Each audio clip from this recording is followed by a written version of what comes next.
The flow of starships had increased nearly 100-fold compared to usual, resulting in all berths within the Star Harbor being reserved a month prior. Those without berths had to hover outside the designated area and enter the Star Harbor via shuttlecraft. When the T-3 Stormblaze-class light interstellar battlecruiser arrived at this Star Harbor at the end of September, it was already almost impossible to secure a berth, but fortunately, its owner Zhao Chen had an extraordinary fiancée.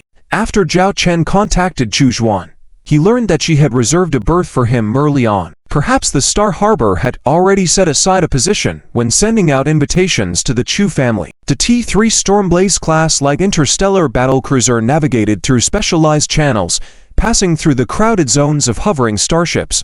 Zhao Chen, from the bridge, admired the interstellar battleships of various classes and models. From the kilometers-long T-3 class to the T-1 class measuring just tens of meters, everything could be found here. The main Star Harbor before them was quite magnificent. The largest Star Harbor Zhao Chen had seen previously was the Arctic Fox Star Harbor, but this main Star Harbor in the Central Star Region's third galaxy was several times larger, almost as massive as a small asteroid. Such a huge Star Harbor. Zhao Wanner marveled at the immense harbor before her. "Brother, I heard that this third Star Harbor can rank in the top 10 of our star-shining empire's star harbors." Zhao Chen, seeing Zhao Wanner's expression akin to a country bumpkin in the city, was not surprised. After all, this Star Harbor was partially a military installation, which even during peacetime had to reserve a third of its berths for Imperial interstellar warships. The third galaxy always hosted Imperial interstellar fleets, serving as the Emperor's royal guards. If any mishaps occurred in the first galaxy, the Imperial Interstellar Fleet stationed here could assist the capital within 6 hours even without using the Stargates. Following the guidance of the Star Harbor Command, Zhao Chen's T-3 Stormblaze successfully arrived at the starship berth where Chu Xuan was located. It was an entire starship berth area that could accommodate 3 T-3 interstellar battleships or dozens of T-2 interstellar battleships. Currently docked in the area was just one T-3 interstellar battleship. It was a T-3 Dragon Crocodile-class medium interstellar battleship, a standard T-3 class ship in the Imperial fleet. On the hull of this interstellar battleship, there was a golden Chu emblem. Not many in the star-shining empire could associate the Imperial interstellar warships as their private forces, but the Chu family was one of the exceptions. It's actually a T-3 Dragon Crocodile-class medium interstellar battleship. Apart from the T for interstellar battleships, this is the most powerful among them. Only the T-3 Inferno Lion King-class heavy interstellar battlecruiser stands a chance, but it's an uprated version born from the T-3 Inferno Lion. Limited by its framework, it still can't quite match the T-3 Dragon Crocodile, which is just a medium-sized interstellar battleship. Zhao Wanner recognized the T-3 interstellar battleship, eagerly sharing the knowledge she had learned. At this point, Zhao Chen received a message from Chu Xuan, instructing him to meet at a specific location after docking. "Bessie, stay on the starship," Zhao Chen instructed his secretary. Lily's secretary was stationed in the Owl Dragon Galaxy, while Ellie's secretary was responsible for the Lion King Galaxy. Thus, the talented Bessie the succubus followed Zhao as his secretary. "Yes." Bessie nodded, having mastered the role and responsibilities of a secretary by now. "Wanner, let's go," Zhao Chen said. "All right." Zhao Wanner was excited, as it was her first time in a star system within the Central Star region, one of the nearest to the Imperial capital. Zhao Chen and Zhao Wanner left the T-3 Stormblaze and walked onto the corridor outside the berth. "Hello, would you like a self-piloted flying car?" A service staff member greeted Zhao Chen and the group. "How do we get to this place?" Zhao Chen showed the address sent by Chu Xuan, seeming to be a hotel or a tea house. After taking a glance, the service staff smiled and offered a self-piloted flying car that could reach the destination in approximately 5 minutes. Thanking the staff member, Zhao Chen and Zhao Wanner boarded the self-piloted flying car. "Self-piloted flying car 1121 at your service. Please voice input your destination," a gentle female voice spoke. Zhao Chen provided the address. Searching for the address. Target address confirmed. The estimated journey time is 5 minutes. Departing now, the voice announced. Following the voice guidance, the self-piloted flying car took off. 5 minutes later, Zhao Chen and Zhao Wanner arrived at a luxurious hotel within the Star Harbor. "It's a hotel?" Zhao Chen glanced at the series of numbers at the end of the address, likely a room number. Looking up at the hotel sign, Zhao Wanner stared at Zhao Chen with suspicion. Well, I'm not sure why we were arranged to meet here. Perhaps it's arranged accommodation for us. Zhao Chen replied nonchalantly and entered. A service staff member welcomed Zhao Chen and the group at the entrance. After learning of Zhao Chen's purpose and confirming their identities, they were allowed to enter the hotel. A graceful female service staff member escorted them to a room. If you need anything, feel free to use the service bell in any public area, and our staff will promptly assist, the staff member explained before leaving. Come inside. The Chu family's future son-in-law, Zhao Wanner teased Zhao Chen with a somewhat playful attitude. Zhao Chen knocked on the door. Soon, it opened, revealing Chu Zhuan, whom Zhao Chen and Zhao Wanner hadn't seen for several months. Zhao Chen took the initiative to introduce the two women, breaking the brief silence that followed. Chu Zhuan, this is my sister and your future sister-in-law. Wanner, this is your future sister-in-law. Go ahead, call her sister-in-law, Zhao Chen said. Originally planning to exchange greetings professionally, Chu Zhuan and Zhao Wanner blushed upon Zhao Chen's words and remained speechless. Don't listen to his nonsense, coming quickly. Chuck Suan glared at Zhao Chen, pulled Zhao Wanner into the room. Zhao Chen smiled and followed behind. The room was very large, with a spacious living room as the focal point, measuring around to 300 square meters. One side of the living room featured a huge floor-to-ceiling glass window, offering a view of an artistically designed outdoor exhibition area. Dozens of holographic projections of starships could be seen, with many people watching and discussing something. Wow! Zhao Wanner was startled by the scene. Isn't this an imperial purchase? Why are there so many people? Zhao Chen asked. Chuck Suan explained, although this is technically an imperial purchase, typically during such times, it's also an opportunity for various starship manufacturers to promote their own starships. Even those starships that weren't selected by the Empire may still receive orders here. That's why there are so many starships parked outside the starport. After all, if it were just the Empire making purchases, there are only a few influential factions involved. How many people could come? Upon hearing Chuck Suan's explanation, Zhao Chen understood the situation. Surveying the exhibition area, he noticed that most of the starships on display were T2 starships, with a few T1 and T3 starships.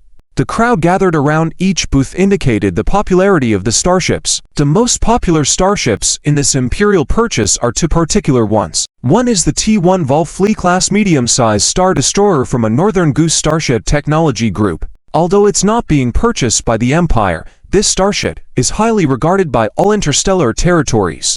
It's estimated to receive numerous orders during this event. The other is the T2 Hyena-class medium-sized star destroyer, which has always dominated the T2 sales chart. The Hurricane Consortium has reportedly developed a new model specifically for this military procurement order, and they are determined to secure it. Members of the procurement committee are also very optimistic about this T2 starship, so it's likely to be the selected T2 starship, Chuck Suan explained. Zhao Chen's lips curled slightly, thinking to himself, it's not a certainty. What is the procurement process like? Zhao Chen asked. Chuck Suan replied, basically, before the deadline, each starship manufacturer presents their ships for bidding, highlighting their strengths and weaknesses, as well as pricing. Finally, the committee members vote to select the winning starship, then the relevant procurement contract is signed. Is the entire process transparent? Chuck Suan pondered for a moment, saying, except for some confidentiality clauses in the agreement signing, most of it is public. This has been a tradition in the Starlight Empire since its establishment, aiming to prevent corruption and favoritism in the starship development industry, ensuring that excellent but resource-limited manufacturers have a fair chance. Hearing this, Zhao Chen couldn't help but admire the Emperor's careful considerations in establishing the Starlight Empire, always planning against potential risks. It's no wonder the Starlight Empire became one of the three major powers in the Galactic Federation. What is the final confirmation timeline? Zhao Chen inquired. Chuck Suan explained, the timing for each procurement order varies. So far, there are a total of 27 different projects in this procurement, with durations ranging from a week to half a month. When will the T2 Star Destroyer order be finalized? Zhao Chen asked his own question of interest. Chuck Suan raised her hand and opened an electronic document detailing the procurement exhibition. The T-to-Star Destroyer procurement order will be confirmed on October 5th because of its significant value, making it a key focus. Although everyone assumes that the Hurricane Consortium's T-to-Hyena-class medium-sized Star Destroyer will win, the process still needs to be followed. Chuck Suwon said. October 5th wasn't far off, just around a week. You seem very interested in the Hurricane Consortium. Curiously, Chuck Suwon inquired. After all, they warmly welcomed me before, and I never forget my old friends. Zhao Chen replied with a faint smile. Chuck Suwon continued. You and Warner will stay here for a few days. There are many rooms here, you can choose freely. During this time, I'll accompany you to visit the Starship exhibition. If you find any Starship technology of interest, especially related to your needs, let me know, and our Chu family will try to help you out. The Chu family highly valued tea for Starship technology. Zhao Chen nodded, shrugging and said, This time, I'll consider it a vacation, and I'll listen to you and my little sister. Have you had enough yet? Zhao Warner picked up a pillow from the nearby sofa and threw it at Zhao Chen. He effortlessly caught it. Chuck Suwon found Zhao Chen's quick wit amusing. Rolling her eyes, she continued, Another important event during this period is a banquet 3 days from now. Many high-ranking officials of the Starlight Empire, as well as large corporations, will attend, including the Little Princess. The Little Princess. Zhao Chen and Zhao Warner's eyes lit up. Excitedly, Zhao Warner asked, Will my sister also be there? I remember your eldest sister from the Zhao family served in the Royal Guard fleet of the Little Princess, but I'm not sure about the specifics. You can try your luck at that time, Chuck Suwon said. Eldest sister. Zhao Chen, looking forward to meeting his eldest sister, felt a bit excited. The image of that figure in his memory was starting to blur, only faintly recalling a silhouette. You two can rest for now. If you need anything, feel free to ask the room's AI assistant, Chuck Suwon said. Thank you, Sis Chuck Suwon, Zhao Warner sweetly replied. This woman was so two-faced, seemingly angry earlier when Zhao mentioned Chuck Suwon, but now addressing her as sister. Zhao Chen glanced at Zhao Warner, who caught his gaze. Maybe she guessed what he was thinking as she stuck out her tongue playfully. This girl. Zhao Chen ignored Zhao Warner and looked out the floor-to-ceiling window at the outdoor exhibition area. He saw the familiar starship and figure. The stage was set for you. Now let me see how far you can go. End of text. In a room in the Star Harbor, the chairman of Hurricane Consortium, Feng Weihao, held a glass of expensive liquor, gazing at the position of the exhibit booth with the most people gathered in the outdoor exhibition hall. There, a projection of the latest T-to-Hellhound-class medium-sized interstellar destroyer was displayed. Dozens of young women could be seen in sexy attire at the exhibit booth, discussing the performance information of this interstellar warship with people of various backgrounds from the Empire. Xiao Wei, in the next few days, go check the 30 T-to-Hellhound-class medium-sized interstellar destroyers we brought here to ensure that every module system has no problems. The Empire may request test sailing and inspection of sample starships later. There must be no mistakes. Feng Weihao looked at Feng Xiaowei, who was playing with a virtual screen behind him. Feng Xiaowei's eyes were fixed on the information of beautiful women displayed on the virtual screen. As the young master of Hurricane Consortium, he had to seize the opportunity to socialize at this gathering. Dad, I have checked multiple times in the past few days. I've inspected every inch of those starships from top to bottom, inside and out. You're worrying too much. This military procurement order is definitely going to Hurricane Consortium. It's almost certain. I'm telling you, which of those junk starships can we defeat? Which one can match our T-to-Hellhound-class medium-sized interstellar destroyers? Even the members of the procurement committee have contacted you several times, trying to negotiate a lower price. It's obvious that our T-to-Hellhound-class medium-sized interstellar destroyer is the predetermined starship for this military procurement order, Feng Xiaowei confidently stated. While Feng Dawei looked down on his younger brother, he also expressed confidence, saying, Although we must sail carefully, I personally have overseen every joint this time, and there won't be any issues. Despite his youth, Feng Dawei was a graduate in starship engineering and could be described as a genius in this field. I'm not being overly cautious. This military procurement order is indeed crucial for Hurricane Consortium. All our current funds are allocated to the development projects of those T-3 interstellar warships. If we fail to secure this procurement order, our financial chain might break, potentially leading to the failure of both development projects. This time, Hurricane Consortium is really taking a risk, gambling on whether we can seize this opportunity and truly become the core force of the Star Empire. Fan Weihao said solemnly. Fan Xiaowei approached his father and placed his hand on his father's shoulder, saying, "Just relax, Dad. You've been under a lot of stress lately. You pick one, and I'll have it sent to your room, without telling Mom." Fan Xiaowei smirked, pointing at his virtual screen filled with various photos of girls. "Don't talk nonsense." Fan Weihao brushed off Fan Xiaowei's hand and glanced at the resource on his screen. "The usual will do." Hehe. Fan Xiaowei smiled mischievously at his elder brother behind him. "Big brother, how about you?" "The usual, a mature lady with charm." Fan Dawei snorted and ignored Fan Xiaowei. At that moment, the three of them were unaware that their joke came too early. The man they considered insignificant had already set a trap for them. 3 days later, Zhao Chen and others, dressed in formal attire, entered a magnificent banquet venue with about 200 to 300 attendees. The venue was designed with 3 concentric raised circular platforms from the outer to the inner area.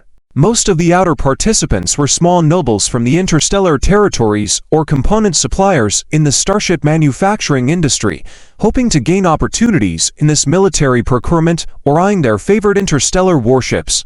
As you moved towards the center of the venue, the status of the attendees became more prominent. The venue played music from an unknown source, though without lyrics. It gave a soothing and melodious feeling. "Why do you keep looking around?" Zhao Chen asked Zhao Wanner, who was wearing a light blue gown. With a mysterious smile, Zhao Wanner replied, "You'll find out soon." Ignoring Zhao Wanner, Zhao Chen started admiring the figure of Chu Xuan next to him, in a purple evening gown with a flowing hairstyle, revealing her fragrant shoulders and fair neck. Chu Xuan was one of the most beautiful women Zhao Chen had ever seen, with a unique charm akin to that of a female warrior, radiating a different kind of allure. At that moment, Chu Xuan took the initiative to link arms with Zhao Chen, who felt the soft touch on his arm and looked surprised at Chu Xuan's blushing cheeks. Chu Xuan whispered, "Don't misunderstand. My father told me before we left that in such occasions, we must show this posture. It's a form of protection for you." "Oh, I see," Zhao Chen replied with a knowing expression, but the tone of his voice dragged on. When Zhao Chen entered the venue, many female guests also cast their eyes on him. While they might not know Zhao Chen himself, they certainly recognized the eldest daughter of the Chu family. Seeing a young man beside the eldest daughter of the Chu family, apart from the hero who had gained fame 6 months ago, who else could it be? The appearance of this hero received much admiration. Wearing an outfit similar to military attire, he exuded a strong masculine and a handsome, well-defined face. At the age of 20, his presence rivaled that of the military generals in the palace. He had a significant impact on the female guests. Wanner. Zhao Chen heard someone calling Wanner's name. Was someone here familiar with Wanner? Could it be his elder sister? Thinking about the mysterious expression Wanner had earlier, was it possible that his elder sister had contacted Wanner in secret? Zhao Chen looked over with some anticipation and curiosity, only to see 2 figures, one tall and one short, familiar to him. The tall figure had a familiar slender physique and twin tails, Sulin and Zhu Zhaoxiao. "What are you two doing here?" Zhao Chen was surprised, looking at the joyful expression on Zhao Wanner's face. It seemed like this so-called surprise was a reunion of their girl squad. Sulin greeted Chu Xuan and Zhao Chen, saying, "Miss Chu Xuan, Junior Zhao Chen." Chu Xuan recognized Sulin and the others and responded with a smile. Facing Zhao Chen's confusion, Sulin explained, "Our Su family was also invited, so I came along. I happened to have an invitation, heard there were many big guns to see, so I came. Didn't expect to run into Senior Sulin and Wanner." Zhu Zhaoxiao happily said. She couldn't help but hold Wanner to chat about the cannons she had seen recently, commenting on their calibers, power, flexibility, and range. "But thinking about it, it feels like something is missing. I still prefer the main gun of your brother's T3 Blizzard-class battleship," Zhu Zhaoxiao muttered. Zhao Chen watched as Zhao Wanner and the others chatted happily, so he didn't disturb them. Chu Xuan also went to greet her friends and asked Zhao Chen to come along. Zhao Chen declined because he didn't particularly enjoy this kind of banquet. If it weren't for the possibility of his older sister accompanying the little princess, he wouldn't have shown up here. After scanning the venue, he didn't see the little princess. Considering the caliber of people at events like this, they often made their entrance at the last moment. Zhao Chen found a place to sit by himself and leisurely ate some fruits. A graceful figure sat next to Zhao Chen and extended her hand. "Hello, I am Li Yaqi, the sister of Li Wei. My brother has mentioned you to me." Looking at Li Yaqi in a black evening gown, he smiled and shook her hand. "I've heard about you from Li Wei. Thank you for taking care of my brother at the academy," Li Yaqi said. "It's what brothers are supposed to do," Zhao Chen replied. As he withdrew his hand, he noticed a small device in his palm. "This is a bone communicator. If you press it and think of something, I will be able to hear it on my end." A voice seemed to appear next to Zhao Chen's ear. Zhao Chen calmly pressed the button. "Why haven't I seen you promoting the T to Mastiff class medium-sized interstellar destroyer on a large scale?" He had visited the interstellar battleship pavilion outside, and had noticed the location of the T to Mastiff class medium-sized interstellar destroyer's display, but there were very few inquiries about it compared to the similar class T to Hyena class medium-sized interstellar destroyer. "Because I have blurred a large amount of starship performance data temporarily and not disclosed it publicly. If I now announce the performance data of the T to Mastiff class medium-sized interstellar destroyer, the Hurricane Consortium will definitely be prepared. I plan to announce all the performance data of the T to Mastiff class medium-sized interstellar destroyer on the day of the arms fair, giving everyone a surprise and catching the Hurricane Consortium off guard." Li Yaqi casually sipped her drink. Zhao Chen brightened up. This plan indeed seemed well thought out. When facing the formidable Hurricane Consortium, he couldn't give them too much time to react. He needed to deliver a fatal blow at the most critical moment. "I'll await your good news." Zhao Chen raised his glass to Li Yaqi, who responded with a gentle smile. She then left to meet other potential business partners, while Zhao Chen continued to enjoy his food alone. "You are the Lord Zhao Chen of the Eagle Dragon Star System?" A light voice rang out next to Zhao Chen. Turning to the speaker, he saw a girl wearing a veil, sunglasses, and a hat, alongside an elderly man wearing a mask. Although the attire was peculiar, most people present just glanced at them. After all, besides humans, there were other races present, so eccentric clothing was somewhat expected. "And you are?" Zhao Chen assessed the girl and the elderly man. "I heard that you can crush a bug with one hand and smash the brain of a T2 bug with one punch. Is that true?" Although unable to see the girl's eyes, her curiosity was evident in her tone. "It's not difficult," Zhao Chen replied. The girl continued, "I also heard that when you saved to students from the Water Lily Star System, you fought hand-to-hand with the insect race, even biting directly into their mouths, and drinking their blood, eating their flesh. Do you think a normal person would do such things?" Zhao Chen chuckled. "I've seen images of those insects. They are too disgusting. Their blood is even green." The girl made a disgusted face and then asked, "I heard that your T2 Black Rhino class interstellar heavy assault escort can single-handedly challenge a T2 interstellar battleship. How is that possible?" The ship's design leans towards high armor protection, using high-strength hull armor materials combined with certain structural principles, Zhao Chen explained. "I also heard that you assembled a starship called Zero Blizzard, and its speed can reach 100 knots of star velocity directly. How did you achieve that?" "Optimizing engine systems, power supply systems, and increasing power conversion rates. At the same time, sacrificing a bit of the engine's lifespan, but it will last for a decade without issues." Zhao Chen offered these explanations as the girl bombarded him with questions. Zhao Chen shared what he could, considering he was a top starship engineer, and all that knowledge was stored in his mind. "I have a technical challenge related to starships here. Could you help me take a look?" The elderly man asked suddenly before Zhao Chen could refuse, raising an electronic document displaying incomplete technical data for a module on the starship. "Is this about T3 interstellar battleship technology?" Zhao Chen glanced at the data and inquired. "Exactly." The elderly man nodded. Zhao Chen pointed to several data points. "Slightly modify these 3 data points. Expand the first data by 3 times, change the material of the second data to superhelium gas, and decrease the third data by 0.0013%. Surprised by Zhao Chen's precise instructions, the elderly man recorded everything he said, and then made some adjustments, seemingly sending it to someone. "Grandpa." Suddenly, a voice chimed in.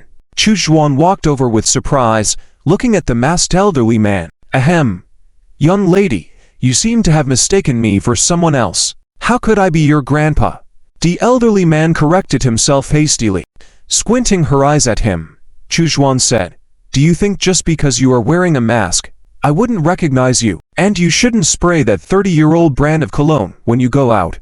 I can smell it even from several meters away. Miss, if your grandpa also likes this perfume, it shows that he has great taste," the elderly man appraised. Seeing that the elderly man still didn't admit it, Chujuan silently raised her hand and summoned an electronic screen, then tapped on it a few times. "Dear granddaughter calling.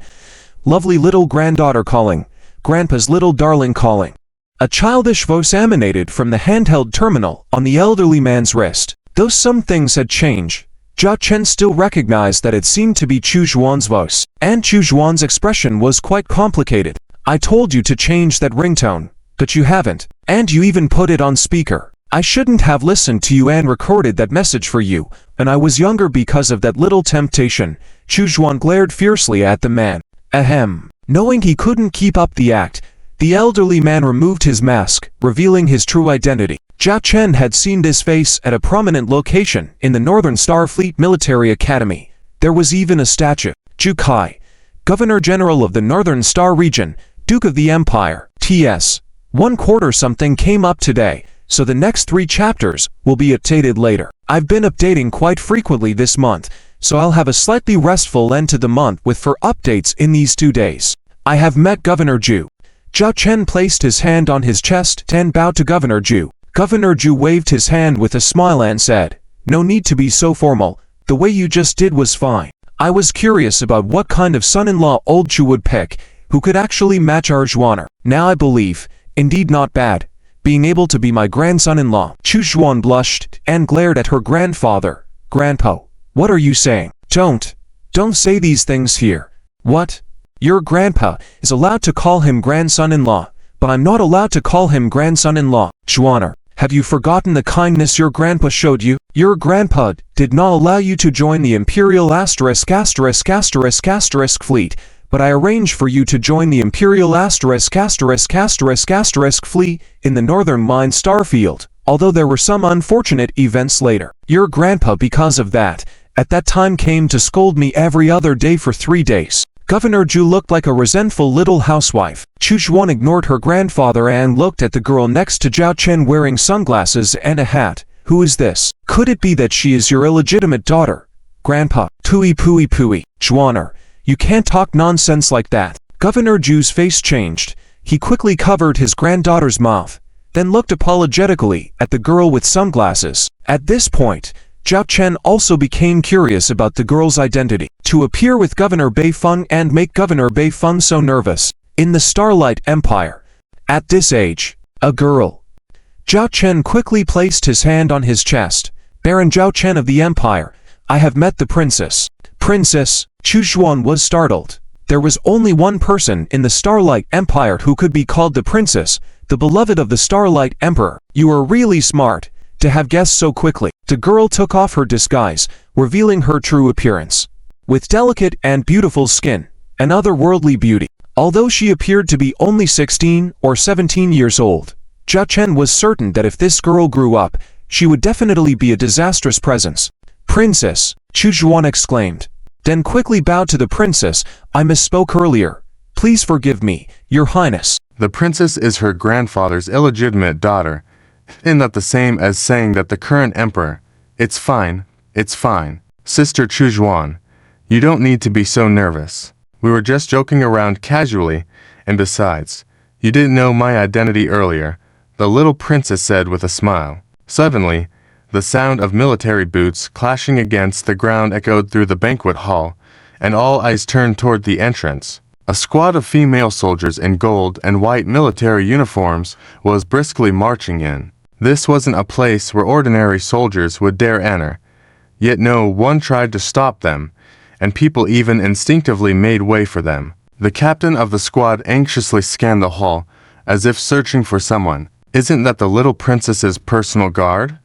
If her personal guard is here, why don't we see the little princess herself?" By this time, the little princess in front of Zhao Chen had already put her veil back on, but she hadn't replaced her sunglasses and hat. "I didn't expect them to find us so quickly. Looks like we'll have to cut our conversation short today, the little princess said, helplessly to Zhao Chen. At this moment, the squad of female soldiers spotted the person they were looking for and hurried over. Your Highness, did my eldest sister come with you? Zhao Chen quickly asked. Oh, your sister. She didn't come this time. She's off on another mission. If you want to see her, you can wait until this military procurement event is over and come back with me to the capital system. She returned in about a month or so, the little princess explained. Hearing that his eldest sister wasn't there, Zhao Chen felt a bit disappointed. Although he had been nervous about seeing her, now that he couldn't,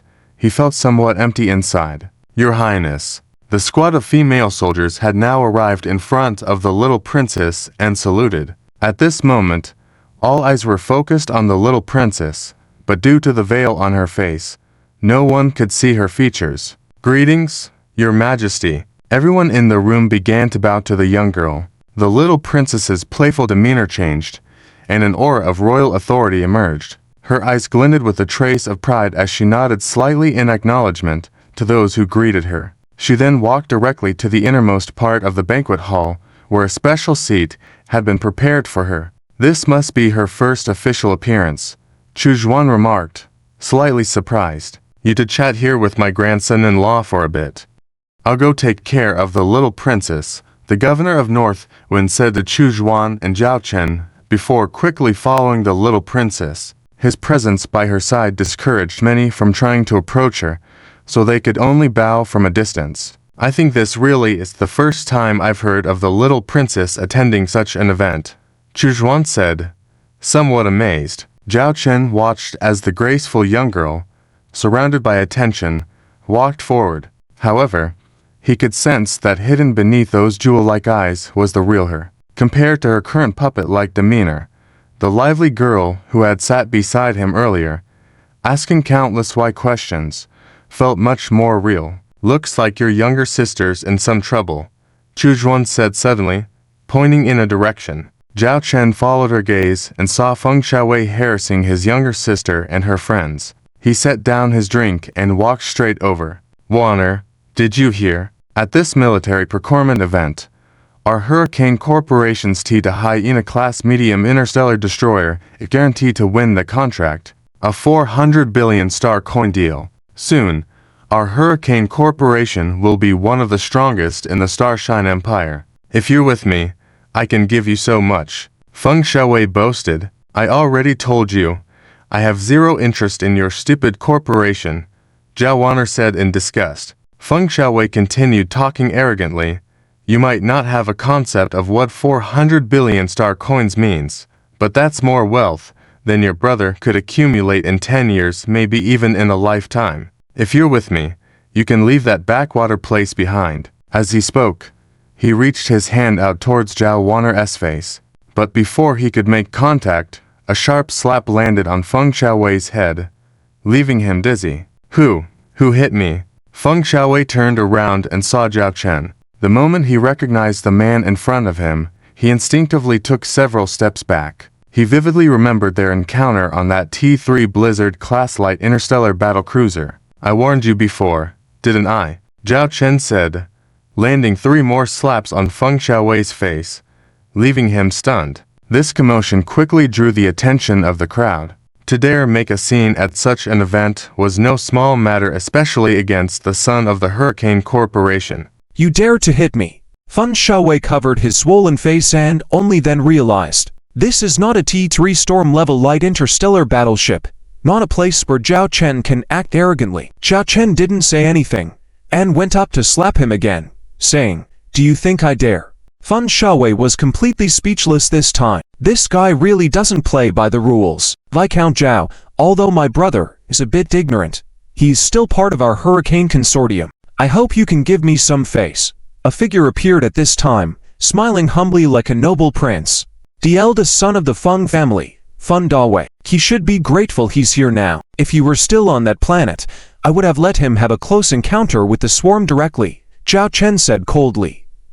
Feng Xiaowei was extremely angry, but his big brother gave him a stern look. Feng Dawei continued to smile as he handed a card to Zhao Chen. Viscount Zhao, There may have been some misunderstandings between us before. My brother indeed lacks manners and disturbed the Viscount and his sister. I apologize to you here. The Hurricane Consortium is about to sign a purchase order with the Empire. Perhaps then the Hurricane Consortium and you can engage in a lot of cooperation. We have industry, technology, and channels, and you have the starship technology that interests us. If you are willing, we can work together. This is my business card. On the card, Fundaway's holographic image was displayed, along with a series of titles. For example, Vice President of the Hurricane Consortium, a top-notch graduate of the Qianyao Noble Starship Military Academy specialized in starship engineering, and more. Compared to Fun Xiaowei, this Fundawei appeared more shrewd. Despite hitting his brother's face in front of him, he could still chat with Zhao Chen so calmly and casually. Well, congratulations on securing the military purchase order. Don't forget to invite me to the celebration banquet later. Zhao Chen changed his fierce demeanor towards Fun Xiaowei and chatted with Fundawei with a smile. Certainly, certainly. Fundawei, seeing Zhao Chen's attitude, thought Zhao Chen was considering cooperation. After that, Fundawei left with his brother. Brother, that guy just hit me in front of so many people. Aren't you going to do anything about it? Fun Xiaowei challenged. So what if he hits you? Shouldn't you have been hit? Look at the situation. You're here attracting attention. I don't mind what you do privately, but don't you realize where you are now? Fun Dawei said coldly. Fun Xiaowei muttered, but him hitting my face is like hitting the Hurricane Consortium. Hitting your face. If Zhao Chen agrees to cooperate with us and provide those starship technologies, even if he slaps you in the face every day of the year, I'll allow it, Fun Dawei said without hesitation. Fun Xiaowei felt discouraged, knowing his brother would really do such things. His brother not only possessed starship engineering abilities, but was also willing to use any means for commercial interests, just like their father. As a person, you have to learn to endure. When you have absolute power, then you can take revenge on those who have provoked you in the past, Fun Dawei told his helpless brother. If not for knowing he was born by their mother, Fun Xiaowei suspected he was their father's illegitimate child. Seeing their vast intellectual gap, this Fun Dawei is quite a character, Chu Zhuan said beside Zhao Chen. That this character will soon cry, Zhao Chen lightly replied, looking at his special crystal-built card. Impervious to water and bullets, he crushed it in his palm and tossed it into the nearby mechanical trash bin. Do you want to continue exploring here? I'm ready to go back, Zhao Chen said to Chu Zhuan and Zhao Waner. Let's go. It's boring here. Disrupted by Fun Xiaowei, Zhao Waner naturally didn't want to linger. Seeing her unwillingness, Senior Sulen and Little Zhu also expressed their intent to leave. Senior Zhao Chen, Little Zhu suddenly with a sweet tone looked at Zhao Chen, her eyes charming. What's on your mind? Zhao Chen sensed Little Zhu's intention. Touting, she said, I want to see your big cannon. Zhao Chen was taken aback, finding her words awkward. It's the bow cannon on your T3 Storm-level light interstellar battleship and those for main cannons. Little Zhu's eyes sparkled. Zhao Chen agreed with Little Zhu's idea and let Zhao Waner take them to see the T3 Storm-level light interstellar battleship. Just looking at it wouldn't reveal much. If stealing technology was as easy as taking a glance, it wouldn't be so simple. Zhao Chen asked Chu Zhuan about the upcoming itinerary. Chu Zhuan displayed a schedule panel, mainly focused on the military purchase meeting. You can check the items that interest you, and we can explore more later, Chu Zhuan said. Zhao Chen glanced over and checked several items, finally discussing with Chu Zhuan to leave before October 10th and not participate in the following military purchase projects. Chu Zhuan noticed Zhao Chen's interest in October 5th's project, the T2 Interstellar Destroyer military purchase meeting. She didn't find it strange as it was one of the most noteworthy single-item purchases. It was said the venue was already packed. However, for the Chu family's status, they had a private booth arranged early on. Zhao Chen began to look forward to the 5th, wondering how the father and son from the Hurricane Consortium would react when they discovered his plan had failed. Outside the body of the T3 Storm-level light interstellar battleship, it's huge and robust. Little Zhu stood on the specialized hovering platform, observing the 2500 caliber medium electromagnetic railguns of the T3 Storm, cautiously touching the barrel. She even stood at the front of the cannon's muzzle, gazing into the deep barrel and taking a sniff. Senior Sulan, do you seem preoccupied? Zhao Waner observed the quiet Senior Sulan. Senior Sulan brushed her hair and smiled, saying, "Preoccupied. Do I seem so?" Jawana reached out and held her senior's hand, saying, "Senior, you've looked after me at the academy. If you have any troubles, please tell me. I'll try to help, or if I can't, I'll ask my big brother. He's quite powerful now. Well, he's really remarkable now." Jawana wanted to mention her big brother's ability to create stargates, possess a T-3 stealth bomber, and even construct a T-3 carrier starship, but these were secrets of the Zhanlan galaxy that she still didn't reveal. Watching her junior, Sulan touched Jawana's head, saying, "All right, I understand. If I have any troubles, I'll tell you." Although she said this, Sulan felt deeply troubled. The situation she faced wasn't simple. The pressure she had to bear came from an empire. Even if Jawana's brother was powerful, could he face an empire? Let it be. She shouldn't disturb them. This might be her final encounter with them. She decided to enjoy this last bit of freedom. Sulan couldn't help but recall the scene of Zhao Chen standing before her to protect her during the siege by the insect race. T.S. 3/4 in the days leading up to the Galactic calendar year 3031. On October 5th, the Military Procurement Committee had gradually finalized several individual military procurement projects. However, these were all small projects, ranging in value from hundreds of millions to tens of billions of star coins. Compared to today's procurement project, they were insignificant. A splendid spherical building was the official venue for the procurement meeting. Outside, unmanned flying cars continuously landed at various entrance channels where personnel checked the attendees' invitation letters. Only those with invitations could participate in today's procurement meeting. Apart from the attendees, there were many people outside who did not receive entry quotas, waiting for the moment when the announcements would be made. They would be the first to approach the winning starship manufacturer. As long as they could get a piece of the pie from the manufacturer, even if it was just a small starship module manufacturing project, it would be enough to make a profit. Zhao Chen, Chu Zhuan, Jawana, Sulan, and Zhu Xiao arrived here in an unmanned flying car. Since everyone knew each other, they had arranged to meet directly in a private box to participate in this procurement meeting. What do you think would happen if the Storm Consortium's plan fell through this time, and another starship manufacturer secured the procurement order? I bet that Fun Xiaowei would be particularly unhappy. Relying on his identity as the young master of the Storm Consortium to act all superior, Zhu Xiao expressed her thoughts as Zhao Chen and the others entered a private booth. Sulan shook her head and said, "The likelihood of that happening is very low. The Storm Consortium's T2 Hyena-class medium-sized interstellar destroyer is undoubtedly the best choice among T2 interstellar destroyers currently available. Moreover, it has been in production for many years, providing significant cost control advantages. The current market price is around 4 million star coins, and by signing an agreement with the Emperor ****, they could even reduce this price to 3.5 million star coins. The Emperor **** is highly likely to choose the T2 Hyena-class medium-sized interstellar destroyer." Zhu Xiao pouted, clearly displeased with the situation. However, in this world, there are many uncertainties. Who knows, maybe the Storm Consortium might hit a snag. Zhao Chen sat on the sofa, looking like he was ready to enjoy the show. Hit a snag. Let them hit a snag. Zhu Xiao waved her small fists, continuously praying for that outcome. Chu Zhuan, standing nearby, found this little girl incredibly adorable. In the private booth where Zhao Chen and the others were located, there was a huge floor-to-ceiling window in one direction, offering a view of the circular venue inside. The layout of the entire venue was designed with high exteriors and low interiors, with a circular platform in the middle. Each starship manufacturer would present their products and speak on this platform, with each person allocated a fixed time slot, such as 30 minutes, 20 minutes, etc. Some simple procurement projects would be decided in one round. But for larger procurement projects, several rounds of discussions might be needed to select the best option from the interstellar warships and then pick the best from the best.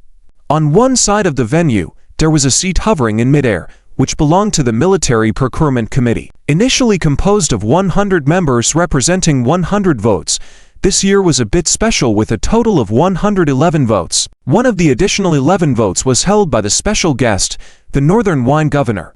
The remaining 10 votes came from the little princess, setting aside whether the little princess had deep insights into this matter. Just her royal identity made her 10 votes unquestionable. Moreover, with her royal background, it was hardly surprising. She must have seen a lot even if she hadn't experienced it personally. Naturally, she had her own views on interstellar warships. By this time, all the seats in the venue were filled. Members of the Military Procurement Committee began taking their seats, and finally, the little princess and the Northern Wine Governor also joined them, with the host announcing the start of the procurement event worth a staggering 40 billion star coins. The single-item procurement for the T2 Interstellar Destroyer project officially began. For this 9th single-item procurement event, it's for the T2 Interstellar Destroyer procurement project. There will be 7 candidates for the T2 Interstellar Destroyer. Each side will present their product and speak for 30 minutes. Now, it's time for No. 1. The host swiftly moved the proceedings forward. The representative of the No. 1 starship manufacturer was a middle-aged man who briskly walked to the center of the stage and projected holographic images of their T2 Interstellar Destroyer. The T2 Zebra-class medium-sized interstellar destroyer produced by our company adopts the most advanced starship core technology and incorporates. Zhao Chen glanced at this and already had a general idea. This was just for show. In fact, the so-called 7 T2 interstellar destroyers were mostly there just to showcase. They knew the likelihood of being selected this time was almost non-existent. However, this did not prevent them from advertising themselves here. After 30 minutes, the No. 1 starship manufacturer left the stage, and the No. 2, No. 3, and so on followed. Zhao Chen, looking at the schedule, was somewhat surprised. Whether it was intentional or not, as the seeded player for this procurement, the Storm Consortium's T2 Hyena-class medium-sized interstellar destroyer was the last to appear. It was probably expected that the T2 Hyena-class would win, and having it appear at the end gave the other T2 interstellar destroyers a chance to showcase themselves. Quite inconveniently, the sixth to appear was Liyaki's North Goose Starship Technology Group's T2 Mastiff-class medium-sized interstellar destroyer. This was interesting. It was estimated that after Liyaki detailed the performance of the T2 Mastiff-class medium-sized interstellar destroyer, everyone present would be surprised. The expressions of the father and sons of the Storm Consortium would surely be priceless.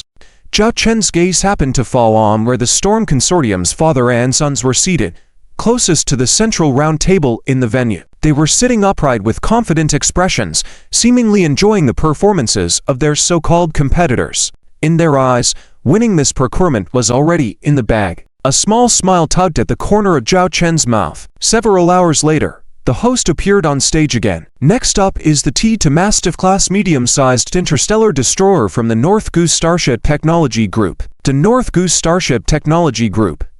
Upon hearing this name, many in the audience showed a keen interest.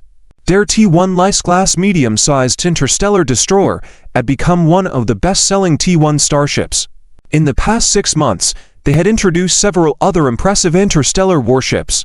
This sudden rise made them a new force rising in the Starlight Empire, reminiscent of the Storm Consortium's dominance in the past. Liyaki walked gracefully to the center platform wearing a lawn dress. Amidst everyone's gaze, she raised her hand and projected a holographic image of the T2 Mastiff-class medium-sized interstellar destroyer. Her performance was about to become the most exciting scene at this procurement meeting. However, what she said next caught everyone off guard. Everyone, to provide a more detailed demonstration of the T2 Mastiff-class medium-sized interstellar destroyer introduced by our group, we have used data from a friendly competitor. Please take a look. Subsequently, Liyaki revealed a model of an all-black starship and related data. Despite this, it was immediately recognizable to everyone. The so-called friendly competitor was none other than the Storm Consortium's T2 Hyena-class medium-sized interstellar destroyer. The audience below at this moment had expressions that were absolutely brilliant. Friend merchant, even though you've transformed the Star Wars Interceptor into a shadow, the shape of the ship, the positions of the main cannon and secondary cannons, are you considering everyone here as blind? And you've even detailed the data of the Star Wars Interceptor, the armor of the Friend Merchant Interceptor, 150 units, 180 units, cruising speed, 43 knots, weapons, 1 medium pulse laser main cannon. For medium electronic rapid-fire secondary cannons, 16 medium close defense cannons. If the T to Hellhound class medium interstellar destroyer could speak, it might jump out and say, "Why not just report my ID number directly?" Who can see that this so-called friend merchant interceptor is actually just a popular T to Hellhound class medium interstellar destroyer. Many people started looking towards the location of the Fun Corporation's father and sons. Isn't this our T to Hellhound class medium interstellar destroyer? Fun Xiaowei gaped in astonishment, surprised by the maneuver. In contrast, Fun Dawei and Chairman Fun Weihao remained much calmer. "Let's see what tricks this woman has up her sleeve," Chairman Feng Weihao said calmly. After all, in this arms sales fair, the only requirement is to promote one's own interstellar battleship, but there's no prohibition against comparing it to interstellar battleships on the market. However, this tactic makes it embarrassing for anyone it targets. Since the North Goose Starship Technology Group dares to do this, it shows they have confidence in their own interstellar battleships to compete with the current most popular T to Hellhound class medium interstellar destroyer. Our North Goose Starship Technology Group is introducing the T to Tibetan Mastiff class medium interstellar destroyer. I won't go into too much detail about the technical terms. What everyone wants to see is undoubtedly the most straightforward data. First, let's take a look at the Friend Merchant's interstellar battleship, which can represent the current average level of T2 interstellar destroyers. Li Yaqi, with one hand on each side of a starship projection, began her performance. Average level? In your mouth. The T to Hellhound class medium interstellar destroyer can only reach an average level. Fun Dawei's face twitched slightly, revealing that he was suppressing his emotions. The armor strength of the Friend Merchant's interstellar battleship ranges from 150 units to 180 units, while our T to Tibetan Mastiff's armor strength is between 170 units to 200 units. At the same time, the former's average armor strength is only 167 units, while the average armor strength of our T to Tibetan Mastiff is at 193 units. Though Li Yaqi did not introduce the starship weapons of the T to Hellhound class medium interstellar destroyer, the data was still there. Hellhound class, 1 medium pulse laser cannon. For medium electronic rapid-fire secondary cannons, 16 medium close defense cannons. The audience could understand why it wasn't mentioned. Apparently, the difference was too large. They weren't interested in the comparison. But the problem is, how come the weapon types of these two interstellar battleships are identical? Those who don't know might think it's a modified version of the T to Hellhound. I wonder if the North Goose Starship Technology Group has a grudge with the Fun Corporation.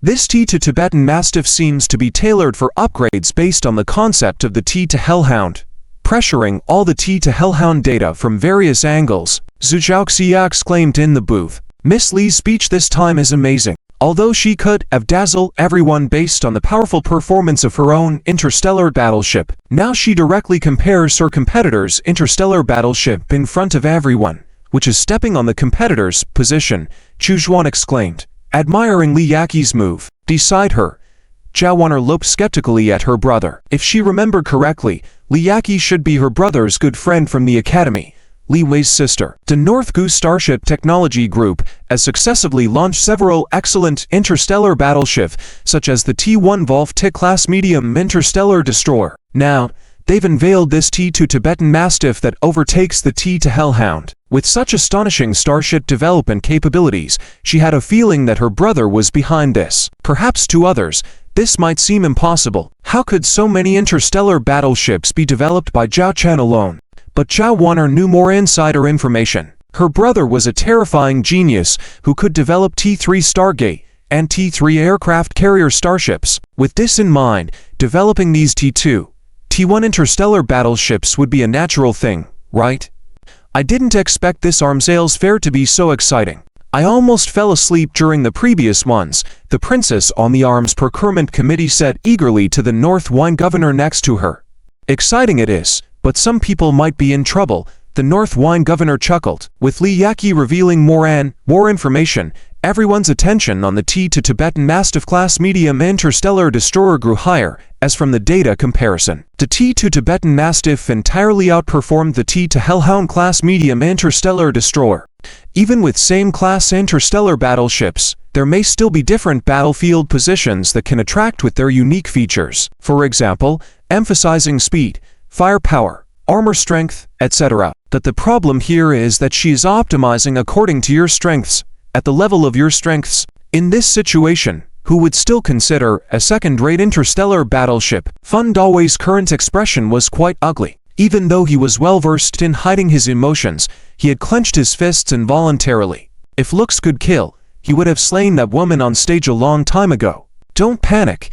Even if this woman's interstellar battleship is superior to our T to Hellhound in all aspects, her price must be higher. At least 30%, maybe even 50% higher. After all, they still have research and development costs included. President Feng Weihao comforted himself. The 30-minute presentation time was now down to 5 minutes. At this moment, everyone must be focused on the price of our T2 Tibetan Mastiff-class medium interstellar destroyer, right?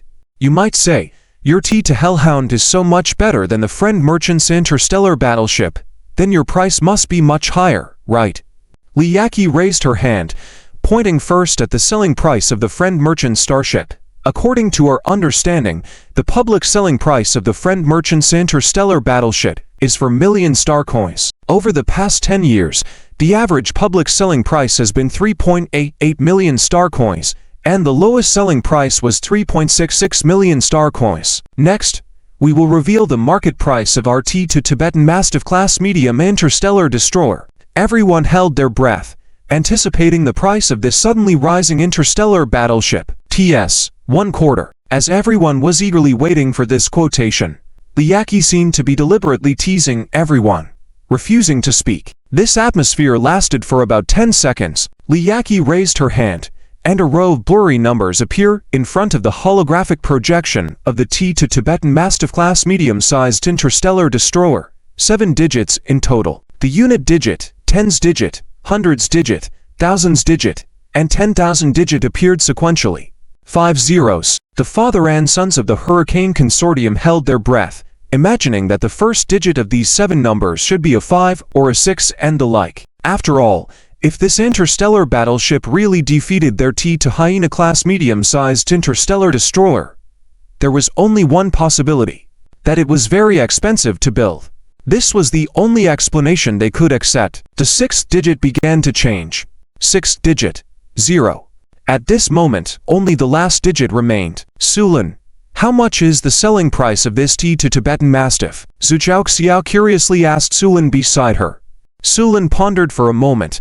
Because it is a newly launched interstellar battleship, considering the need to recover R&D funds quickly, the selling price definitely won't be too low. Since Li Yaqi dares to compete with the T2 Hyena, she shouldn't set it too high either. The price range should be around 4 to 5 million. This is a price that everyone can accept. Otherwise, even if you surpass others in various aspects, your cost-performance ratio won't be as high as theirs. Moreover, they have been best-selling models for over a decade, which also gives them a higher level of brand trust. Zhao Chen listened to their conversation nearby without saying a word. The day before, Li Yaqi had discussed this quotation with Zhao Chen. In the end, the two of them established a quotation that was enough to catch the Hurricane Consortium off guard. Since they were targeting the Hurricane Consortium, they could not leave too much room for maneuver. They had to strike them down in one blow. The members of the Military Procurement Committee were also eagerly awaiting the appearance of the last digit. In the regular audience seats, some people sitting in the back, although they could see everything on the stage clearly with the help of technology, still couldn't help but stand up. Feng Weihao, the president of the Hurricane Consortium, folded his hands in front of his chin. Those familiar with him knew that this was the subconscious movement he made when he was most nervous. His eldest son, Feng Dawei, had a solemn expression, as this T2 Tibetan Mastiff-class medium-sized interstellar destroyer was challenging the dominant position of the T2 Hyena-class medium-sized interstellar destroyer. If successful, it would undoubtedly be a huge blow to the Hurricane Consortium. The crucial moment was the unveiling of this quotation. Li Yaqi paused for another 10 seconds, this time before snapping her fingers. The last digit actually began to rotate. This scene made everyone anxious, as this woman was really good at playing with people's emotions. The continuously rotating number began to slow down. It gradually moved from 9 to 6. Everyone could see that the number was about to stop. It changed from 6 to 5 million credits. Someone began to speculate. Although 5 million credits are more expensive than the T to Hyena class medium-sized interstellar destroyer, with its superior performance, it still had the ability to compete with the T to Hyena class. At that moment, the digit 5 turned into a 4. This fluctuation in the number made everyone feel a tremor in their hearts. Many people's eyes were now blazing. Such an excellent T2 interstellar destroyer, completely matching the price of the T to Hyena class medium-sized interstellar destroyer. The smell of gunpowder was becoming more intense throughout the venue. Fun Xiaowei's expression was somewhat incredulous. Although he was a bit ignorant, he also understood the current situation. Their own interstellar battleship's position was being shaken. If it's for million credits, we can lower the price to 3,500,000 credits, and if necessary, adjust it to 3,300,000 credits. Although this will have some negative impact on the customers in our hands, we must win this military procurement order no matter what. President Feng Weihao had already begun to think about countermeasures. He was prepared to further reduce the original quotation in his next statement. But at that moment, the digit 4 disappeared. Everyone stared wide-eyed, and it felt like their breath had stopped at that moment. It couldn't be. This couldn't be happening. This was absolutely impossible.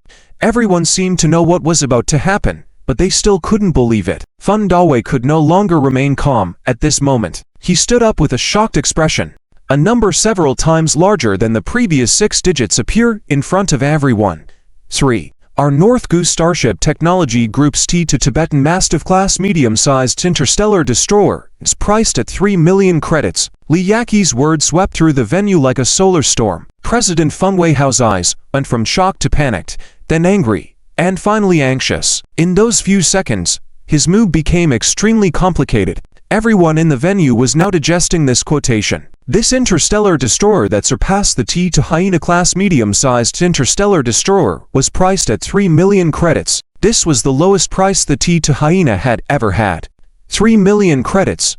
This T to Tibetan Mastiff, which surpasses and outperforms the T to Hyena, is priced at only 3 million credits. The Hurricane Consortium was now in trouble. Who is this North Goose Starship Technology Group to create such a big spectacle after the T1 Lice class medium-sized interstellar destroyer last time? This isn't as simple as the T1 interstellar battleship. This is the T2 interstellar battleship. Its market share is hundreds of times that of the former. The profit is tens of thousands of times greater.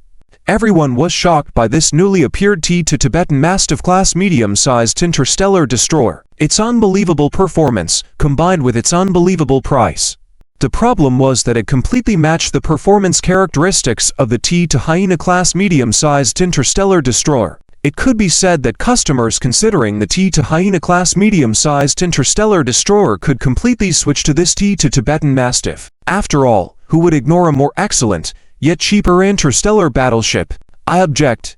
President Feng Weihao suddenly shouted. All eyes in the venue fell on the President Feng Weihao by the side of the stage. President Feng Weihao stood up, his expression dark, and said, "The Hurricane Consortium questions the authenticity of the Starship technology presented by the North Goose Starship Technology Group. I doubt that the North Goose Starship Technology Group is simply fabricating data out of thin air." Questioning, the CEO of Hurricane Corporation, Feng Weihao, actually raised questions in public. This unexpected turn of events surprised everyone, but on second thought, it seems to be a move expected by the Hurricane Corporation. After all, the price quoting of the T to Tibetan Mastiff class medium-sized interstellar destroyer from the Northern Goose Starship Technology Group has already exceeded the range that the Hurricane Corporation can afford. 3 million star coins. This is like stabbing at the heart of the Hurricane Corporation. Some might say, why don't you just lower your price, Hurricane Corporation? They offer 3 million star coins, you offer 2,500,000 star coins. After all, your production cost is only 200,000 star coins, so there is still profit margin, right? Although even if the T to Tibetan Mastiff class medium-sized interstellar destroyer keeps lowering its price, there is still room for profit. It does not mean that the Hurricane Corporation can keep lowering its price indefinitely. If you now lower the price to 3 million star coins, or even to 1,500,000 star coins, What about the customers who bought your starships for 4 million star coins earlier? What about those customers who just signed contracts and haven't received any interstellar battleships yet? If someone hasn't received their interstellar battleship yet, and you suddenly lower the price drastically, is that a 1/4 reduction? If the Hurricane Corporation dares to do so, the cost will be quite terrifying. The only way CEO Feng Weihao can think of is to question the performance of the Tibetan Mastiff class medium-sized interstellar destroyer from the Northern Goose Starship Technology Group. This type of questioning is allowed because before the military purchase conference begins, considering the confidentiality of core technologies of starship manufacturers from various parties, the Empire will not require the disclosure of too much core technical data, but will only check the basic data related to starships. As for other performance data, it is left to the starship manufacturer to provide. This also leads to some starship manufacturers taking risks and exaggerating their starship's combat performance to some extent, or pursuing combat capability while neglecting factors such as reliability and stability. In history, there have been some interstellar battleships that boasted about their performance at the beginning, showing remarkable combat capabilities, but developed numerous problems after a few years of service. Of course, the Empire will not suffer losses silently, and those starship manufacturers will pay a corresponding price. Although such cases are rare, there is a possibility of encountering such problems. Therefore, to seek fairness in this military purchase conference, the Empire gives participants the right to question. However, if the questioning fails, the questioning party will bear the costs incurred during the process and will have the security deposit for participating in the military purchase conference confiscated. This is a gamble for Feng Weihao. He does not believe that the suddenly rising Northern Goose Starship Technology Group can truly develop an interstellar battleship that surpasses his own Tibetan Mastiff class medium-sized interstellar destroyer. The host now takes the stage and solemnly asks the CEO of the Hurricane Corporation in the audience, Mr. Feng Weihao, do you question the credibility of the performance data of your competitors' Tibetan Mastiff class medium-sized interstellar destroyer? Yes. CEO Feng Weihao grits his teeth. The host immediately looks towards the Military Procurement Committee's seat, saying, next, the Military Procurement Committee will discuss the questioning raised by the Hurricane Corporation against the Northern Goose Starship Technology Group's product. Please wait a moment. The committee members of the Military Procurement Committee begin discussing this matter. To be honest, under the performance of the Tibetan Mastiff class medium-sized interstellar destroyer, the pricing they offered still surprised everyone. If it is as Li Yaqi said, choosing the Tibetan Mastiff class medium-sized interstellar destroyer is undoubtedly the best choice for this military procurement order. But compared to the long-established Tibetan Mastiff class medium-sized interstellar destroyer, the Tibetan Mastiff class medium-sized interstellar destroyer is full of mystery and uncertainty. To all members of the Military Procurement Committee, I can accept the questioning raised by the Hurricane Corporation against our group. I suggest that since the Hurricane Corporation believes that the performance of the Tibetan Mastiff class heavy interstellar destroyer developed and manufactured by our group has been falsified, why not just have a direct showdown? The real place for interstellar battleship to truly demonstrate its capabilities should not be in such situations, but in actual starship battles. Li Yaqi's proposal surprised everyone. No one expected her to propose a direct showdown between her Tibetan Mastiff class medium-sized interstellar destroyer and the Hurricane Corporation's Tibetan Mastiff class medium-sized interstellar destroyer. But on second thought, isn't this the best way for these two interstellar battleships to prove themselves? Please wait a moment. The Military Procurement Committee needs to discuss this proposal, said the committee member.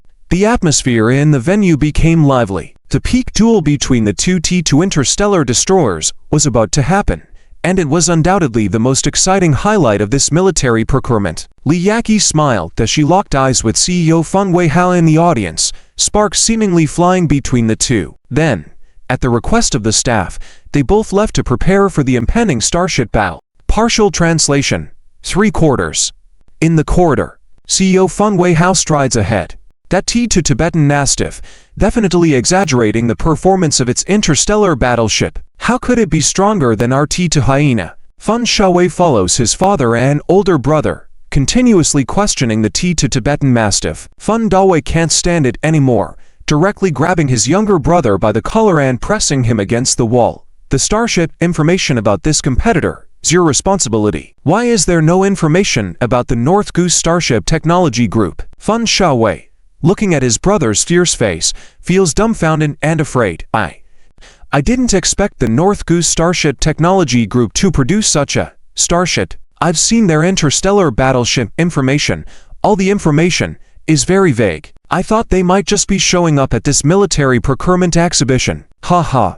You thought.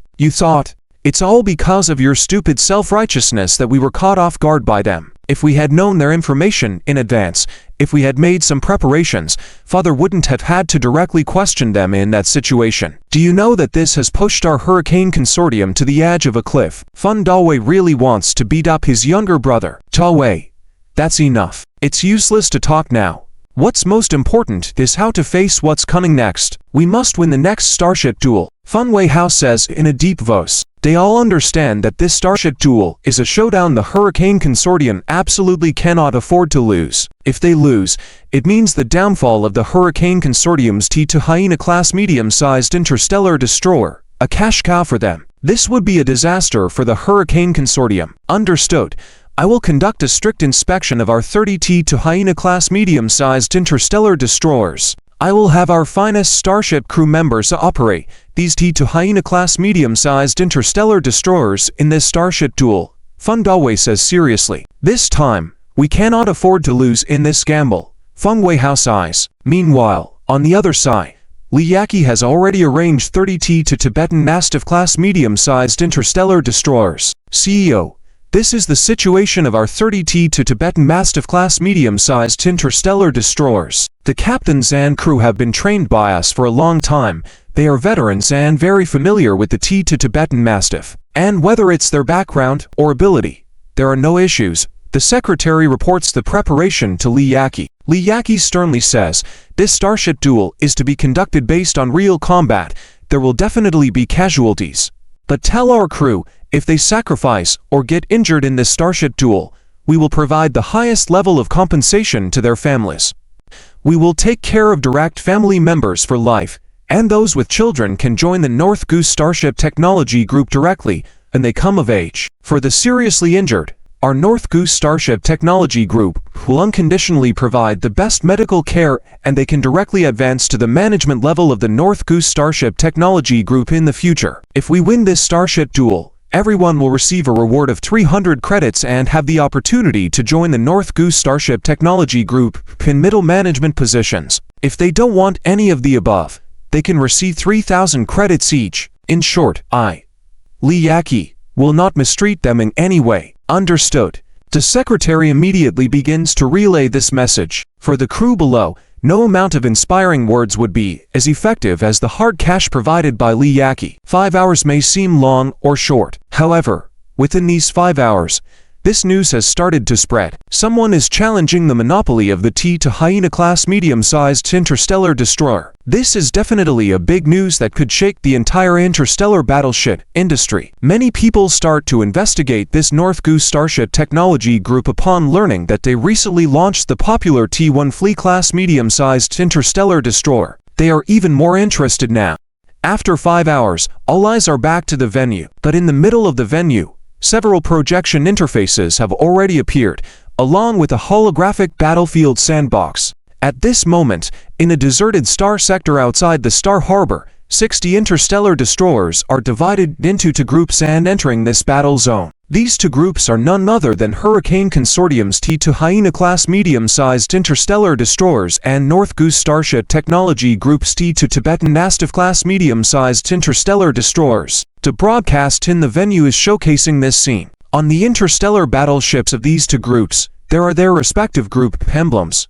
The protagonists, Feng Weihao of the Hurricane Consortium and Li Yaqi of the North Goose Starship Technology Group, each sit in the seats nearest to the stage on both sides. The outcome of this starship duel will determine the future development of these 2 groups. The host appears again in the center of the stage. Now the interstellar battleships of both sides have entered the designated combat zone. The battle will begin in 10 minutes. The rules are simple. Within this zone, the interstellar battleships of both sides will engage in unrestricted combat until one side's interstellar battleships are completely incapacitated or one side surrenders and admits defeat. At this moment, everyone in the venue is focused on the holographic interstellar battlefield sandbox, where there are 30 light points on each end, representing the 30 interstellar destroyers of each side. Who do you think will win this duel? Who knows? If what the woman from the North Goose Starship Technology Group said is true, then the T2 Tibetan Mastiff-class medium-sized interstellar destroyer definitely has a greater chance of winning. It's not necessarily true.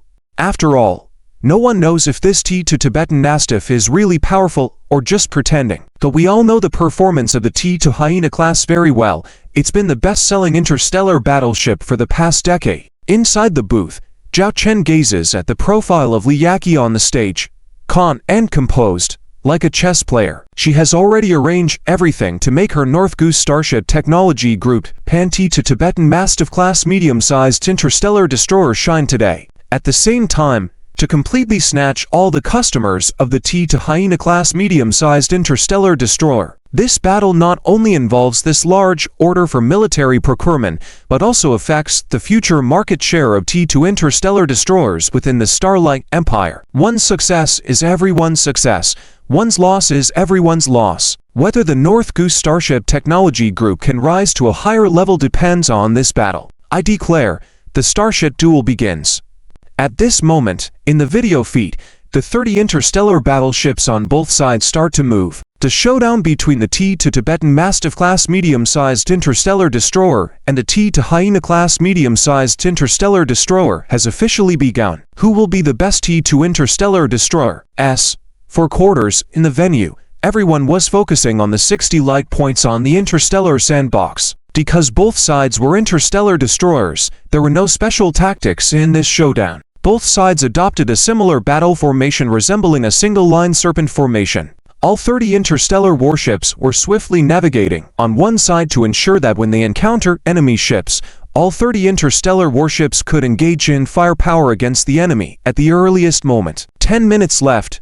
Both sides' interstellar warships will enter the combat range. Feng Dawei said solemnly. Feng Xiaowei whispered beside him, our two Tibetan Mastiff-class medium-sized interstellar destroyers are the best two interstellar destroyers and will definitely win. We will humiliate that Northian Starship Technology Group when the time comes. With that, Feng Xiaowei glanced at Li Yaqi across from them. Not to mention that this woman looks good. Perhaps when she is humiliated, he might have a chance to flirt with her. President Feng Weihao remained silent, his eyes fixed on the starship battlefield at the moment. Not only him, but everyone in the venue was focused on this starship battle. Soon, in a live drone feed, the two sides' interstellar destroyers were already in the same frame, appearing as tiny dots. However, this meant that both sides were entering each other's firing range. The weapon systems of the 32 Tibetan Mastiff-class medium-sized interstellar destroyers took action first. The dual-linked medium pulse laser and Wayne guns on each Tibetan Mastiff-class medium-sized interstellar destroyer initiated the attack, with 60 pulse lasers locking onto their targets. Fire. The range. It even exceeds that of the two Tibetan Mastiff-class medium-sized interstellar destroyer. Exclaimed a viewer. Don't underestimate this possibly early attack. In the battlefield, these few seconds of preemptive strike could determine the course of the battle. How is this possible? Our laser main guns are currently the most advanced level 2 lasers. Feng Dawei found it somewhat unbelievable. Under his disbelieving gaze, the 60 pulse lasers first hit 6 of the two Tibetan Mastiff-class medium-sized interstellar destroyers on the opposite side. On average, every 10 pulse lasers targeted one Tibetan Mastiff-class medium-sized interstellar destroyer. Although the two Tibetan Mastiff-class medium-sized interstellar destroyers quickly engaged in interception and defense, the interception rate was only a pitiful 15%. With those pulse lasers hitting the 6 Tibetan Mastiff-class medium-sized interstellar destroyers, exploding fireballs appeared one after another. The first fallen interstellar warship was not one, but three. Two Tibetan Mastiffs were directly turned into exploding fireballs. Numbered 011, 012, and 019, these two Tibetan Mastiff-class medium-sized interstellar destroyers had their bow armor blasted through, followed by a massive explosion in the bow section, rendering them combat ineffective. Although numbered 029 and 7s to two Tibetan Mastiff-class medium-sized interstellar destroyers did not fall immediately. The damage they sustained caused their bridge to be damaged, the control system to be compromised, making the entire starship out of control and temporarily unable to fight. The situation of number 022's to Tibetan Mastiff-class medium-sized interstellar destroyer was slightly better, with no fall or loss of control. However, all its main guns and several secondary guns positions were destroyed, and multiple dent, after half an hour. The outcome of the battle between two Hyena-class medium-sized interstellar destroyers and two Tibetan Mastiff-class medium-sized interstellar destroyers is out. The entire fleet of two Hyena-class medium-sized interstellar destroyers was annihilated. Two Tibetan Mastiff-class medium-sized interstellar destroyers lost 5 ships, severely damaged 5 ships, and the remaining starships suffered varying degrees of damage. The casualty ratio reached an astonishing 6-to-1. Even including the severely damaged part of the 2 Tibetan Mastiffs, the casualty ratio is still a terrifying 3-to-1. The people in the entire venue remained silent for a long time upon seeing this result. Everyone went from being initially incredulous to later excitement, unable to hide their emotions, because most of the starship manufacturers present were only responsible for some components and modules.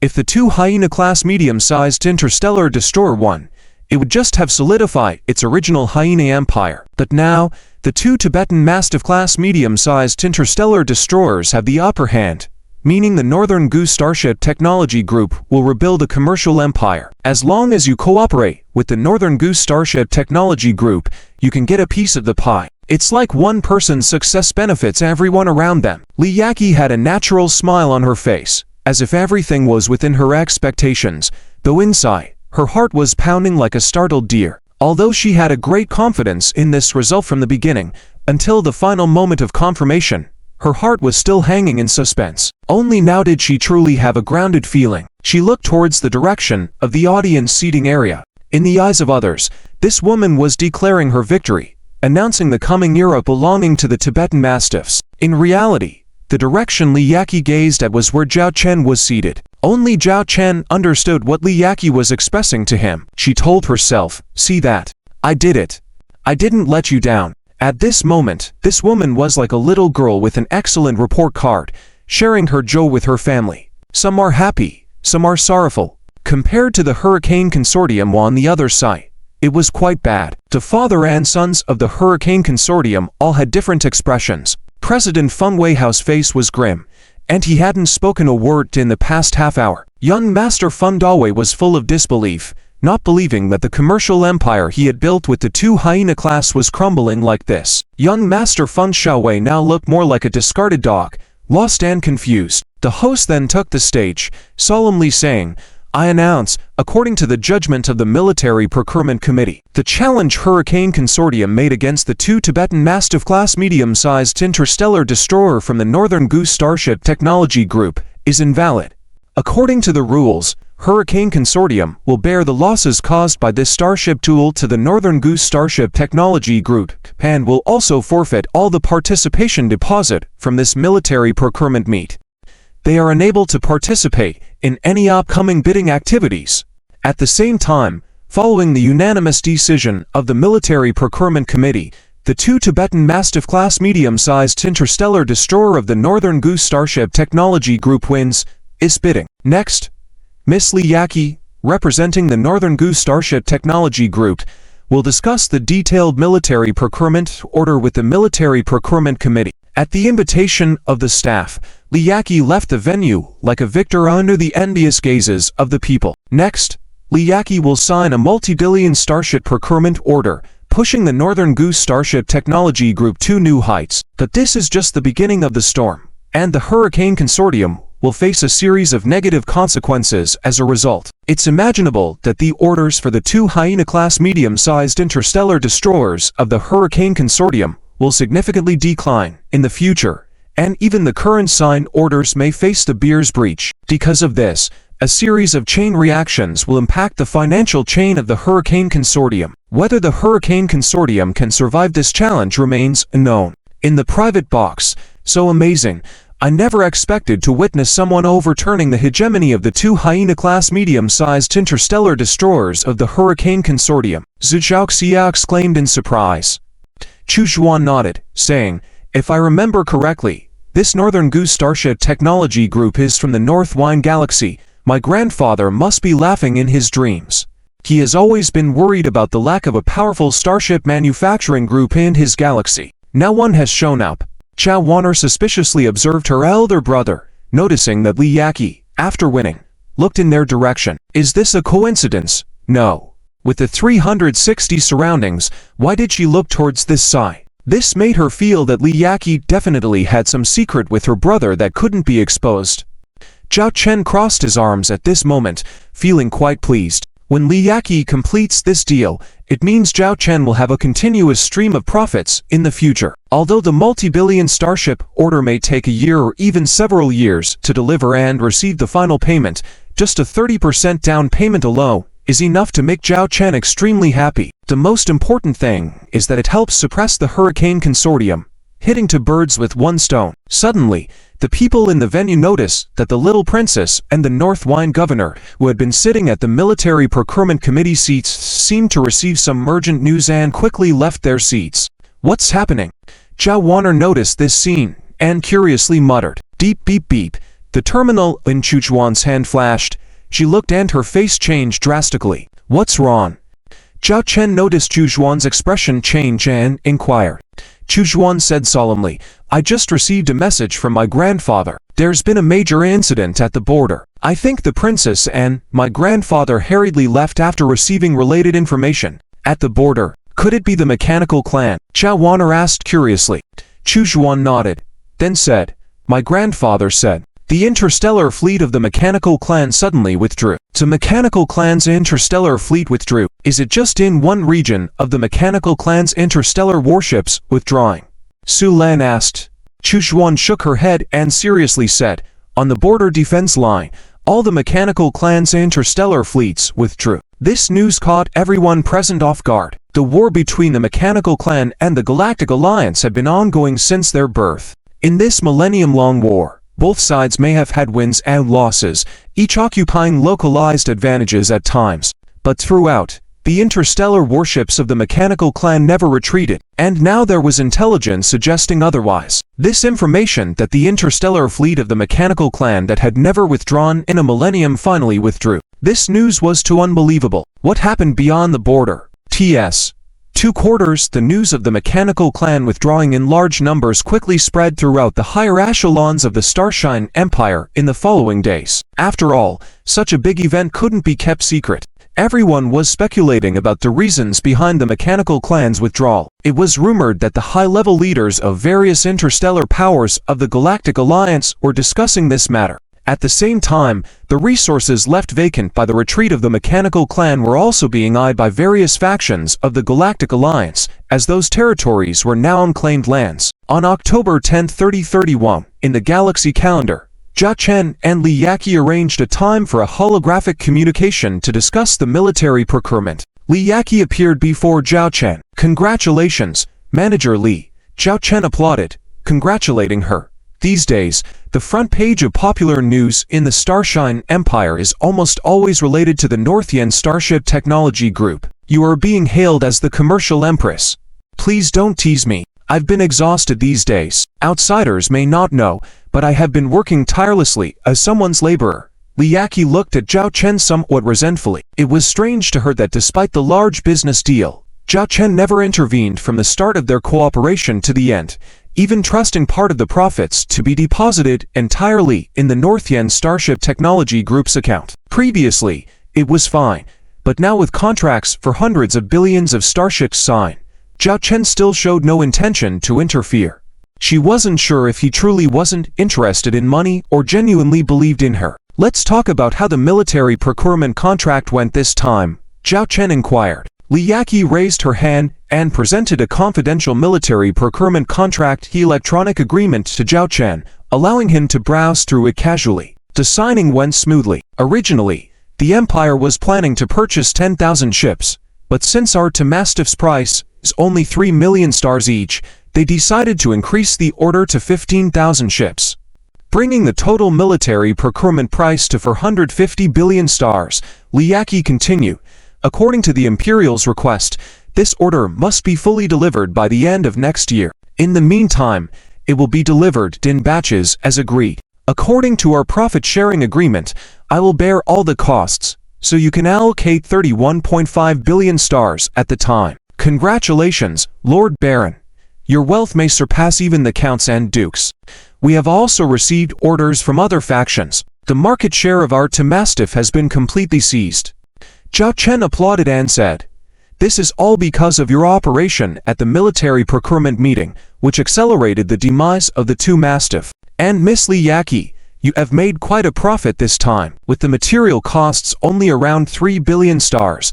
The rest, including labor costs, transportation costs, and expanding production lines, won't exceed 90 billion stars. You've made nearly 50 billion stars. As far as I know, the pure profit of the Northian Interstellar Trade Group in the past 10 years probably doesn't match this single deal of yours." In this cooperation, both Zhao Chen and Li Yaqi were winners. Li Yaqi gained the opportunity to showcase her skills in her desired field, while Zhao Chen could continue making money effortlessly. "I will still entrust the matters of the Northian Starship Technology Group to you entirely, but I need you to help me with something." Zhao Chen mentioned something of his own. "Please, go on," Li Yaqi replied. Zhao Chen continued, "Now that the Northian Starship Technology Group has grown larger, acquiring raw material resources for starships has become much more convenient than before. So in the future, when I need starship material resources, please arrange to procure a batch from your site, and I will have Chidon discreetly deliver it using her channels." Previously, the annual procurement of raw material resources by the Northian Starship Technology Group was only a few billion. Therefore, at that time, Zhao Chen did not directly use the Northian Starship Technology Group's channel, as it would easily expose their relationship. But now with the Northian Starship Technology Group's considerable size, such procurement of raw material resources wouldn't attract attention, allowing Zhao Chen to use this channel confidently. "That won't be a problem. Just provide me with an order for the raw materials when the time comes." Li Yaqi nodded in agreement. After their discussion, the communication ended. The matter of the Empire's procurement thus concluded. Since Zhao Chen's elder sister was not around, and he had no intention to stay any longer, he bid farewell to Chu Zhuan, Su Lan, Zhujiao Xiao, and others. Zhao Chen's 3 Storm Snow-class light interstellar battleships set sail back to the L-Dragon Galaxy. Those who were discussing about the Northian Starship Technology Group's introduction of the 2 Mastiff-class medium interstellar destroyer to overthrow the 2 Mastiff-class medium interstellar destroyers of the Hurricane Consortium had no idea that the mastermind behind the scenes had quietly departed. All they saw was the rising star of the Northian Starship Technology Group, the commercial Empress Li Yaqi. Storm Snow-class light interstellar battleship. Bridge. It's better to stay comfortable on one's own starship bridge. Zhao Chen adjusted the captain's chair to a comfortable position while opening the system interface. He had been spending these days with Zhao Wan'er and the others, not having the time to check the latest quarterly missions. Quarterly mission, Requirement 1. Exchange a Tier 3 Auxiliary Interstellar Battleship Technical Blueprint. Requirement 2. Reach a fleet of 100 combat-type interstellar battleships. Requirement 2 was not difficult. If the number wasn't sufficient, he could simply expand a few more Black Rhino-class interstellar heavy assault escort ships. They were inexpensive and had good value. Requirement 1 was a bit more complicated, as Zhao Chen needed to consider the system points issue. At that moment, Zhao Chen felt as if someone were staring at him. Opening his eyes, he saw Zhao Wan'er standing beside him, continuously gazing at him. "Is there something on my face?" Zhao Chen touched his face. Without saying a word, Zhao Wan'er continued to stare at Zhao Chen. "What's wrong?" Zhao Chen asked, puzzled. Like a detective, Zhao Wan'er mysteriously asked, "Is that Li Yaqi and the 2 Mastiff-class medium interstellar destroyer related to you?" This woman's intuition was unbelievable. She actually figured it out. Surprised, Zhao Chen replied calmly, "How could I be related to that business genius? If I had to say, I only know her brother." "Really?" Zhao Wan'er looked at Zhao Chen suspiciously. At that moment, Secretary Basie suddenly approached and reported, "Commander, the latest news from the base has arrived." Not asking further questions, Zhao Wan'er also waited for the news. Basie said, "It's about the intelligence from Chidon's reconnaissance team. They've discovered the base of that slave trafficking organization." Zhao Chen immediately perked up.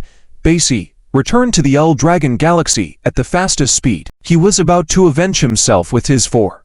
To be continued. 3 quarters in late October of the year 3031 in the Galaxy calendar, Zhao Chen's Class 3 Stormgrade, light interstellar battle cruiser returned to the Dragon Galaxy. Lingering anxiety, Red Pupil immediately met with Commander Zhao Chen. Commander. Sir. Red Pupil stood before Zhao Chen, looking eager. Tell me in detail about the information you gathered. Zhao Chen asked Red Pupil.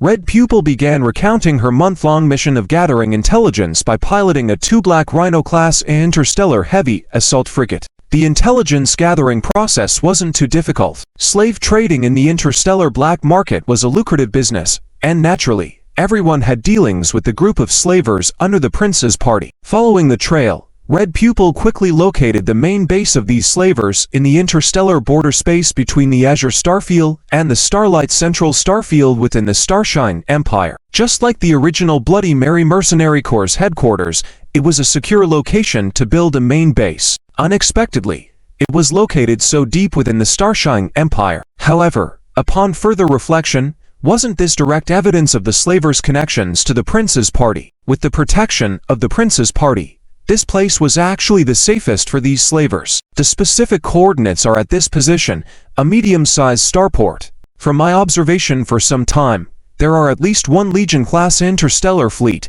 with 3,000 interstellar warships stationed here. However, their quality is not high, just slightly stronger than the interstellar forces you dealt with in the Reef Starfield, Red Pupil reported. Do you have detailed information on the combat capabilities of these interstellar warships? Zhao Chen continued asking. Red Pupil reply. Regarding this information, we are not very comprehensive, but based on my estimation, the 3-star warships are expected to have around 30 ships. The 2-star warships are expected to have around 1,000 ships, and the remaining 2,000 ships are all 1-star warships. The number of 1-star warships may be higher because there are often 1-star warships escorting interstellar transport fleets carrying slaves plundered from various places arriving here. 33-star warships. If it had been before, Zhao Chen might not have been confident in tackling this tough challenge. However, by the end of this year, Zhao Chen would have a batch of 3-star warships in service, including a mainline interstellar warship, the 3 Phoenix-class carrier. With such a lineup, Zhao Chen had absolute confidence in taking down the slavers' main base. At this moment, Red Pupil hesitated, saying, "But if you really want to take action against these slavers, it may bring you significant trouble, because these slavers are backed by the Prince's party. Leaving aside whether they would track down your information, just the location of this starport where the slavers are situated, if the battle cannot be concluded within a short time, there is the possibility that the Prince's party will dispatch reinforcements to engage in combat. By then, your interstellar fleet may be surrounded." Saying this, Red Pupil looked at Commander Zhao Chen.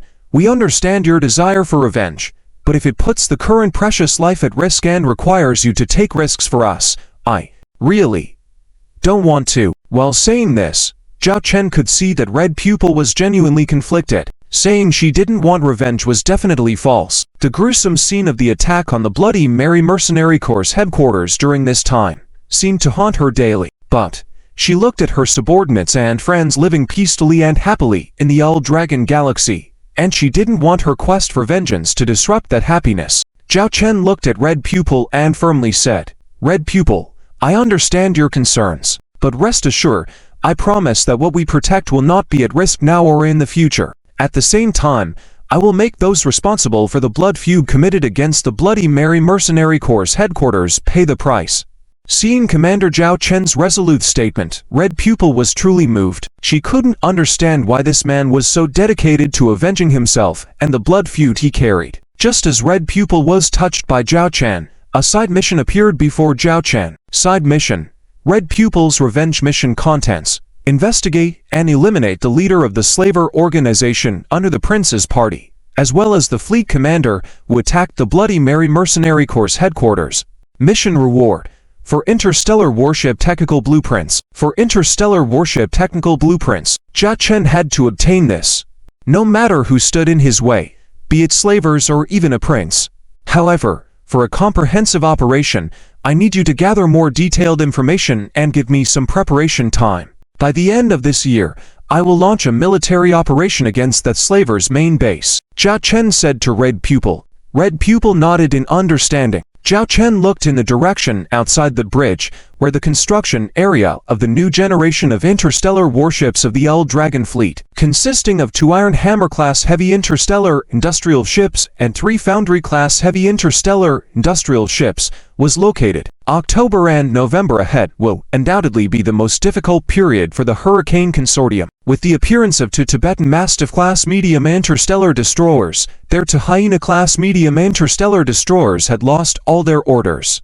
Apart from the previously signed Starship orders, after that military procurement event, they received no new orders for the Hyena-class medium interstellar destroyers. Even the old orders were being cancelled. Brother, a stellar lord breached the contract.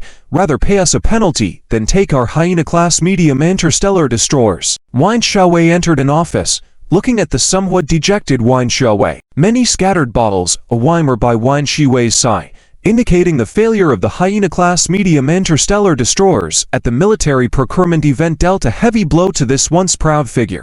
These bastards all were running to us like beggars, begging us to sell them interstellar warships before. Wine Xiaowei cursed. Wine Xiaowei continued, our financial chain also has problems. If we don't resolve the funding issue within a month, our raw material supply will be interrupted, and the research projects of the 2 3-star warships will be halted. Hearing this, Wine Xiaowei covered his face. This so-called pride of the sky was unwilling to face this mess, hence ended up drunk here. At this moment, a figure walked in. Father. Wine Xiaowei looked at Wine Weihao, whose half the hair had turned white. For the past 1 or 2 months, Father Wine Weihao had been running around, trying to solve the crisis of the Hurricane Consortium. Wine Weihao walked to his eldest son, picked up a nearby ball and smashed it on his eldest son's head, leaving his eldest son stupefied, staring dumbfounded as his father Wine Weihao raised a hand to open an electronic document. I have found the funds, and our 2 3-star warships can continue their development. If you are still my son, get up and regain everything that belongs to our family. With that, Wine Weihao turned and left. Wine Xiaowei, upon hearing about the funds, immediately perked up, but when he saw the contents of the electronic document clearly, he was dumbfounded. The content showed that the Hurricane Consortium would receive a grant, but the price was 59% ownership of the Hurricane Consortium, and the counterpart was the Huan family behind the governor of the Azure Starfield and Marshal Huan Jixian. Wine Xiaowei understood. His father had sold the Hurricane Consortium in exchange for the current precarious survival. Buy-in. Li Yachi. I, Wine Xiaowei, swear to you that what the Hurricane Consortium lost today, I will reclaim tenfold, 100-fold. The humiliation you brought me, I will make you pay the price. Wine Xiaowei roared. T.S. 4 quarters the governor of the North Wine Star Domain. Your Excellency, the data modification suggestions you gave us regarding the T3 White Eagle-class medium-sized interstellar cruiser have helped us successfully overcome the difficulties that were troubling us before. This allows us to continue with the upgrade and modification projects for the T3 White Eagle-class medium-sized interstellar destroyer. A starship engineer in white exclaimed excitedly as he looked at the governor of the North Wine. Just because of the data provided by the governor of the North Wine, they were able to save at least several months, if not a year, of research time. Don't thank me, I got it from someone else, the governor of the North Wine said with a smile. Someone else? I wonder whose brilliant ideas from the chief engineer of starships. The starship engineer curiously inquired. The governor of the North Wine proudly said, my grandson-in-law. Grandson-in-law. The other person was puzzled by this, but then realized. The governor of the North Wind's grandson-in-law was none other than the dragon companion of Miss Chu from the Chu family. All right, you focus on your own tasks, and don't ask about anything else, the governor of the North Wine said, waving his hand. The governor of the North Wine closed the communication window, reminiscing about the time when a man named Zhao Chen could identify all the problems just by looking at some of the starship data he had given him. What a stroke of luck Chujan had, actually finding such a great grandson-in-law. He is a moving treasure trove. The governor of the North Wine couldn't help feeling envious, thinking about his own incompetent grandsons and granddaughters. Although he had many descendants, none of them were as likable as his granddaughter-in-law Chujuan, who had now found such a valuable son-in-law. Comparatively, his quirky granddaughter was really giving him a headache. Well, the fortunes of our children and grandchildren are their own. The governor of the North Wine sighed and shook his head. It has been 2 months since the purchase from the Emperor ******. After the North Goose Starship Technology Group secured the military purchase order, they immediately expanded the production line of the T2 Mastiff-class medium-sized interstellar destroyer, expanding it by dozens of times. According to Liaki's goals, the monthly output of the T2 Mastiff-class medium-sized interstellar destroyer reached at least 2,000 ships. The annual output had to exceed 20,000 ships. The North Goose Starship Technology Group rose to become one of the most famous starship manufacturers in the Starlight Empire, just a matter of time in the eyes of the public. As for the Hurricane Consortium, which was pushed off the altar by the North Goose Starship Technology Group, they experienced a large number of cancellations in orders and also faced problems with their financial chain. During this time, they fell into silence, but there didn't seem to be any signs of direct bankruptcy. However, losing the T2 Hyena-class medium-sized interstellar destroyer, a cash cow, it was impossible for the Hurricane Consortium to rise again. In the Zhonglong star system, Zhao Chen enjoyed rare vacation time on the T2 Bronze Eden-class starship. Having spent over a year in this world, he had mainly been running around and had not rested properly. These 2 months allowed him to truly enjoy what it meant to be a lord. Zhao Chen lay on a beach chair by the lake, watching the graceful figures playing in the water. The scenery was excellent. Lily was in the best shape, wearing a black swimsuit exuding a strong allure. Next was Shen Bing.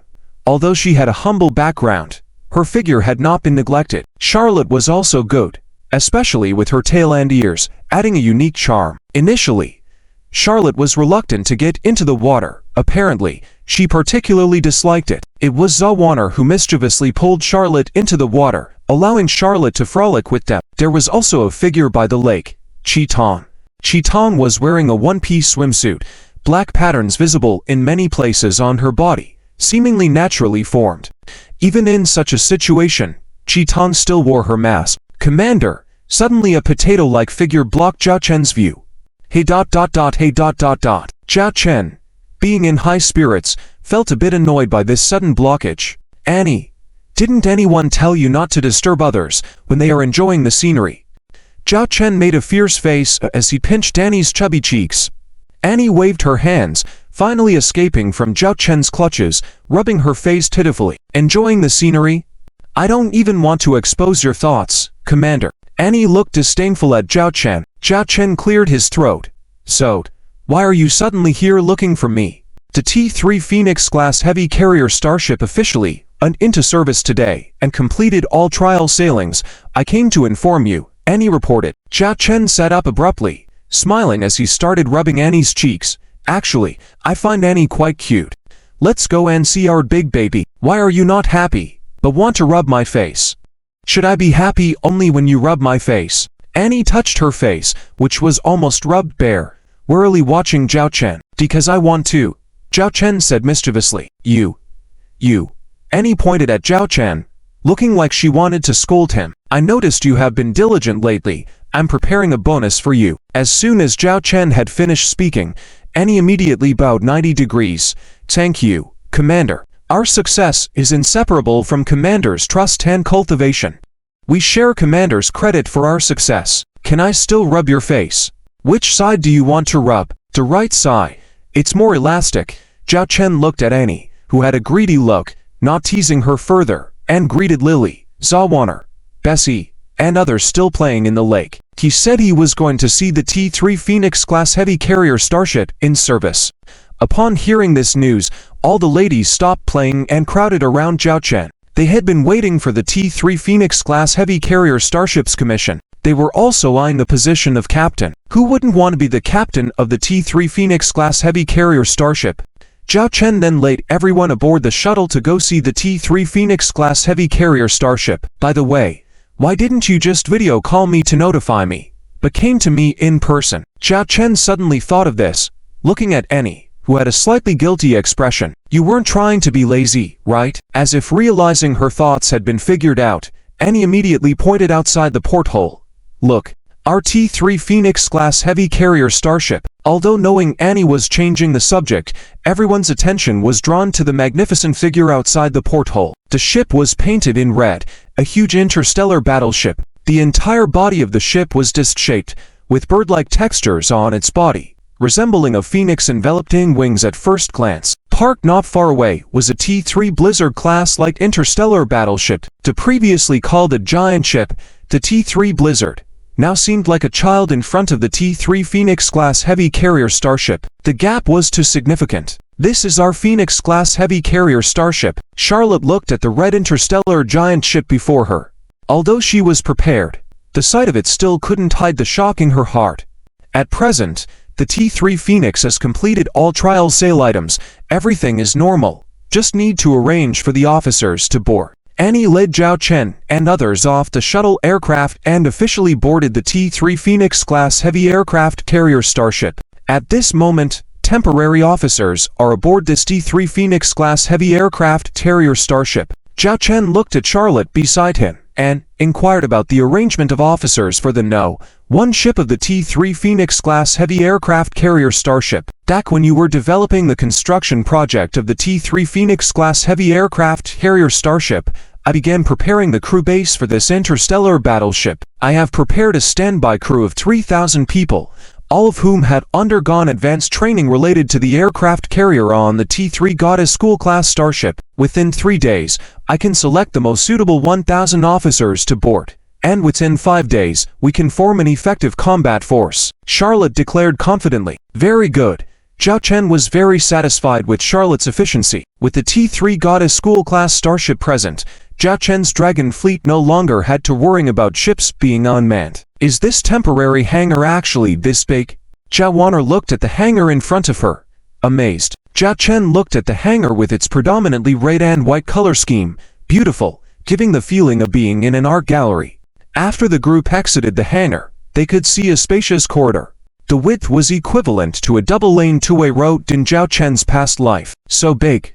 Secretary Bessie covered her mouth in astonishment. It's no wonder Bessie was so surprised, because based on what they knew from the known internal structure of the T-3 starship, none were this large. Such luxury space utilization. Either the designer created a glamorous, but impractical starship, or this starship is at the forefront of technology. The entire T-3 Phoenix is divided into 20 large areas, 3 of which are dormitories and crew welfare areas, divided into the front, middle, and back of the hull. Because this T-3 Phoenix has a crew of 1,000 officers. Even the starship mess hall is located in each of the 3 areas. It even features small entertainment and leisure areas, where crew members can experience various entertainment activities in holographic simulations, allowing them to relieve stress during rest times. Because of the substantial length of the hull at 4,800 meters, the starship is equipped with numerous specialized floating elevator corridors, ensuring that any crew member can reach any location in 3 minutes. Annie explained like a guy, tapping her hand a few times, and a cuboid-shaped transparent floating device similar to an elevator descended from above. It could accommodate up to 10 people. "Let's first head to the starfighter hangar." Annie entered the floating elevator. As they entered, the elevator immediately ascended into a special passageway. In fact, these information data was well known to everyone present, and they had even seen it countless times. However, the data and physical reality are completely different concepts. A minute later, the floating elevator stopped. Instead of entering the crew walking corridors, under Annie's control, it entered a special space that required high authorization. In this somewhat dim space, special aircraft outlines could be seen, but due to insufficient light, they remained unclear. Annie used her authority to turn on the lighting for this area. In an instant, rows of neat and uniformed starfighters appeared before everyone. Painted in bright red, the aircraft resembled fiery birds. Compared to the unmanned stockcraft seen on the T-2 Queen B-class heavy aircraft carrier starship, these starfighters gave off a more domineering feeling. Just in terms of size alone, they were several times, even dozens of times, larger than the unmanned stockcraft.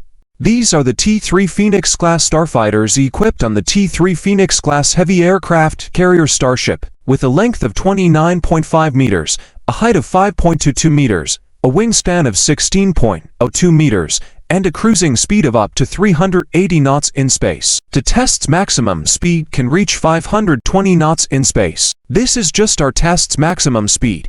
There is also a super limit speed that would shorten the engine lifespan of the starfighters, leading to uncontrollable and irreversible damage.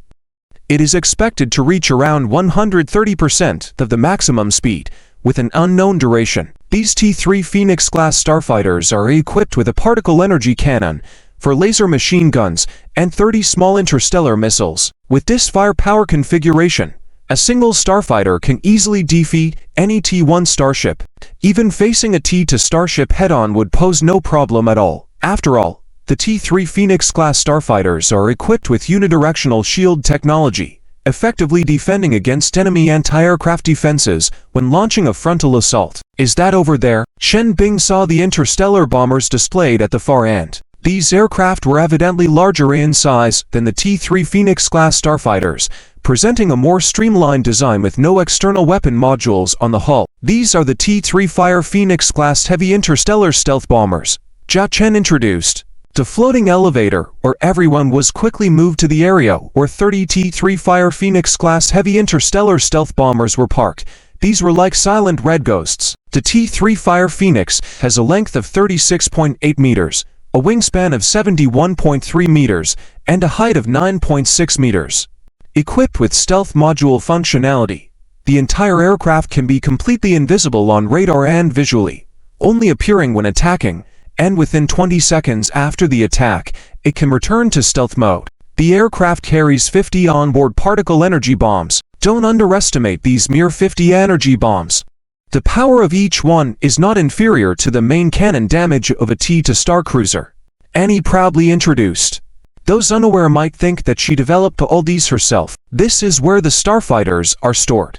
This is just one hangar. There are a total of 4 hangars in various locations on the aircraft carrier, storing a total of 3,000 T-3 Black Phoenix-class medium unmanned stockcraft and 20 T-3 White Phoenix-class electronic interference interstellar stealth unmanned stockcraft.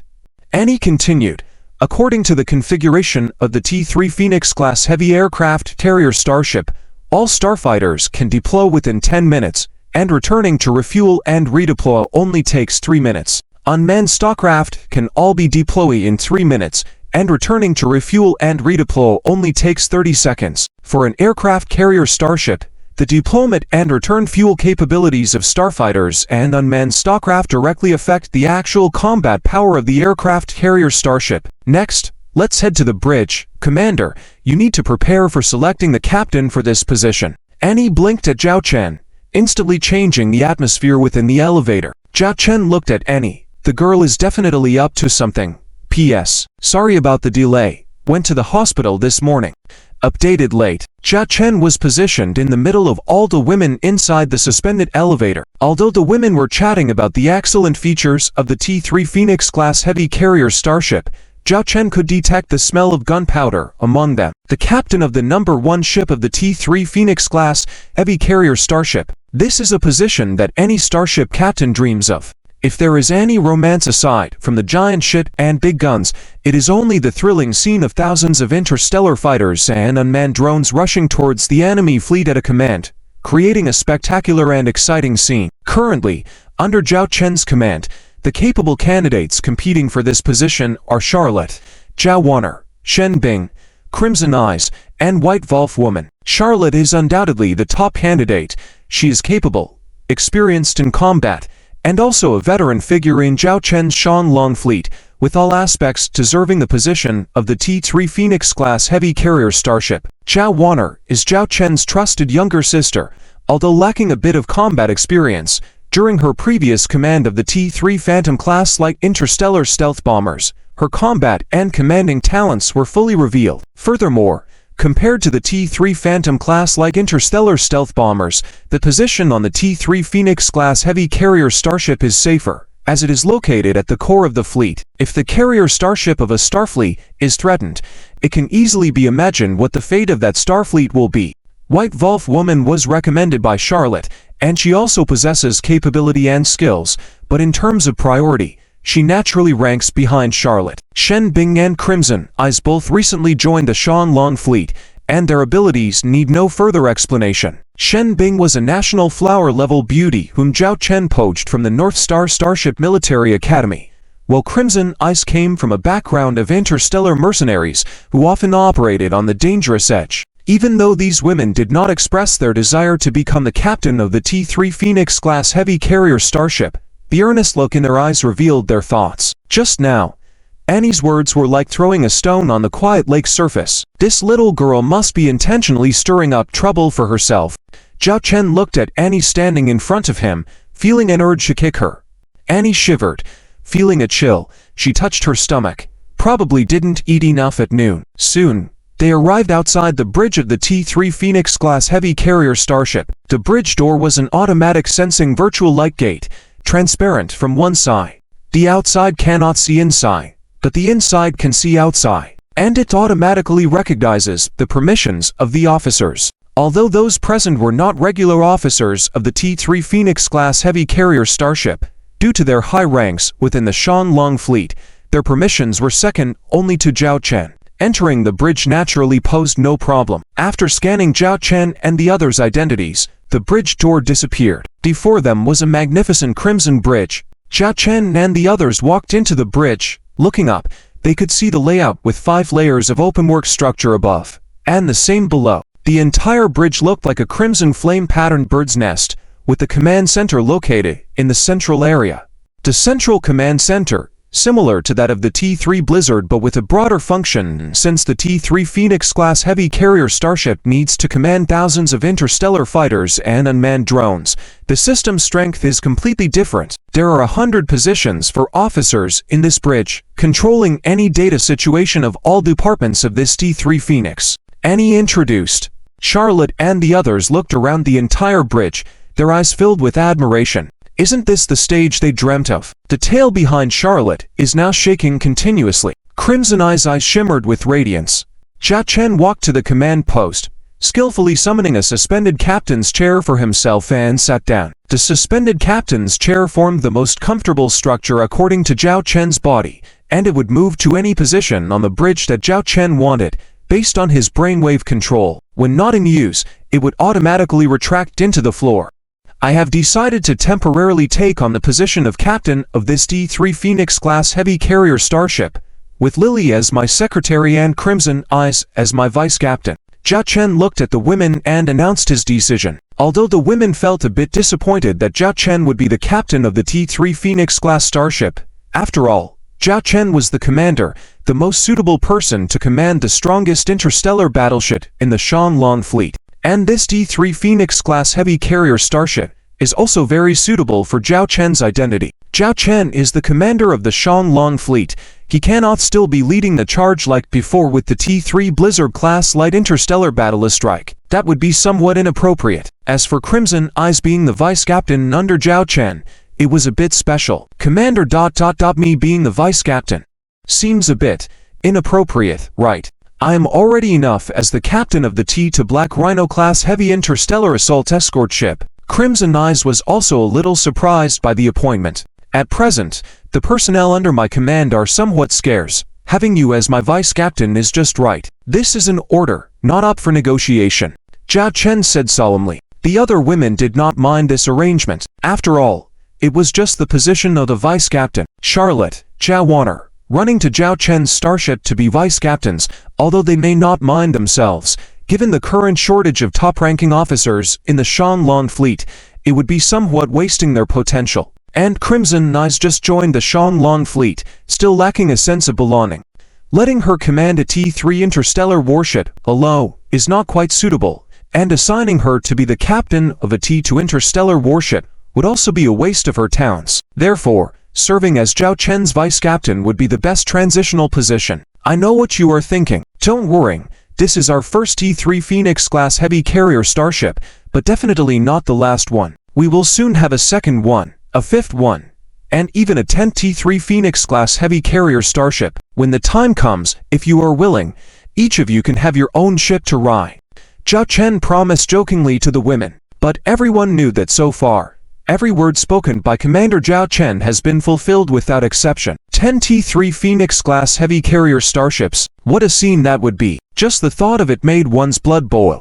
Zhao Chen sat on the captain's chair, closing his eyes. He seemed to be there in person, commanding an interstellar fleet of pure T-3 class starships under his orders, conquering the interstellar sea. No, Not just T3 interstellar warships, he will also have T for interstellar warships, and even more powerful interstellar warships in the future. With the commissioning of the T3 Phoenix-class heavy aircraft carrier starship, it joined the ranks of the Dragon Fleet. The original construction plan for the interstellar battleships was completed one after another, and after the crew boarded, they officially joined the Dragon Fleet on December 25, 3031 of the Galactic calendar, as per Zhao Chen's construction plan formulated at the end of September. Apart from the T for Reborn-class clone starship, all interstellar battleships were completed nearly a week ahead of schedule and joined the combat sequence of the Dragon Fleet. Secretary Lily stood on Commander Zhao Chen's right on the bridge of the T3 Phoenix-class heavy aircraft carrier, while Deputy Captain Chitong stood on his left. The Dragon Fleet is ready. The total number of combat star interstellar battleships in the fleet is 102.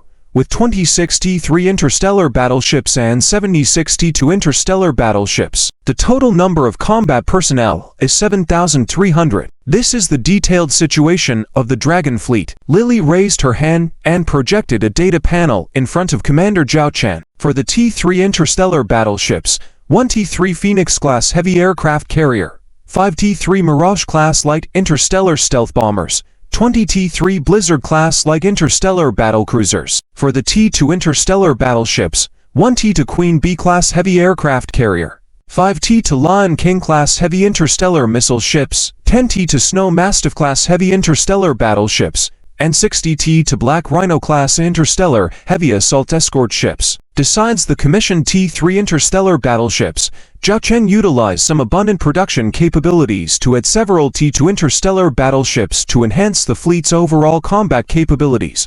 Although the current fleet of interstellar ships barely reached 100, their actual combat power could easily rival the 3,000 interstellar battleships of a Legion-class secondary Imperial fleet, with winning odds of over 90%. After all, the dominance of the T3 interstellar battleships is beyond doubt. Zhao Chen's fleet development strategy is focused on quality over quantity. Zhao Chen looked at Deputy Captain Chitong beside him. Chitong, how is the battle plan report I asked you to prepare earlier? Chitong was momentarily puzzled, but understood Commander Zhao Chen's meaning. She was somewhat incredulous and excited as she presented the battle plan she had completed earlier. It was a battle plan for the surprise attack on the slave trader spaceport under the Prince Party's flag. Zhao Chen had asked Chitong to prepare it in advance, and she had done so meticulously. She hadn't expected the commander to use her battle plan so quickly, especially against a force affiliated with the Prince Party, a lucrative slave trade enterprise that was insignificant to most aristocrats who didn't care about the fate of slaves, most of whom were hardly considered human. Noticing the disbelief in Deputy Captain Chitong's eyes, Zhao Chen spoke firmly. Remember, this is what I promised you before. I have a habit. I may forget anything, but I remember two things clearly. 1.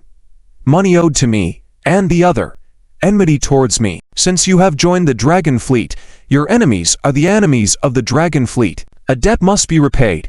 It's a fine tradition of our Dragon Fleet, Zhao Chen said with determination. Taking a deep breath, Deputy Captain Chitong controlled her excitement and said, "Yes, Commander, please review my battle plan report." "Hold on.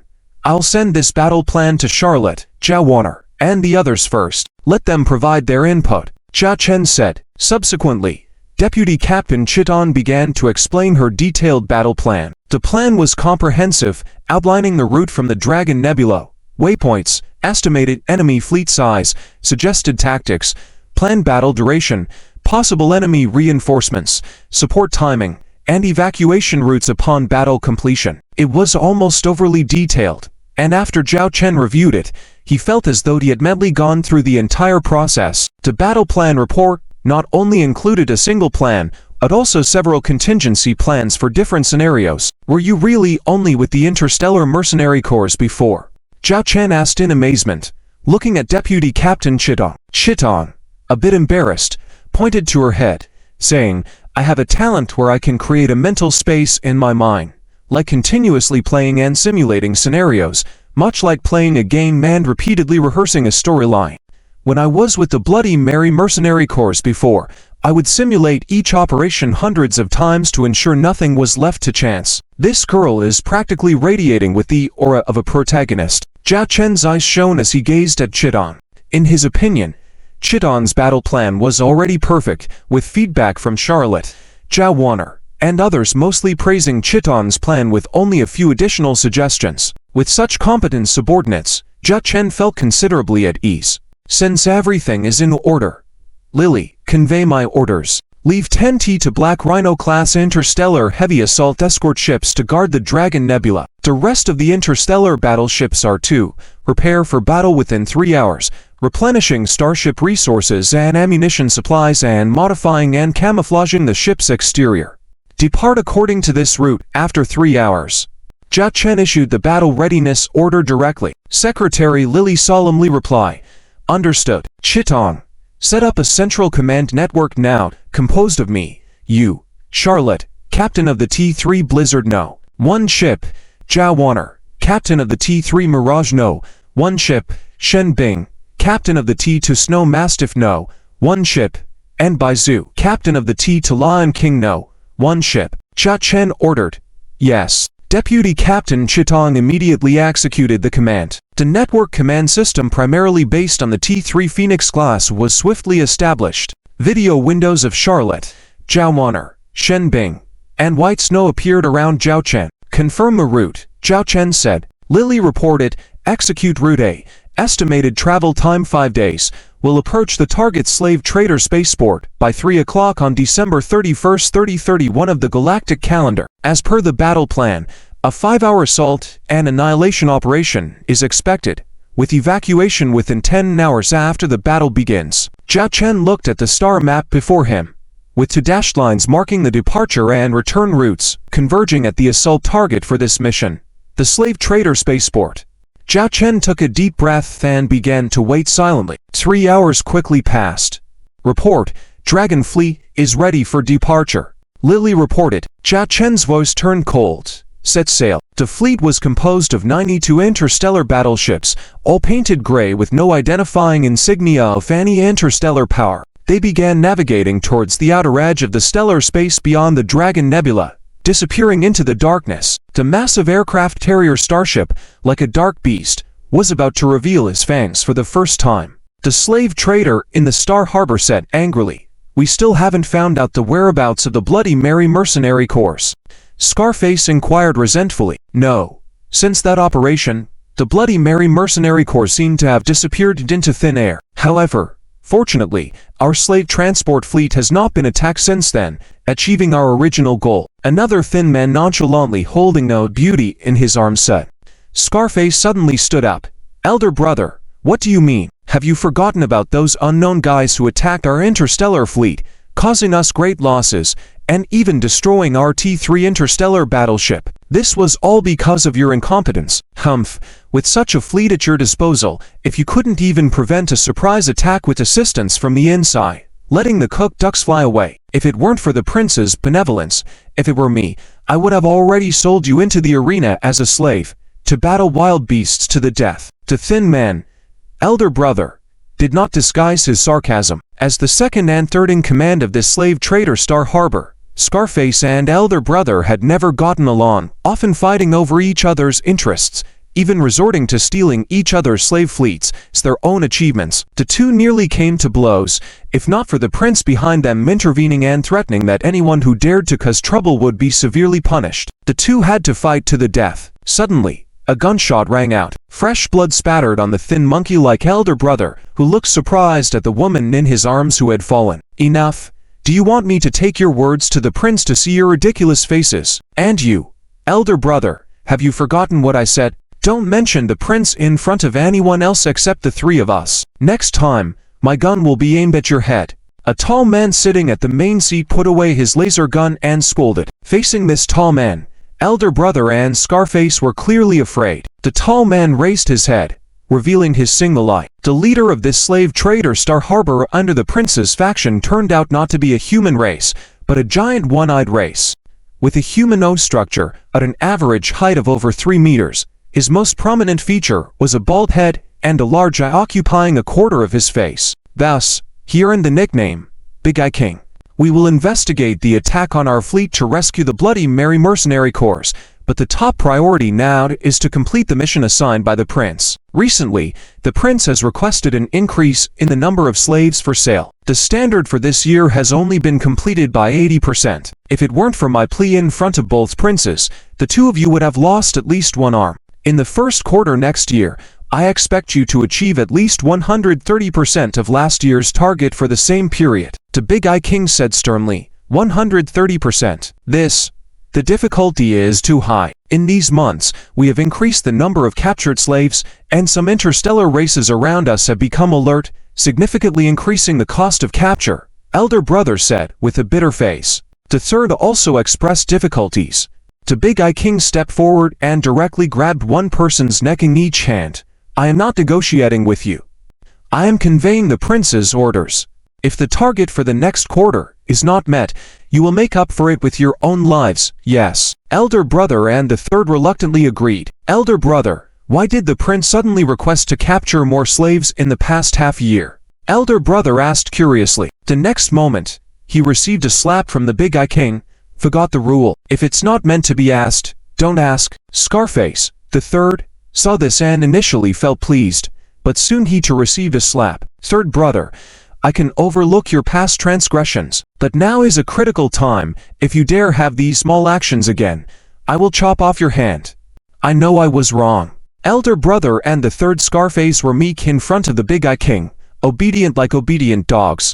Little did the three leaders know that danger was already descending upon them. In the outer region of the slave trader Star Harbor, 5 T-3 Mirage Thorn-class light interstellar stealth bombers were approaching for reconnaissance.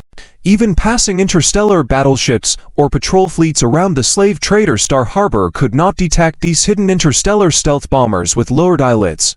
After gathering the information, Zhao Wanner immediately reported to Commander Zhao Chen. The defense of the slave trader Star Harbor is indeed very tight. Inside the harbor, there are only 500 interstellar battleships stocked, with an additional 2,500 interstellar battleships, forming 5 regional blocks that surround the Star Harbor from 5 directions.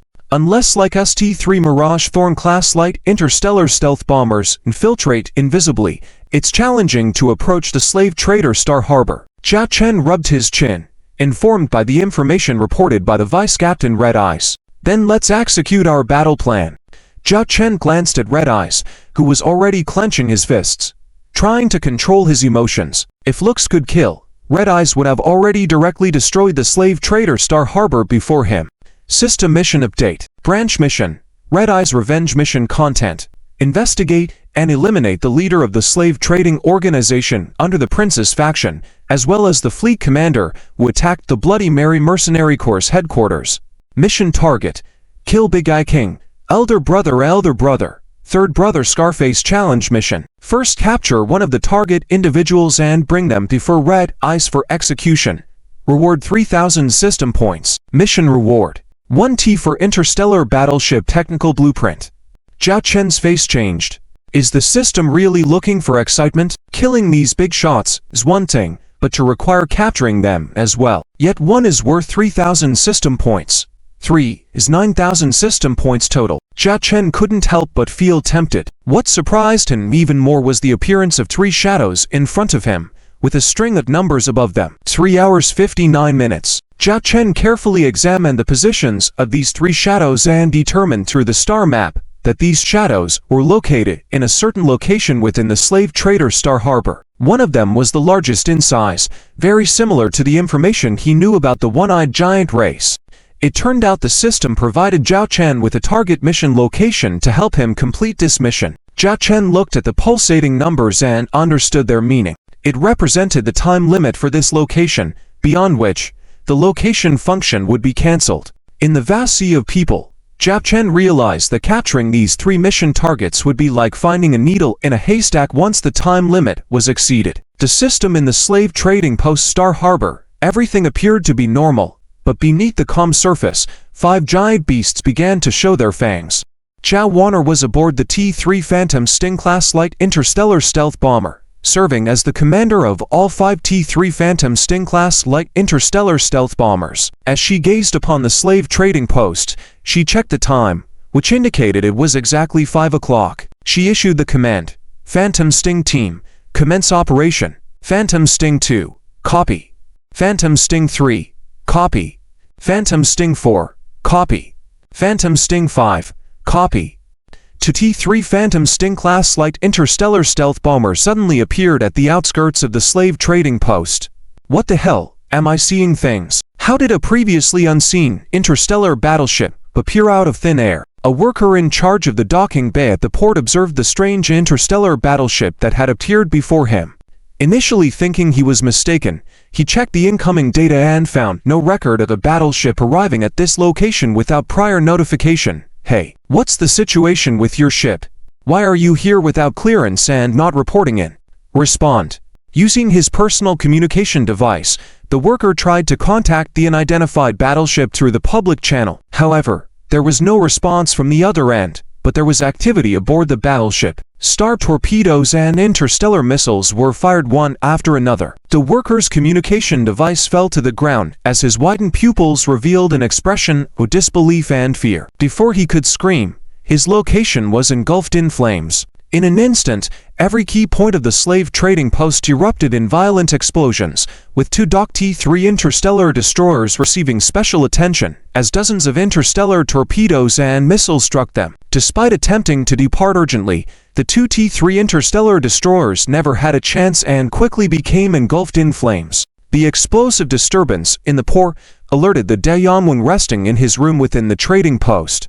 He watched as the water in his cup continued to tremble. Soon, several video requests appeared before him, and he first opened those of his subordinates. Big brother, our trading post is under attack by unknown T-3 class interstellar battleships, said Skinny Monkey in alarm. Scarface swiftly added, several main flight paths in our port have been destroyed, trapping at least 500 interstellar battleships unable to leave the port. Additionally, two T-3 interstellar destroyers have been destroyed. What? Hearing this news, Daeyeonwon was shocked. He quickly headed to the command center of the trading post, issuing orders to Skinny Monkey and Scarface. What are you waiting for? Quickly deploy the interstellar fleet to eliminate these attackers. We've launched a counterattack, but the enemy has a comprehensive star shield. We can't take them down right away. Skinny Monkey added with surprising news. You have T-3 interstellar battleships, so how do they have a full star shield? Daeyeonwon was stunned. We don't know either, but what we see is that they do. Damn it, my interstellar fleet is under attack as well. The attackers don't have just two of these T-3 interstellar stealth bomber. 3, 4, 5. There are 5 of them, Skinny Monkey mentioned nervously. By now, Daeyeonwon had reached the command center of the trading post. Chaos reigned in the room as numerous interstellar battleships were stuck in the port, resembling headless flies and striving to depart. In this scenario, various issues arose, such as collisions between battleships or uncontrolled impacts on the trading post. The situation was utter chaos. Why haven't the defensive weapons of the trading post been activated? Daeyeonwon growled at his deputy in charge of the command center. The trading post was supposed to have defensive weapons, some of which were not even inferior to the firepower of several T-3 interstellar battleships. The deputy pointed to a virtual screen with hundreds of frames, 2/3 of which had turned black, leaving only a third mostly red. Our defensive weapons were mostly destroyed during the initial enemy attack. The remaining defensive weapons are struggling to hold on, the deputy explained helplessly. Daeyeonwon's face darkened as he raised his hand and opened the radar map of the trading post and its surroundings. 5 enemy interstellar battleships marked in red were already visible. These are the unknown T-3 interstellar stealth bombers attacking us, suddenly appearing around our trading post. 2 of them immediately started bombarding our trading post, creating chaos.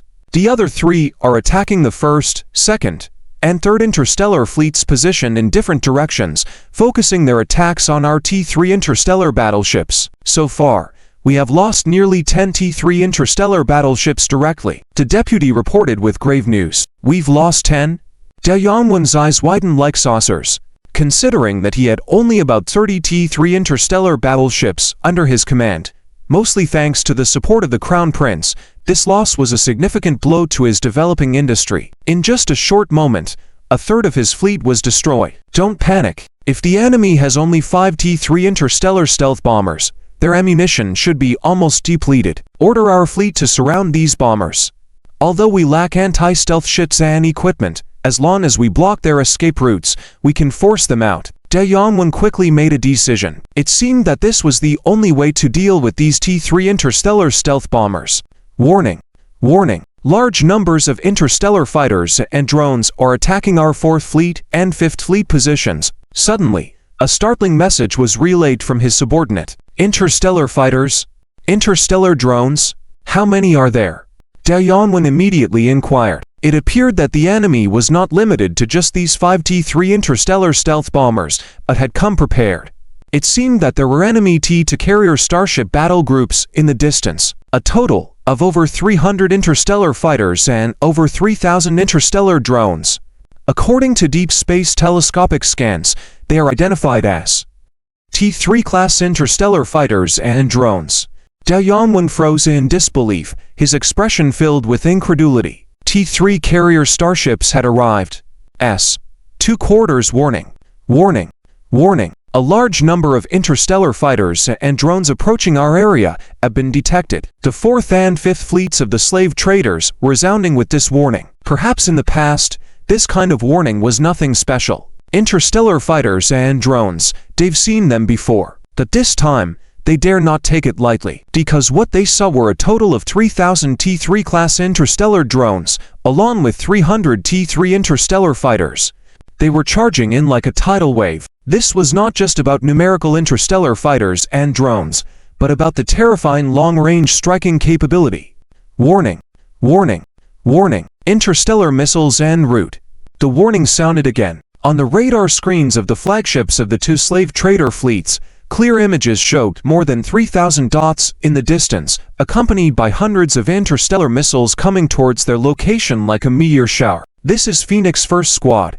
We will enter the fighter attack range in 5 minutes. Over. Tai Shengnan, the pilot of a T3 Phoenix-class interstellar fighter, looked at the various data screens in front of her and the enemy interstellar fleet locked as the target. She glanced at a small tattoo on her wrist, a remnant from the aftermath of survival after the raid. It was the emblem of the Bloody Mary mercenary group. It not only represented the history of the Bloody Mary mercenary group, but also symbolized the attack on the headquarters of the Bloody Mary mercenary group and the hatred of the thousands of brothers and sisters who sacrificed. She would not allow herself to forget. As the former vice leader of the Bloody Mary mercenary group and the captain of a T3 interstellar battleship in Zhao Chen's Griffin fleet, she still had ample experience even serving as the captain of a T2 Rhinoceros-class interstellar heavy assault escort. However, when the Griffin fleet began recruiting interstellar fighter pilots, this former vice leader of the interstellar mercenaries joined without hesitation. She had rich experience in piloting interstellar fighters, and despite her role in leading interstellar battleships into battle, she preferred the unrestricted feeling of piloting interstellar fighters, especially the T3 Phoenix-class interstellar fighter she was currently flying. She was fortunate to be one of the first test pilots, and from the moment she sat in the T3 Phoenix-class interstellar fighter, she felt as if something had entered her body, becoming one with her. Now, she could pilot her dream interstellar fighter and seek vengeance for her interstellar mercenary group. All interstellar battleships of the 4th and 5th fleets intercept the incoming interstellar missiles immediately and prepare to defend against the enemy interstellar fighters. Inside the Starport Command Center, King Dayan kept issuing orders. However, he already had a bad feeling. These were all interstellar fighters, T3 class interstellar fighters at that. They could not be intercepted by T2 interstellar escort ships. They required T3 interstellar escort ships. The problem was, he only had a maximum of 15 T3 interstellar escort ships under his command, divided among 6 different interstellar fleets. Given the enemy and our side's comparison, the upcoming scene was predictable. The 1st, 2nd, and 3rd fleets abandon the encirclement of the enemy's interstellar stealth bombers, immediately support the 4th and 5th fleets. After resisting the enemy's initial wave of attack, take the initiative to seek out the enemy's carrier battleships. King Dayan changed his strategy. Although he despised those 5 interstellar stealth bombers, the most crucial matter at hand was the current frontline battlefield situation. Upon receiving the orders, the 1st, 2nd, and 3rd fleets immediately started moving towards the 4th and 5th fleets. Meanwhile, the commanders of the 2nd fleet, Thin Monkey, and the Third Fleet, Scarface, witnessed the horrifying scene where the Fourth and Fifth Fleets were bombarded by round after round of interstellar missiles. Perhaps due to the enemy's preset interstellar missile firing speed, although several rounds of interstellar missiles were sequentially launched, they converged into a terrifying barrage in the end. A total of 2,000 interstellar missiles, like a rain of meteors, explosions engulfed the formation of the Fourth and Fifth Fleets, devouring one interstellar battleship after another. The scene resembled a cosmic disaster. Despite some interstellar missiles being intercepted, a majority precisely landed on those interstellar battleships. The interstellar battleships of the slave traders fell one by one. In the Starport Command Center, King Dayan watched as the names of his own interstellar battleships dimmed on the screens, along with decreasing numbers. He began to feel anxious. Send out a distress signal. King Dayan, at this moment, could no longer afford to hesitate and gave orders to his most trusted subordinate. The aide's expression changed, understanding the significance of the command to send a distress message, meaning seeking help from the prince's side. Previously, the prince had warned them not to seek aid unless absolutely necessary. It seemed that, in the eyes of his leader, it had reached that critical point. The attack of the interstellar missiles quickly ended. The data on the losses of the interstellar battleships appeared in front of King Dayan. Direct losses to interstellar battleships amounted to more than 300, including 3 T-3 interstellar battleships, 100 T-2 interstellar battleships, and 200 T-1 interstellar battleships. The number of damaged interstellar battleships was double that figure. Most importantly, the entire battle formation of the Fourth and Fifth Fleets had been disrupted. Even as the chaos resulting from explosions had yet to settle, the interstellar fighters and drones of the Fourth and Fifth Fleets soon discovered a group of interstellar fighters and drones heading towards them, perfectly continuing the seamless integration with the firepower of the interstellar missiles. The initial attack launched by the interstellar drones divided into small combat teams began attacking the main enemy interstellar battleships and some T-2 class main interstellar battleships. The battleships that had once displayed dominance in starship battles were now being pummeled without any resistance in front of these interstellar drones. Their feeble defensive firepower against these interstellar drones was like using a handgun to swat a mosquito, utterly ineffective. And this was just the beginning. Behind them were even more terrifying interstellar fighters. 300 T-3 Phoenix-class interstellar fighters targeting the enemy's T-3 interstellar battleships. They charged head-on with their unidirectional shields. Warning: the hull is under attack, remaining hull armor integrity at 65%. Warning: the number for secondary gun has been destroyed. The flagship's captain was in a state of extreme distress. Despite continuous orders from King Dayan, the command system on his end was in complete disarray. Suddenly, he stared in astonishment at the screen in front of him. Several star-shaped, flat interstellar fighters, with exceptionally long wingspan, appeared above his flagship out of nowhere, never detected in their previous reconnaissance missions. The outline was unclear. They were interstellar stealth bombers. Continued the Fire Phoenix. No one is ready to carry out a bombing mission. Inside the T-3 Fire Phoenix-class heavy interstellar stealth bomber No. 1, the main pilot accelerates the aircraft as it begins its dive. It is at this moment that the stealth function of the T-3 Fire Phoenix is automatically deactivated, revealing the silhouette of the T-3 Fire Phoenix to the enemy. It is evident that the enemy ship's interception firepower is targeting their position, as if saying, "Don't come any closer." The co-pilot begins inputting the locations for the interstellar bombs to be dropped on the control panel. Targeting complete. The first batch of candies will be dropped in 15 seconds, the second batch in 30 seconds. Executing the same mission are several other T-3 Fire Phoenix-class heavy interstellar stealth bombers. Soon, these T-3 Fire Phoenix-class heavy interstellar stealth bombers enter the attack range. At this point, their streamlined fuselages automatically open up to reveal a series of gates containing 50 machine-carried particle energy bombs each. The interstellar bombs are dropped one by one. Doom. The crew inside the T-3 interstellar destroyer can hear the deafening sound of the interstellar bombs exploding on the hull. Some crew members in the cabins are in more dire circumstances as they are engulfed by the terrifying explosions. The explosions of the interstellar bombs tear open gaps directly on the ship's hull, as if a piece of bread was being devoured by piranhas. After the 10 T-3 Fire Phoenix bombers take turns bombing, the T-3 interstellar destroyer is officially declared scrapped. Report, Fire Phoenix No. 1 has completed the bombing mission, all interstellar bombs have been dropped, and we are now returning for replenishment, the pilot says, looking at the still-burning T-3 interstellar destroyer. After reporting the message, the main pilot jokingly says to the co-pilot behind, "It seems these guys really like our candies.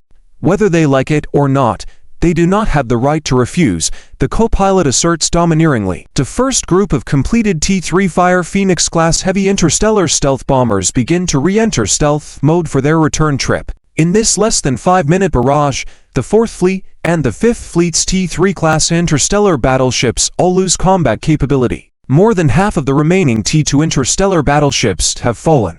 2 interstellar fleets have yet to engage the enemy and have already been defeated. Zhao Chen, calm-faced commander of the T-3 Phoenix-class heavy carrier starship, sits in the captain's chair admiring this spectacle. In front of him is a list of enemy interstellar battleships.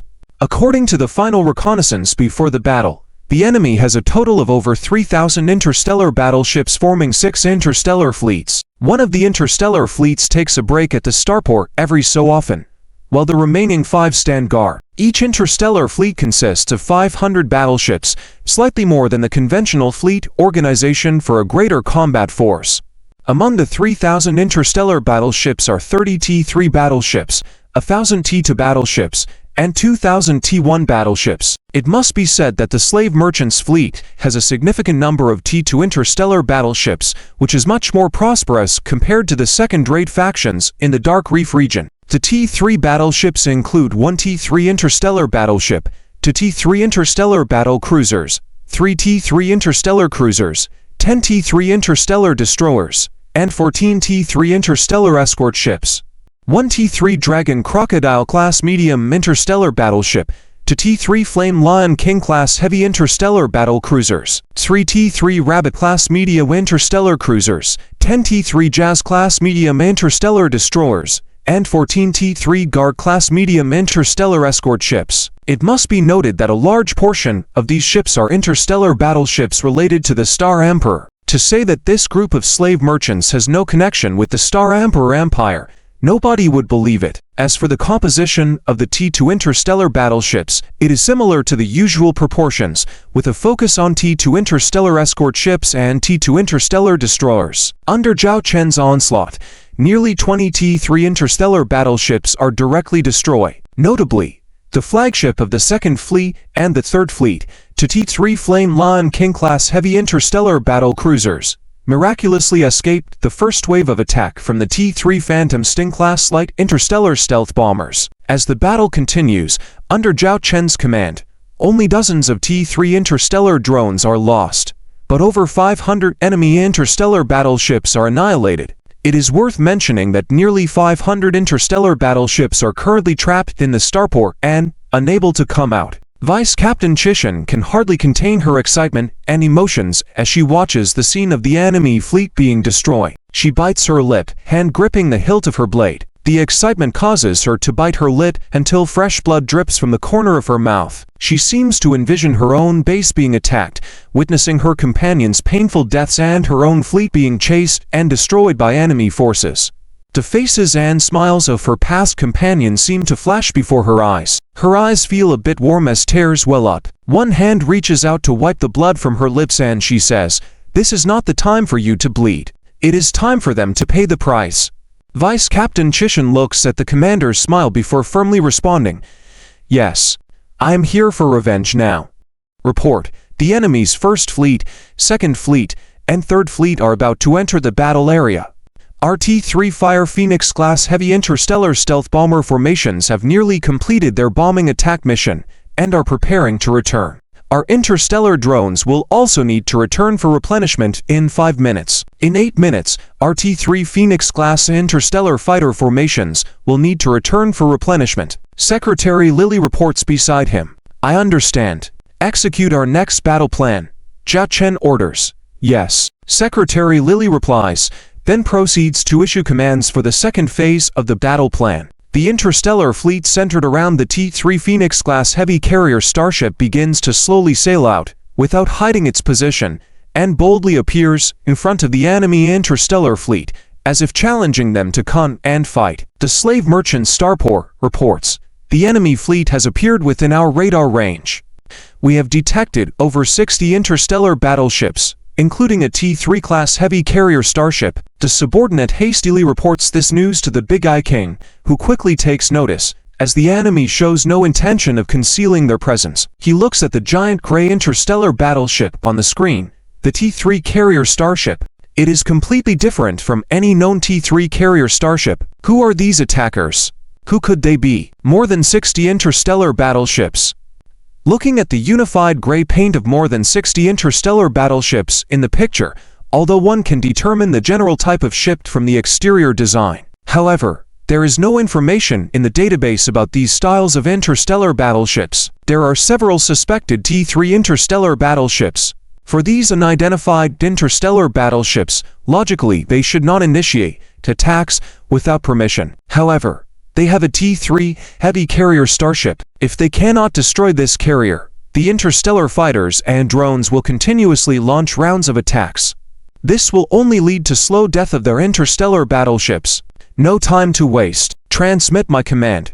All fleets, assault, at all costs. We must destroy the T-3 carrier starship. The boss, King Dayan, issued orders to the 5 interstellar fleets. Although the fleet commanders of the 5 fleets are somewhat wary of these unidentified interstellar battleships before them, the recent attacks have made them truly fearful.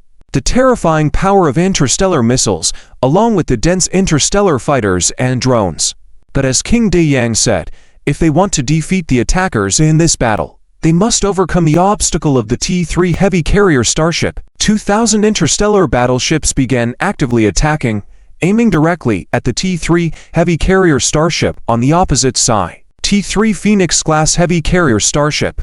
Bridge, the enemy fleet is attacking us. If not intercepted, they are expected to directly threaten our T-3 heavy carrier starship in 15 minutes, Vice Captain Ryo said. Do not intercept too strongly. Let some of them in.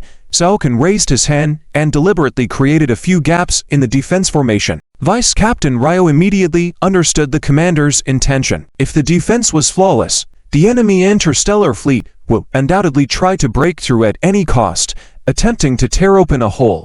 But if the Dragon fleet intentionally created a few gaps, they would provide the enemy with a path of attack, allowing the Dragon fleet to make early arrangements and provide the enemy with some small surprises. Of course, this tactic carries risks. If the controlling ability is insufficient, it could end up being counterproductive. However, Zhaokan was confident in his Dragon fleet, and Vice Captain Ryo agreed with Commander Zhaokan's arrangement. T-2 Queen-class heavy carrier starship has begun deploying a group of interstellar drones and is operating with the interstellar battleships on the defensive line. 50 T-2 Rhino-class interstellar heavy assault escort ships form the first line of defense. 10 T-2 Husky-class heavy interstellar battleships can choose their opponents. 10 T-3 Blizzard-class light interstellar cruisers adapt at random, relying on high maneuverability to go where needed.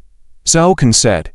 Yes. Secretary Lilian Vice Captain Ryo refined Commander Zhaokan's ideas and conveyed them. The Dragon fleet's interstellar battleship stood ready. At the same time, the starship deck of the T-3 Phoenix-class heavy carrier starship welcomed the first batch of returning interstellar fighters. The first to return was a T-3 Fire Phoenix-class heavy interstellar stealth bomber, landing quickly on the ship's deck and entering the hangar through the lift equipment. The whole process was seamless, taking less than 3 seconds. Inside the hangar, a 3-person team of interstellar fighter maintenance was already prepared and ready. Seeing the T-3 Fire Phoenix-class heavy interstellar stealth bomber descend slowly, the 3 of them exchanged glances and immediately began their work. Logistics Team 022, begin logistical maintenance on T-3 Fire Phoenix number 12. Number 2, you're in charge of energy replenishment. Number 3, you're in charge of replenishing the interstellar bombs.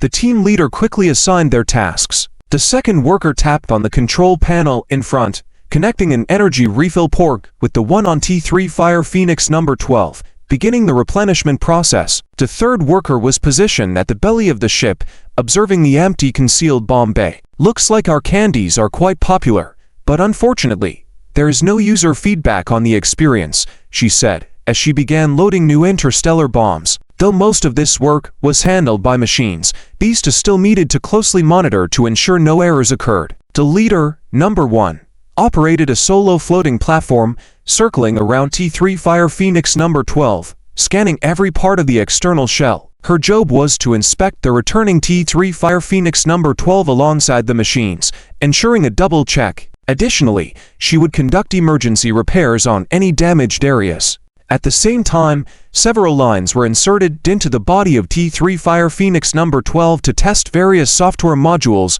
within it, ensuring that none of the systems inside had been damaged during the recent battle. With a click, T3 Fire Phoenix number 12's cockpit opened. Qiu, the co-pilot, removed her helmet, exhaling deeply. Though the combat suit said ventilation, she was still sweating. "How are you guys holding up?" Number 1 rose to the level of the cockpit, asking the two pilots. The main pilot took off her helmet. "Good. Need some replenishing fluid?" Number 1 inquired. "Give me a bottle," the co-pilot said. Breathing heavily, her face flushed. "Look at you. With this little effort. Back in the Academy of the Goddess, I could have gone into battle 5 times in this type of combat," the main pilot boasted. Refusing to back down, the co-pilot said, "It's just nerves. I've only been in simulated battles before. I need to adjust a bit. Being a pilot of an interstellar fighter is no simple job. Apart from requiring relevant piloting skills, the demands on one's physical condition are high. After all, within these small fighters, there is no comprehensive personnel protection system like in large interstellar battleships. At high speeds in an interstellar fighter, the pilot needs to withstand immense physical pressure.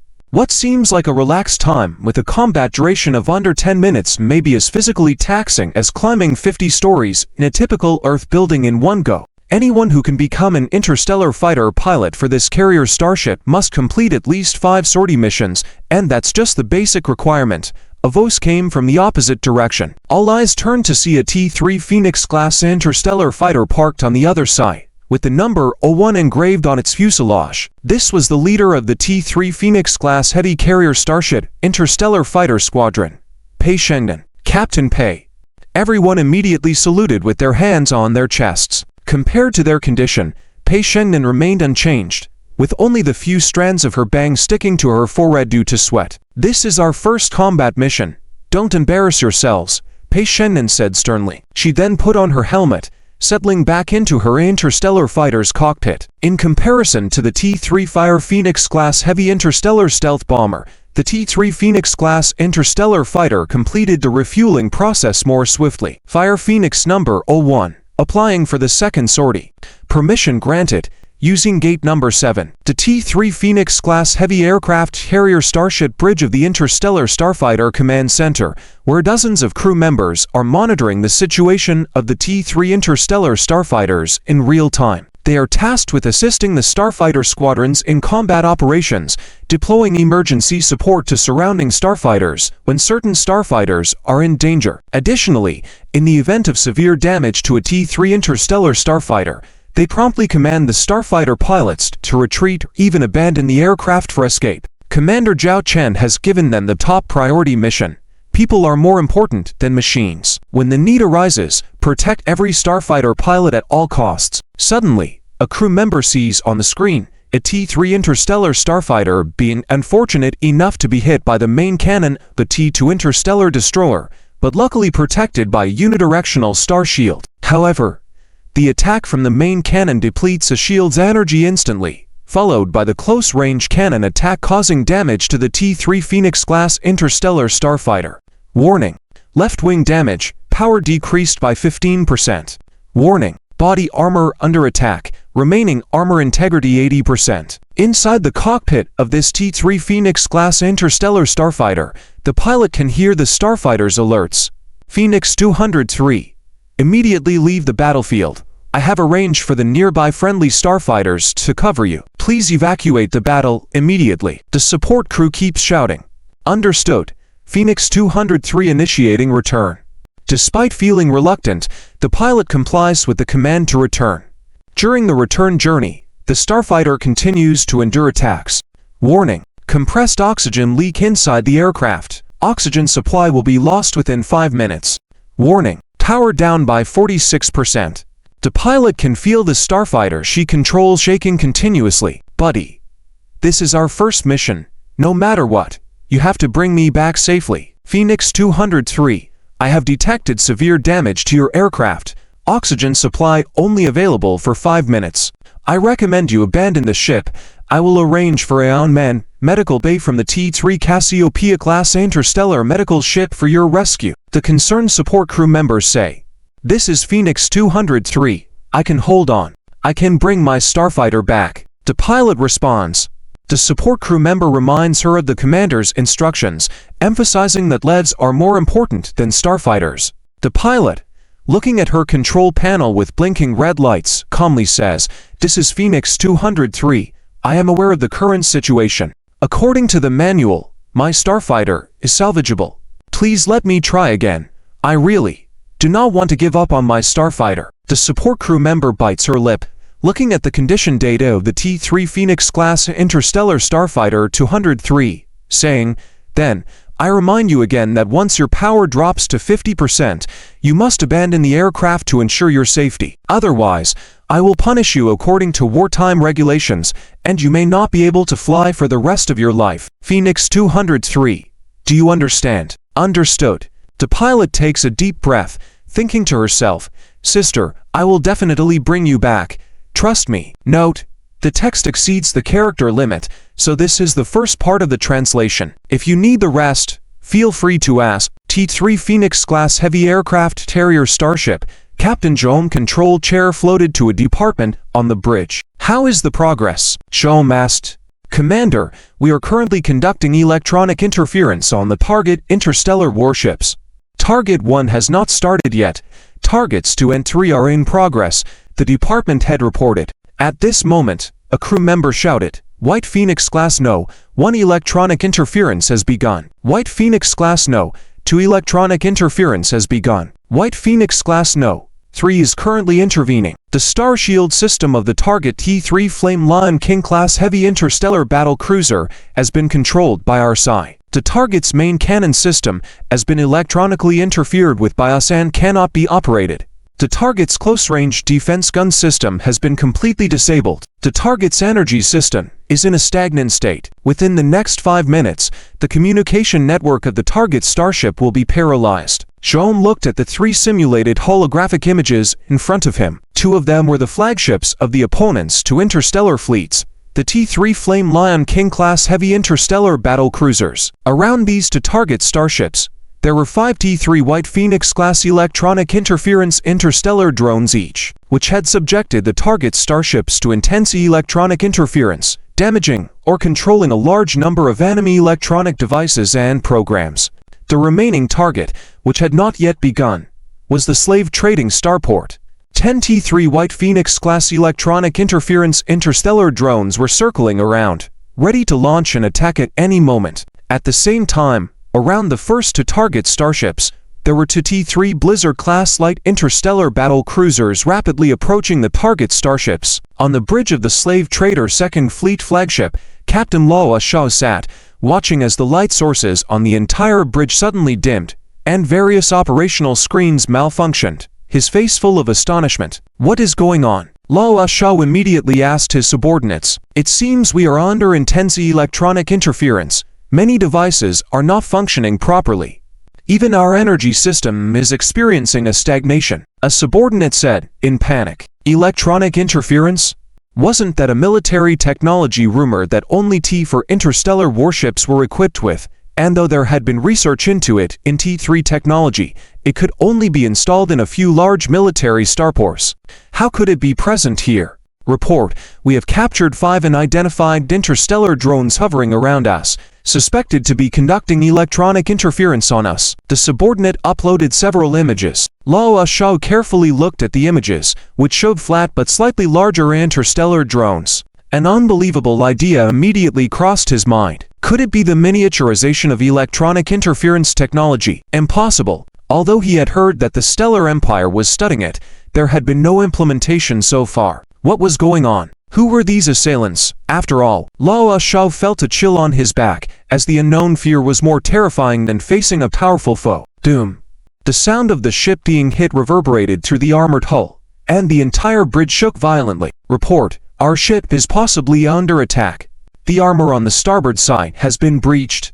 Report, an unidentified aircraft had invaded our interstellar fighters. Report, request mobilization of the ship's mobile forces. A series of messages left Law Shao clueless about how to deal with the mess in front of him. Meanwhile, outside, the light from the bow cannons of the T-3 Blizzard-class light interstellar battle cruisers dimmed. The T-3 Flame Lion King-class heavy interstellar battle cruiser hit by them had a large hole in its armored hull. Then, gates on the T-3 Blizzard ships opened, revealing T-2 Black Knight-class light interstellar battle mechs in ready position. Black Knight First Squad, prepare for boarding operation. The T-2 Black Knight-class light interstellar battle mechs raised their arms aiming at the breach in the enemy starship, using their attached metallic chain guns, with chains piercing into the hull. Subsequently, propulsion nozzles appeared below the T-2 Black Knight mechs, accompanied by blue flames. These T-2 Black Knight mechs quickly boarded the target starship. Black Knight First Squad has boarded the target starship. The mech pilot activated the electronic mat, detailing the internal structure of the T-3 Flame Lion-class medium interstellar battle cruiser.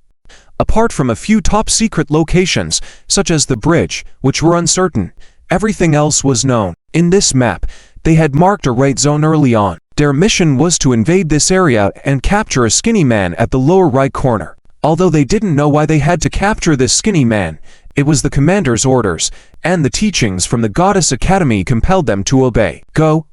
Go! The mech squad of Black Knight mechs assumed the battle formation. The front mechs were equipped with temporary aloe shields on their arms along with Black Knight lightsabers. The mechs in the rear were carrying 36-barrel Gatling-type laser guns. Soon, resistance forces appeared along their route. A mobile unit clad in individual exoskeleton combat armors attempted to attack the mech squad. However, compared to the starfighter mechs, the individual exoskeleton combat armors were like fragile cookies. First, a round of machine gun strafing destroyed all visible moving units, followed by the front row of Black Knight mechs using lightsabers to finish off the opponents. Quickly, the battle lasting only tens of seconds came to an end. Moving forward, they soon reached the bridge. When they blasted open the bridge's main gate, the sight in front of the mech squad leader left her speechless. Sorry, but our second squad has completed the mission ahead of schedule. Inside the bridge, a squad of Black Knight mechs had already arrived and seized the target individual. The Black Knight First Squad looked at the violent breach above the bridge and could only shake their heads, starting to cooperate with the second squad to evacuate with the mission target. "Who are you people?" shouted the skinny monkey being held in a cage. The next moment, he fell silent because a Black Knight mech had aimed its gun at his cage. If that gun were to be fired, his fate was evident. "Don't worry, you will find out soon," the other person quietly said. End of segment. S. 3/4 Slave Merchant Star Harbor Command Room. Report, the flagship of the Second Fleet is suspected to have been captured by enemy starships, and we have lost contact with Commander Skinny Monkey. Report, the flagship of the Third Fleet was ambushed by 2 enemy T-3 interstellar warships, and communication has been lost. Boss Big Eyes Wong listened to these terrible news while looking at the list of interstellar warships that had been reduced by 1/3. So far, he had lost over 1,000 interstellar warships, the majority of which were T-3 and T-2 interstellar warships, which were the main forces. As for the enemy situation, so far, they had only heavily damaged 1 enemy T-2 interstellar escort ship, but that ship had already retreated under the escort of friendly ships to the surroundings of the T-3 heavy carrier. Apart from that, there were only insignificant achievements in destroying enemy T-3 interstellar fighters and T-3 interstellar drones. He crazily pounded the operation panel in front of him, and his subordinates looked on in fear, too scared to advise. "Who did this? Who are these guys?" Boss Big Eyes Wong raged hysterically. "Warning! Warning! Multiple unidentified units detected around our Star Harbor." Suddenly, an alert sounded. Compared to the radar of the interstellar warships, the radar of the Star Harbor, although without anti-stealth devices, was more rapid in response. Subsequently, various software in the command room began to malfunction one after another. Warning! 10 enemy T-3 interstellar battle cruisers spotted on the flank of the Star Harbor. 10 ships. Boss Big Eyes Wong looked shocked, but soon he realized it was all part of the enemy's plan. They had first used the interstellar fleet, where the T3 heavy carrier is located to lure him into moving the main fleet to surround it. In fact, the enemy had left 10 T3 interstellar battlecruisers waiting on the outskirts. When everything was ready, these T3 interstellar battlecruisers would strike. T3 Storm Snowstorm class light interstellar battlecruiser number 1, Captain Charlotte, gazed at a red mark on the Star Harbor's internal map, the mission target sent to her by the commander. Her mission was to dispatch mechs to invade the area and capture the designated target alive, as well as control several areas detaining slaves within the Star Harbor to ensure their safety for later evacuation. Report: our 10 T3 Storm Snowstorm class light interstellar battlecruisers have reached the designated position. The T3 White Phoenix class electronic interference drones have already conducted electronic interference at the Star Harbor, paralyzing over 80% of electronic devices. We have 5 minutes for the operation. Lieutenant Charlotte reported to her subordinates. Captain Charlotte immediately issued the command. First, use the bow cannon to blast openings in several locations of the Star Harbor, then send in the interstellar drones along with the Black Knight interstellar mechs to enter the Star Harbor. I want to control the entire Star Harbor in the shortest time possible. Understood. The 10 T3 Storm Snowstorm class light interstellar battlecruisers began shelling certain areas of the Star Harbor, followed by the deployment of the Storm Snowstorm class drones. Tears of Black Knight class light interstellar mechs began to enter the Star Harbor. Explosions could be seen faintly occurring within the Star Harbor. Area 1 combat zone clear. Area 3 combat zone clear. The 6th mech squad found a slave detention prison with an estimated 3,000 slaves. The 7th mech squad found a slave concentration camp. Feedback messages came in one after another, also relayed to the back line where the T3 Phoenix class heavy carrier was stationed. Zhao Chen watched this interstellar war that had been going on for over an hour. Commander, as of now, the enemy's 4th and 5th fleets have suffered a casualty rate exceeding 80%, with their flagships destroyed. The 2nd and 3rd fleets' flagships were destroyed, the command systems temporarily disabled, with a 50% casualty rate. The only fleet retaining some fighting power is the 1st fleet, trying to break through our defenses, also the only fleet with just 3 T3 interstellar warships. Secretary Lilly supplemented. So far, we have annihilated 1,500 enemy interstellar battleships, with nearly 500 interstellar battleships trapped inside the Star Harbor. Currently, the enemy only has less than 1,000 interstellar battleships of combat capability. Among them, there are only 3 T3 interstellar warships remaining, with less than 200 T2 interstellar battleships and over 800 T1 interstellar battleships. Our fleet's losses include such a beautiful battle report. Zhao Chen couldn't help but marvel at it. This was the terrifying combat power of an elite interstellar fleet of a T3 heavy carrier, one of the main interstellar battleships. Of course, credit was also due to the remarkable performance of the T3 Phantom Thorn class light interstellar stealth bombers and the double coordination of the T2 Lion King class heavy interstellar missile ships. Report: target Skinny Monkey has been captured. Report: target Scarface has been captured. Report: target Big Eyes Wan has been detained, and a third of the Star Harbor is under our control. Hearing these reports of good news, Zhao Chen looked at Red Eyes beside him, who couldn't hide her emotional excitement. He smiled faintly and said, "It's time to end this battle." Subsequently, Zhao Chen issued the order for all T3 Storm Snowstorm class light interstellar battlecruisers, T2 Snow Mastiff class heavy interstellar battleships, and T2 Black Rhino class heavy interstellar assault escort ships on the front line to launch a total offensive, each for battle. Annihilate all enemy ships. In a while, I will let you exact revenge on your enemies. Zhao Chen smiled as he looked at Red Eyes beside him. Red Eyes' eyes were moist already. Finding it hard to control her emotions, she raised her hand, slowly removed the mask from her face, held the mask against her chest, and saluted Commander Zhao Chen. "Commander, on behalf of the fallen comrades of the bloodthirsty Merry Mercenary Corps, thank you, truly. Thank you very much." At that moment, a tear of blood flowed from Red Eyes. It was only now that Zhao Chen truly saw the face of this officer. There was a small red horn on her forehead. T.S. For quarters, Zhao Chen looked at the red pupils in front of him, who had just taken off the mask. There was a red horn segment on the left side of the forehead, and there was actually one on the right side as well, but it was a broken horn segment that looked like it had been cut off by some sharp tool. The right cheek covered by the mask had no major differences from the left cheek, also having some black stripes. It seemed that the mask was meant to cover the red horn on the forehead of the red-eyed individual. Red horn, black texture on the cheeks. A piece of knowledge learned at the Northern Star Military Academy emerged in Zhao Chen's mind. The demon race, inherently possessing strong combat abilities, was once called the naturally born warlike race. Their species was similar to the human race, but with natural horns and black irregular patterns on their bodies. "Are you of the demon race?" Zhao Chen asked. The red-eyed individual nodded. "Yes, I originally belonged to the demon race, but for certain reasons, my parents and our lineage were hunted down and fled from the demon tribe. We wandered to this area of the galaxy several decades ago." "Wandered over?" "I've read about it. The demon race's interstellar fleet was once seen in the territory of the Galactic Alliance, but for some reason, they never appeared again." Zhao Chen curiously inquired. "The demon race lives far away from here, geographically speaking. The machine race is located right in between the two, making traveling very difficult. In addition, the demon race constantly battles their natural enemies. Similar to the relationship between your Galactic Alliance and the machine race, we didn't have time to get involved in affairs of distant universes. That's why my parents chose to flee here.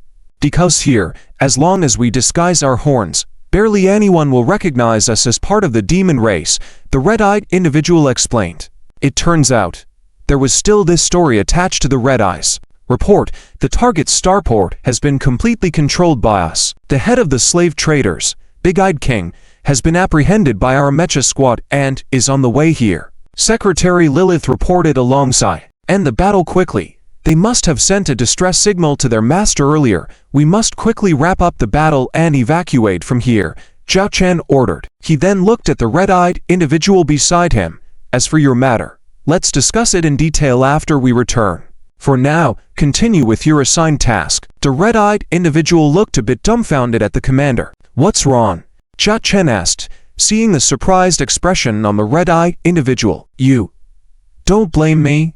I kept it from you about being part of the demon race?" The red-eyed individual cautiously asked. Zhao Chen chuckled. "What's the issue with that? Everyone has their secrets. I only need to know that you, with red eyes, are working diligently for me. Whether you are of the demon race or have horns on your head is irrelevant. The Galactic Alliance has always been wary due to that time a long while back when the demon interstellar fleet visited and then disappeared. Our demon race has become one of the interstellar races closely monitored and searched for by them," the red-eyed individual said with a bitter smile. "That's why I have to wear a mask, to conceal my identity." Zhao Chen shrugged. For the sake of their own safety, the Galactic Alliance would naturally be cautious towards such a mysterious existence as the demon race. "That's understandable. But I trust you, because now you, with red eyes, are my crew member." He then patted the red-eyed individual's head playfully, urging, "All right, go back to work. I don't care if you are of the demon race, but if you slack off in your position, your pay will be docked." Zhao Chen added a teasing remark at the end. Feeling no change in the commander's attitude towards her, the red-eyed individual smiled. This was the first time she had smiled so happily since putting on the mask. It turned out, there were people in this land who completely accepted their existence. "Yes, Commander," the red-eyed first officer responded seriously, then returned to her workstation. The battle was ongoing but coming to an end. Under the onslaught of T3 Blizzard, T2 Snowbeast, T2 Black Rhino, and the overwhelming swarm of interstellar fighters and drones, the slave traders' interstellar fleet could no longer hold on. They gradually lost the desire to continue the fight and began to flee in disarray. Today was different from the past. Zhao Chen had enough interstellar battleships to siege these fleeing enemy interstellar vessels. After all, in terms of speed, who could outrun the T3 Blizzard? Advise the enemy ships to surrender. Tell them that as long as they can shut down their interstellar engines and surrender, we can refrain from destroying them, Zhao Chen instructed Secretary Lilith. Yes. Secretary Lilith immediately relayed the order. Subsequently, a surrender announcement from the Old Dragon Fleet echoed on the public channels of the star system. This led to a large number of interstellar ships surrendering, as they realized they couldn't win the battle nor escape, opting to surrender in search of survival. At that moment, 3 individuals held captive in a cage had been transported to the shuttle bay of the T-3 Phoenix-class heavy carrier. Lilith, I'll leave the matters here to you. Try to gather more interstellar transports. After the battle concludes, transfer all the rescued slaves to the transport ships, Zhao Chen told Secretary Lilith. Yes. Secretary Lilith acknowledged. Zhao Chen then turned to the red-eyed individual. Let's go meet our 3 prisoners. I'm sure they are still perplexed by this sudden battle. At the very least, let's make it clear for them. The red-eyed individual nodded. Soon, Zhao Chen and the red-eyed individual arrived outside the hangar where the 3 prisoners were being kept. Even before entering the hangar, they could hear a sharp outcry. I warn you, behind us are the 2nd Prince and 3rd Prince of the Starshine Empire. If you dare touch us, the 2nd Prince and 3rd Prince will not easily let you off. Zhao Chen looked over, and the speaker was a scrawny man. According to the information Zhao Chen had seen, this man was the 2nd in command of this group of slave traders, nicknamed Skinny Monkey. To his left and right were the leader Big-Eyed King and the 3rd member Scarface. Zhao Chen and the red-eyed individual's appearance also drew the attention of the 3 individuals, especially Zhao Chen, as he was the only male they had encountered since arriving. However, when they saw the red-eyed individual next to Zhao Chen, their initial suspicion quickly turned to astonishment. You're Red-Eye from the Bloody Mary Mercenary Corps. Scarface was the first to recognize the woman before them, though they hadn't identified Red-Eye immediately upon her arrival due to her not wearing a mask. They only recognized her, and they saw the sword at her waist, a significant symbol. Never thought we'd meet here, did we? When you ordered the slaughter of our Bloody Mary Mercenary Corps headquarters, you didn't expect this day to come, did you? Red-Eye clenched the hilt of her sword, her eyes filled with anger. Heh. Back then, I should have taken the opportunity to kill you along with those accomplices, Scarface said fiercely. Red pupils drew the weapon from his waist. This was the first time Zhao Chen saw red pupils sword. No, it looked more like a knife. It resembled the Tang sword from Zhao Chen's past life memories. Typically, these kinds of weapons were mostly used by nobles as collectibles. Very few people use such physical single-soldier cold weapons in this era. I also regret letting you escape last time, but it's fine. Today, I will let you and your brother die together, Red Pupil said as he raised his blade. Scarface's left arm was severed. Ah! Scarface screamed miserably, spraying blood onto the nearby Skinny Monkey's face, and the severed arm fell right in front of his eyes. This terrified the Skinny Monkey. He wasn't afraid of dying in a starship battle because it usually happened in the blink of an eye without time to react. But the way Scarface was dying now was obviously very painful, shattering his psychological defenses instantly. Don't kill me. Don't kill me. Skinny Monkey shrieked sharply, almost drowning out Scarface's screams. Red Pupil, don't rush. Let me ask a question first, Zhao Chen said. Red Pupil stood there silently, swinging the blade in his hand, and as the blood fell to the ground without a single drop sticking, the blade remained clean as before. Zhao Chen crouched in front of Skinny Monkey, observing his terrified expression. I know you are working for the princes you mentioned, the 2nd and 3rd princes. But I am curious about something. I have heard that you have significantly increased slave trading recently, seeming very urgent. Why is that? If I tell you, can you spare my life? I promise to disappear far away and never appear in the Starlight Empire again, Skinny Monkey said earnestly. This statement immediately infuriated Big Eyes, who was standing nearby. Skinny Monkey, you bastard, dare to sell out any information about the princes. I won't spare you even if I become a ghost. Don't forget everything we have now was given by the princes. Red Pupil, take care of this first. His big eyes staring at me make me uncomfortable. Zhao Chen pointed to Big Eyes standing next to him. It was clear that Big Eyes was extremely loyal to his two masters, and there was no point in getting any information from him through talking. It was better to make an example out of him. Red Pupil silently walked up to Big Eyes, wielding the knife handle and thrusting it forward. The blade pierced Big Eyes directly, protruding from the back of his head. By doing this, Big Eyes, the helmsman controlling most of the slave trade in the Starlight Empire, died easily. System mission: successfully kill the target. Big Eyes, you have to die today, but if you cooperate, I can make your death more comfortable. If you don't cooperate, I will make your death very miserable, at least 10 times worse than his, Zhao Chen said, pointing to Scarface still screaming due to his severed arm. I'll talk. Skinny Monkey knew he had no choice and immediately confessed everything he knew. He didn't know why the two princes were urgently expanding slave sales, but he guessed they needed a lot of money desperately. In the past, their gang of slave traders could go a few months before having to hand in funds. But this time, after every major slave trade, they had to hand over 90% of the profits. This led to a significant decrease in their earnings. Lack of funds. How could the two grand princes of the Starlight Empire be short of funds? They needed massive amounts of money for what?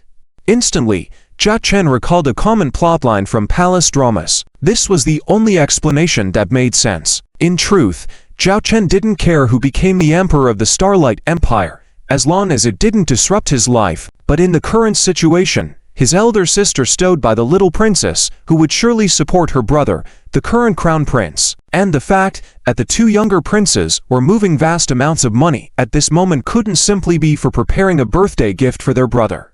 The answer seemed to be revealed. A significant event might occur in the Starlight Empire. Jia Chen rubbed his chin, knowing he had to find a way to inform his elder sister about this information when he returned. Red Pupil, these two are under your charge now. Jia Chen lost interest in the two individuals who were now worthless and walked out of the hangar. He didn't want blood to stain his clothes, despite them having self-cleaning properties. System mission. Successfully kill the mission targets Skinny Monkey and Scarface. Once outside the hangar, Jia Chen heard the system's notification sound. It seemed Red Pupil chose to kill the two quickly rather than torturing them. Side mission. Red Pupil's revenge mission targets. Boss Big Eyes, second boss Skinny Monkey, third boss Scarface challenge task. Capture one target alive before killing. Reward 2,000 system points. Side mission completed. Can claim mission. Reward challenge task completed. Can claim mission. Reward. The pleasant system notification sounded in Zhao Chen's mind, informing him that his T for interstellar battleship was calling for him. He was eager to witness his new favorite's charm. However, there were still matters to attend to. Zhao Chen had to suppress his restlessness and return to the bridge with a relieved Red Pupil. Commander, we have counted all the slaves. There are a total of 12,000. 50% are human, 39% are half-beasts, and the rest are various interstellar races, mainly humanoid. Lily, the secretary, reported to Zhao Chen. How many interstellar transport ships have we captured? Can we take all the slaves with us? Zhao Chen inquired. Relying on the captured interstellar battleships, taking all the slaves shouldn't be a problem.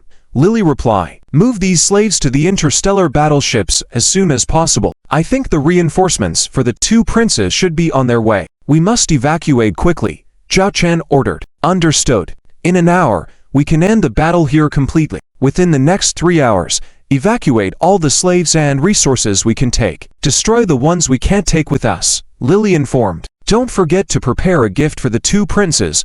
Zhao Chen smiled faintly. 2 quarters having completed the tasks and received rewards, Zhao Chen sat in the captain's seat, beginning to rest his eyes. In reality, he had opened the interface of the system, eager to pamper himself. Challenge mission, rewards received. Obtained 9,000 system points. Zhao Chen's system points immediately began to increase. System points, 9,500. However, Zhao Chen's current focus was on another lucrative system reward. Branch mission rewards received. Obtain T for Luminous Class Interstellar Leaping Ship Technical Blueprint. Zhao Chen was taken aback. An interstellar leaping ship. What kind of strange ship was this that he had never seen in the Stellar Empire's learning materials before? Zhao Chen checked its detailed data. Luminous Class Interstellar Leaping Ship. Interstellar Auxiliary Starship Technology Level. T for Ship Armor Strength. 3,600 units. 3,800 units. Star Shield Energy Value. 30,000 units. Warp Engine. Level 8 Warp Engine. Ship Length 2,800 meters. Mass 890,000 tons. Crew 500. Starship Weapons. None. Special Capabilities. Luminous Type Leaping Gate. Zhao Chen furrowed his brows slightly. The basic data of the starship did not seem impressive, especially the fact that it was not equipped with any combat weapons, not even basic close-range cannons.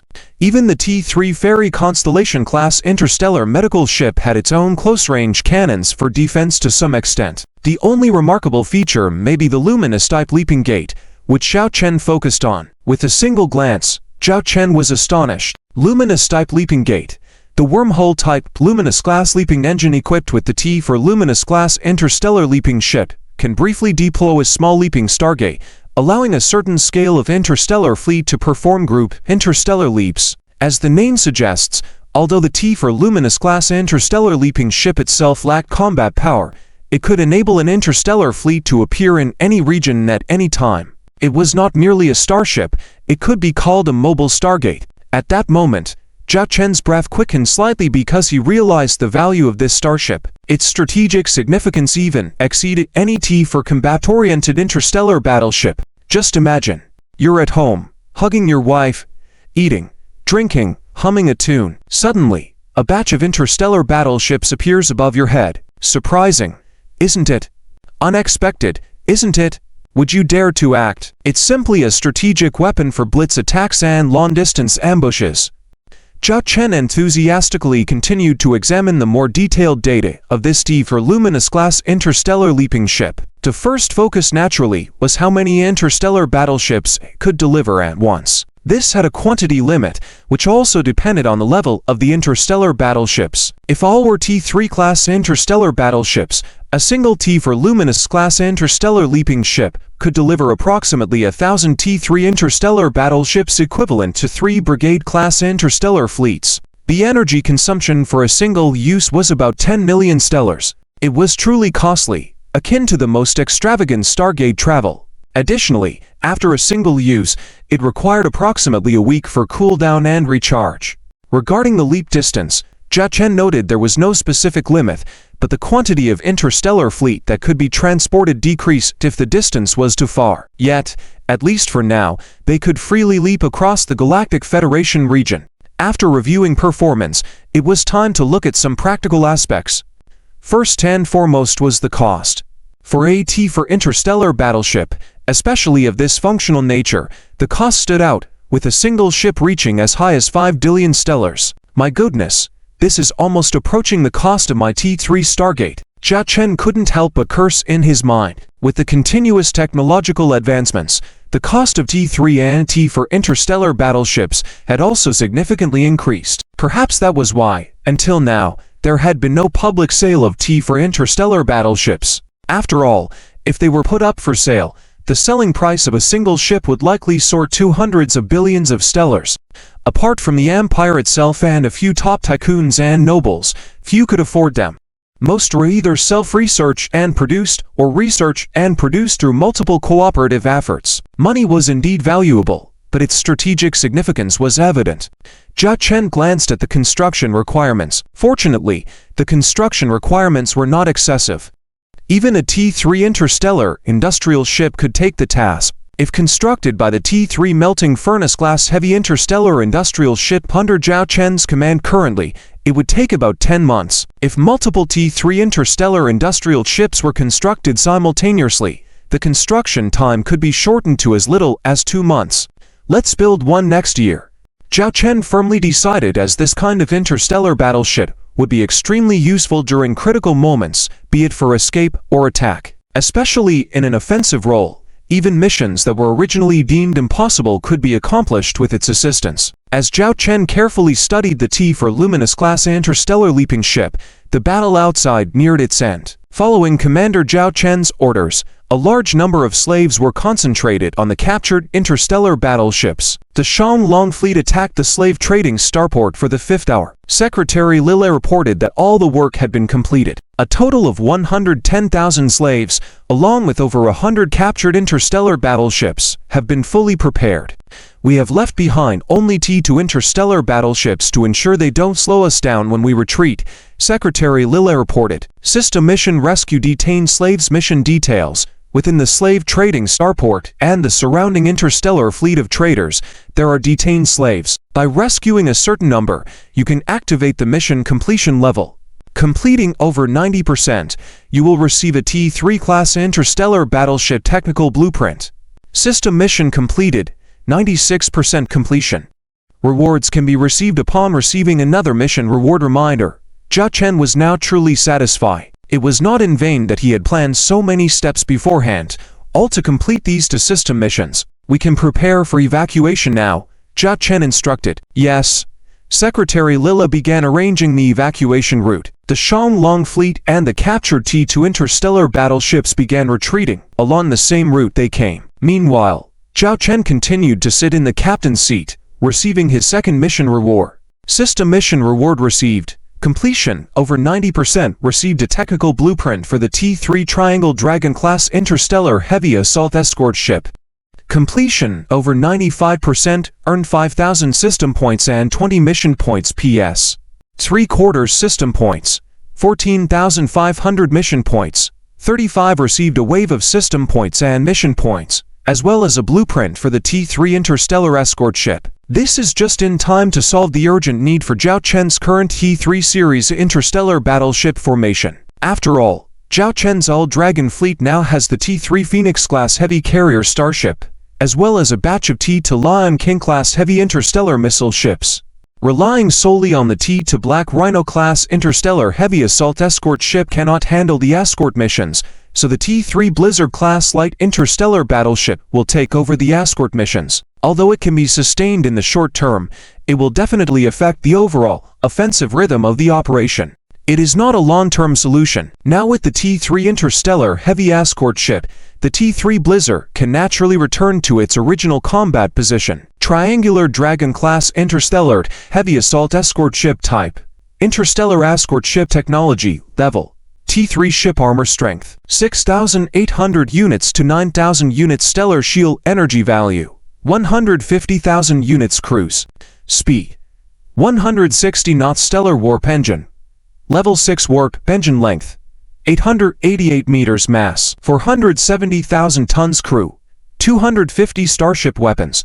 200 T3 level 6 barrel 600 caliber heavy close defense and special features. 3-sided star shield system. Short-range assault mode. After reviewing the data for this T3 Triangular Dragon-class interstellar heavy assault escort ship, Zhao Chen discovered that it is indeed very similar to the T2 Black Rhino-class interstellar heavy assault escort ship. Its design concept is the same. However, the T3 Triangular Dragon has made significant improvements in defense, with 200 T3 level 6 barrel 600 caliber heavy close defense energy cannons, enough to make any approaching enemy wary. Furthermore, its star shield system is very special, as it can open 3 star shields simultaneously, with the shield area being many times larger than a conventional star shield. This technology has also appeared on the T3 Phoenix-class heavy carrier starship, which can even open 6 independent star shields simultaneously. The difference with the T3 Triangular Dragon is that its shield opening range is very broad due to its black technology,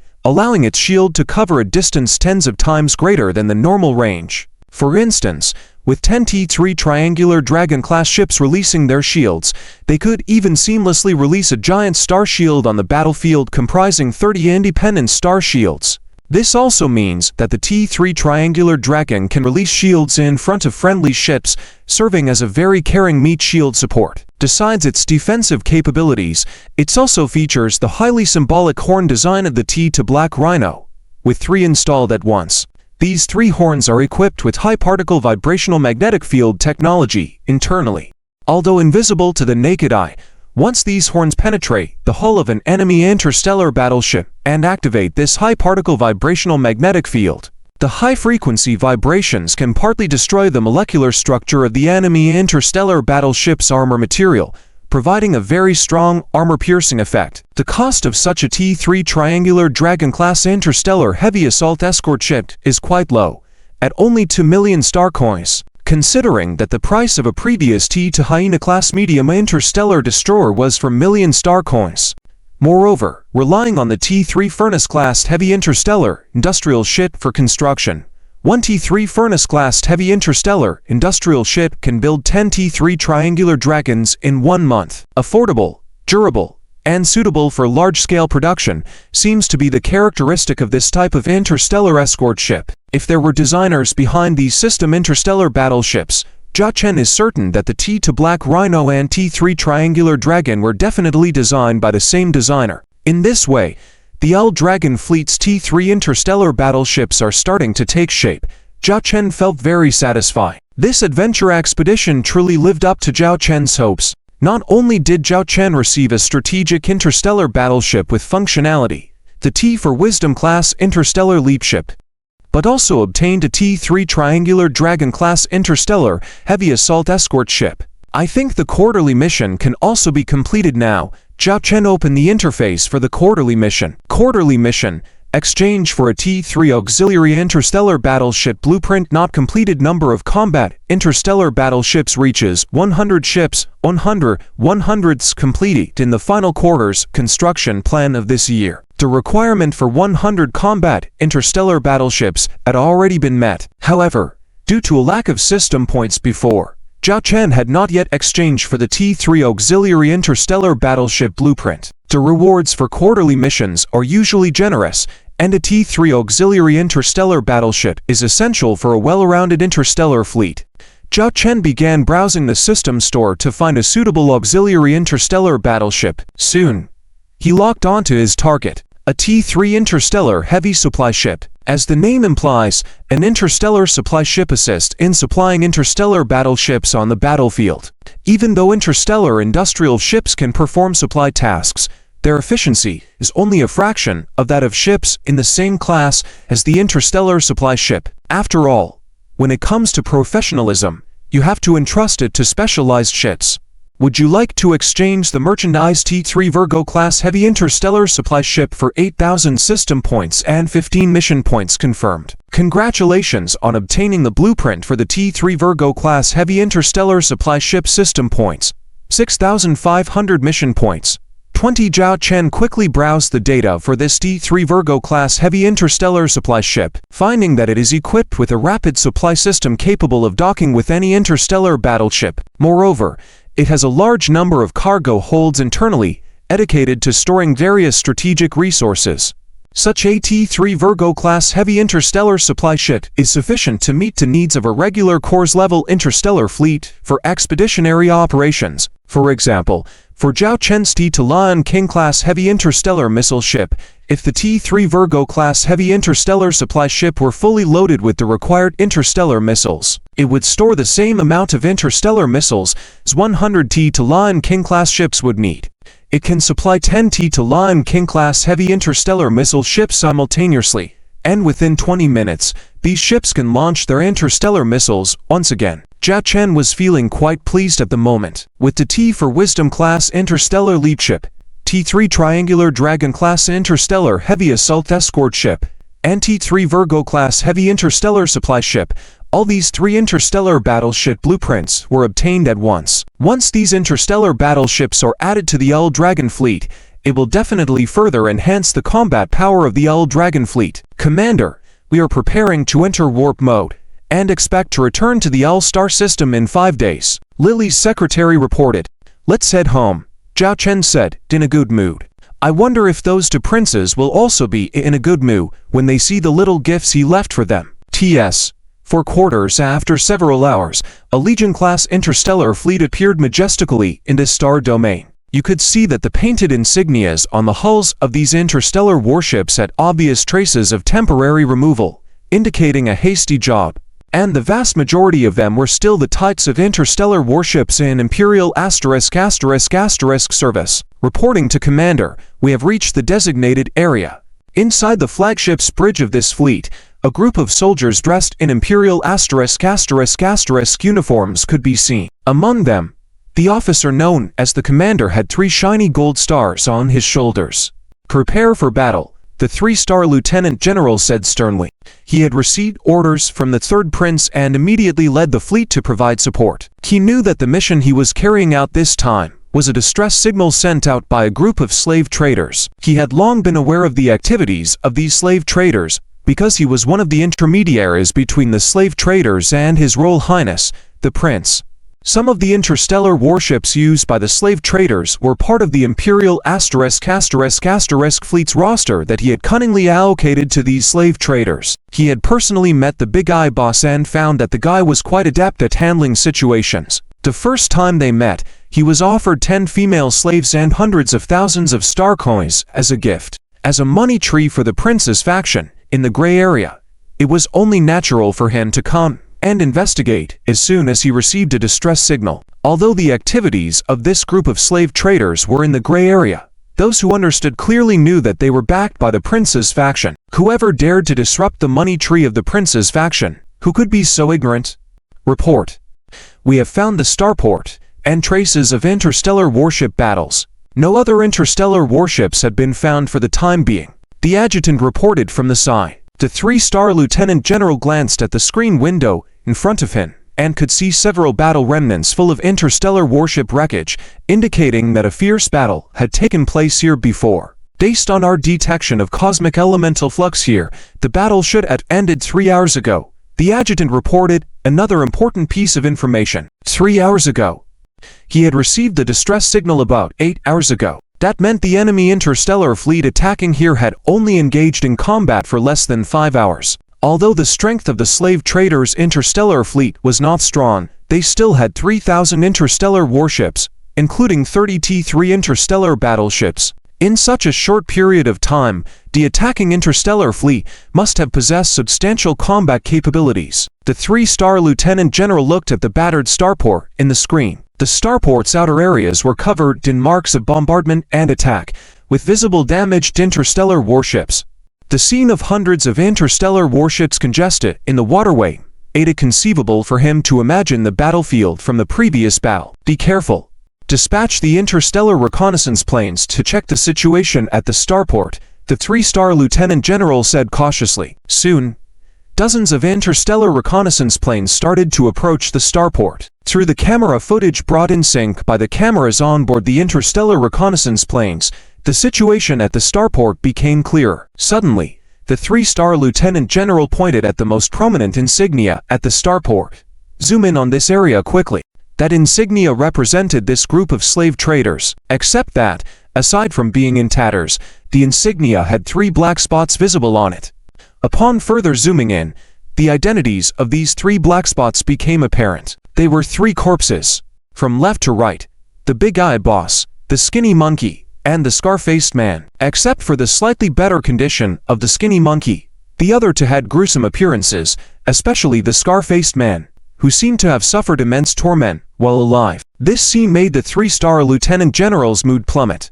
The death of these 3 meant that the slave trader organization supported by the prince's faction had been destroyed. Although they could still rebuild such an organization with the prince's faction's abilities to time, manpower, and financial resources invested before and after would incur significant losses for the prince's faction. Warning. Detected high-energy explosion reaction inside the starport. All interstellar reconnaissance planes evacuate immediately. Evacuate immediately. A crew member suddenly shouted. The three-star lieutenant general looked in amazement at the starport in front of him. Dozens of points inside the starport began emitting a red glow, followed by a massive explosion that engulfed some interstellar reconnaissance planes that had not yet retreated. Recon 3 lost contact. Recon 5 lost contact.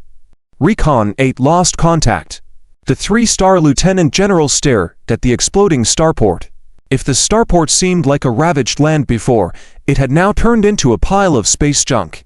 These bastards! Hatred surfaced in the three-star lieutenant general's heart. Killing those slave traders was one thing, but even the starport had been destroyed by them. To create such a base, how much time would the prince's faction need to prepare? It would be impossible to recover to the previous state within a year or 2. During this period of 1 or 2 years, the original slave trading channels were highly likely to be seized by others. Therefore, to truly recover, it would take at least 3 years. If their highnesses knew about the situation here, the three-star lieutenant general sighed, hoping that the 2 princes would not blame him. He immediately conveyed the events that had taken place here, including all recorded footage, back to them, including the scene of the starport explosion. Soon, responses came from the 2 princes. Investigate the culprit. For simple words emanated anger from the 2 princes. Investigate it for me. Go through those ruins and wreckage carefully and find out who dared to attack this place. The three-star lieutenant general issued the command. After the subsequent investigation and analysis, it was discovered that the starport had been rigged with explosive devices that could sense electronic disturbances within a certain radius, triggering automatic explosions. The perpetrators knew that these tactics are insufficient to cause significant damage to the upcoming reinforcements of the interstellar fleet. Their goal was to destroy the starport in front of the incoming reinforcements, creating a massive spectacle for them. It was a provocation. An absolute provocation. The 3-star lieutenant general clenched his fists, more determined that even if they had to turn this place upside down, they would investigate the identities of the attackers and make them pay a heavy price. And the mastermind behind all these events was now on the way back to the old Dragon system. Under warp speed, Zhao Chen in the hibernation chamber had a slight smile on his face, indicating that he was having a good dream. In the first month of the Galactic calendar year 3032, after a sudden attack lasting over half a month by the old Dragon star system on the Xulong star calendar, Zhao Chen's Xulong fleet declared a successful conclusion. Finally back home, Zhao Chen sat in the captain's chair, gazing at a universe scene that practically showed no change from other star systems. However, upon realizing that the coordinates were now within the Xulong star system, there was an involuntary sense of coming home. Commander, here is the detailed battle report for this campaign, Secretary Lilith reported to Zhao Chen. Zhao Chen looked at the battle report document panel in front of him. The highest expenditure was naturally the deployment of the Lion King-class heavy interstellar missile ship, totaling 2,500 Lion King-class interstellar missiles worth 1.5 million stars. Next was the cost of replenishing the interstellar fighters and unmanned drones lost from the T-3 Phoenix-class heavy carrier starship, as well as the repair and resupply costs of damaged interstellar warships. In total, the Xulong fleet consumed nearly 3 million stars in this campaign. They brought back a total of 11,000 slaves, a total of 102 interstellar warships of various types, including 60 T2 combat type interstellar warships and 40 auxiliary type T2 interstellar warships, mainly transport ships. Although not many resources were seized in this campaign, the investment and returns were balanced with no issues. The potential value of the 11,000 slaves could still be further explored. Place all these slaves on Dragon Star 1 for data collection work to investigate their races, skills, and abilities. Those with professional skills should be assigned corresponding work positions. If suitable females can serve as crew members, it can join the Goddess Academy-class starships for further training. As for the captured T2 interstellar warships, all of them are to be sent to the Lion King star system. The prisoners of the slave merchant fleet will be sent for labor reformation, provided with basic nutrition, with the impressive ones earning their freedom and receiving better meal standards, Zhao Chen instructed. Dragon Star 1 was secretly arranged by Zhao Chen for the Dwarf Clan and later the Bloody Mary Mercenaries, which he renamed Dragon Star 1. The reason for sending the captured T2 assault warships to the Lion King star system was primarily due to concerns that if these interstellar warships remained in the Xulong star system, they could leave a clue for the Prince's party. Though the probability of discovery was low, it never hurt to be cautious, and under Zhao Chen's watch, there was no need for these T2 interstellar warships' meager combat power. Understood, Secretary Lilith immediately went to arrange these matters. Then inform him that I need to discuss future construction plans with her, Zhao Chen said seriously. The interstellar warships in his hands needed to be put into production as soon as possible. Yes. After instructing these matters, Zhao Chen took a deep breath and opened the system interface. It was a new year, with both the quarterly and annual missions refreshed. Quarterly mission, Requirement 1. Exchange blueprints for 1 combat type and 1 support type T3 interstellar warship. Requirement 2. The number of T3 interstellar warships reaches 50. The second option posed no significant difficulty. As long as the Xulong fleet's production missions were proceeding smoothly, this goal could be achieved. The first requirement, however, had some demands on Zhao Chen's system points and mission points. Annual mission, Requirement 1. Own a Legion-level interstellar fleet 3,000 interstellar warships with 300 of them being T3-level interstellar warships. 110 3,000 incomplete. Requirement 2.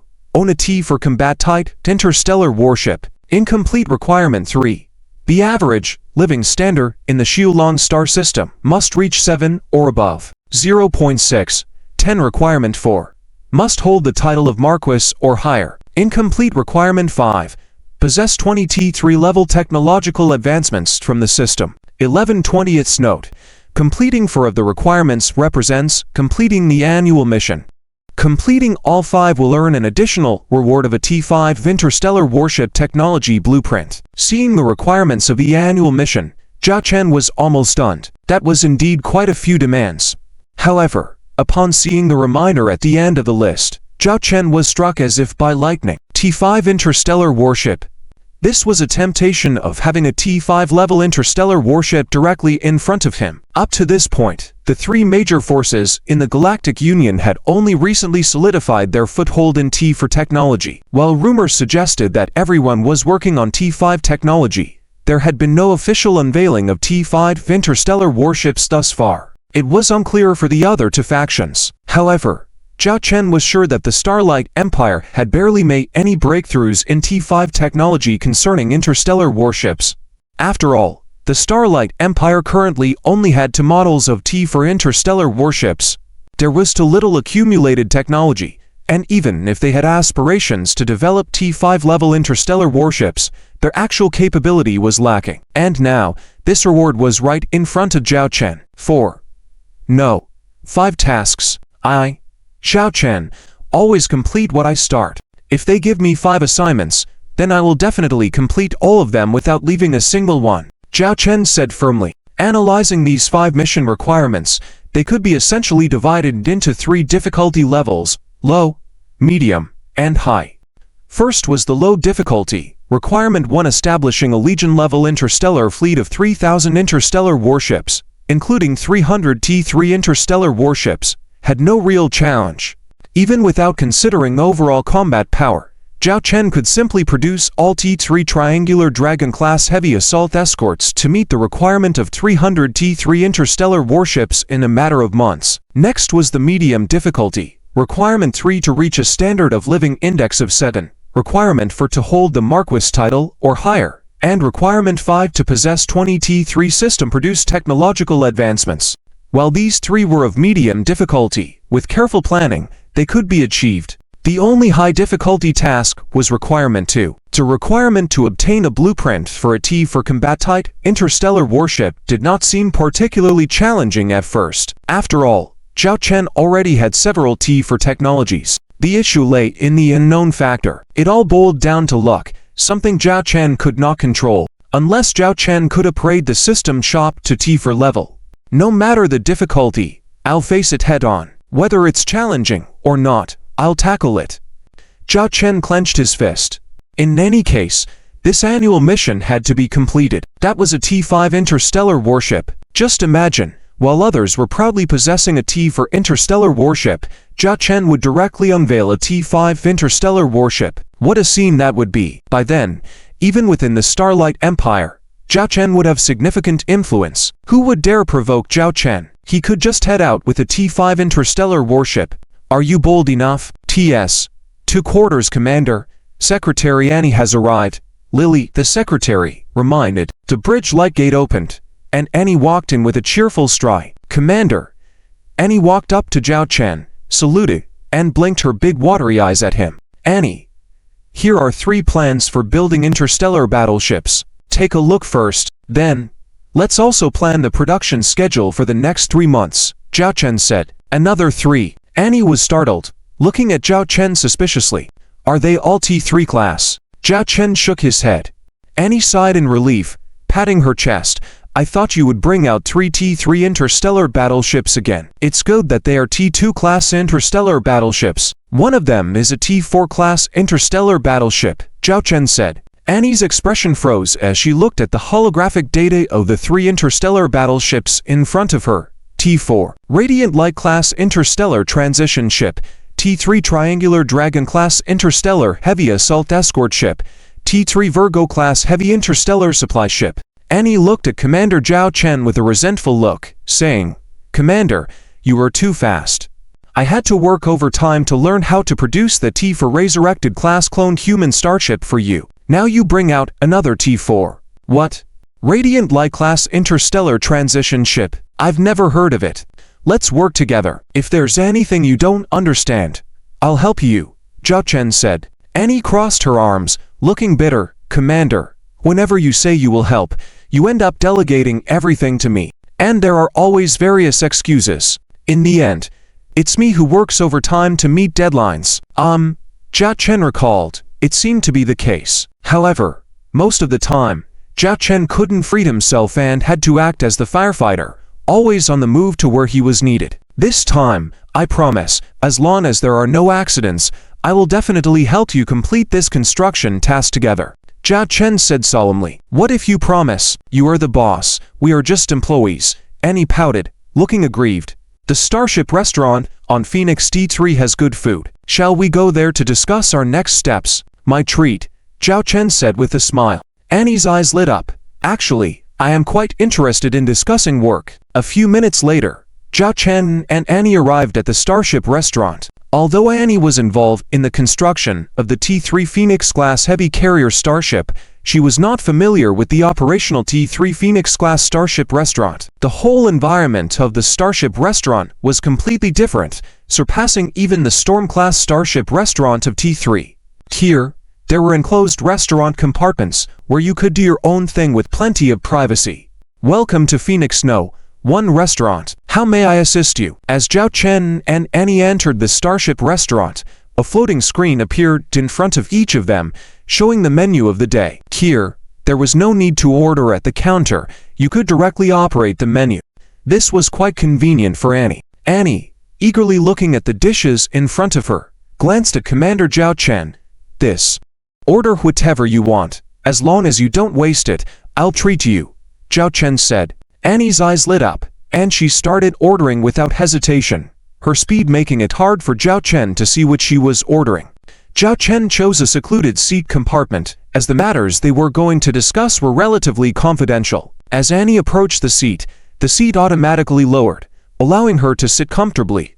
Then it rose. The surrounding virtual projections could also be chosen at will. Annie selected a candy house theme, surrounded by pink. Zhao Chen looked at the pink table, pink chairs, and the pink virtual images around him, feeling quite uneasy. If a song titled Pink Memories played now, Zhao Chen would get goosebumps. First, take a look at this T4 Radiant Light class interstellar transition ship. This battleship is crucial for our Sparrow fleet. We must build one. Of course, if we can build two, that would be even better, Zhao Chen said. With two ships, not only could they carry out lightning raids, but also return quickly after battle. Annie started to study the ship closely, astonished as she read, Group Interstellar Transition. Annie was dumbfounded. She looked at Zhao Chen across from her and then back at the technical information of this ship. This cutting-edge technology was truly terrifying. Although Annie was not skilled in interstellar warfare, she could see the terrifying effect of this battleship on the battlefield.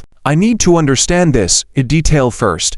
Annie began to study carefully, while Zhao Chen guided her like a teacher. Hours passed by. An entire afternoon slipped away. Annie rubbed her temples. Learning about the new starship was quite mentally taxing, and she only scratched the surface of the construction requirements. To truly understand, she needed a lot more time to study. This made her admire Commander Zhao Chen even more. Although Zhao Chen often shirked his responsibilities, his business acumen in this area was truly remarkable. Based on the information she understood, Annie formulated a simple construction outline, saying, I have understood the basic construction requirements. Next, we need to address the production capacity for the next 3 months. Currently, we have 6 T3 Forge-class heavy interstellar industrial ships and 30 T2 Hammer-class heavy interstellar industrial ships. First, I plan to expand the T3 Forge-class heavy interstellar industrial ships by constructing 4, reaching a total of 10 T3 Forge-class heavy interstellar industrial ships. This is because the original plan to build the T4 Resurrected-class clone human starship requires 5 T3 Forge-class heavy interstellar industrial ships to be simultaneously constructed. Currently, we are severely lacking T3 Forge-class heavy interstellar industrial ships. In the first month, we will utilize all available production capacity to construct T3 Forge-class heavy interstellar industrial ships, completing the expansion plan for 4 ships. By then, we will have 10 T3 Forge-class heavy interstellar industrial ships. Although this quantity is still not very high, we can barely meet our construction requirements for the first quarter. T.S. 3 quarters. Zhao Chen listened to Annie talking about the construction plan. In short, within the first 3 months, in addition to the expansion of 4 T3 Forge-class heavy interstellar industrial ships and half-completed construction of the T4 Resurrector-class clone starship, Zhao Chen would also acquire a T4 Lightbringer-class interstellar leap ship, 50 T3 Triangular Dragon-class interstellar heavy assault escort ships, and 5 T3 Virgin-class heavy interstellar supply ships. The reason for being able to simultaneously construct so many T-3 triangular Dragon-class interstellar heavy assault escort ships was mainly because this type of starship had low construction requirements, a short construction period, and low costs. Moreover, Jia Chen's interstellar fleet currently lacked a large number of T-3 class interstellar escort ships, so it made sense to directly construct 50 ships at once.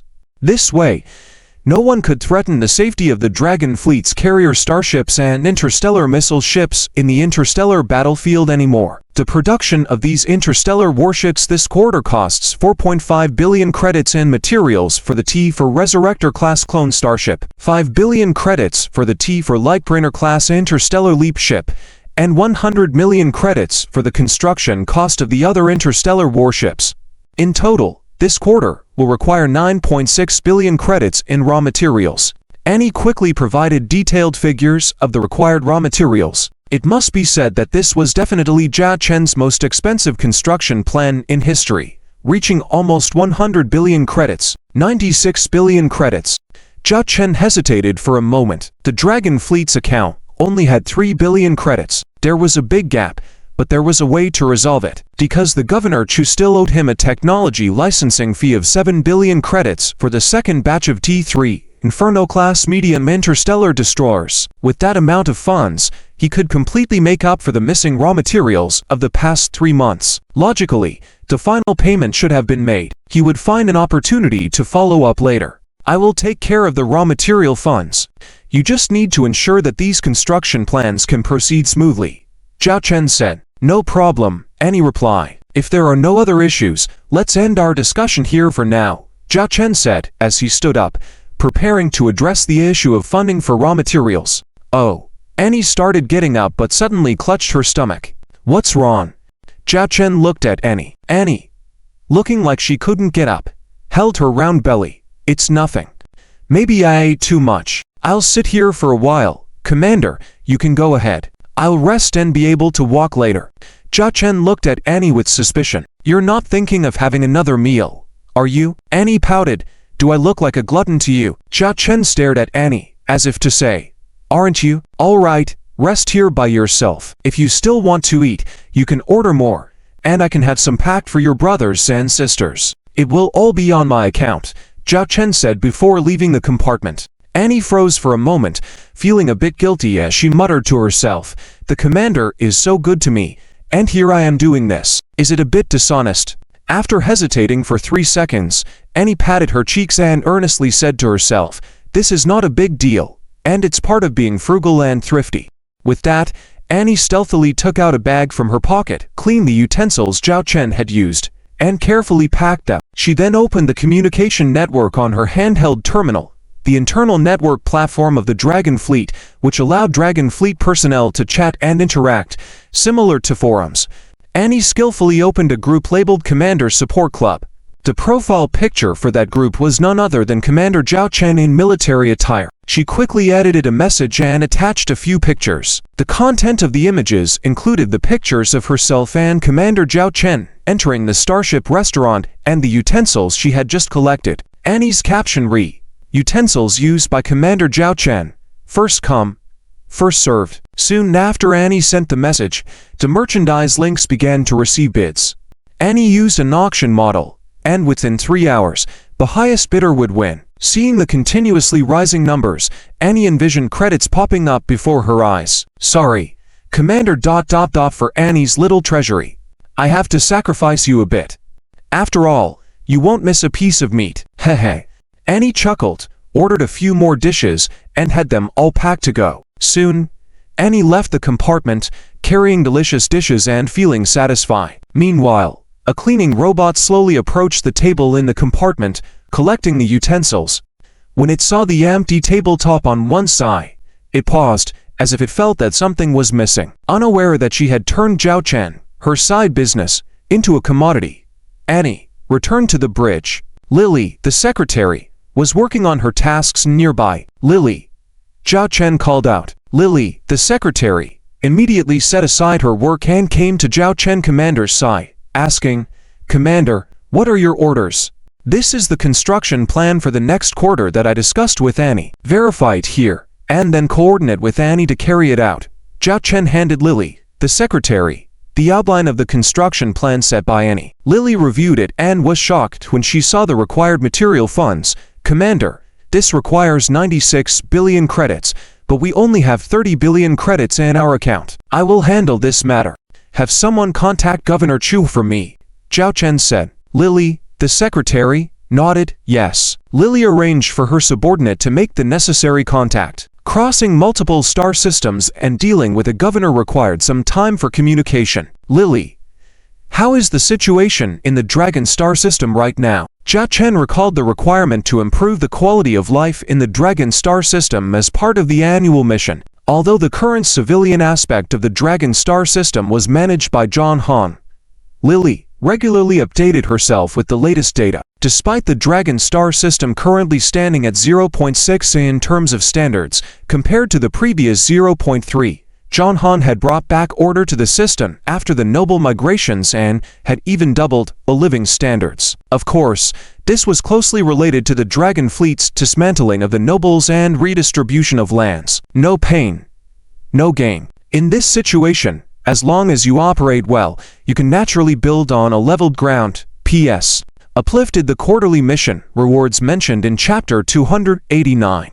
The updated rewards are now system points 10,000 and mission points 30. Currently, under John Han's management, the Zhalong Galaxy has established a new aristocratic system. Several newly risen nobles are all under our control. However, because there is no pillar industry so far, it is not very prosperous. Just the annual tax revenue of the Zhalong Galaxy is currently only 10 million star coins. However, the Zhalong Resource Star area that was built last year has been completed. Equipped with 10 Prospector-class heavy interstellar mining ships, the area has begun operations and can extract raw material resources worth nearly 50 million star coins per month. The annual production volume can reach around 500 million star coins.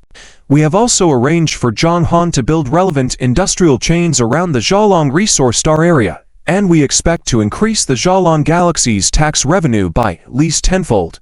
At the same time, it will provide job opportunities for 5 million people. Solely relying on this Zhalong Resource Star area, there is hope that the Zhalong Galaxy's annual tax revenue will exceed 100 million star coins in the future, Lily said. Just relying on the peripheral industries of a resource star area is enough for a galaxy to gain such high profits, indicating how important a pillar industry is for an interstellar territory. However, with the current growth rate increasing from an average living index of 0.6 to 7 within a year, there are still significant challenges, Zhao Chen inquired. Lily responded, originally, the Zhalong Galaxy had nearly 5 billion people, but due to the previous aristocratic turmoil, some nobles were purged, and some nobles left the Zhalong Galaxy.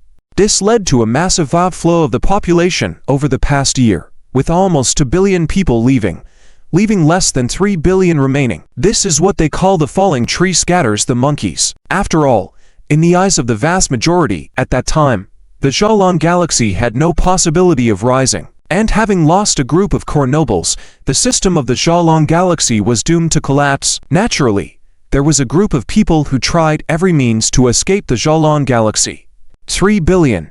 Still a bit too many. Zhao Chen muttered to himself, not concerned about the population within his galaxy, but rather wanting those under his care to genuinely wish to stay in the Zhalong Galaxy.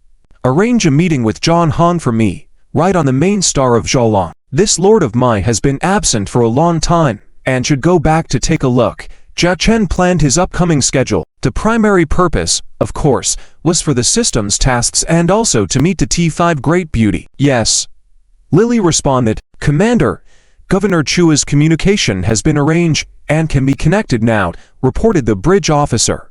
Bring it in.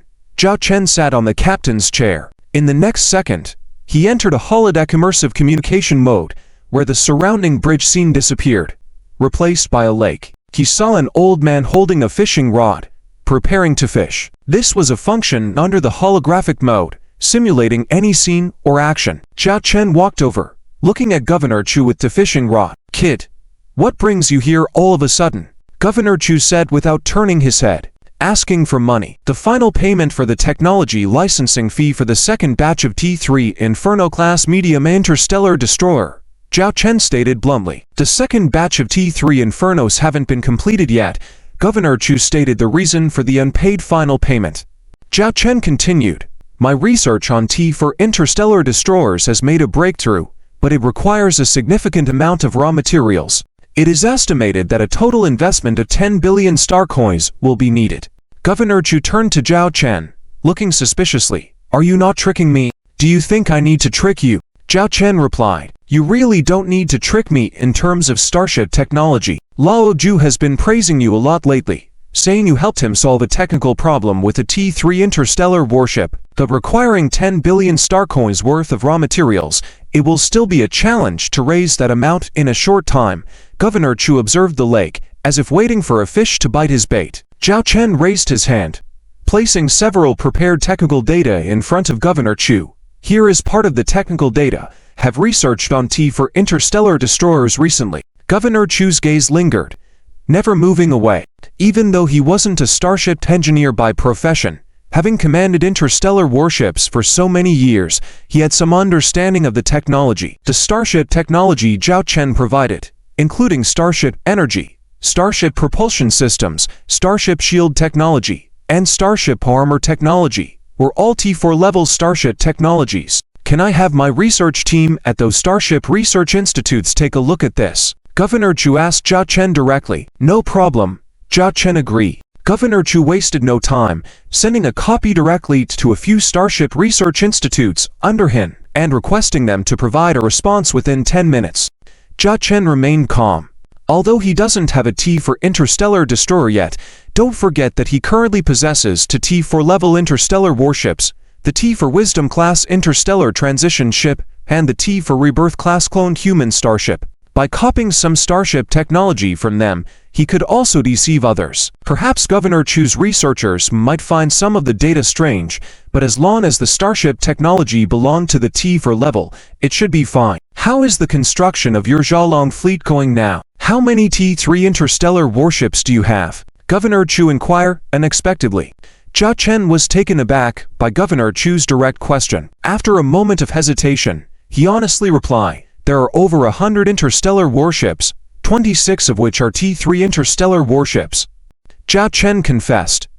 These were all things that would eventually be revealed. For this father-in-law, who was his current protective umbrella, Zhao Chen had to be a bit more honest. Nearly 30 T3 interstellar warships, this combat power is already equivalent to a Marquis of the Empire's private fleet.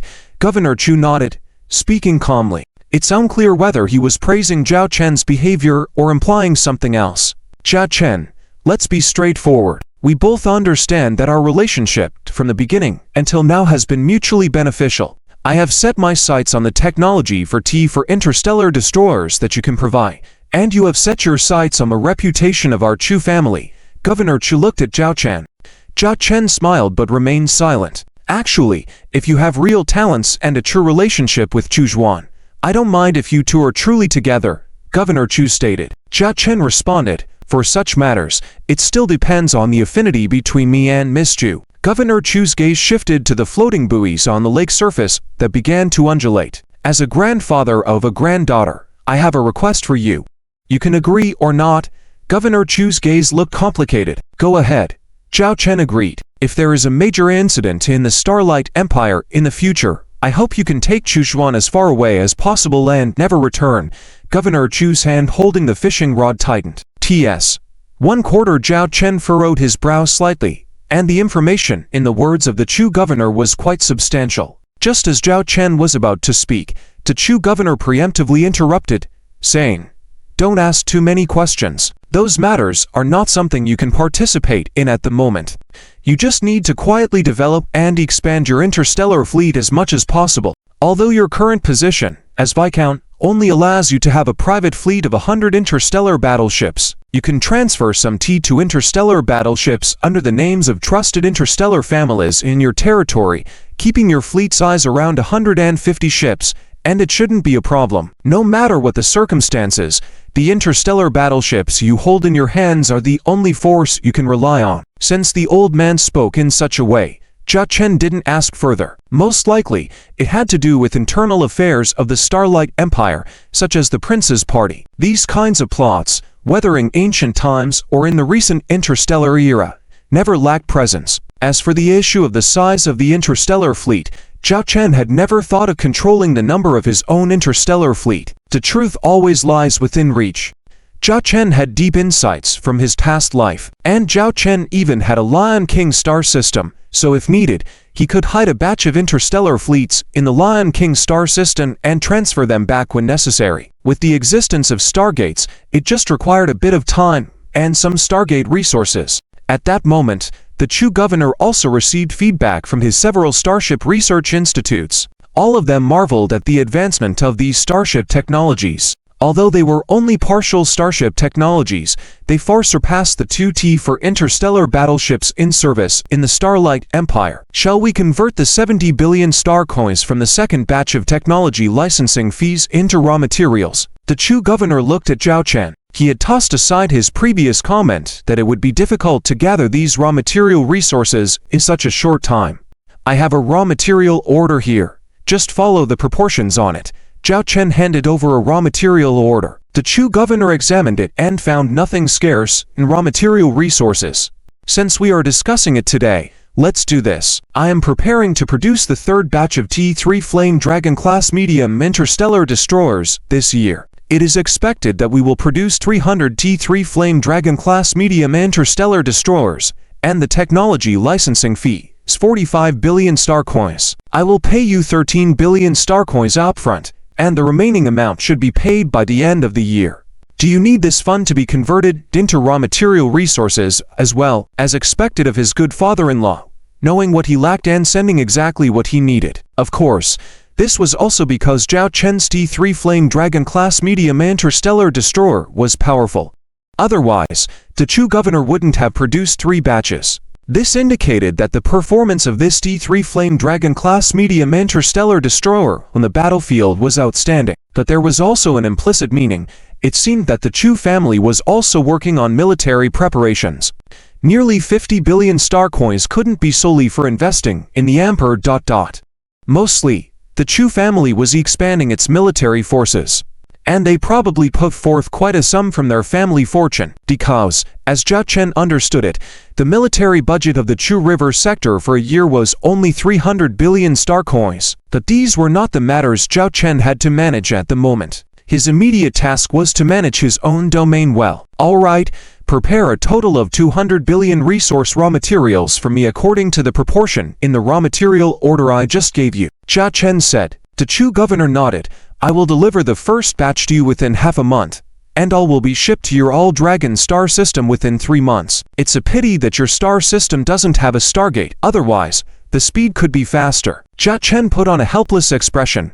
Currently, you are a Viscount. If you have a chance to be promoted to an Earl, I can try to help you acquire a star system that can build or already has a stargate. After all, the situation of your all-dragon star system is not very good. I will try to think of a way for you. The Chu governor muttered about this matter.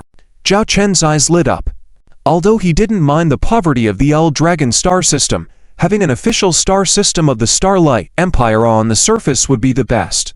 Then, he could have a stargate in that star system and secretly build a T3 Crescent Moon-class stargate to significantly increase efficiency. Thank you, Governor, Zhao Chen said. The Chu governor had nothing else to say, and their meeting ended there. This meeting not only brought Zhao Chen 200 billion star coins of raw material resources, but also made him feel the approaching storm within the Starlight Empire. Zhao Chen briefly informed Lilith of the news that the Chu governor would deliver 200 billion star coins of raw material resources to them. He then left the T3 Phoenix-class heavy carrier starship and boarded the T3 Blizzard-class light interstellar battleship No.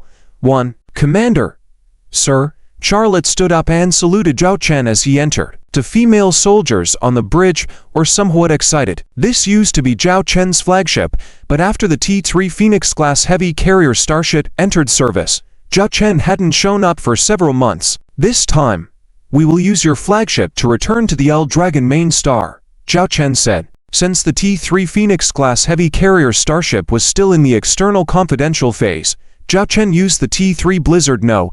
1, the old flagship, for this trip back to the L-Dragon main star. Yes, Charlotte nodded and immediately briefed the navigation task.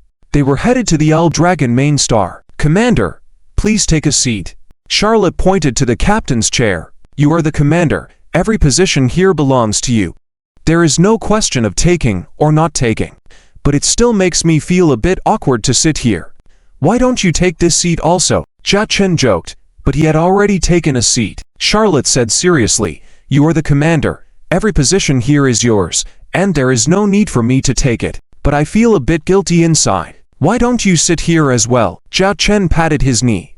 This scene made the female soldiers around look on with curiosity, some even eager to see the outcome. Charlotte's face turned red instantly, and her tail stood stiffly erect behind her. No need. But the next moment, Zhao Chen darted out of the captain's chair and appeared behind Charlotte. The commander's nearly superhuman agility was something Charlotte had seen before. She then felt her nape being lifted in an instant. Immediately, Charlotte's whole body felt like it was being electrified, and she went numb all over. "Just sit down if I ask you to," said Zhao Chen, returning to the captain's chair and placing Charlotte on his lap. At that moment, Charlotte was tense all over, feeling like her heart was about to jump out. Her tail didn't know where to place itself, standing upright one moment, swaying left and right the next, then drooping down. When Charlotte was anxious, Zhao Chen's gaze fell on the pair of severed ears on Charlotte. Although Zhao Chen had already become accustomed to the old scars on Charlotte's body and had no aversion to them, he always felt uneasy looking at those scars. "Charlotte, now we have our own medical ship.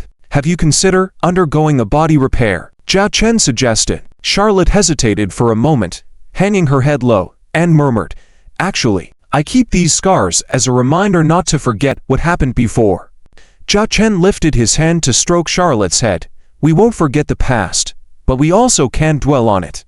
We have a future, we have more to do." Now, almost all the former rebels turned half-orcs in the Starlight Empire had been gathered by you. Some settled on Dragon Star 1, some joined our Dragon Fleet. Everyone is now enthusiastic about their current leads, and you should also let go of these shackles on yourself. If you feel that the failure during the time with the rebellion near Warhammer was because of your fault, you might as well ask your comrades who followed you. Have they ever blamed you?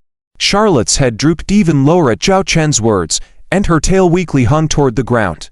"General Charlotte, what the commander says is right. Seeing you like this all the time, to be honest, although we don't say it aloud, our hearts ache too." A female half-orc soldier came forward, unable to bear it. The entire bridge had heard Zhao Chen's words just now, and Zhao Chen's commander's actions just now naturally attracted the attention of all the female soldiers on the bridge. How could they miss such a close opportunity? "General Charlotte, we have seen your glorious brilliance, and we hope that you can lead us in the Dragon Fleet in the best condition. It shouldn't be just us living a good life while you remain in the past painful memories. What the commander says is true. We have never blamed you for the defeat of the rebel army back then." Charlotte's expression was complicated, touched by the words of these women around her. Zhao Chen raised his hand to stroke Charlotte's head and said softly, "Captain Charlotte, I have an order here. During the time when I go to the Dragon Master Star, I need you to go to the T3 Andromeda-class interstellar medical ship for full-body repair treatment. All expenses will be covered by the Dragon Fleet. This is an order. If you disagree, I will personally take you there." After some contemplation, Charlotte lightly bit her lip and nodded in agreement. Later, the T3 Blizzard-class light interstellar battleship number 1 arrived at the Dragon Master Star. To create some atmosphere, to enhance the imposing presence, the T3 Blizzard slowly entered the atmosphere of the Dragon Master Star, accompanied by 10 Black Rhino-class interstellar heavy assault escort ships. When this fleet appeared over the Zhao family mansion on the Dragon Master Star, all the Zhao family members hurriedly gathered. Only then did they realize that their lord, who hadn't returned for over a year, had arrived. The crowded Zhao family members gathered at the plaza built for the shuttle's berth outside the mansion, looking up at the interstellar fleet above their heads.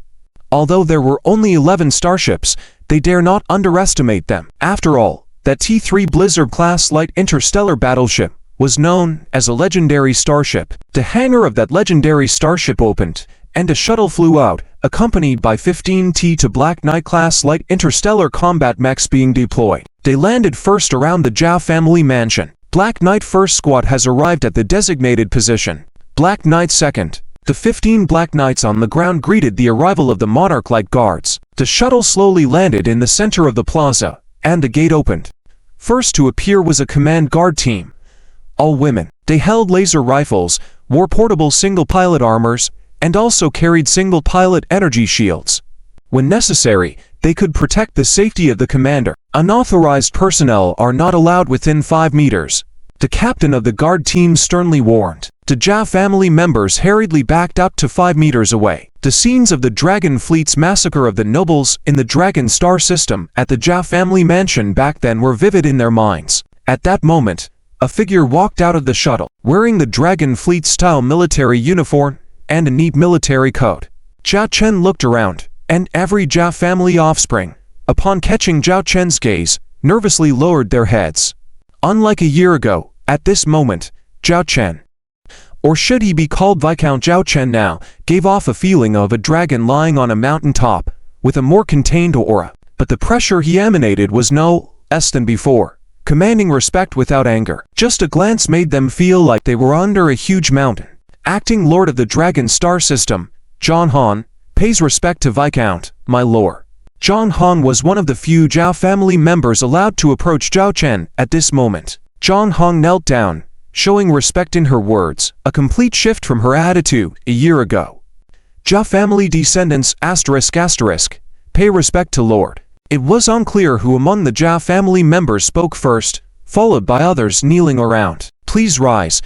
There's no need for such a grand show.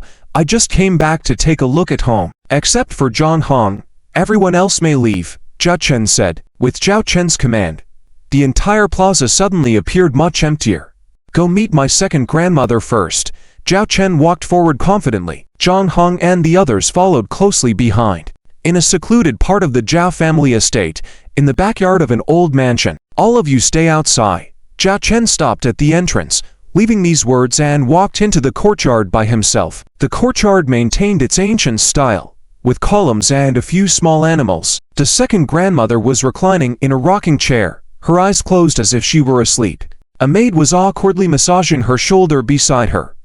When the second grandmother saw Zhao Chen, she was taken aback. Zhao Chen put a finger to his lips, gesturing for silence, and motioned for her to step aside. Zhao Chen then, himself, massaged his second grandmother's shoulders. It would be hard for Zhao Chen's enemies to believe that the man who could wipe them out in an instant was so calm and quiet, like an ordinary younger relative. It must be tiring outside. The second grandmother placed her hand on Zhao Chen's palm. Zhao Chen felt a pang in his nose. The Zhao family members, including Zhang Han, saw him for the first time, only having respect and fear for him, and their eyes show envy and jealousy. They feared his power, envied all that he had. They only saw his bright and imposing side, unaware of the burdens he carried behind. Rest if you're tired. The second grandmother patted Zhao Chen's hand. All right, Zhao Chen responded quietly. Zhao Jia's meeting room. Zhang Han sat in front of Zhao Chen, making tea for him. It seems like you are very satisfied with me now, Zhao Chen said, as he looked at Zhang Han courteously. Zhang Han smiled lightly and said, although the Orion star system doesn't have much news and is somewhat isolated, I am aware of what our Lord has been doing outside. Not only did he consolidate the position of the Orion star system and become a Viscount, but he also graduated early from the Northern Star Starship Military Academy. What I disliked was the previous worthless Baron, not the current Lord Zhao Chen. This woman is indeed very practical. Perhaps up to now, her loyalty is only to her elder sister. Nonetheless, she is still capable. At least she can help manage the Orion star system efficiently. Master, this time you are back. I presume it's not just a simple return home, Zhang Han said, as she poured a cup of tea for Zhao Chen. Zhao Chen took a sip, and it tasted quite good. I am here for the management of the Orion star system, Zhao Chen stated. Zhang Han quietly watched Zhao Chen, waiting for him to continue. I want to establish a file for the residents within the Orion star system's territory. Those who are included in the file will receive Orion star system household registration status and the protection of the Orion star system. However, when needed by the Orion star system, they must follow the system's deployment unconditionally, Zhao Chen explained. Household registration status? Zhang Han was somewhat surprised. Isn't this a rather outdated form of management? After the interstellar age, the requirement for household registration status isn't high anymore. When you enter a planet, the intelligence system will record your facial information, etc., without caring much about which star system or planet you were born in. For those who have entered interstellar navigation, the concept of hometown has already begun to blur. Eventually, the notion of household registration became unnecessary, she added, because I am preparing to screen out another batch of people, Zhao Chen stated. John Hong didn't understand what Lord Zhao Chen meant. At that moment, Zhao Chen projected an electronic document in front of John Hong. 1 month after the household registration policy is promulgated, this is the second decree I will announce. All individuals with Orion star system household registration status can purchase natural crops at cost price, but this is only allowed for personal consumption. If anyone is found reselling these, their Orion star system household registration status will be permanently revoked. Additionally, suitable job arrangements will be prioritized. I am also preparing to inject social funds to establish various professional academies on different planets. Individuals with Orion star system household registration status, regardless of age, can learn for free, Zhao Chen explained. Natural crops, cost price purchase. Zhang Hong was astonished. Do you know how much this will cost? Even after the initial screening by Lord Zhao Chen, with only a population of 100 million remaining, the cost for providing natural crops to support this population would be substantial. It would exceed the Orion star system's fiscal income hundreds or even thousands of times. Within the Star Empire, no territorial jurisdiction has dared to offer such welfare benefits until now. Zhang Hong expressed her concerns. You don't need to worry about the cost issue. I will take care of it. Your job is to implement this first policy. Remember, keep the second policy confidential until it is officially announced. Zhao Chen emphasized. Zhang Hong nodded dumbfounded. She naturally understood why confidentiality was crucial. If the second policy was known in advance, many individuals would undoubtedly join a so-called household registration for the Orion star system. After all, the welfare provided was truly appealing. Setting aside the food shortage issue, the construction of other social infrastructure will also require substantial funding, Zhang Hong pointed out. 1 billion star coins, is it enough? Zhao Chen inquired. Zhang Hong was taken aback. While she might have speculated that Lord Zhao Chen had some funds, she never expected him to effortlessly provide 1 billion star coins without batting an eye. I will allocate 10 billion funds to you afterwards. Your responsibility is to establish the skill specialty academies as requested. Don't try to save money. By the middle of the year, complete the tasks I assign. Commercial operations will begin in the second half of the year, Zhao Chen directed. Understood. Improving the living quality within the Orion star system primarily involved food. Ensuring that the population could access affordable food would significantly enhance their standard of living. Providing opportunities for advancement and arranging suitable jobs would further contribute to their well-being. The needs of the lower-class citizens had remained unchanged for millennia. They were mostly focused on securing their basic needs, food, shelter, and clothing. If these requirements were met and combined with opportunities to achieve their aspirations, the effects would be substantial. Zhao Chen's goal was to ensure these needs were met. Zhao Chen returned to his family for this purpose. There is one more thing. Can you contact my elder sister? Zhao Chen asked seriously. Elder Miss? Zhang Hong responded. My communication with the elder Miss is usually initiated by her, or I leave a message through a discreet channel. The elder Miss would then contact me. In that case, deliver a message to my elder sister. Tell her that under fortuitous circumstances, I learned that the second and third princes of the Star Empire may be up to something. Ask her to remind the little princess, Zhao Chen said. Zhang Hong understood Zhao Chen's concern for the elder miss and nodded. I understand. I will pass on the information to the elder miss. Once she responds, I will inform you promptly. Good. Satisfy. Zhao Chen stood up and looked at Zhang Hong. You have managed the Orion star system well. Keep up the good work. I have credited your account with 10,000 star coins as a reward. You can use them as you wish. Zhao Chen concluded before leaving. 10,000 star coins. Zhang Hong was astonished, despite her current position in the Orion star system being unparalleled. No. Accounting for the elder miss, it was her and the elder miss against, or above, all others. Even in the past 10 years, her salary would not amount to 10,000 star coins.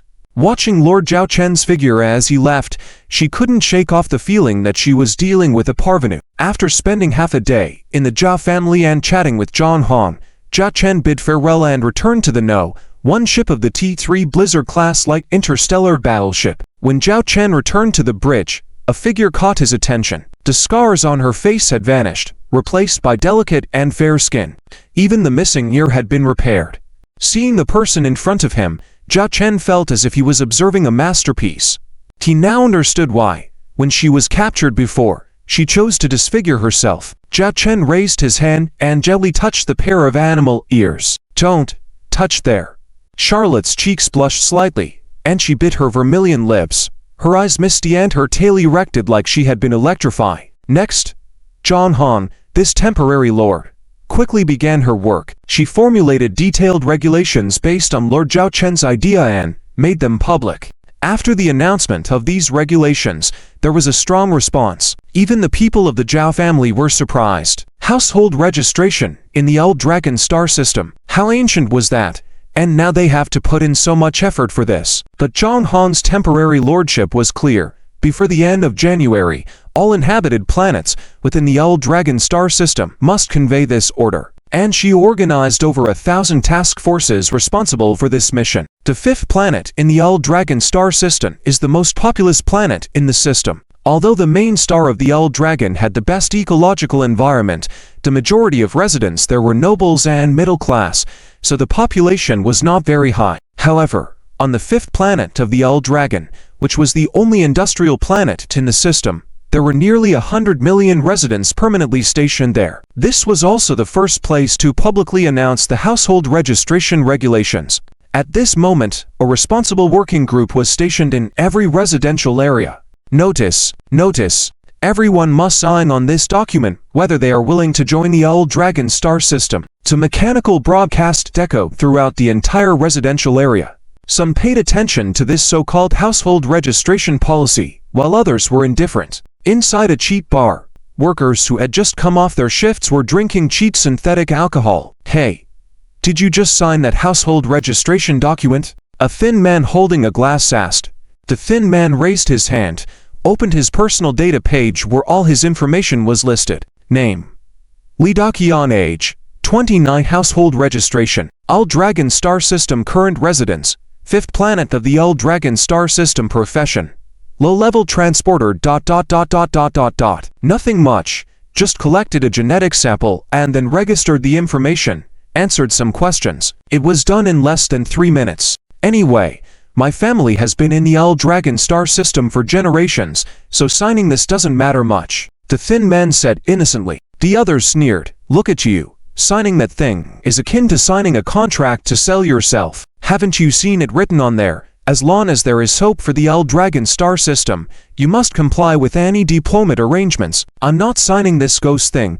I'm going to be the master of interstellar adventures in the future. I reckon it's because of the previous lord's actions that led to a bunch of nobles migrating out of the old Dragon star system. Seeing a large population outflow, they thought we are fools and wanted to use this household registration to control the system. But there are really fools who are willing to sign this thing. Ha ha ha. Listening to the mockery of these people, Li Daqian paid no attention, instructed the bartender to pay for some items his wife needed and then left the bar. He didn't care about these discussions, he just wanted to live his life quietly. Initially, he thought signing this thing wasn't important. It was mainly because his wife insisted on signing it. Although there was turbulence in the old Dragon star system for a period after the Noble incident before, things quickly calmed down, and the life of the commoners was visibly improving. His wife said their old Dragon lord was definitely a good lord and wouldn't issue unnecessary regulations. So, there must be some opportunity behind this regulation,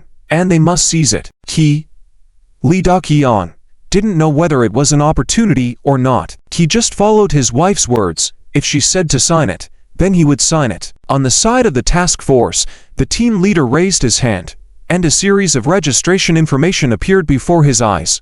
We have basically registered all of Zone 1. In Zone 3, there are many elderly people, and it's a problem for those elders to move around by themselves. They can't come to the site. Upon hearing this, the team leader furrowed his brow and reprimanded, "Have you forgotten the previous instructions? For those elderly who can't come to the site, you should personally go to register them. Anyone on this land must not be left behind. That's an order.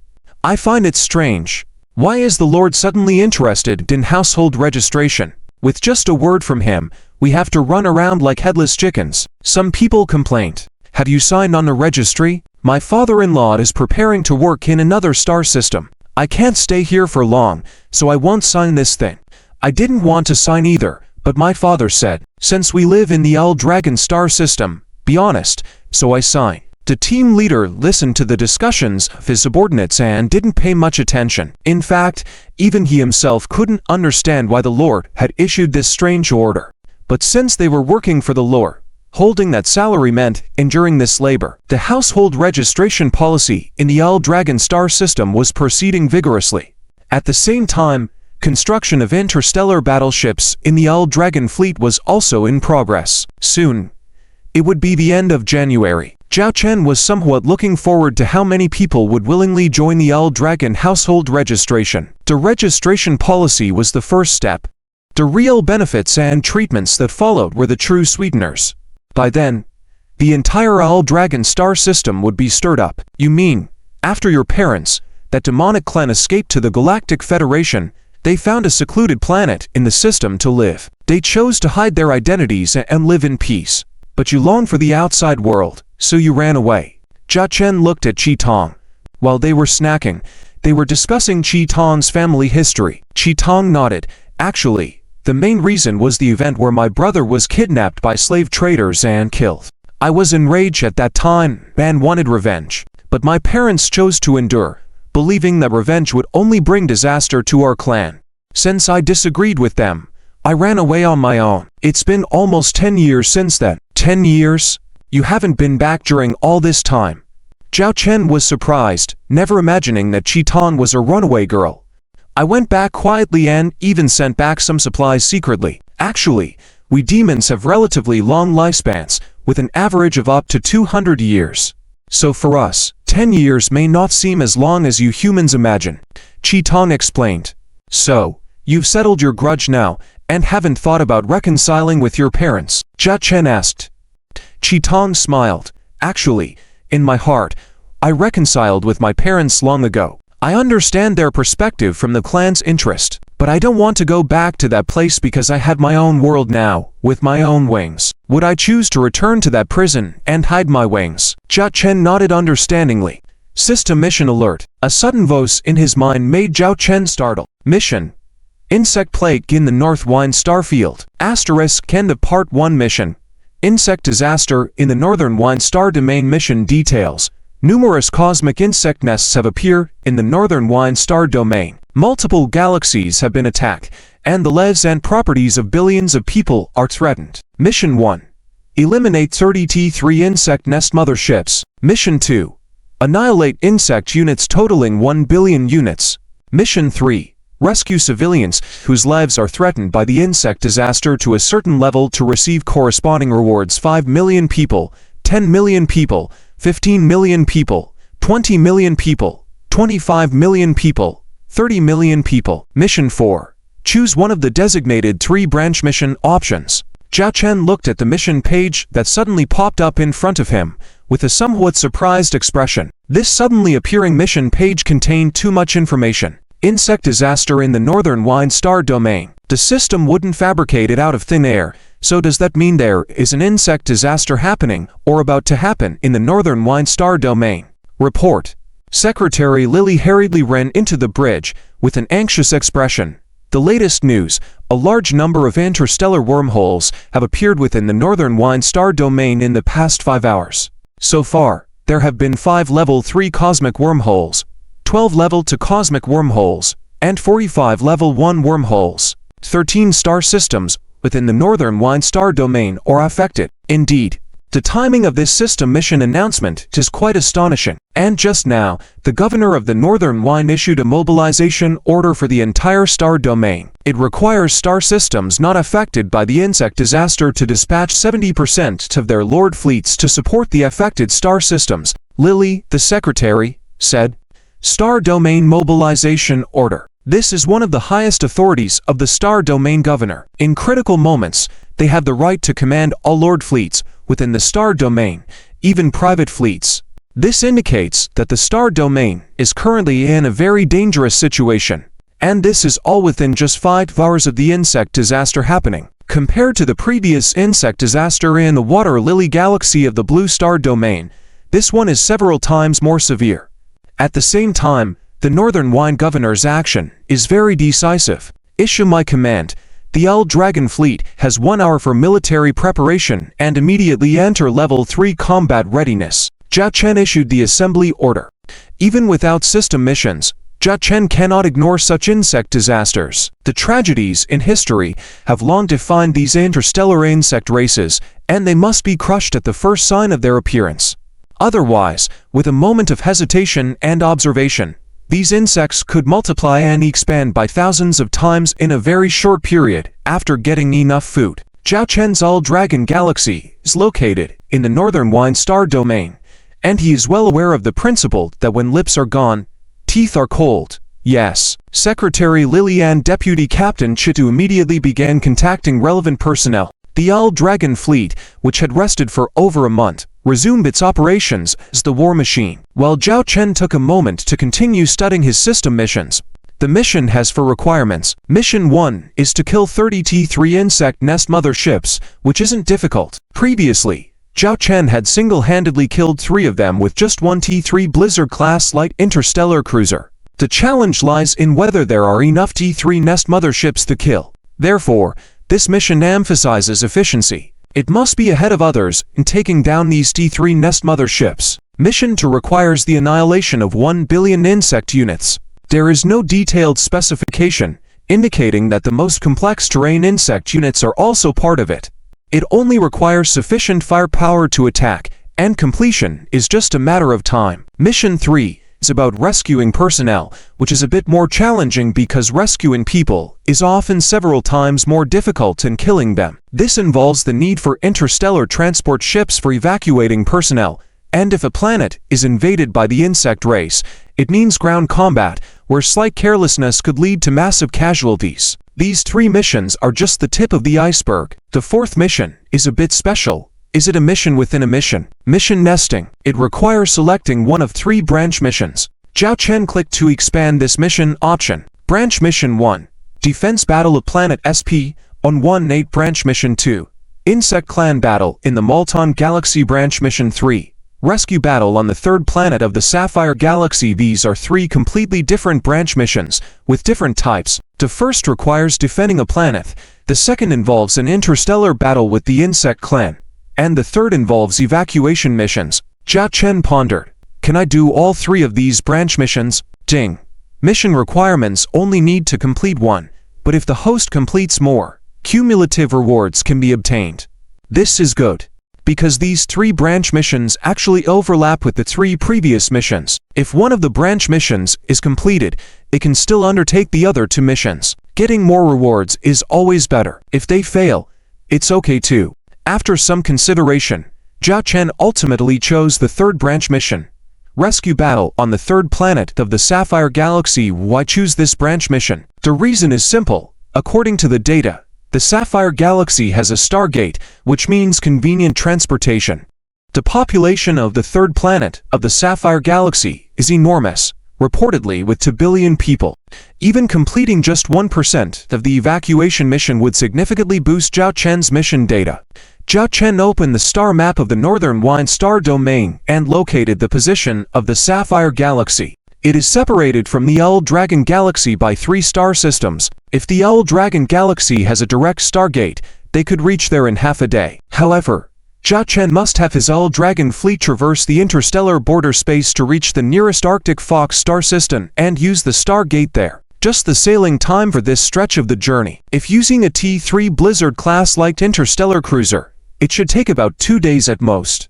But if using other T2-level Owl Dragon fleet interstellar battleships, it would take around 5 days. Fortunately, the action in the Northern Wine Star Domain this time is swift. Although the interstellar insect race is fierce, there shouldn't be any major issues in the short term. Governor Chu's suggestion of acquiring another star system is quite good. we can think about it in the future. Having stargates would be much more convenient, Jia Chen muttered. For now, it is best to focus on the current affairs. It's strange. Within this period, the Starlight Empire has experienced 3 consecutive star system insect attacks in less than a year, each one more severe than the last. The frequency of these cosmic wormhole appearances seems a bit too ordinary, doesn't it? Is all this really just a coincidence? P.S. My current status isn't quite right recently, so the update quantity will not be fixed. I'll update as much as I can. When Zhao Chen was contemplating the next strategic deployment, Secretary Lily had already handled the pre-war mobilization and preparations. All interstellar battleships of the Old Dragon Fleet can be put on standby within half an hour, and all strategic resources are fully prepared. Lily also listed the situation of all interstellar battleships of the Old Dragon Fleet for Zhao Chen. In fact, there wasn't much change from the military operation at the end of last year because all that was built in January were auxiliary interstellar battleships. Who could have expected this sudden bug disaster to occur? However, with Zhao Chen's preparations, not only can he handle these interstellar bug tribes, but there is also a capability for self-preservation within it. 20 T-3 Blizzard-class light interstellar battlecruisers and 5 T-3 Phantom Sting-class light interstellar stealth bombers will all be deployed this time. Considering the speed difference between T-3 and T-2 interstellar battleships, we will not act uniformly this time. The T-3 interstellar battleships will depart first, followed by the T-2 interstellar battleships. The T-3 Phoenix-class heavy carrier battleship will sail to the interstellar border space of the Arctic Fox star system and arrange for 10 T-2 Black Rhino-class interstellar heavy assault escort ships to accompany. Leave 10 T-2 Black Rhino-class interstellar heavy assault escort ships and 1 T-2 Blizzard Zero in the home base. The remaining 40 T-2 Black Rhino-class interstellar heavy assault escort ships, 10 T-2 Snow Mastiff-class heavy interstellar battlecruisers, 5 T-2 Lion King-class heavy interstellar missile ships, and 1 T-2 Queen Bee-class heavy carrier battleship make up the second batch of combat formations. Zhao Chen explained his battle deployment. As of now, the T-3 Phoenix-class heavy carrier battleship remains in the confidential stage, and it's best to announce it later. The T-3 Phantom Sting-class light interstellar stealth bomber itself is suitable for Zhao Chen's current situation due to its stealth capabilities, so there's no need to worry about being discovered while operating with the fleet. As for assigning the T-3 Phoenix-class heavy carrier battleship to the interstellar border space of the Arctic Fox star system in advance, it is also a precaution in case it is needed. It can directly use the Stargate to rush to the battlefield, taking half a day at most within the North Wine region, or a few hours at the fastest. All right, I will convey this information. Secretary Lily immediately, and to convey Commander Zhao Chen's orders. At this moment, Zhao Chen was pondering a question. That is about hunting down 30 T-3 Nest motherships. The number of T-3 Nest motherships is rare. The Lord Fleet of the North Wine Overlord and the Emperor guarantee will surely target them. If his actions are slightly delayed, it's uncertain whether he can gather enough 30 T-3 Nest motherships. The first task must be carried out quickly. Zhao Chen rubbed his chin, and at this moment, some crazy thoughts came to his mind. As soon as the time came, the prepared Old Dragon Fleet set off. North Wine Region, North Wine Main Star System, Governor's Mansion. How is the current situation? The North Wine Overlord looked at the star map of the entire North Wine region in front of him. You can see multiple red areas in various star systems within the North Wine region. If observed carefully, you will notice a single, sometimes several very bright red dots in the red areas. So far, the number of cosmic wormholes has expanded to 89, and new cosmic wormholes keep appearing. Among them are 6 level 3 cosmic wormholes, 18 level 2 cosmic wormholes, and 65 level 1 cosmic wormholes. The affected star systems have reached 39. An anxious subordinate reported, and then updated several ray zones on the star map in front of the North Wine Overlord. At first glance, nearly 1/5 of the North Wine region is red, and there is a continuous trend of expansion outward. The intense appearance of so many cosmic wormholes in a short period is unheard of. The North Wine Overlord frowned. Yes, according to the current situation, it is highly likely that the number of cosmic wormholes will exceed 100. Now I am worried. What if a 4th level cosmic wormhole appears? We can still handle level 3 cosmic wormholes, but if a fourth level one appears, it might even endanger the entire North Wine region. The worried subordinate said. The North Wine overlord said sternly, "How is the execution of the full region mobilization order? So far, except for the affected star systems, the total number of Lord Fleet starships that can be mobilized in the other star systems is approximately 10,000. However, considering that 2/3 of them are T1 interstellar battleships, their effectiveness on the front lines is not significant. The real force that can be mobilized to confront the interstellar bug tribes on the battlefield is less than 3,000 interstellar battleships." The subordinate replied, 3,000 ships, that was within our expectations. After all, mobilizing the Lord Fleet is just a temporary measure. The most important thing is the mobilization of the Emperor's forces. We have stationed 3 Legion-class Emperor's forces in the North Wine region, nearly 10,000 interstellar battleships. How are they doing? North Wine Overlord inquired. The 3 Legion-class Emperor's forces have been ordered to support the affected star systems, but there are just too many star systems suffering from the Bud disaster. Depending on just the 3 Legion-class Emperor's forces for support might not be enough, the anxious subordinate said. I have reported the situation to the Empire and requested the dispatch of Emperor's forces from surrounding star systems to aid our North Wine region. The North Wine Overlord said, in a solemn tone. In any case, we must minimize the losses this time. We must not let the hellish tragedy unfold in our North Wine region. Yes, the North Wine region has been under attack by interstellar bug tribes for 3 days now. Many planets have been invaded by the interstellar bug tribes, and battles of various scales have erupted in different places, each with its own outcome. Local interstellar fleets can handle some bug fleets that only have T2 nest mother ships, but when it comes to dealing with bug fleets with T3 nest mother ships, it's a completely different situation. Only by relying on the Emperor's fleet is there hope to eliminate the T3 nest mother ships. However, the current Emperor's forces are stretched thin. A level 3 cosmic wormhole has appeared in the K3000 star system, leading to attacks by T3 nest mother ships. Several planets have fallen. The situation is like a plague, starting to corrode the entire K300 star system. Beyond the 6th planet of the K300 star system, there is a very beautiful ring around the planet, but outside the ring, a fierce battle is taking place.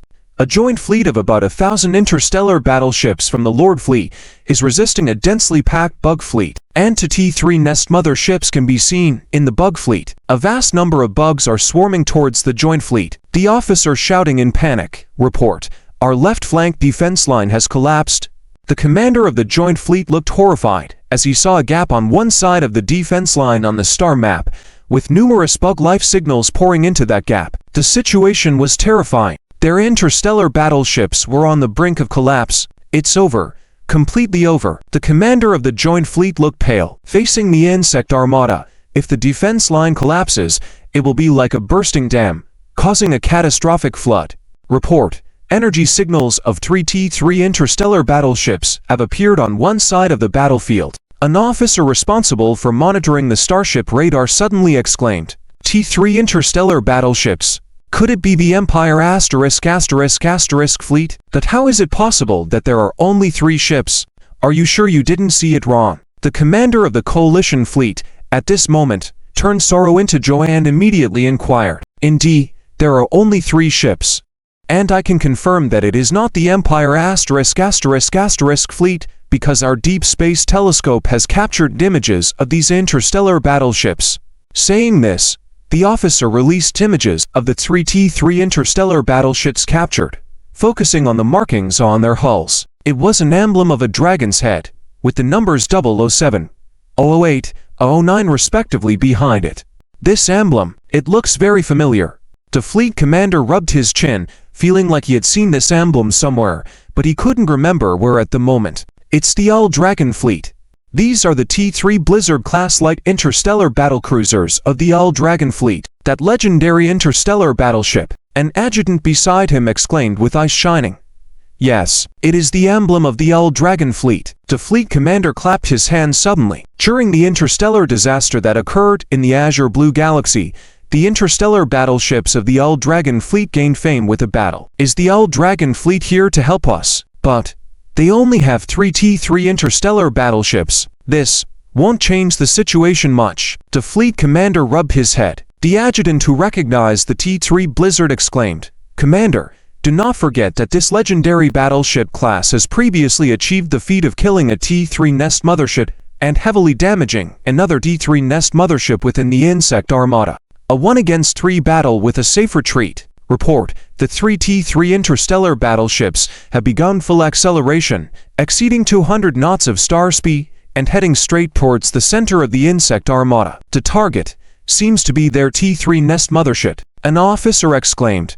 The fleet commander immediately looked at the star map. As expected, the 3 T3 Blizzard-class-like interstellar battlecruisers formed a triangular formation, speeding towards one direction, and if the 3 T3 Blizzard-class ships did not change their course, they would intersect with one of the T3 Nest motherships. What are they trying to do? The fleet commander swallowed hard. Next, a scene that left them astonished unfolded. The 3 T3 Blizzard-class battlecruisers deployed their star shields, and all the ship's close-range, secondary, and main guns, along with all interstellar drones, were fully operational. Like a trident spear, they advanced fearlessly into the heart of the insect armada. Their terrifying firepower and speed surprisingly overwhelmed the insect fleet for a moment. The distance to the T3 Nest mothership was getting closer and closer. "This is T3 Blizzard 007. The bow cannon is ready to fire at any moment," one of the Blizzard captains said on the bridge. There were 2 video communication windows on each side of her. These were the captains of T3 Blizzards 08 and 009. 008 is also ready. "Let that damn T3 Nest mothership feel our power."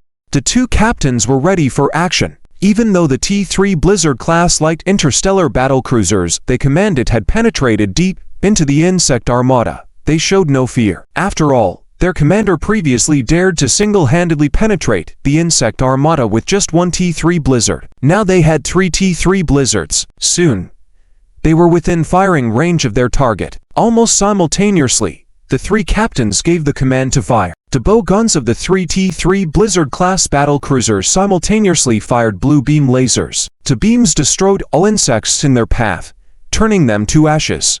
In the blink of an eye, the beams reached the T3 Nest mothership. The Nest mothership opened its bioplasma cannon port and fire, but facing 3 attackers, the bioplasma cannon was shredded by the blue laser beams and then hit the bioarmor of the T3 Nest mothership heavily.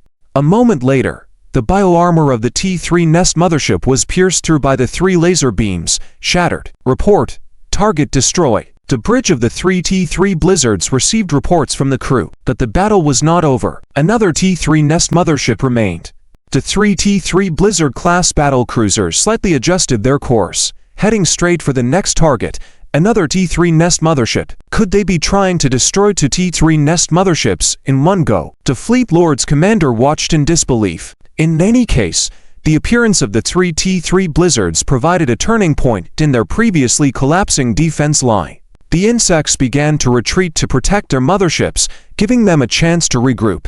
Soon, the 3 T3 Blizzard-class battlecruisers answered their question with action. This time, the combat distance between the 3 T3 Blizzards and the second T3 Nest mothership was even closer. The bioplasma cannon of the T3 Nest mothership fired first, and the T3 Blizzard 007 used its star shield to block the attack. It continued to move forward without hesitation.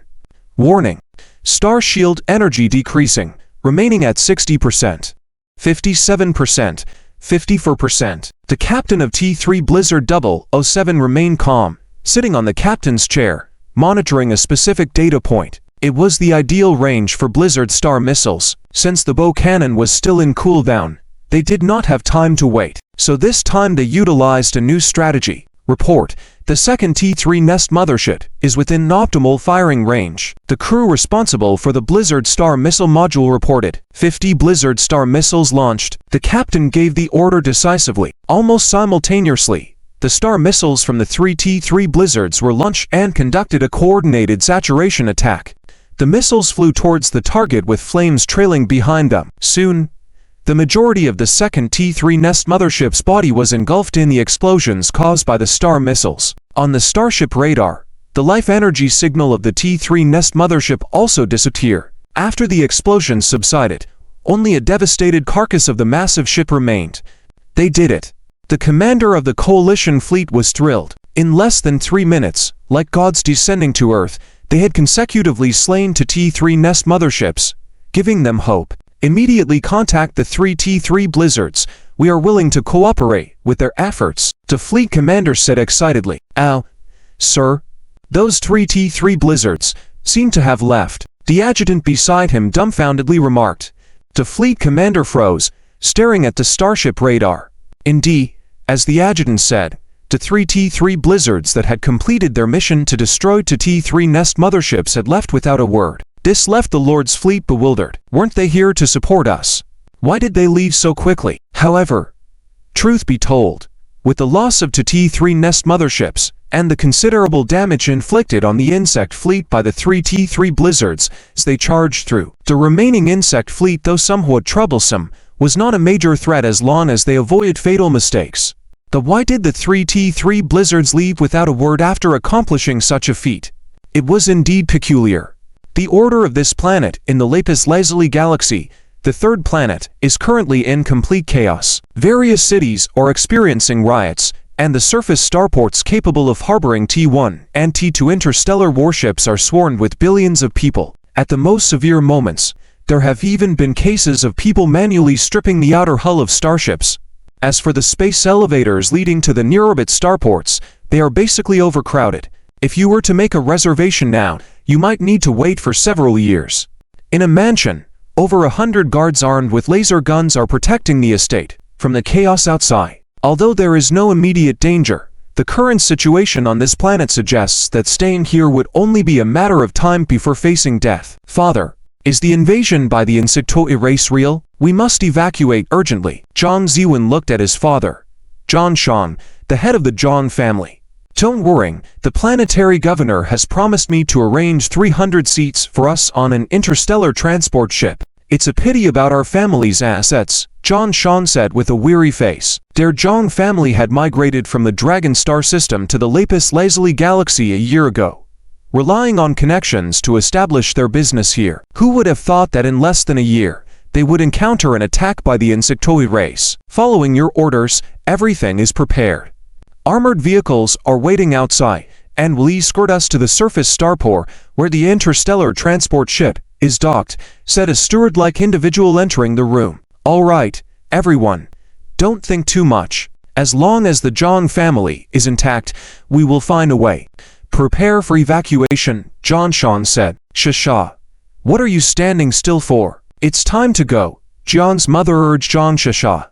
John Shasha nodded subconsciously, then followed the family's evacuation team, boarding an armored vehicle with her mother and brother. The roads are filled with various chaotic situations, but fortunately, their convoy can hover at low altitudes, so they don't have to worry about ground congestion. John Shasha looked at the city in front of her, which she had just grown familiar with, now resembling a scene from before the apocalypse. She then looked up at the sky. It was then that she noticed small black dots appearing in the sky, increasing in number rapidly. These dots were descending quickly like meteors. At that moment, the defense systems of various cities were activated, and warning alarms rang throughout the city. Warning!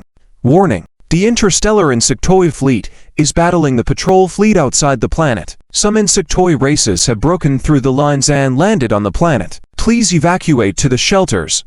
Repeat. Please evacuate to the shelters. The already chaotic city turned even more chaotic. The sky is filled with exploding insects, caught in the crossfire of the defense cannons, turning into fireballs in the air. Just insects. Weren't we told that the next batch of insects would only arrive here in 3 days? Zhang Ziwen said with a terrified expression. Zhang Shasha's mother, her face pale, hugged her daughter, seemingly praying continuously. Quick! Quick! Hurry to the surface starport. Zhang Shan, the head of the Zhang family, became anxious. When the Zhang family's convoy was about to arrive at the surface starport, the last interstellar transport ship from the starport took off, leaving them behind. Dad, isn't that the interstellar transport ship we were supposed to board? Why did it take off without waiting for us? Zhang Ziwen said, in shock. Zhang Zhang's face also showed confusion. He tried to contact the influential figure who arranged their evacuation, but to no avail. The Zhang family members realized they were abandoned. Master, should we continue to the starport? The steward asked. Zhang Zhang's face darkened. Find a way. find any small starship or shuttle. Although Zhang Shang said this, everyone understood that in the current situation, any device that could leave the planet was considered a treasure. It's over. We can't escape. Zhang Ziwen cowered in a corner of the vehicle, a look of fear on his face. Just then, a massive explosion resounded from the sky outside, with the shockwave nearly tearing their eardrums. Everyone looked up. The T-2 interstellar transport ship that had taken off moments ago had been pierced by a large hole and exploded, its debris falling to the ground like a meteor shower. The culprits were the bioplasma cannons of several T-2 nest mother ships. With the appearance of these nest mother ships came the debris of interstellar warships falling from the high sky, swarming with insects. Given any opening, these insects would rush in, indicating the fate the crew inside the starship would face.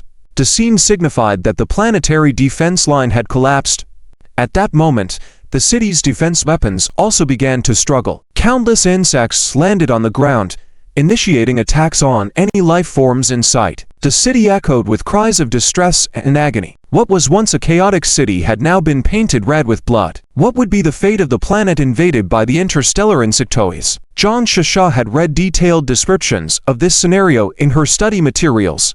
It could take a week, or at most, a few days. Over 99% of the planet's life would become food for the insects, turning the entire planet into a breeding ground for more insectoids to continue attacking other planets. The Zhang family convoy was now in panic, unsure of what to do. We must return to the estate immediately. The estate has some defensive weapons, and we can only use them to hold out and wait for possible reinforcements.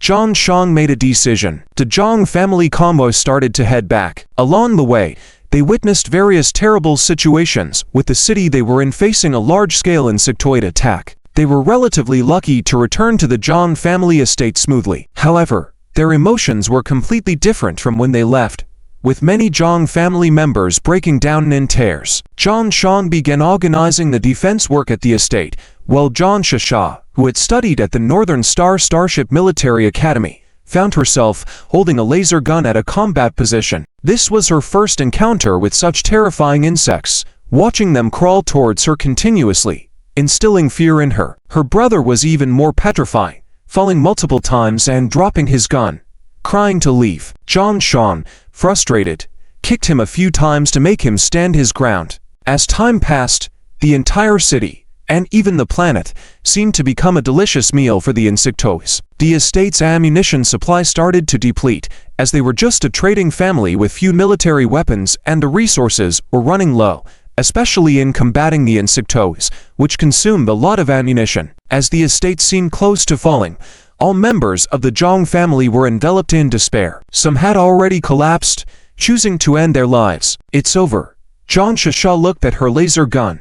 Now out of energy, her ammunition exhausted, she stared at the insects coming closer to the estate, increasingly hopeless. She never expected her youth would end in this moment. For some reason, she thought of that man. The man who had once been so obedient to her, later becoming the man she looked up to. She thought he would risk everything to save her if they were still in that kind of relationship. Zhang Shasha, were you really wrong? Zhang Shasha closed her eyes. Suddenly, there was a joyous shout in her ears.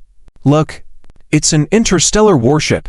It's reinforcements. It's reinforcements. Zhang Shasha opened her eyes in shock, along with the crowd of surprised people around her. Looking at the sky, several interstellar warships rushed into the atmosphere, appearing in front of everyone. These warships began to attack the surrounding insectoids. At the same time, combat mechs were deployed to the ground, and unmanned space drones began to support the battlefield. It was.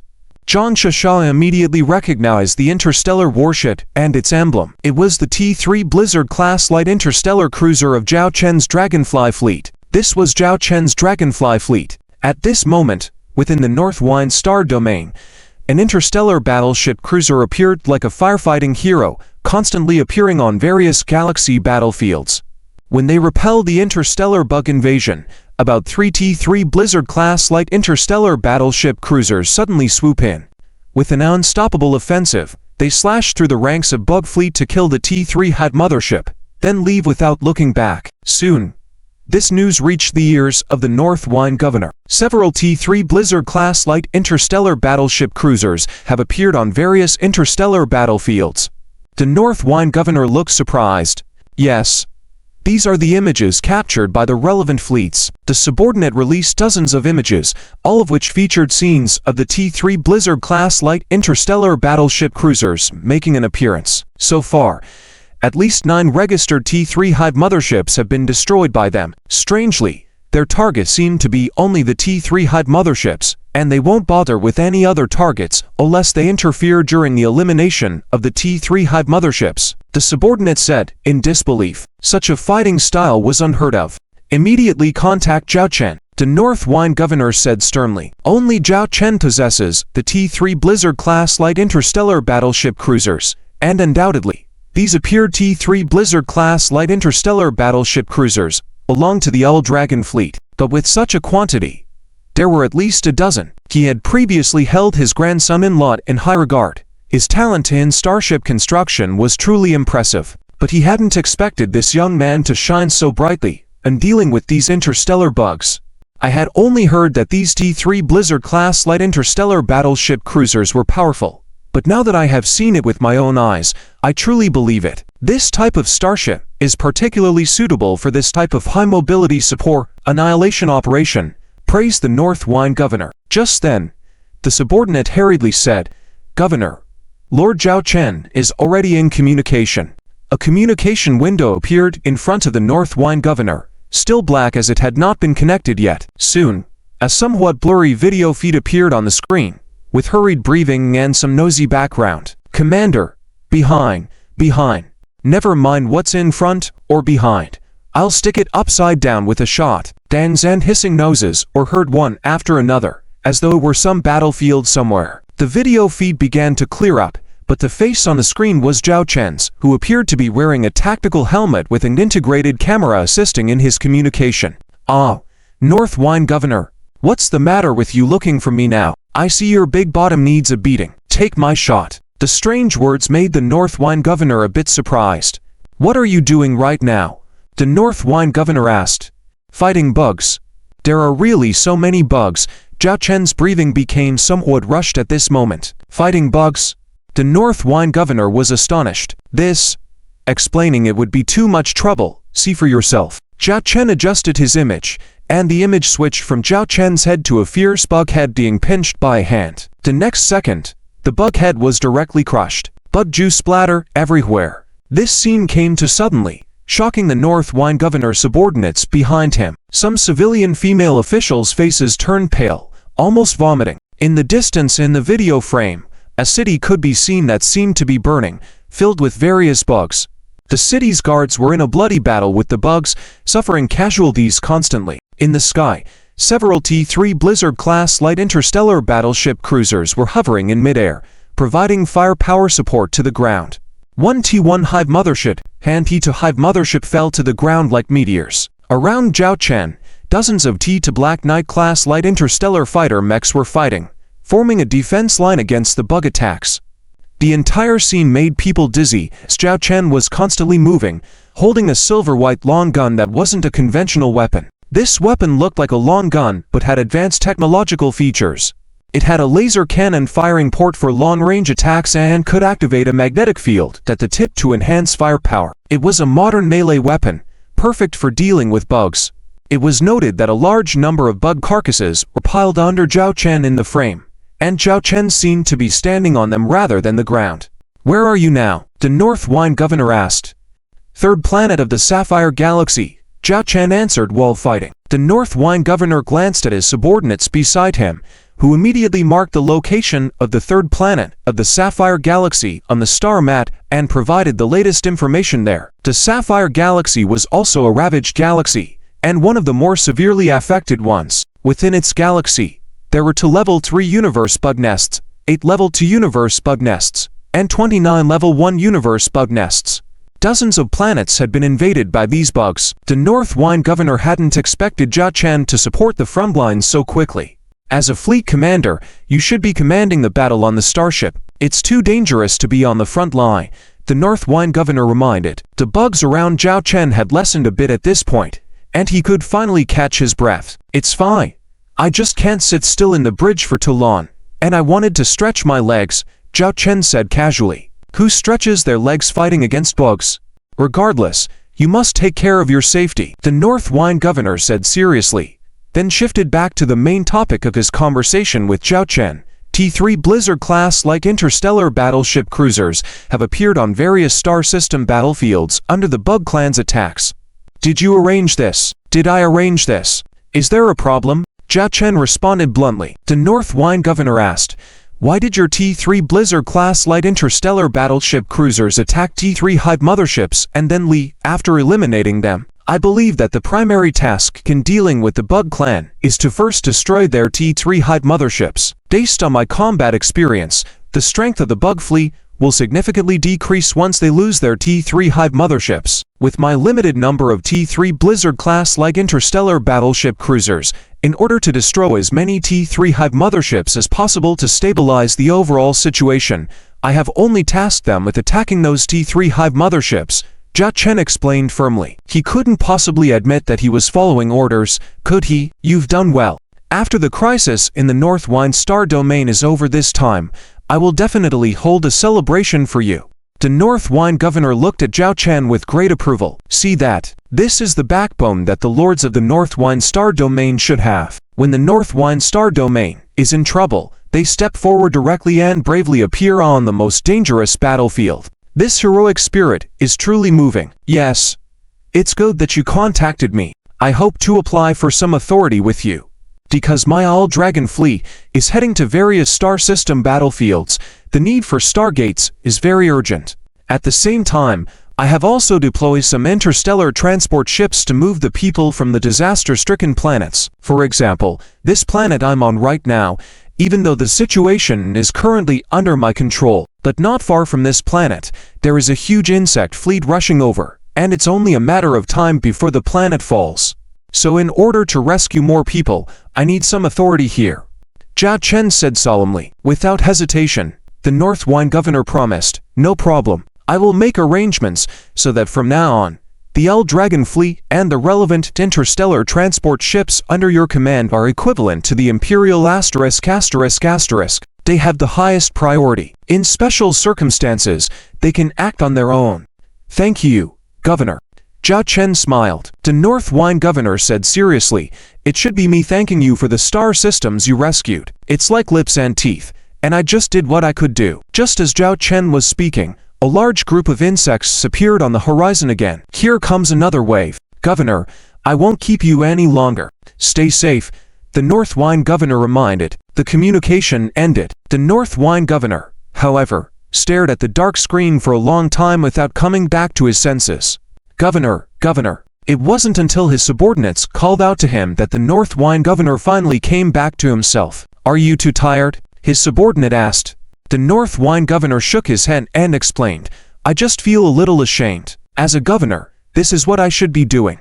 I didn't expect this young man to take the lead, while the rest of us lords' fleets were reluctant, repeatedly making excuses and delaying support. It's simply shameful. With a furrowed brow, the North Wine governor asked, how many of the 10,000 Lord Fleet starships originally planned to be gathered have arrived so far? His subordinate was now somewhat embarrassed and said, up to now, only 4,000 starships have arrived out of the 10,000 planned. The remaining 6,000 starships, according to those lords, will take 3 days to a week. 3 days to a week. Haha, are they planning a cross-domain battle? Tell them, I'll only give them 2 days. If I don't see those starships on the battlefield in 2 days, they won't see their heads on their necks in the future. The North Wine governor roared. Those lazy lords seemed unaware that this time, Zhao Chen had sucked them in. Blue Sapphire Star System. Third planet. Zhao Chen returned to the shuttle vehicle, dragging his tired body. He pressed the release button on his single-soldier exoskeleton combat armor, but there was no response. Commander, maybe there's a joint malfunction. Let me help you dismantle it, said a female soldier nearby. Zhao Chen waved his hand. No need, I can handle it myself. With that, Zhao Chen grabbed his armor at the chest and tore it open forcefully.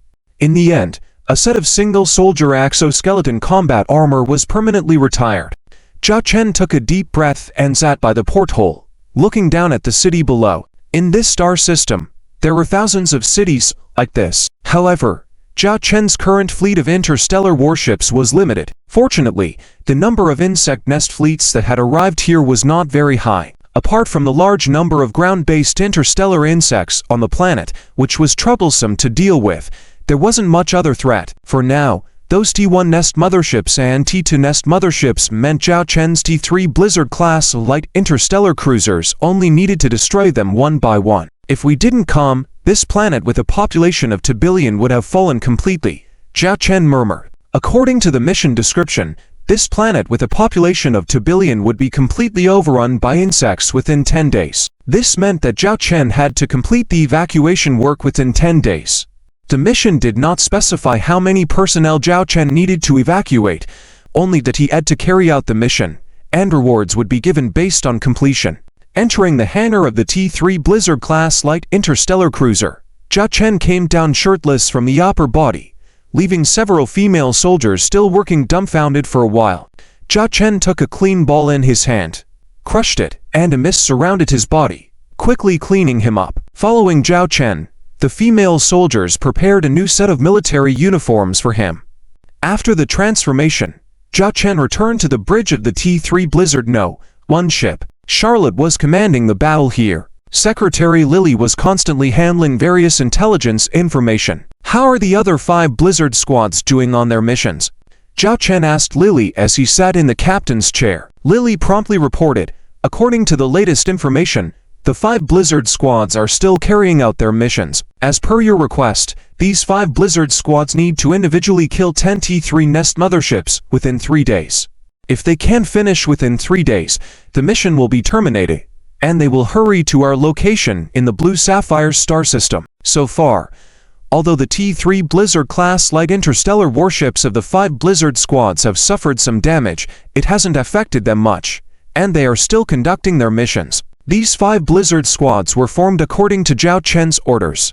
Each Blizzard squad consisted of 3 T3 Blizzard-class light interstellar cruisers, heading to various star system battlefields to deal with the T3 nest motherships. Zhao Chen opened his task interface system. Mission 1. Eliminate 30 T3 nest motherships 12/30. It seemed that the 5 Blizzard squads were doing quite well, having killed 12 creatures in just a short time. However, the biggest problem now was evacuating the residents of this planet. How is the situation with the interstellar transport ship fleet? How many interstellar transport ships have been found? Zhao Chen asked Lily, the secretary, next to him. To evacuate so many people, there needed to be a large number of interstellar transport ships.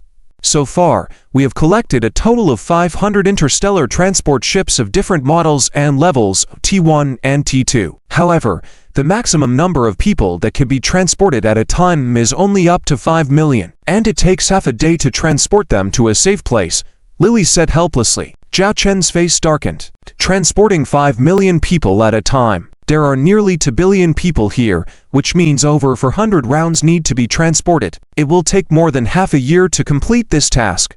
Why are there only so few interstellar transport ships?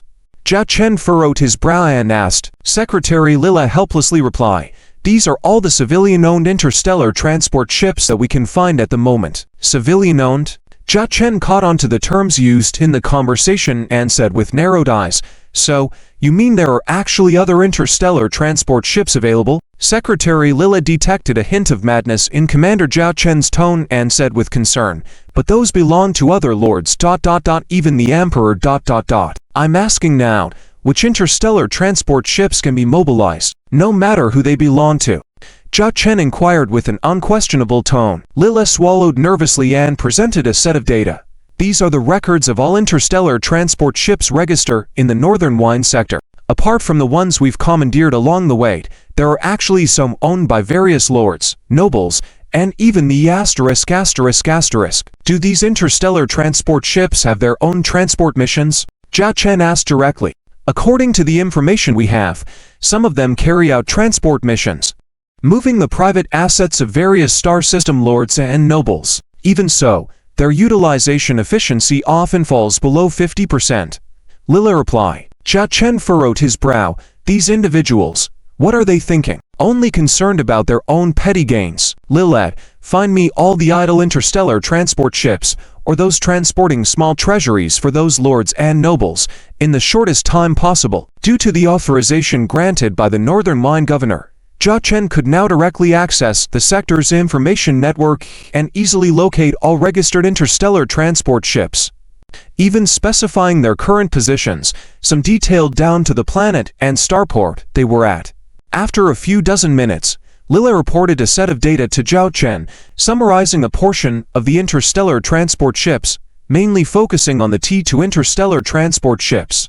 Most of these belong to influential forces in the Northern Wine sector. If we touch these forces' interstellar transport ships, it might bring us considerable trouble, Lila cautioned. Any trouble is not trouble for me, Zhao Chen smirked, conveying his order immediately.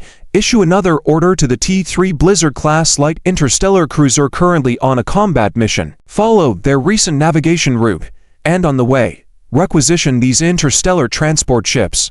Stated is on the Northern Wine Governor's orders, and if anyone dares to resist, allow them to use any means necessary. In any case, I want more interstellar transport ships. Emphasizing the phrase any means necessary, Zhao Chen's tone grew more forceful. Also, borrow a batch of interstellar transport ships at this location. Zhao Chen pointed to a position near a stargate. Zhao Chen had already arranged with Li Yaqi of the Baiyin Starship Technology Group to stage fleet of interstellar transport ships to appear at this location and be requisitioned by him. While Li Yaqi outwardly opposed Zhao Chen, she was actually collaborating with his operation. Zhao Chen rubbed his nose. Regardless, if we can mobilize more interstellar transport ships and save more people, it's worth it. Understood. Secretary Lila heard the determination in Commander Zhao Chen's words, immediately beginning to organize the tasks. At that moment, she deeply admired Commander Zhao Chen, who was willing to go against the noble lords for the sake of rescuing unknown civilians. The spirit of Commander Zhao Chen was truly inspiring. Zhao Chen looked at Charlotte, who was still commanding operations on the planet, and said, "Charlotte, I need you to control the creatures on this planet within the shortest time. That way, we can maximize efficiency in the evacuation operation in the coming days. I don't want those creatures causing trouble on the planet later." Charlotte responded seriously, "In 24 hours, I will eradicate the creatures on this planet and around 90% of the terrestrial interstellar insect units." Zhao Chen nodded in satisfaction, then continued, "Inform the people on the planet to gather at shelters or large buildings, awaiting our evacuation efforts." Charlotte raised a critical question, but there is one issue. When the fleet of interstellar transport ships arrives, who should be evacuated first? This posed a significant challenge during evacuations. Determining the order of evacuation was critical since staying on the planet longer increased the danger. The protocol would normally prioritize evacuating the nobles' offspring due to their status, but this could lead to unrest among the lower-class population. Zhao Chen thought for a moment and said, "Let's do it randomly. Record the information of everyone on the planet, then randomly select individuals for each evacuation batch. In the process, those who impede or protest against the evacuation will have their chances reduced based on the severity of their actions. Any overly disruptive behavior may result in detainment or even termination on the spot." Charlotte nodded in agreement with this approach. While it increased workload in some aspects, many basic facilities on the planet were intact, and utilizing the central computer system for a global randomized evacuation required only half a day of preparation. "All right, I will arrange it as per your instructions," Charlotte said. With the arrival of interstellar battleships providing support, the airborne nest mother ships were mostly eliminated, and the terrestrial interstellar insect units were massively purged, preventing widespread chaos and slaughter. Simultaneously, the global broadcasting communication system, now under the control of the Dragon Fleet, was activated. "To all residents of the third planet in the Sapphire Galaxy, we are here on a mission to assist in rescue and organize your evacuation with the Dragon Fleet. We will issue wartime evacuation orders, and we request your unconditional cooperation. Firstly, please proceed to the nearest shelters or large building sites. These will be designated as the assembly points for the evacuation. Information regarding these evacuation points will be broadcasted on public channels, allowing individuals to check it themselves. Secondly, the first group of evacuees will depart after 15 hours. At that time, we will scan and assign numbers to the gathered personnel at the global assembly points, with each person receiving a unique number based on their biometric information. These numbers can be assigned on an individual, family, or group basis, with larger groups having lower probabilities of selection. Those selected will gain the evacuation privilege for that batch. Any objections are not permitted. If any behavior threatens this decision, evacuation privileges will be revoked, and action may be taken, including immediate termination. Rest assured, the Dragon Fleet will make every effort to aid in your evacuation. Nearly everyone on the planet has heard this global broadcast in almost every corner. Evacuation assembly points, extracting evacuation opportunities. Although this evacuation plan seems strange, the Dragon Fleet was currently their only hope for evacuation.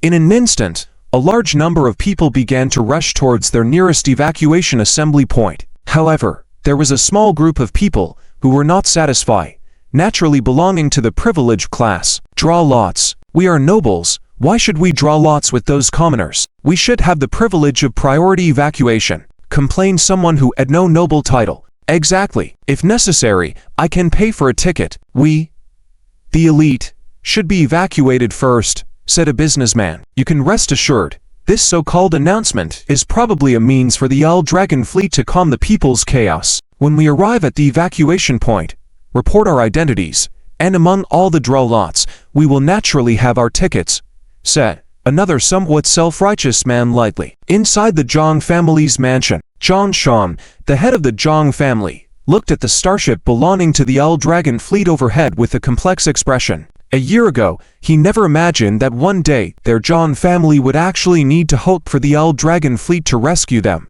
that Lord Fleet they once looked down upon.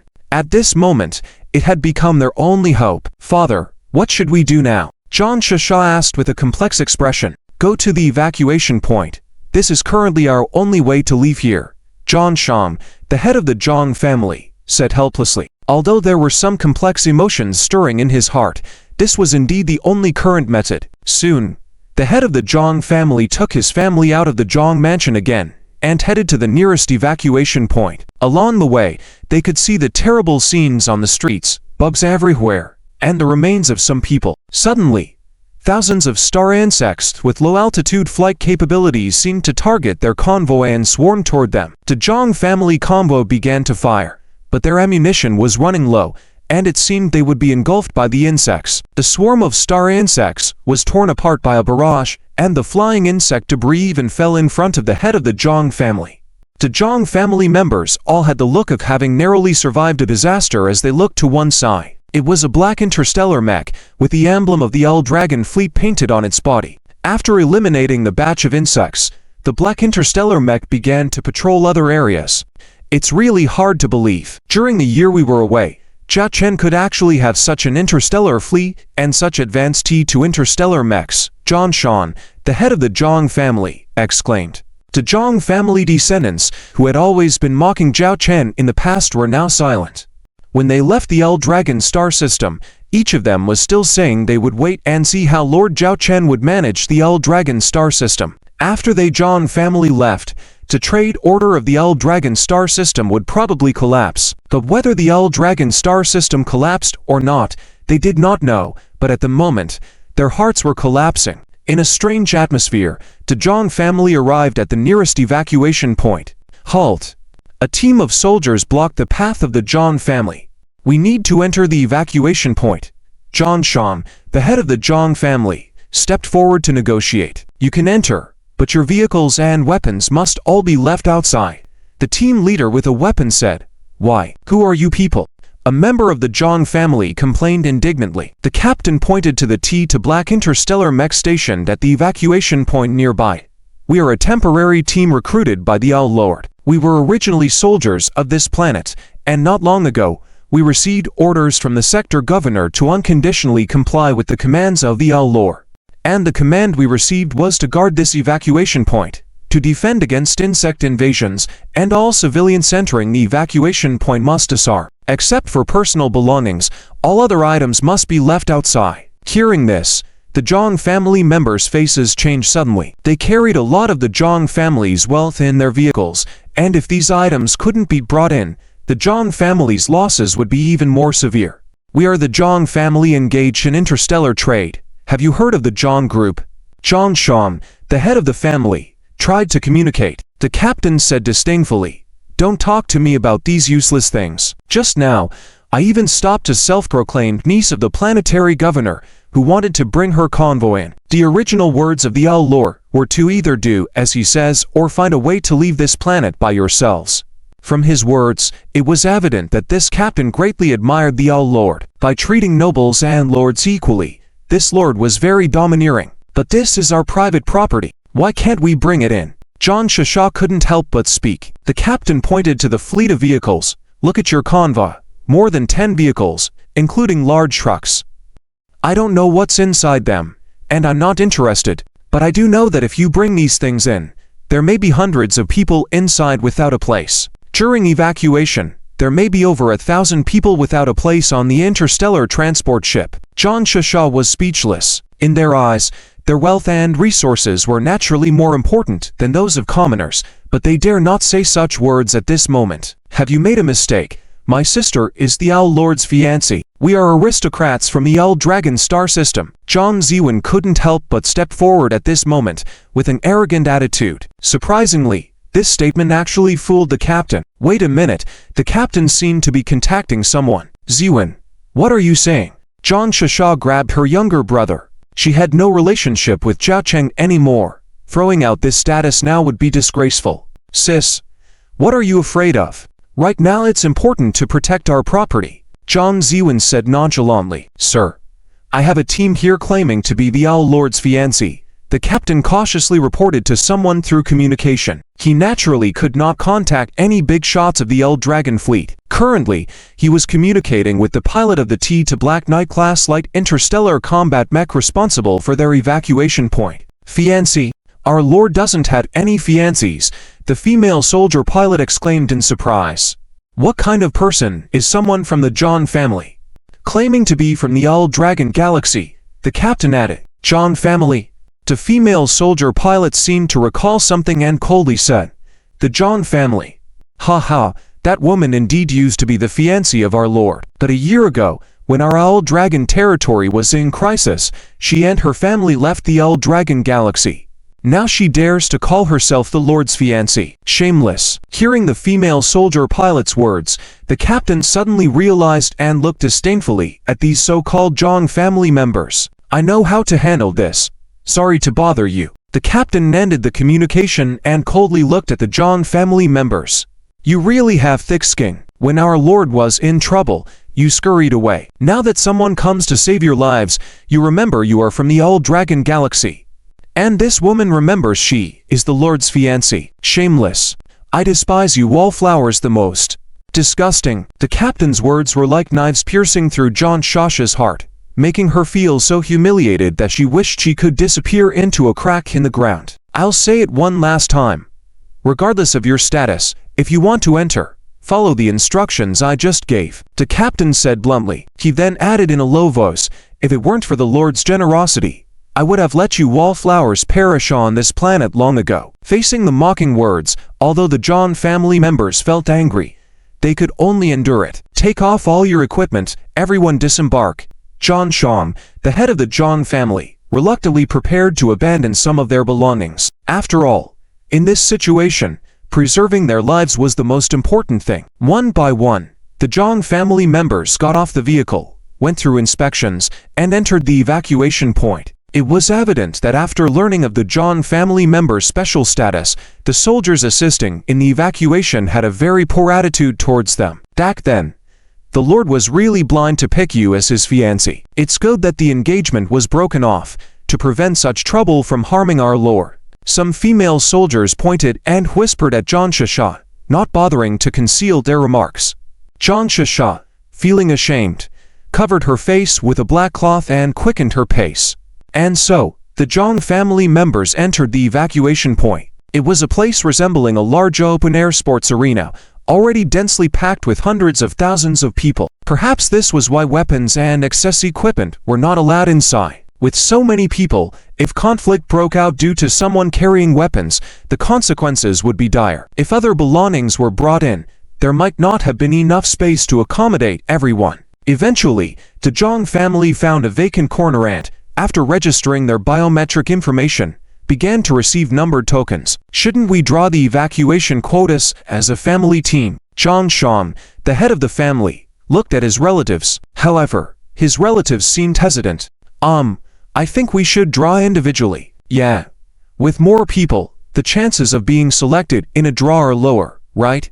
Let's go in groups of a few people each. Those from the Zhang family's collateral branches seemed to deliberately distance themselves from Zhang Shang and others. After all, who knew if the Lord, upon learning about Zhang Shang, Zhang Shasha, and others here, would cause trouble for them, or make things difficult. So at this moment, it was better to cut ties with their family. Zhang Shang said nothing more. He knew what these people were thinking. In the end, he only received a number for himself and his immediate family members. At this moment, all they could do was wait. 15 hours later, a global broadcast was heard. The first batch of evacuees is getting ready. The total number of evacuees this time is 5 million. To start drawing numbers, those selected, please raise your hands in the evacuation point to confirm your identity. The announcement kept repeating. Almost everyone was staring at their handheld devices. In this era, almost everyone had a handheld device, with the only difference being how advanced they were. Within minutes, people started receiving evacuation messages. Code KTY20371. You have been selected as the first batch of evacuees. Please prepare for evacuation according to the instructions within 10 minutes. A man not far from the Zhang family excitedly raised his hand. Me. It's me. I was chosen.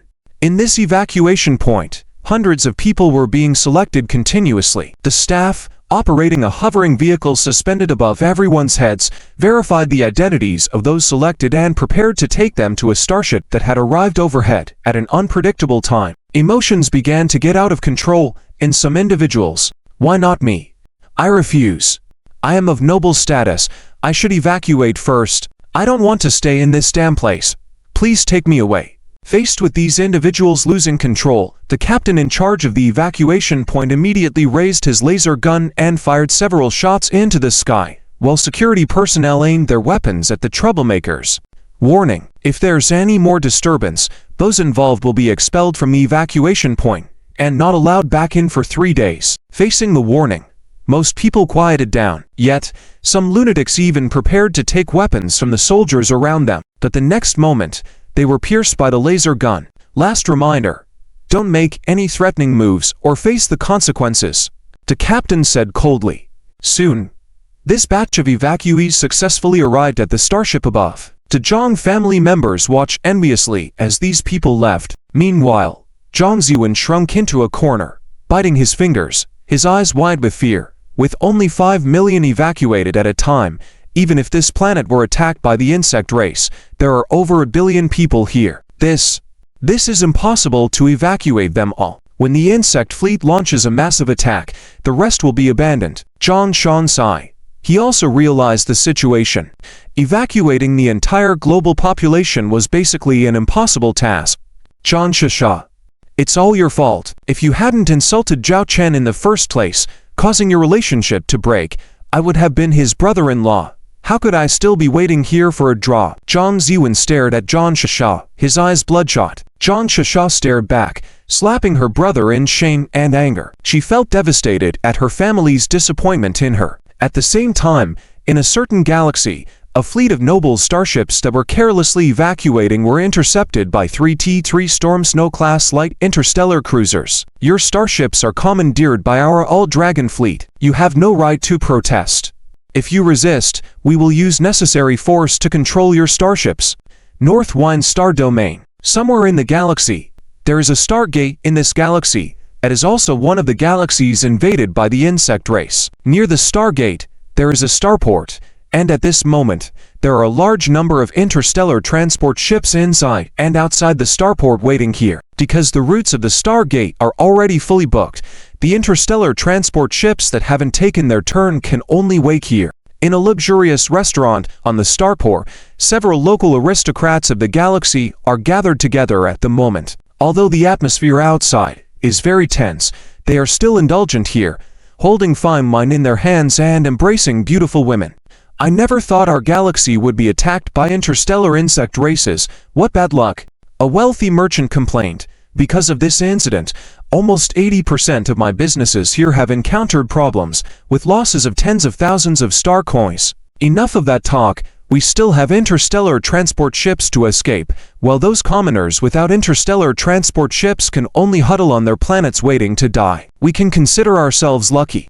Another nobleman said, indifferently. Speaking of which, I can't help but envy Brother Gao. Brother Gao's family is engaged in interstellar trade and has its own fleet of interstellar transport ships, dozens of them, most of which are T2 interstellar transport ships.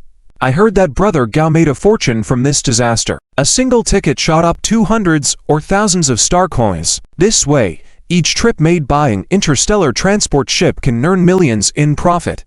Someone looked at the arrogant merchant named Gao beside him. Others praised him one after another, although they felt disdainful inside. They knew they would do the same if they were in his shoes. Oh, it's just a stroke of luck, Gao said with a light laugh. But, Brother Gao, you have so many interstellar transport ships, each one carrying only 30% of its personnel.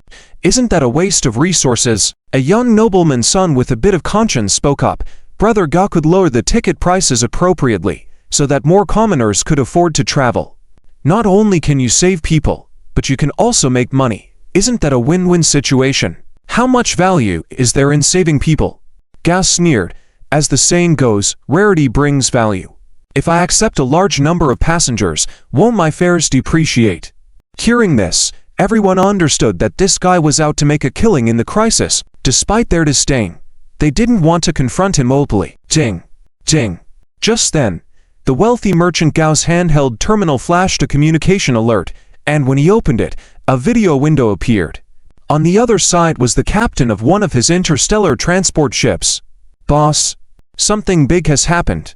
We've been attacked by 3 interstellar battleships, and they're demanding that we surrender our interstellar battleship and cooperate with them, or they will destroy our interstellar transport ship. The wealthy merchant Gao frowned. Who dares to rob an interstellar battleship in public? Who are these people? They are 3 T3 interstellar battlecruisers. They call themselves the Old Dragon Fleet. The captain replied, Old Dragon Fleet? I've never heard of that name. Tell them, I have connections with a 1-star general in the Empire. Just because it's now, doesn't mean they can ignore the laws of the Starshine Empire and do as they please.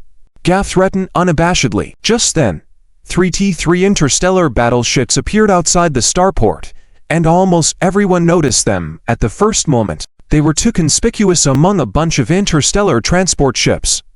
Moreover, these 3 interstellar battleships themselves were very lucrative. Afterwards, all the interstellar transport ships and people inside and outside the starport received a notice. We are the Old Dragon Fleet, ordered to forcibly requisition interstellar transport ships. Please let the interstellar transport ships that received our message arrive at our designated location within 10 minutes and comply with our orders. If you resist, you will bear the consequences. After that, each interstellar transport ship received a pop-up order to sail to the specified area within 10 minutes and follow the subsequent orders.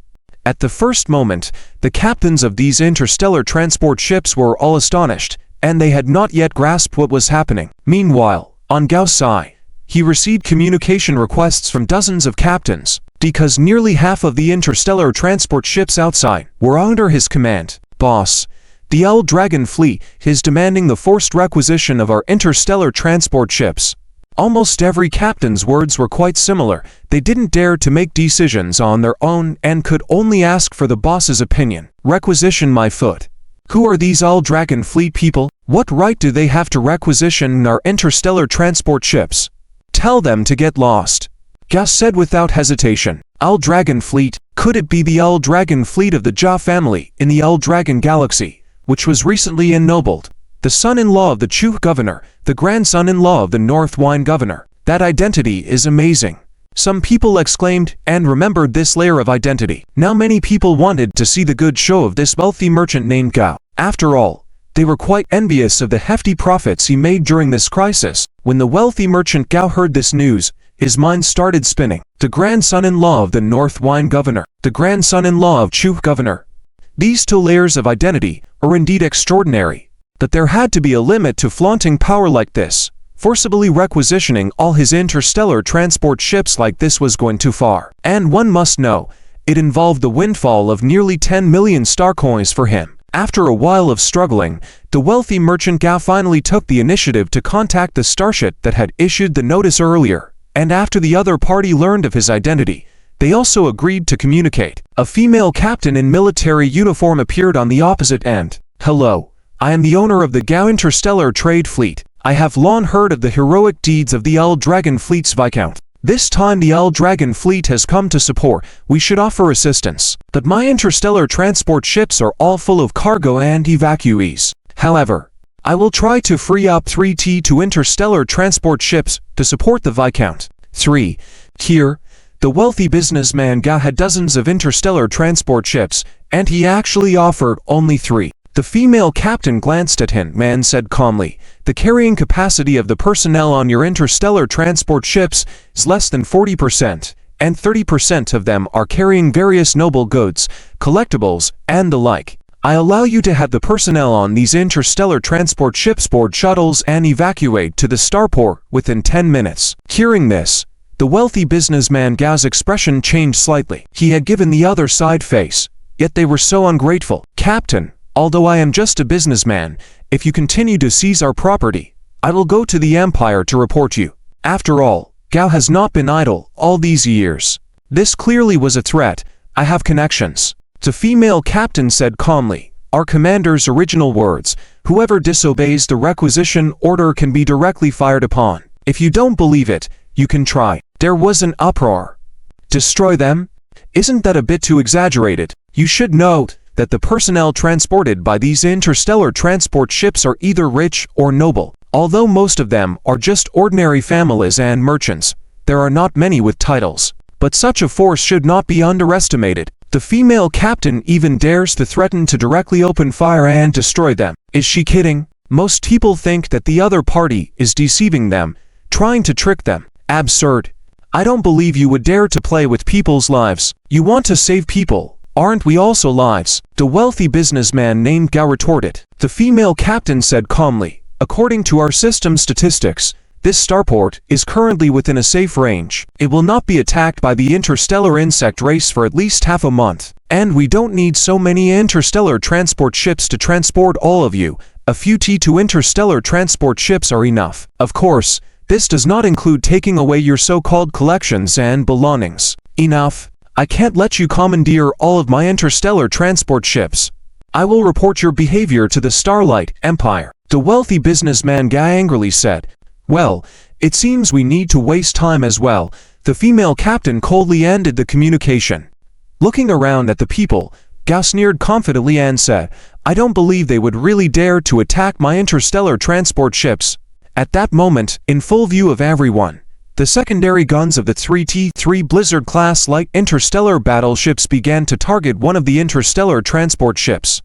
"Captain, do we really need to open fire?" the first officer asked with concern. The female captain said calmly, "Commander said, when necessary, we must act decisively. Now we must use some real means, or they won't honestly let us take these interstellar transport ships. Prepare to destroy one of the interstellar transport ships." "Which transport ship should we target?" the first officer asked. The female captain looked at the data in front of her, which showed the details of the interstellar transport ships anchored here along with their registration information. In the end, she pointed to a T2 interstellar transport ship. "This one, it transports all the luxury goods and family properties of those noble wealthy merchants. Before firing, notify the crew aboard this T2 interstellar transport ship to immediately board the shuttles and leave the starship warehouse. We will open fire on their vessel in 30 seconds. If they don't retreat, it's their own fault." The female captain arranged in this way, which was already considered benevolent. "Why this one?" the first officer asked curiously. "With so many interstellar transport ships, why choose this one specifically?" "Because it's too ugly," the female captain said bluntly. The first officer was speechless. 30 seconds quickly passed. Over here, 5 medium-sized pulse laser secondary guns fired at the somewhat ugly T2 interstellar transport ship, hitting the hull of the ship with the pulse lasers. At that moment, the hull of the T2 interstellar transport ship was damaged in several places, severely hit, and in imminent danger of exploding. Everyone inside the starport was shocked to see this. They had never imagined that the Dragon Fleet's interstellar warship would actually dare to open fire. Watching the T-2 interstellar transport ship burning, explosions constantly occurring on board, the crew of the ship had already started to evacuate. Originally, there were not many crew members on this type of interstellar transport ship, and the T-3 Blizzard-class light interstellar battleships were only using secondary guns, let alone using the main guns. Just using the secondary guns would have likely caused these interstellar transport ships to explode instantly. After half a minute, the interstellar transport ship eventually couldn't withstand the damage and exploded. Fortunately, by that time, the crew on board had already evacuated. At that moment, an announcement was received by all the personnel within the starport. This is a warning. Please evacuate all non-essential personnel from the ship within 10 minutes and unload all non-essential items.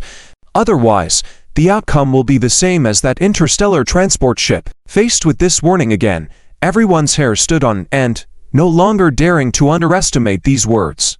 Because the female captain had shown through her actions that they were not joking. Beads of sweat formed on the forehead of the wealthy businessman Gao. He stared at the destroyed T-2 interstellar transport ship.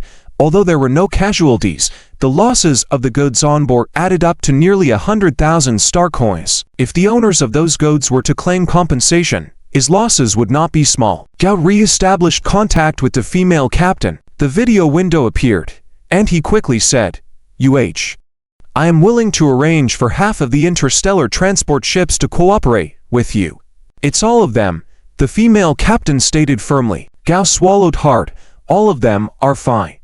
But the goods on our interstellar transport ships cannot be unloaded within 10 minutes. The goods cannot be unloaded in the normal situation within 10 minutes. However, all personnel can board the shuttles and enter the starport within 10 minutes. As for the goods that cannot be unloaded from the interstellar transport ships, they will all be directly discarded into space, the female captain said, unapologetically. They had already calculated these time data. All discarding the loss. Gao took in a sharp breath. If the interstellar transport ships had transported civilians, even if it was just 70 to 80%, I could accept it. But at this time, you chose to load those dead objects and give up the lives of tens of thousands of people. The female captain coldly snorted, not hiding her disdainful expression. This is my last communication with you. When time is up, if the handover work is not completed, we will take our own measures. After saying that, the communication window closed. Gao clenched his fists in anger. These damn pirates. Bandits. The Dragon Fleet. I will definitely sue you. At this moment, he had no other choice. In order to protect these interstellar transport ships, he had to honestly let the people on board evacuate.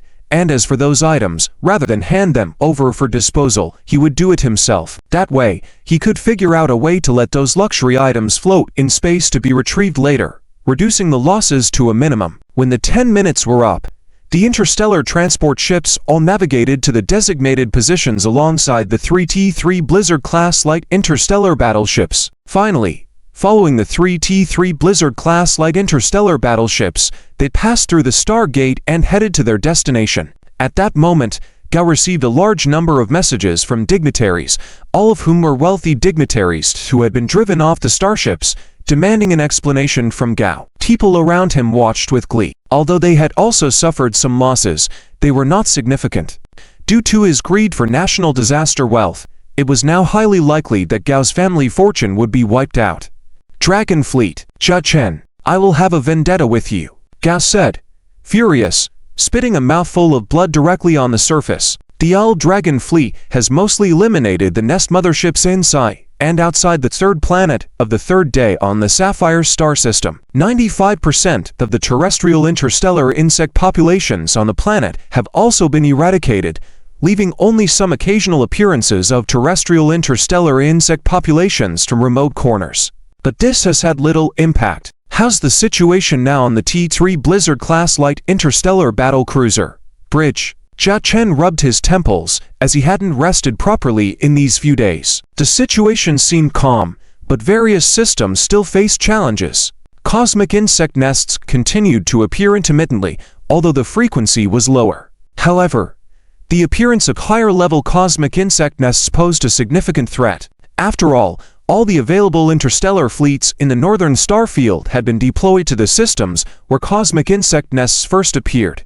The emergence of insect nests in other systems would undoubtedly increase the difficulty of dealing with the insect catastrophe in the entire northern star field. So, aside from the ongoing battlefield, Zhao Chen was constantly monitoring the situation in other systems. How is the evacuation situation on the third planet progressing? Zhao Chen looked at Secretary Lily. Lily replied, "We're currently on the 6th round of evacuations, with more interstellar transport ships at our disposal. From the initial batch that could only evacuate 5 million people, we now have a fleet of interstellar transport ships that can evacuate 50 million people in a single run, with numbers still increasing. So far, a total of 100 million people have been evacuated. 100 million people. For a planet with a population of over 1 billion, this amounted to less than 10% of the evacuation work completed." Zhao Chen raised his hand and opened the star map of the Sapphire star system. So far, the cosmic insect nests that appeared in this system have mostly disappeared. The interstellar insect populations that emerge have started gathering together. Currently, they are divided into 3 groups in this system, each located in 3 different directions, all converging towards our position. We initially predicted a 10-day timeline, and now 3 days have passed, leaving 7 days. In the remaining 7 days, we need to continue evacuating the remaining over 1 billion people. Zhao Chen furrowed his brow. The task was too difficult. Lily, how many people can we evacuate at most within 7 days? Zhao Chen inquired. Although our interstellar transport fleet continues to grow, the rate of increase has decreased.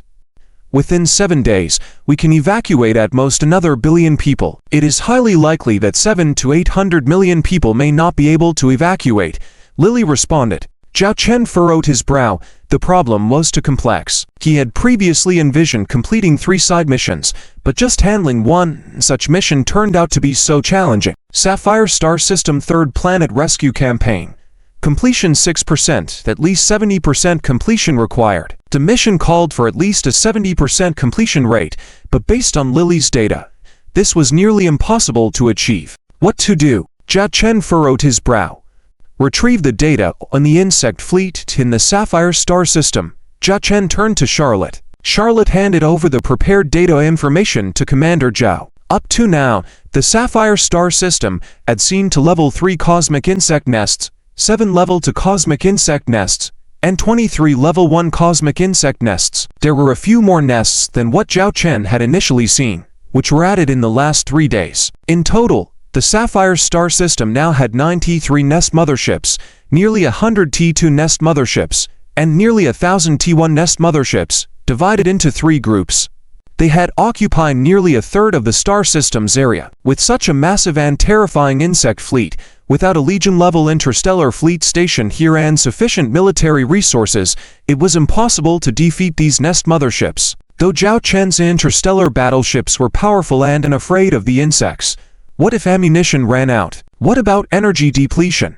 No matter how strong the interstellar battleship was, once ammunition ran out and energy was depleted, it would become nothing more than an iron coffin. It seems that defensive measures alone won't suffice. We need to launch a proactive attack. Zhao Chen whispered to himself. If they solely defended the 3rd planet, the nest fleets would eventually pounce, resulting in defeat for the Old Dragon fleet. It was only a matter of time. The only way was to choose one group to eliminate, then use the time difference to target the remaining 2. This posed a significant challenge to the fighting capabilities of the Old Dragon fleet. When will our main fleet arrive? Zhao Chen inquired. A crucial piece of information. Within 2 days. Charlotte responded. Zhao Chen scratched his head. I was planning on waiting longer, but the current situation. It seems we can't afford to wait any longer. Order the T3 Phoenix-class heavy carrier starship to follow up with additional T2 interstellar battleships to support us. However, remember ... Zhao Chen instructed briefly. Charlotte received the command and immediately began to make arrangements. Commander, although the evacuation operations are proceeding smoothly, due to a large number of people congregating in the shelters, there have been some signs of unrest among the populace. There have even been incidents of large-scale **** in some evacuation points. Although we managed to suppress them in time, if this continues, it will undoubtedly pose a significant risk. I have an idea, but Secretary Lily looked at Zhao Chen, hesitating and visibly conflicted. Do you need me to step in? Zhao Chen saw through Secretary Lily's thoughts. Lily nodded. I understand what you're thinking. Arrange my schedule. The people on this planet need a flag to rally around. And here, only I, the man who once saved students from 2 academies, can serve as that reassuring figure. Zhao Chen smiled. Regarding your concerns about my safety, I faced swarms of insects fearlessly before, let alone these civilians. Zhao Chen shrugged. I will arrange for your security, and the T3 Blizzard-class light interstellar battle cruiser will be on alert above you, Secretary Lily assured. Zhao Chen smiled without saying a word. After all, he possessed T3 super warrior genes and had some life-saving technologies on him. Though safety couldn't be guaranteed 100%, to accomplish the mission, some degree of risk had to be assumed. Later, Zhao Chen left the T3 Blizzard and boarded a shuttle to begin his planetary exploration journey. Lily arranged a few relatively safe evacuation points for him. Zhao Chen's first stop was a large sports arena, where millions of people had already gathered. Upon hearing the news that the commander of the Owl Dragon Fleet was coming to rescue them personally, they were all excited. The security team in charge of maintaining order had already cleared an area and established a path, with people on both sides expected to stay at least 10 meters away from the commander. The shuttle landed, followed by a group of beautiful female soldiers. Form a defensive formation, the guard captain ordered. Each of them held semi-transparent energy shields, forming a shield formation. Zhao Chen then stepped out, with millions of eyes fixated on him. Hello, everyone. I am Zhao Chen, a Viscount of the Owl Dragon Fleet. Please rest assured that I, Zhao Chen, who previously rescued students from 2 academies in the Blue Star system, will do everything in my power to get you all out of here. Zhao Chen's booming voice echoed throughout the arena. The simple words were like a lifeline, stirring everyone's spirits. Afterwards, Zhao Chen and his party made a round of inspection. As Zhao Chen reached midway, calls from one side grabbed his attention. My lord, we are from the Zhang family in the Owl Dragon star system. It's us. Zhao Chen looked over and saw a disheveled, frail man pushing through the crowd, continuously waving and calling out to him. At first, Zhao Chen didn't recognize him. The Zhang family. Was this Zhang Ziwen? Zhao Chen recalled the younger brother of his former fiancée, who used to look down on him. Since Zhang Ziwen was here, did it mean the Zhang family was here too? Sure enough, Zhao Chen quickly spotted a group of Zhang family members. Zhang Shan, Zhang Shasha. It was quite a coincidence. They had resettled in the Sapphire Star System's 3rd planet. It turns out to be Lord Zhang. Good to see you well, Zhao Chen said with a smile as he looked at the familiar figure before him. Upon noticing that Zhao Chen acknowledged their presence, Zhang Ziwen immediately felt pleased and whispered to his sister and father, Father, sister, this is a rare opportunity for us. As long as we can show kindness to Zhao Chen and secure the privilege of him evacuating us first, our Zhang family can leave this place sooner. Zhang Sasa couldn't bring herself to look directly at Zhao Chen after seeing him. Lord Zhang Shan had a complicated expression on his face. In the end, for the sake of the Zhang family's interests, he took the initiative to approach Zhao Chen and bow respectfully, saying, Lord, Zhang Shan pays his respects. Zhang Sasa hesitated in her actions. Zhang Ziwen, feeling anxious, directly pulled his sister and called out to Zhao Chen, Lord, my sister has often mentioned you in front of me. Due to some misunderstandings before, your paths crossed. It's rare to meet now. I believe you can continue your previous relationship. Continue their previous relationship. Upon hearing this, Zhang Sasa felt so embarrassed she wanted to disappear on the spot. Zhao Chen smiled and said nothing. To greet them was already enough for him. As for other matters, he just chuckled. Zhao Chen continued on his way. Father, Zhang Ziwen urged his father, sensing that this was the lifeline they had finally grasped. Zhang's heart hardened, and he knelt down, bowing his head to the ground. Lord, it was my mistake. Considering the contributions of our Zhang family to the Zhao family's ancestors, I beg you to allow our Zhang family descendants to evacuate this planet. We are willing to return to the Orion Dragon Galaxy, diligently serving you and the Zhao family. I, Zhang Shan, am willing to give up the position of family head. For the Zhang family, Zhang Shan was willing to even give up being the family head. Zhao Chen paused, coldly watching Zhang Shan. I have given you opportunities in the past, but the path you chose was your own. Since you've chosen your path, there's no turning back. Wait here for the lottery. Jia Chen left without looking back. Choosing to leave the Orion Dragon Galaxy at the most crucial time meant they no longer had the right to return.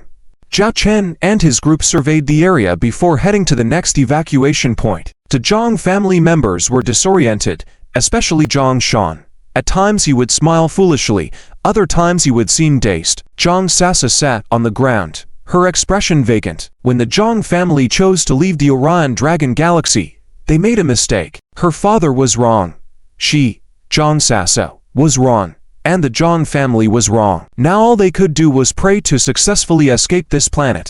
After surveying the planet, Jia Chen's appearance had to some extent calmed the emotions of many people. Jia Chen returned to the bridge of the Storm Snow No. 1. He 3. He sat on the captain's chair and opened the system mission page. Mission 1. Eliminate 30 T3 nest carriers. 1930th Mission 2. Annihilate the number of insect units to 10,050,000,000. Mission 3. Rescue civilians whose lives are threatened by the insect disaster. Upon reaching a certain level, rewards can be claimed 50 million, 100 million, 150 million, 200 million, 250 million, 300 million. Current number of rescued people, 130 million. Can obtain 13,000 system points. Mission 1 and Mission 2 had made some progress toward their goals, especially Mission 1. As Zhao Chen had arranged storm snow squads to kill the T3 nest carriers one by one. Within these few short days, they had hunted down 19. Though the goal had not been completed yet, it shouldn't pose too much difficulty in the following tasks. After all, within the Sapphire Galaxy, where he was located, there were still 9 T3 nest carriers. What surprised Jia Chen the most was Mission 3. Evacuating 130 million people had directly displayed the mission reward. 13,000 system points. Based on this calculation, it meant that for every 100 million people evacuated, Jia Chen would receive 10,000 system points. This was essentially a mission prepared for accumulating system points. I will rescue all the people on this third planet. Zhao Chen was now more determined in his mission.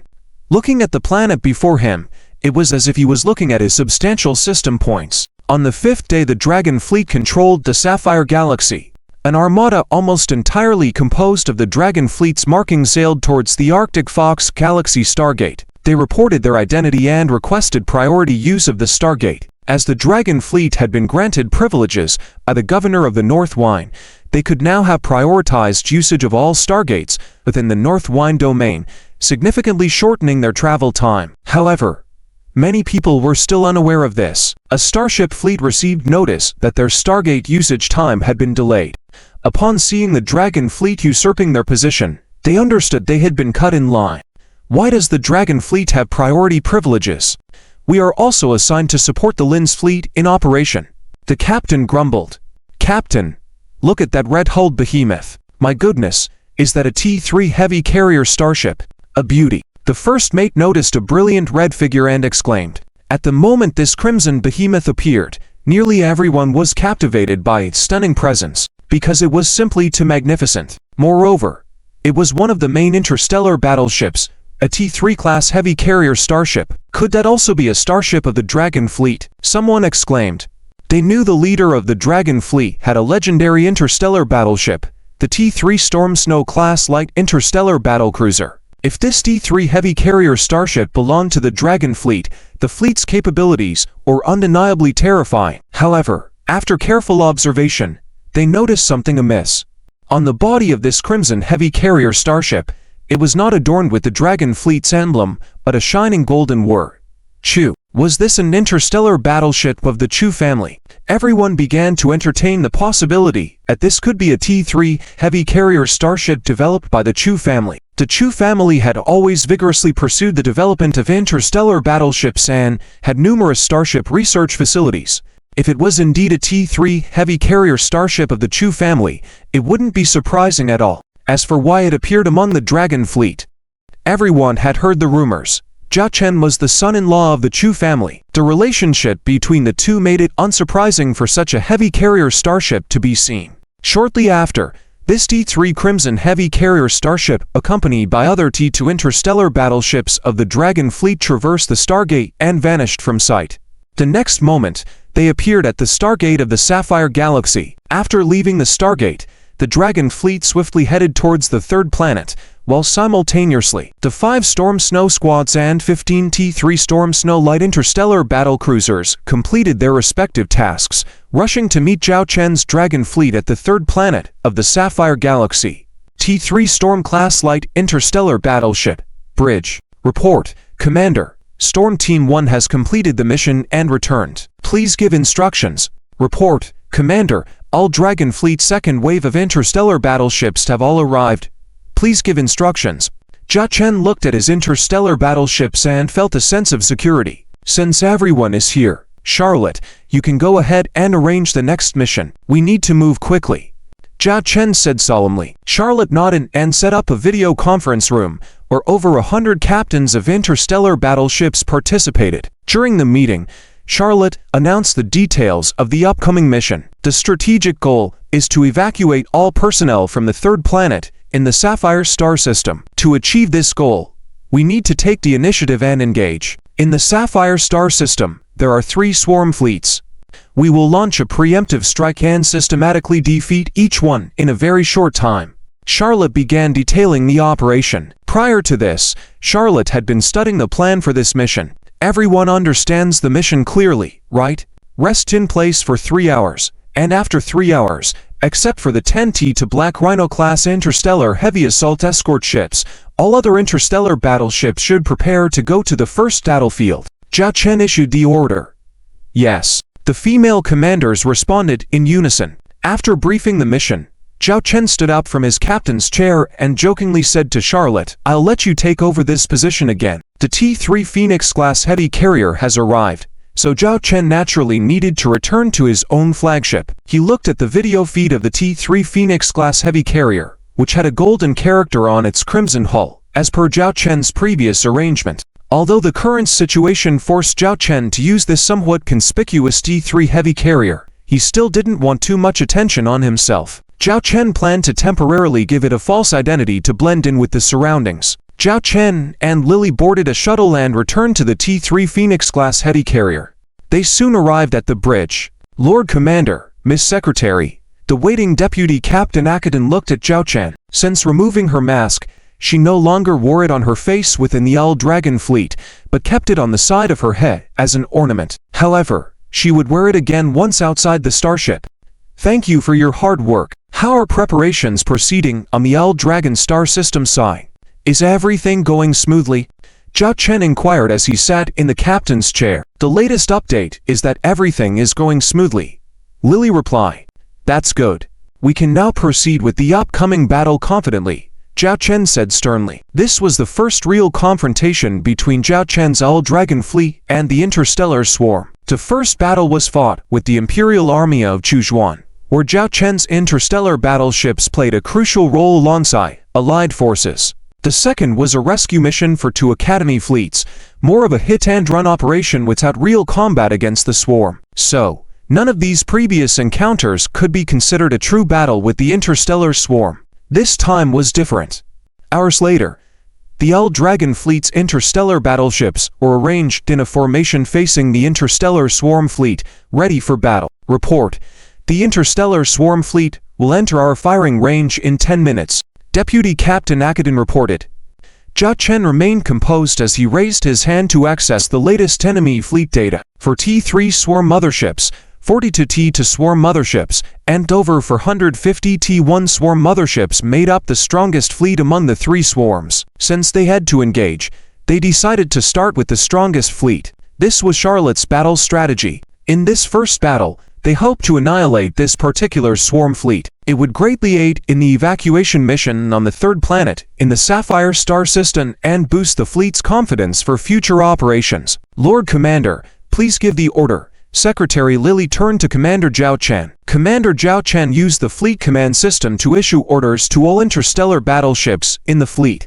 Owl Dragon fleet, commence battle. In an instant, all Owl Dragon interstellar battleships seemed imbued with a soul. T3 Storm-class light assault squadron, prepare to penetrate the swarm fleet. Deputy Captain Charlotte commanded from the bridge of the T to Lion King-class heavy interstellar missile cruiser. 5 T to Lion King class heavy interstellar missile cruisers. All interstellar missiles are ready for launch. Volf Lady White Snow, slightly breathless, her eyes filled with determination. With just one command from her, the 5T to Lion King class heavy interstellar missile cruisers would launch 2,500 interstellar missiles in a short time, causing significant damage to the enemy swarm fleet. The thought of that scene made Volf Lady White Snow feel her heart racing, almost breathless. 5T-3 Mirage class light interstellar stealth bomber had entered the route of 4 T-3 swarm motherships, preparing to ambush them. Zhao Weiner stated with a serious tone. Their 5T-3 Mirage stealth bombers were executing an ambush mission. As soon as the battle began, all interstellar torpedoes and missiles on the 5T-3 Mirage class like interstellar stealth bombers would rain down on those 4 T-3 swarm motherships without mercy. This was their first time using T-3 Mirage class bombers against the swarm, so there was some tension. Returning to the bridge of the T-3 Phoenix class heavy carrier, Jia Chen looked at Akadin by his side. Although he was the captain of the T-3 Phoenix class heavy carrier, the actual command of this starship was primarily handled by Akadin, the deputy captain. He seemed more like a mascot sitting here. With a glance, Akadin and Commander Zhao Chen exchanged a look before she began issuing orders. T-3 Phoenix, ready for battle. All interstellar fighters and drones deploy at maximum speed. With this command, dozens of gates on the T-3 Phoenix class heavy carrier opened, launching a swarm of Phoenix-class interstellar fighters and T-3 interstellar drones. In an instant, they formed a crimson swarm-like appearance. However, on this side of the T-3 Phoenix-class heavy aircraft carrier starship, the red insect tide is like small splashes compared to the real meaning of the insect swarm and sea on the opposite side. It's just like comparing small ripples to towering waves. Just at this moment, the units of insects released from those insect nest starships, with a vast and overwhelming momentum, seem like a black sandstorm in the universe. On Zhao Chen's T-3 Phoenix-class heavy aircraft carrier starship radar, dense energy signals of insect units are already displayed. It is fortunate that Zhao Chen's starship radar and system calculation algorithm are strong enough.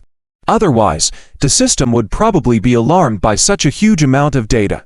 Zhao Chen stares at the data panel in front of him. The number of insect nest fleets has not changed, but other things are rising at an astonishing speed, especially the number of T1 flying insects, from tens of thousands at the beginning, has become hundreds of thousands in just the blink of an eye, and this number continues to increase.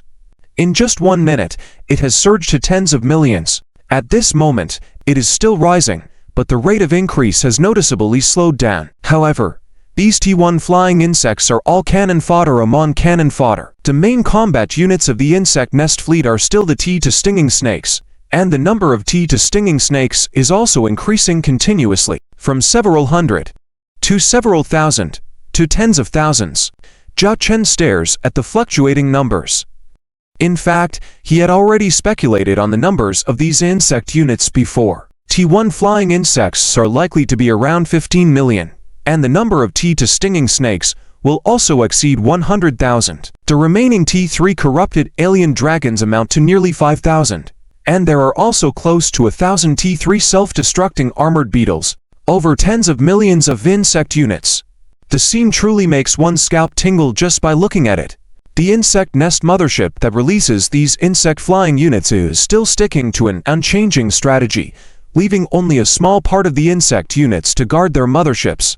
The remaining insect units swarm towards the L Dragon fleet standing in front. However, for the L Dragon fleet, this battle is different from previous ones. The Starfighter and Star-On drone squadrons of the T-3 Phoenix-class heavy aircraft carrier starship did not actively compete for the star space supremacy above the enemy fleet, because how much power is needed to compete with the insect nest fleet for their space supremacy? Even Zhao Chen's T-3 Phoenix-class heavy aircraft carrier starship cannot afford such a massive consumption, therefore, changing their tactics from the past.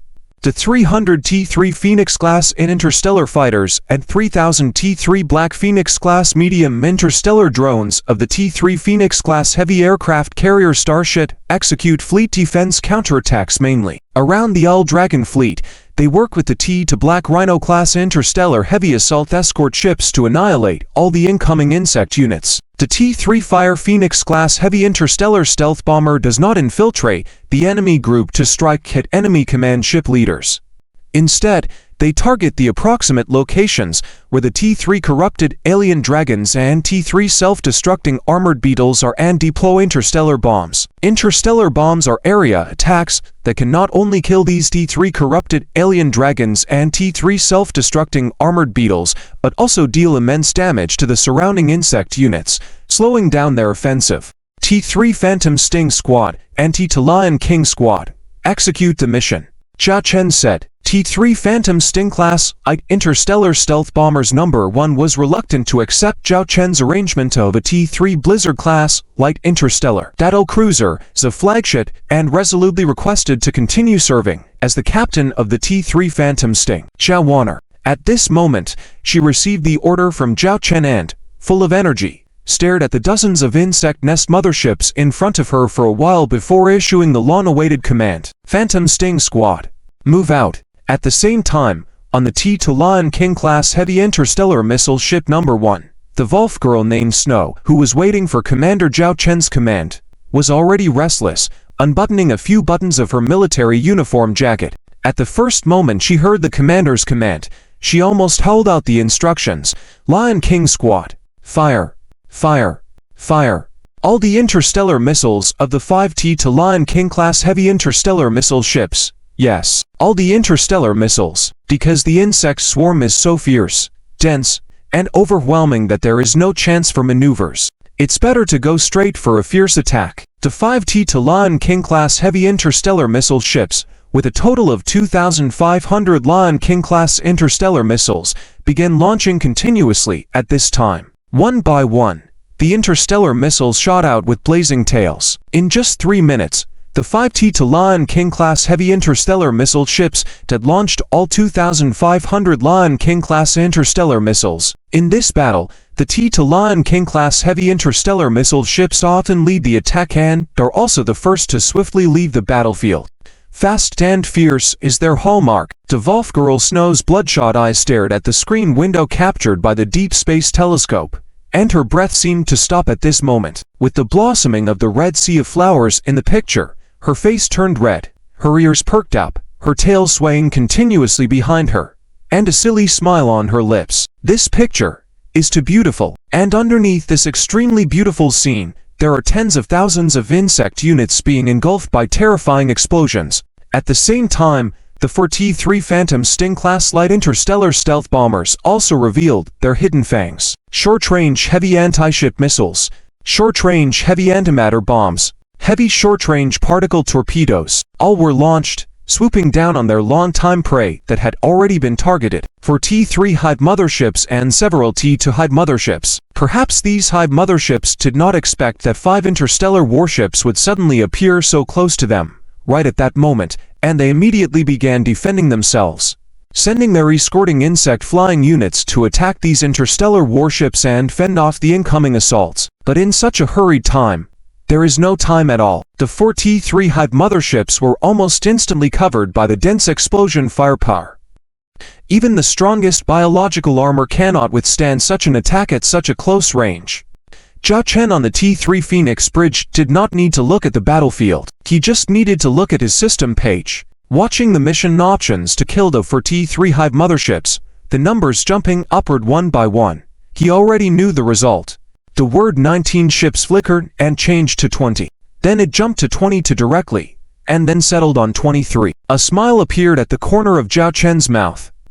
This was the amazing aspect of the T-3 Phantom Sting-class light interstellar stealth bomber.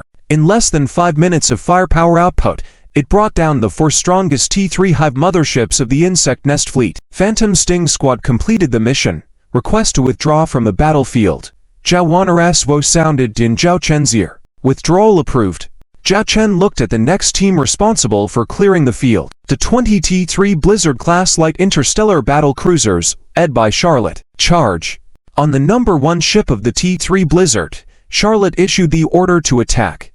The massacre unfolds.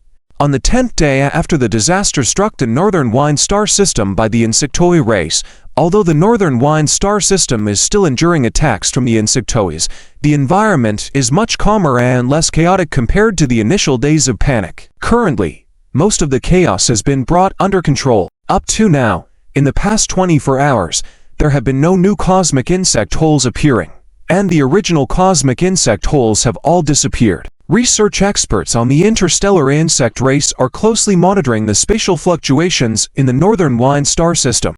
According to expert predictions, the cause of this intensive appearance of cosmic insect holes is still unknown, but it should have ended, and no new cosmic insect holes should appear again. And NAID is reporting the current situation to the Northern Wine Governor. The Northern Wine Governor asks, what is the current situation like? At present, we have mobilized over 10,000 Lord fleets and 3,000 interstellar battleships from the Northern Wine Interstellar Legion to participate in this rescue operation. Additionally, the Empire's 12th, 19th, and 22nd Legions, with nearly 10,000 Empire interstellar battleships, have fully entered the damaged star systems of the Northern Wine star system. After the emergency measures taken in the past 10 days, the chaos has been brought under control. The situation in the affected star systems can be classified into 3 levels.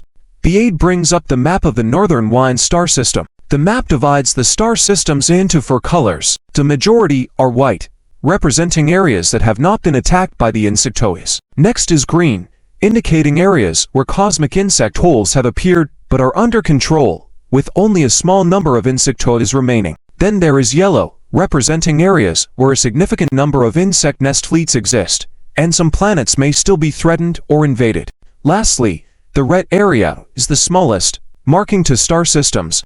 Red signifies the presence of nest fleets mainly led by T3 nest motherships, with over 1,000 nest fleet ships invading and occupying multiple inhabited planets. The 2 star systems in the red area are being supervised by the Empire's 12th and 22nd Legions. Currently, the nest fleet ships are being contained within a specific area for an extermination operation lasting up to half a month. The aide explains. What about the planets within these 2 areas? The Northern Wine Governor furrows his brows.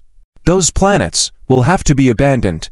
The aide responds. The Northern Wine Governor sighs, understanding that it is the best course of action. Many of the planets that did not have time to evacuate the people have become food for the Insectoids. Have you calculated our losses so far? The Northern Wine Governor rubs his nose. So far, this disaster has caused direct deaths of nearly 2 billion people and displaced over 5 billion. Additionally, over 100,000 civilian support interstellar battleships of various levels have perished, along with over 5,000 combat interstellar battleships lost in battles against the Insectoids, including 13 T3 class interstellar battleships and nearly 500 T2 class interstellar battleships. Estimated casualties of combat personnel are around 800,000. The aide reports a series of numbers. The Northern Wine Governor holds his chest, realizing the immense loss this disaster has caused the Northern Wine star system. The setback is equivalent to the system's overall strength regressing by 10 years. Such a large-scale, sudden appearance of cosmic insect holes within a star system is extremely rare within the Galactic Alliance. It was fortunate that under the timely intervention of the Northern Wine Governor, only those few star systems were lost. Otherwise, the entirety of the star system might have fallen, resulting in the sacrifice of tens of billions of people. Furthermore, there is a recent piece of information that you might find interesting. The aide suddenly recalls a recent report. What is it? The Northern Wine Governor asks. The aide presents intelligence regarding the Sapphire star system. Initially, the Sapphire star system was classified within the red threat level area. However, within a short week, over 50% of the nest motherships in the Sapphire star system were eliminated, and on the system's 3rd inhabited planet, 15 billion people successfully evacuated. As a result, nearly 5 billion people were evacuated from the other planets. The remaining nest fleet ships in the system are effectively under our control, with their elimination being just a matter of time. Which Empire fleet accomplished this? The Northern Wine Governor inquires with interest. It was not an Empire fleet, it was the Dragon fleet from the L star system. The aide says, his expression somewhat strange. The Dragon fleet.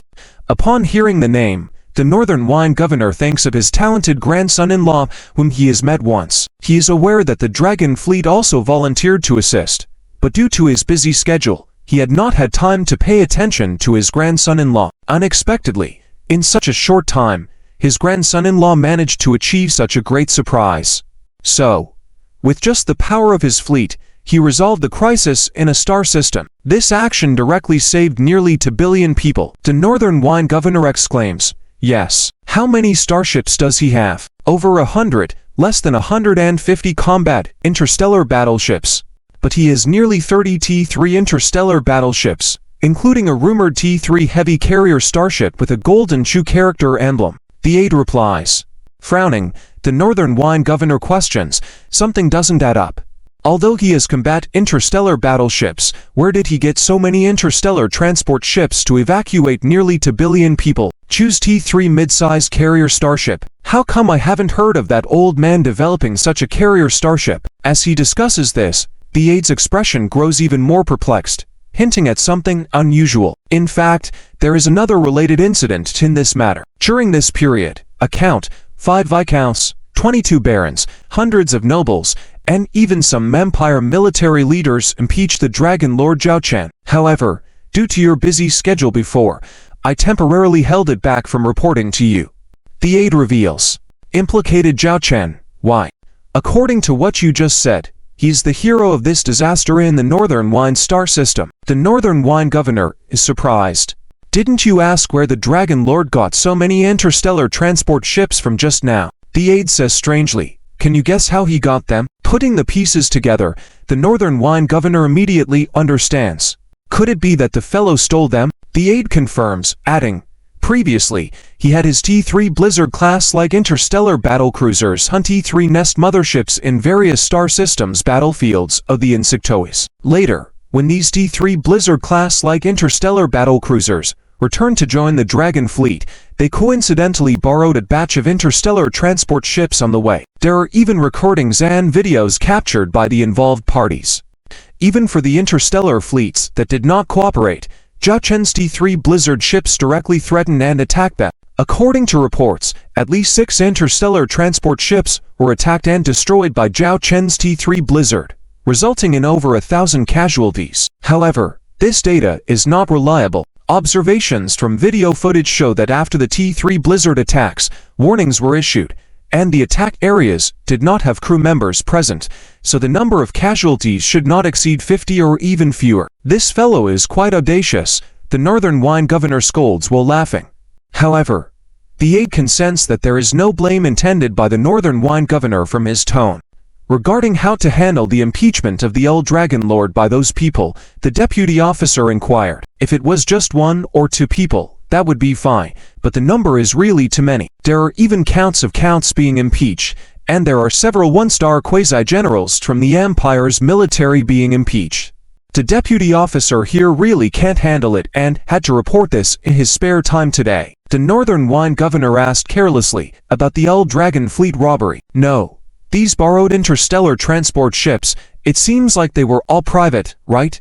It seems that they were not mainly responsible for evacuating the people. Even if they were transporting evacuees, those were high-priced tickets in the hundreds to thousands of star coins, only provided to wealthy merchants and nobles. Yes. The deputy officer replied. The Northern Wine Governor snorted coldly. He also disdained these people, but although he was the governor, he couldn't really turn against these people. Seeing what Zhao Chen did, he couldn't help but silently applaud. Since it's a loan, there shouldn't be a problem. They will return them later, the Northern Wine Governor said, waving his hand. But, if those lord officials continue to press the issue, the deputy officer worriedly mentioned. The Northern Wine Governor's eyes narrowed. If they want to press the issue further, then tell them. This old man also wants to investigate certain individuals for improper command, desertion in battle, and failure to rescue the dying. The deputy officer's eyes lit up, realizing that the Northern Wine Governor was really determined to support this old Dragon Lord. Those wealthy merchants and nobles, who among them can claim to have clean hands. It was clear from the Northern Wine Governor's words that this matter would be overlooked. But if anyone dares to pursue it, I will investigate them first. You figure it out for yourselves. In this way, it is estimated that not many people would dare to truly pursue the old Dragon Lord's guild. At this critical moment, the most important thing is to quickly handle the aftermath of this firm disaster. It must be cleaned up in the shortest time possible, the Northern Wine Governor said sternly. According to the discussion, The worm nests in all star systems must be cleared within 1 month. Within half a year, the worm on terrestrial interstellar planets must also be cleaned up. The deputy officer provided a timeline. Compared to navigating worm nest motherships in interstellar space, cleaning up terrestrial worm on planets is much trickier and time-consuming. Then let's proceed this way. The Northern Wine Governor agreed on the time frame. The Sapphire Galaxy endured over a week of fierce battles and evacuation efforts. All the people on the third planet of Sapphire were safely evacuated, except for a small stubborn group who insisted on staying on the planet. The entire planet was almost emptied. The once bustling streets and cities suddenly seemed silent. Report: the last batch of interstellar transport fleet, under the escort of 5 T-3 Blizzard-class light interstellar battleships, has begun evacuation. Lily's secretary reported. Very good. We can consider this mission finished too. Zhao Chen sighed. Din relief. Side Mission 3. Sapphire Galaxy Third Planet Rescue Battle Completion Rate. 97% mission can end. Do you wish to claim the mission rewards? Zhao Chen glanced at the option for this side mission and considered it completed. Then he checked the data for the other 3 missions. Mission 1. Eliminate 30 T-3 worm nest motherships. 28/30. Mission 2. Destroy worm units to the quantity of 10 billion to billion. 10 billion. Mission 3. Rescue civilians threatened by the worm disaster to a certain achievable level and claim corresponding rewards. 5 million people, 10 million people, 15 million people, 20 million people, 25 million people, 30 million people. Current rescue count: 1.8 billion people. Can receive 180,000 system points. Mission 1 was almost completed, with just 2 more to go. Caring about some T-3 worm nest motherships in other star systems, he could go eliminate 2 more. Mission 3 had no upper limit. The more people rescued, the more rewards earned. Given the ample time, Zhao Chen could continue with the rescue efforts, depending on the actual situation later. However, Mission 2's completion rate was relatively low. This was mainly because so far, Zhao Chen's Old Dragon fleet had mainly been clearing worm nest motherships and flying worm units. The most numerous were the terrestrial worm units. Bombing those already attacked planets by interstellar worm could easily complete this mission in large numbers, so the difficulty was not high. How have our battle losses been over these almost 10 days? Zhao Chen inquired. Lily, the secretary, reported some data. Combat resources like interstellar missiles, interstellar fighters, and unmanned interstellar drones have been almost exhausted. The remaining starship energy has been replenished several times. After the evacuation of personnel by the interstellar transport ships, they will return with the energy blocks we need to replenish our starships. Therefore, energy-based weapons can continue to be used. Overall, up to now, our total combat expenditure has reached nearly 10 million star coins.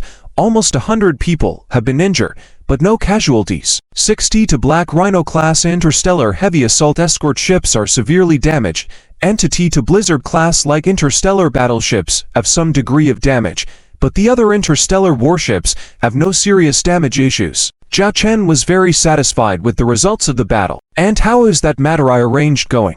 Zhao Chen inquired about something. The matter in Zhao Chen's mouth was related to Zhao Chen's Old Dragon fleet in the second half of the military operation during this worm disaster. Secretary Lily answered. Half a day ago, we received the latest information. Everything is going smoothly, and we expect that in a minimum of 3 hours, we will successfully receive the goods. Zhao Chen was very pleased. He stretched and said, Then convey my orders, fleet to sail evenly towards the direction of the Stargate, and all fleet crew members take turns resting. Everyone has worked hard these past few days. Yes. 3 hours later, in the direction of the Old Dragon fleet's navigation, the shadow of 10 interstellar battleships appeared.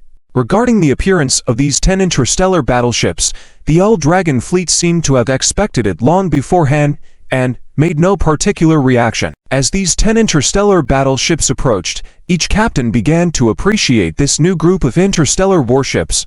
Beautifully curved, without the typical combat style, it gave more of a delicate female impression. The ship's hull was painted in ice blue, reminiscent of a delicate maiden in the snow. The entire hull only had some defensive weapons, showing its focus on storage capacity. T-3 Phoenix-class heavy carrier starship, the bridge.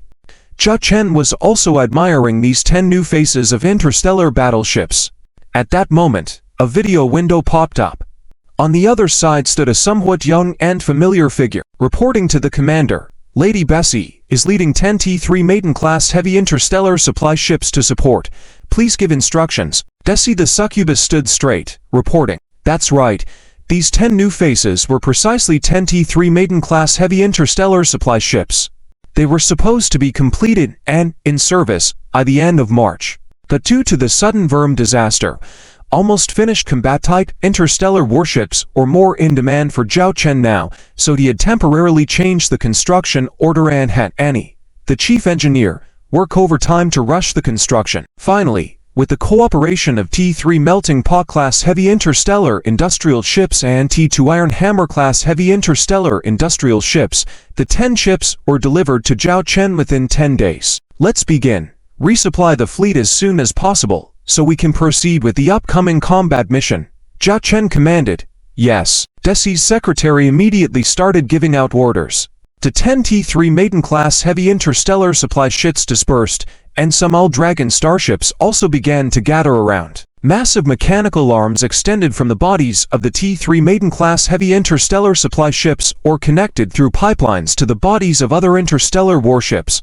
Various drones, robotic equipment, and the like began moving supplies, even releasing hundreds of repair-type drones to begin repairing the damaged interstellar warships to some extent. This was one of the capabilities of the T3 Maiden-class heavy interstellar supply ships, handling not severely damaged interstellar warships on the battlefield. Perfect nurse-like starship.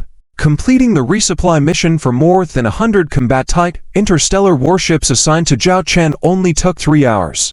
But if the logistics department of the Imperial Army knew about this resupply efficiency, they would surely be astounded. 10 T3 interstellar supply ships resupplying the All-Dragon fleet, which possesses nearly 30 T3 interstellar warships and 70 to 80 T2 interstellar warships, in just 3 hours. This resupply efficiency, several times that of the T3 interstellar supply ships currently in service in the Starlight Empire. In the battlefield, this kind of logistical resupply efficiency often reflects combat strength. Assuming both sides have the same number and combat capabilities of interstellar warships, if the opponent's interstellar supply ships can complete resupply missions faster than yours, it means that the opponent's interstellar warships can provide more firepower output in the same amount of time. Naturally, the balance of victory on the battlefield will tilt towards one side. During these 3 hours, Zhao Chen was also contemplating which battlefield to head to next. He glanced at the 3 secondary missions. Secondary Mission 1. Defend the Battle of SP on 18 Planet. Secondary Mission 2. Molten Star Cluster Bug Campaign. Secondary Mission 3. Rescue Campaign of the 3rd Planet in the Sapphire Star Cluster completed. Zhao Chen had already completed one of the 3 secondary missions. There were 2 left to choose from. Zhao Chen began to gather information about the 2 battle locations. Firstly, the SP-118 planet. The SP-118 planet happened to be in the star system where the insect disaster was most severe. Although this planet had not completely fallen yet, according to the intelligence reports that had come back, defending this planet would be quite challenging. Zhao Chen then looked at the information for the other location, the Molten Star Cluster Bug Campaign. Strange. Zhao Chen furrowed his brows as he looked at the data in front of him. This was the shared information about the insect disaster from the Northern Wine Governor across the entire star domain, but according to the information provided, the Molten Star Cluster had only experienced 3 Level 2 cosmic bug holes and fewer than 10 Level 1 cosmic bug holes so far. Initially, this had caused some chaos in the Molten Star Cluster. However, under the suppression of the Lord Fleet and a small part of the Imperial Navy fleet, the situation had basically calmed down, leaving only some cleanup work. By now, all these cosmic bug holes had disappeared. Seemingly everything was back to normal. But Zhao Chen felt something was amiss because secondary missions designated by the system were definitely not supposed to be this simple. Even though he had completed the secondary mission on the 3rd planet of the Sapphire Star by taking rather daring actions, directly borrowing a large number of private interstellar transport ships. If Zhao Chen had not taken this step, he would not have been able to safely evacuate the people of the 3rd planet in the Sapphire Star Cluster in such a short time. It should be noted that even now, half of the insect fleet remained in the Sapphire Star Cluster. The Dragon fleet, under Zhao Chen's command, had only managed to delay the insect fleet previously and could not completely wipe out these insect fleets. So, there was still a considerable risk in this secondary mission. But looking at the battle data of the Molten Star Cluster, it seemed like a simple battle. The entire Molten Star Cluster had only been assigned a Legion-sized Imperial Navy fleet and 2,000 Lord fleet ships, which had managed to control the insect fleet in this star system. This was certainly not enough to warrant it being designated as a secondary mission by the system. It was like suddenly displaying a T-1 interstellar warship in the middle of an exhibition full of T-3 interstellar warships. Quite strange, right? Commander, all our combat-typed interstellar warships have completed the resupply mission. At the same time, the 10 T-3 interstellar supply ships loaded with strategic resources can resupply the entire fleet up to 2 more times. Lily, the secretary, reported. This was the advantage of having interstellar supply ships at hand. Zhao Chen's Dragon fleet was fully revived again. However, Zhao Chen was not in the mood to celebrate this at the moment. All he could think about was the Molten Star Cluster. He was filled with unease. Lily, bring up all the information about the Molten Star Cluster from me, Zhao Chen said solemnly. Although Secretary Lily did not understand why Commander Zhao Chen was so interested in the Molten Star Cluster, she quickly retrieved the relevant data. Zhao Chen looked at the information in front of him, searching for useful information. The Lord of the Molten Star Cluster was a count who owned 3 star system territories, with the Molten Star Cluster being his primary one. The Molten Star Cluster was also one of the top 5 resource-rich star systems in the Northern Wine Star domain, belonging to a resource-type star system with multiple mining areas. Currently, 30% of the raw material output in the Northern Wine Star domain came from the Molten Star Cluster. The Count of the Molten Star Cluster had also built the largest basic industrial infrastructure for extracting and refining raw materials in the Northern Wine Star domain. It could be said that if something were to happen to the Molten Star Cluster, it would be equivalent to severing one arm of the Northern Wine Star domain. Zhao Chen immediately thought of informing the Northern Wine Governor about the situation, but just as quickly, he restrained himself. Nothing had happened to the Molten Star Cluster yet. If he notified the Northern Wine Governor now, they would surely wonder how he got this information, and he had no clear idea of what might happen in the Northern Wine Star domain. Zhao Chen rubbed his temples. He was facing a dilemma and a choice. How to handle the impending disaster? Commander. Secretary Lily looked at Commander Zhao Chen, puzzled why he, despite being in such a good situation, wore such a troubled expression. Zhao Chen understood well that there was no room for failure in the Molten Star Cluster. Even though rescuing the Molten Star Cluster would not bring him significant direct benefits, if something were to happen in the Molten Star Cluster, it would lead to a series of chain reactions in the Northern Wine Star domain. But he could not inform the Northern Wine Governor prematurely about this news. Zhao Chen raised his hand and pulled up the current battlefield situation of the Northern Wine Star domain, especially around the Molten Star Cluster. Lily, calculate for me. If the Molten Star Cluster faced the most severe disaster, how quickly can the Northern Wine Star domain mobilize forces to the Molten Star Cluster? Zhao Chen asked sternly. The Molten Star Cluster. Even though Secretary Lily did not understand why Commander Zhao Chen was so fixated on the Molten Star Cluster, she did her job diligently and began her calculations. Soon, she provided a list of numbers. If a severe disaster were to break out in the Molten Star Cluster, in the most urgent situation, within 5 hours, the nearest Imperial Army 12th Corps and around 3,000 Lord Fleet ships could rush to any area of the Molten Star Cluster battlefield. Within 10 hours, the Imperial Army 19 Corps, Imperial Army 22nd Corps, and the Governor Corps of the Northern Wine Star domain could all support the Molten Star Cluster. Because the entire Northern Wine Star domain is currently in a state of war, the fleet mobilization work would be much easier compared to the initial stage. The only issue is that this mobilization would completely disregard their original combat missions, meaning they would have to abandon their previous engagements with those insect fleets. Lily, the secretary, stated, if you want to balance both sides, how many interstellar warships can be mobilized? Zhao Chen asked again. This time, Lily immediately provided a number. Within 5 hours, 1,000 Imperial Army interstellar warships, 2,000 Lord Fleet ships. Within 10 hours, 2,000 Imperial Army interstellar warships, 3,000 Lord Fleet ships, and 2,000 Governor Fleet ships. 10,000 interstellar warships. This was far from enough. After pondering for a moment, Zhao Chen made a decision. The Malton Galaxy has suffered attacks from the interstellar insect race, but thanks to timely intervention, order has been restored here. Only a few planets fell victim to the invasion of the interstellar insect race, but fortunately, they were handled properly and the ground-based interstellar insect race did not spread, remaining within controllable range. Count Quan Shang Jushu leads a small patrol fleet, currently inspecting his territory.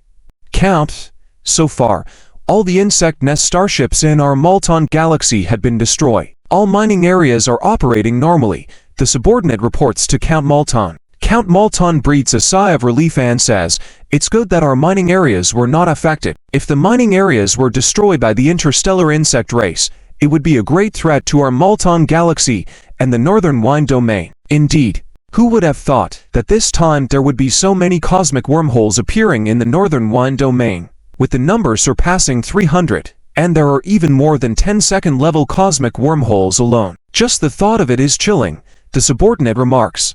Count Malton says, although the insect disaster is over, we must not be complacent. The ground-based interstellar insect race on those planets must be cleaned up quickly. At the same time, have the patrol starships patrol the various areas within the galaxy, a high frequency to ensure no escape enemies. Understood. Just then, while Count Malton is on his flagship, the electronic equipment on the entire bridge malfunctions. What's going on? Count Malton asks with a furrowed brow. It seems we've encountered intense spatial magnetic field fluctuations, causing our starship's equipment to be affected, but it should be restored soon. The crew member reports. Report. We have detected an unidentified energy reaction. A somewhat blurry video window pops up, with another starship captain reporting. An identified energy reaction? Share the coordinates. Count Malton immediately requests. With the coordinates obtained, the starship's performance restored. Count Malton immediately deploys a deep space telescope to observe the situation at that coordinate position. A scene appears before Count Malton. It is a very ordinary interstellar scene, with distant stars visible, nothing unusual except. As Count Malton thinks this, his pupils dilate, and his breath stops. He sees the universe in the image, as if a crack is tearing open out of nowhere, like a black hole, consuming everything in its path. Around it, there happens to be a small asteroid. Count Malton watches as this small asteroid is torn apart and absorbed by the crack, disappearing completely. According to the spatial magnetic field identification, this is a cosmic wormhole. An urgent report comes in from the crew member. Another cosmic wormhole has appeared. Count Malton remains calm and decisive, perhaps due to his previous encounters with the interstellar insect race, as he issues orders, prepare for battle fleet-wide, evacuate to a safe area immediately, and request backup from all interstellar warships within the galaxy. If it were just a first or second level cosmic wormhole, they could handle it. The crack begins to expand continuously. Spatial magnetic field fluctuations have reached the second level cosmic wormhole level and are still rising. The crew member swallows nervously. Count Malton immediately contacts Lord of the Northern Wine, reporting the situation of a third level cosmic wormhole here and requesting support. As Count Malton speaks, the crack expands nearly twice its size. Spatial magnetic field fluctuations have reached the third level cosmic wormhole level and are still rising. The crew members' eyes fill with horror. At this moment, a sense of fear fills their hearts. A third level cosmic wormhole, still rising. It couldn't be ... impossible. The entire bridge falls into a quiet state, as if one could hear each person's heartbeat. Count Malton stands up from his captain's chair, clenching his fists, staring fixedly at the cosmic crack on the screen, as if gazing into an abyss. Eventually, the crack reaches an unprecedented size. Report, the intensity of this cosmic wormhole is. It's a fourth level one. The crew member says shakily. Is the detection equipment malfunctioning? An officer asks again. The crew member shakes his head, saying, the data is correct. Indeed, it's a fourth level cosmic wormhole. Report. We have detected numerous energy units emerging from the fourth level cosmic wormhole, the crew member warns. In fact, Count Malton has already seen a large number of insect nest mother ships emerging from the cosmic crack. Hundreds, thousands, T1 insect nest mother ships, T2 insect nest mother ships, T3 insect nest mother ships, retreat. Retreat. Immediate retreat. Count Malton fearfully orders. At this point, he sees the number of T3 insect nest mother ships surpasses 10. Immediately report the situation here to Lord of the Northern Line. Request support. Request support. No. Directly seek support from the Empire. We need the support of the Imperial Legion fleet. A 4th-level cosmic wormhole has appeared here. Count Moulton's fleet sends out distress signals to the outside world while rapidly evacuating. However, it's widely known that starships of the same level cannot escape from the insect nest mother ships of the interstellar insect race. These insect nest mother ships spot their prey the moment they appear, swarming like a sandstorm, their speed far surpassing that of Count Moulton's fleet's evacuation. Soon, the slower T2 starships are being overtaken by the pursuing insect units, despite their full firepower, outnumbered by the sheer multitude of insect units. Count Malton can see on the screen how his T2 starships are being entangled and devoured by what seems to be giant black tentacles. They quickly go off the radar and lose contact. The fate of these starships swallowed by the swarm can be imagined. Gradually, of the 100 starships Count Malton led out on patrol, only a few dozen remain. Even Count Moulton's flagship begins to be entangled by the insect units. Despite being on the bridge, Count Malton can hear the clattering sounds on the ship's hull armor as if something is gnawing at it. No. No, don't. Count Malton is filled with unprecedented fear. In the distance within that cosmic crack, a terrifying figure appears, a gigantic biological starship measuring 50 kilometers long. T4. Insect nest mother ship.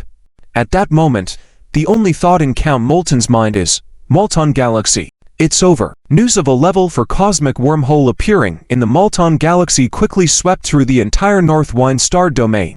Not only in the Northwind star domain, but even the upper echelons of the Starshine Empire were alarmed by this. A level for cosmic wormhole, a phenomenon that had not appeared in hundreds of years. The higher-ranking officials of the Starshine Empire decisively issued orders to transfer 5 Imperial Legions to provide emergency support to the Northwind star domain, ensuring their arrival within 100 hours. They must arrive at the Malton Galaxy within 5 days. The governor of the Northwind was given a strict command to control the disaster brought by this level for cosmic wormhole in the Malton Galaxy, all costs. However, achieving this task would not be easy. Everyone understood the implications of a level for cosmic wormhole. It was well known that a level 3 cosmic wormhole had the power to destroy a galaxy. So, a level for cosmic wormhole could potentially destroy a whole star domain. The governor of the Northwind was already overwhelmed.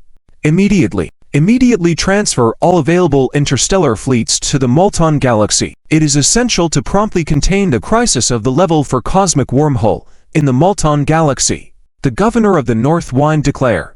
And Nade nearby somewhat helplessly added, "We have already begun mobilizing here, even revoking some extermination plans of nest motherships in certain star systems and instead focusing on control in specific areas. All surplus interstellar warships are being directed to the Malton Galaxy. But under these circumstances, even the fastest batch of warships will take 3 hours to arrive, and the number is limited. To establish an effective and adequate fleet combat capability, it will take an additional 5 hours. 5 hours. The governor of the Northwind was dissatisfied with this figure, pointing to the star map of the Malton Galaxy. According to current information, the fleet of insectoid creatures emerging from this level for cosmic wormhole is already attacking the star gate of the Malton Galaxy. In no more than 3 hours at most, the star gate of the Malton Galaxy will fall, making it even more difficult for us to mobilize interstellar fleets into the Malton Galaxy. That also means the entire Malton Galaxy will fall. The governor of the Northwind did not need to say more. If it were an ordinary star system, it might be different. But this was an important resource-type star system in the Northwind star domain. Count Malton has already sacrificed himself, and his eldest son has temporarily taken on the role of temporary commander of the Malton Galaxy, as per our orders. Mobilize all interstellar warships at the Stargate of the Malton Galaxy according to our orders, form a defensive line, and intercept the attacks of the insectoid fleet at all costs. Protect the Stargate, and buy time for our reinforcements, the aide said. The governor of the Northwind closed his eyes, already envisioning that this would be a race against time. A level for cosmic wormhole. Why exactly did one appear in his Northwind star domain? At this moment, The entire Stargate of the Malton Galaxy was under the control of the Imperial Fleet, canceling all civilian usage rights, and all resources were fully supporting the defense of the Stargate. Simultaneously, within the Stargate, interstellar warships from other star systems could be seen constantly. However, most of these interstellar warships belonged to various lords' fleets, with more than half of them being T1 interstellar warships. These warships were not part of the support fleet calculated by the governor of the North Wind. However, under the circumstances, there was no choice but to gather any possible interstellar warships, even T1 warships, and get them into the battlefield. My father, Count Malton, sacrificed himself. I am the eldest son of the Malton family. Following the orders of the governor of the North Wind, I will command this Stargate defense battle. Please, everyone, hold the Stargate at all costs until the reinforcements arrive. The eldest son of Malton spoke on the Publicom channel from his flagship. Defense lines were being established at this very moment. All interstellar warships were ready for battle. 5 hours. That was the time they needed to hold off for at least. The defensive forces they currently possessed comprised only 300 Imperial Fleet starships, 2,000 Lord starships, a total of 10 T3 interstellar warships, over 500 T2 interstellar warships, with the remaining being T1 interstellar warships. Report. Numerous nest motherships have been detected heading towards our Stargate. The leading interstellar warship responsible for outer perimeter surveillance reported back promptly. The eldest son of Malton took a deep breath, staring at the blinking lights on the starship radar display. 100, 300, 1,000. And this was just the number of nest motherships.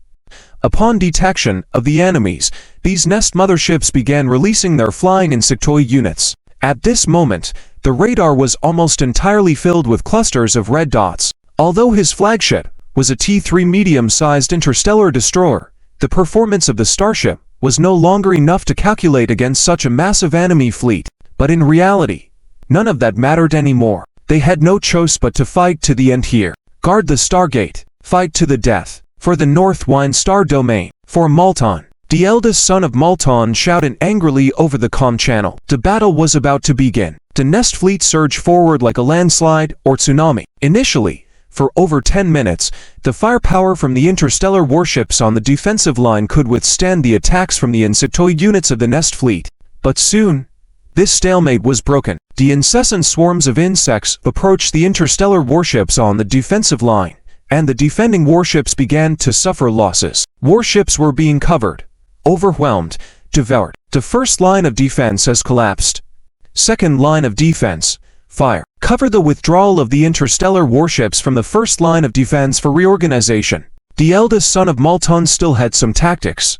Establishing the defensive line as layers allowed them to retreat to subsequent lines after one line collapsed. However, he thought the first line of defense could hold for an hour, but it only lasted 10 minutes. At this moment, he witnessed a T3 Duke-class medium-sized interstellar destroyer that didn't make it in time to retreat from the first line of defense being devoured by the swarm. Couldn't hold ... simply couldn't hold. The eldest son of Malton clenched his fists, feeling despair. The battle had just begun and his illusions were shattered. At that moment, a crimson giant ship emerged from the Stargate, followed by hundreds of interstellar warships. 20 or more T3 interstellar warships crossed the Stargate to join the battlefield. Report. Over 20 T3 interstellar warships have crossed the Stargate and arrived at the battlefield. An underling hurriedly reported to the eldest son of Malton. Simultaneously, a video window appeared in front of him, revealing the face of a man. Hello, I am Commander Zhao Chen of the L Dragon Fleet, here to support you. In such a crisis, leading the fleet to come to support. Looking at the man in front of him, Morton's eldest son really felt as if his heart had been touched. It was as if he had a feeling of excitement similar to a first love. Morton's eldest son was moved and said, Commander Zhao Chen, your fleet has arrived just in time. I really... Thank you so much. Thank you so much. Under the excitement, Morton's eldest son didn't know how to express his thoughts for a moment. Let's talk about thanks later. The most important thing now is to protect the Stargate and hold on until the reinforcements arrive. Zhao Chen immediately entered a state of alert. I need all the current battlefield information, but my fleet will be commanded by myself to fight, as the two fleets are not familiar with each other. Forcing coordination together may backfire. Morton's eldest son looked at the man who remained calm, marveling even more at the other's composure. In such a situation in the Morton galaxy, daring to come to support and seeing such a tsunami-like swarm of insects without any panic. This indicates that the other person is definitely someone with ample combat experience and strong combat qualities. Recalling what this man had just said, the Old Dragon Fleet, the name sounds a bit unfamiliar, but somehow seems heard somewhere. But no matter what, the other party brought dozens of T3 interstellar battleships. Even though compared to the enemy's swarm, it was still not much. But it's better than nothing, especially at such a critical moment of dire need. Alright, let's do as you said. I will unconditionally provide any assistance here. Morton's eldest son finally added, If the Stargate does fall, I will exhaust my last strength to cover your evacuation. This is the Morton Galaxy. You shouldn't be buried here with us for no reason. This statement from the Morton Galaxy's eldest son surprised Zhao Chen. Zhao Chen smiled and said, You can rest assured, we will definitely defend the Morton Galaxy. Definitely. Seeing the smile on the man's face, Morton's eldest son had a feeling of being bathed in a spring breeze. For the first time, he actually developed a subtle emotion towards someone other than a woman. The communication was temporarily cut off. Zhao Chen shivered, muttering to his secretary Lily, that Morton's eldest son has a good character, but why did he look at me with strange eyes just now? I don't know. Lily shook her head. I've heard that some nobles have special preferences. Zhao Chen felt a shiver down his spine. Although he doesn't discriminate against others' preferences, it's a different story when it affects him. It seems he will have to keep his distance from this Morton's eldest son in the future. How is the battlefield intelligence data collection going? Zhao Chen refocused his attention, looking at the current battlefield situation. In the images captured by the Deep Space Telescope, a large number of insects can be seen. The quantity is extremely terrifying. Compared to the insect fleet Zhao Chen faced in the Sapphire Galaxy before, it is completely on a different level. The T3 Phoenix radar system is still scanning and compiling data because of the overwhelming number of enemies. It will take some time, Secretary Lily answered. Zhao Chen took this opportunity to look at another video window. Charlotte, how is the fleet's deployment situation? Commander, all the interstellar battleships of the Old Dragon Fleet are in formation and are expected to be fully deployed in 3 minutes, Charlotte reported. Okay, hurry. Look at the situation on the defensive line here. We won't be able to hold out for too long. We must stabilize the situation, Zhao Chen said seriously. Understood, answered Charlotte. Secretary Lily also had new information. Commander, the latest enemy situation has been updated. But due to the massive size of the insect fleet, some of the fleets are beyond the scanning range of our starship radar, and we cannot obtain detection data. This is the enemy information obtained within the scanning range of our starship radar. A data screen appeared in front of Zhao Chen. He looked at the figures. First of all, there were the insect nest motherships of the insect fleet. T1 insect nest motherships, nearly 3,000. T2 insect nest motherships, nearly 300. T3 insect nest motherships, around 30 or so. The numbers of T1 and T2 insect nest motherships are terrifying indeed, but the number of T3 insect nest motherships truly made Zhao Chen feel a tingling sensation. Remembering the information he had studied in the Northern Star Starship Military Academy, he knew that the enemy had one of their T3 nest motherships. That giant creature was almost the size of a T1 interstellar battleship. It was incredibly fast, and it could shoot out a bioplasma cannon that was not inferior to the main cannons of a T3 interstellar battleship. Its appearance resembled a whale, a sea serpent, or a plesiosaur, with hard scales, sharp teeth, and several tentacles. The appearance was extremely ferocious and terrifying. Zhao Chen saw his record among the data he had studied. One of the creatures that came with the T for Nest Mothership, the T for Hunter-class Leviathan. The T for Hunter-class Leviathan, although classified as a T for level creature, actually has a combat power that can only be considered quasi-D4. It has the defensive power of a T for level, but its other factors, such as attack power and speed, are only around T3 level. Its role is somewhat similar to an interstellar battlecruiser.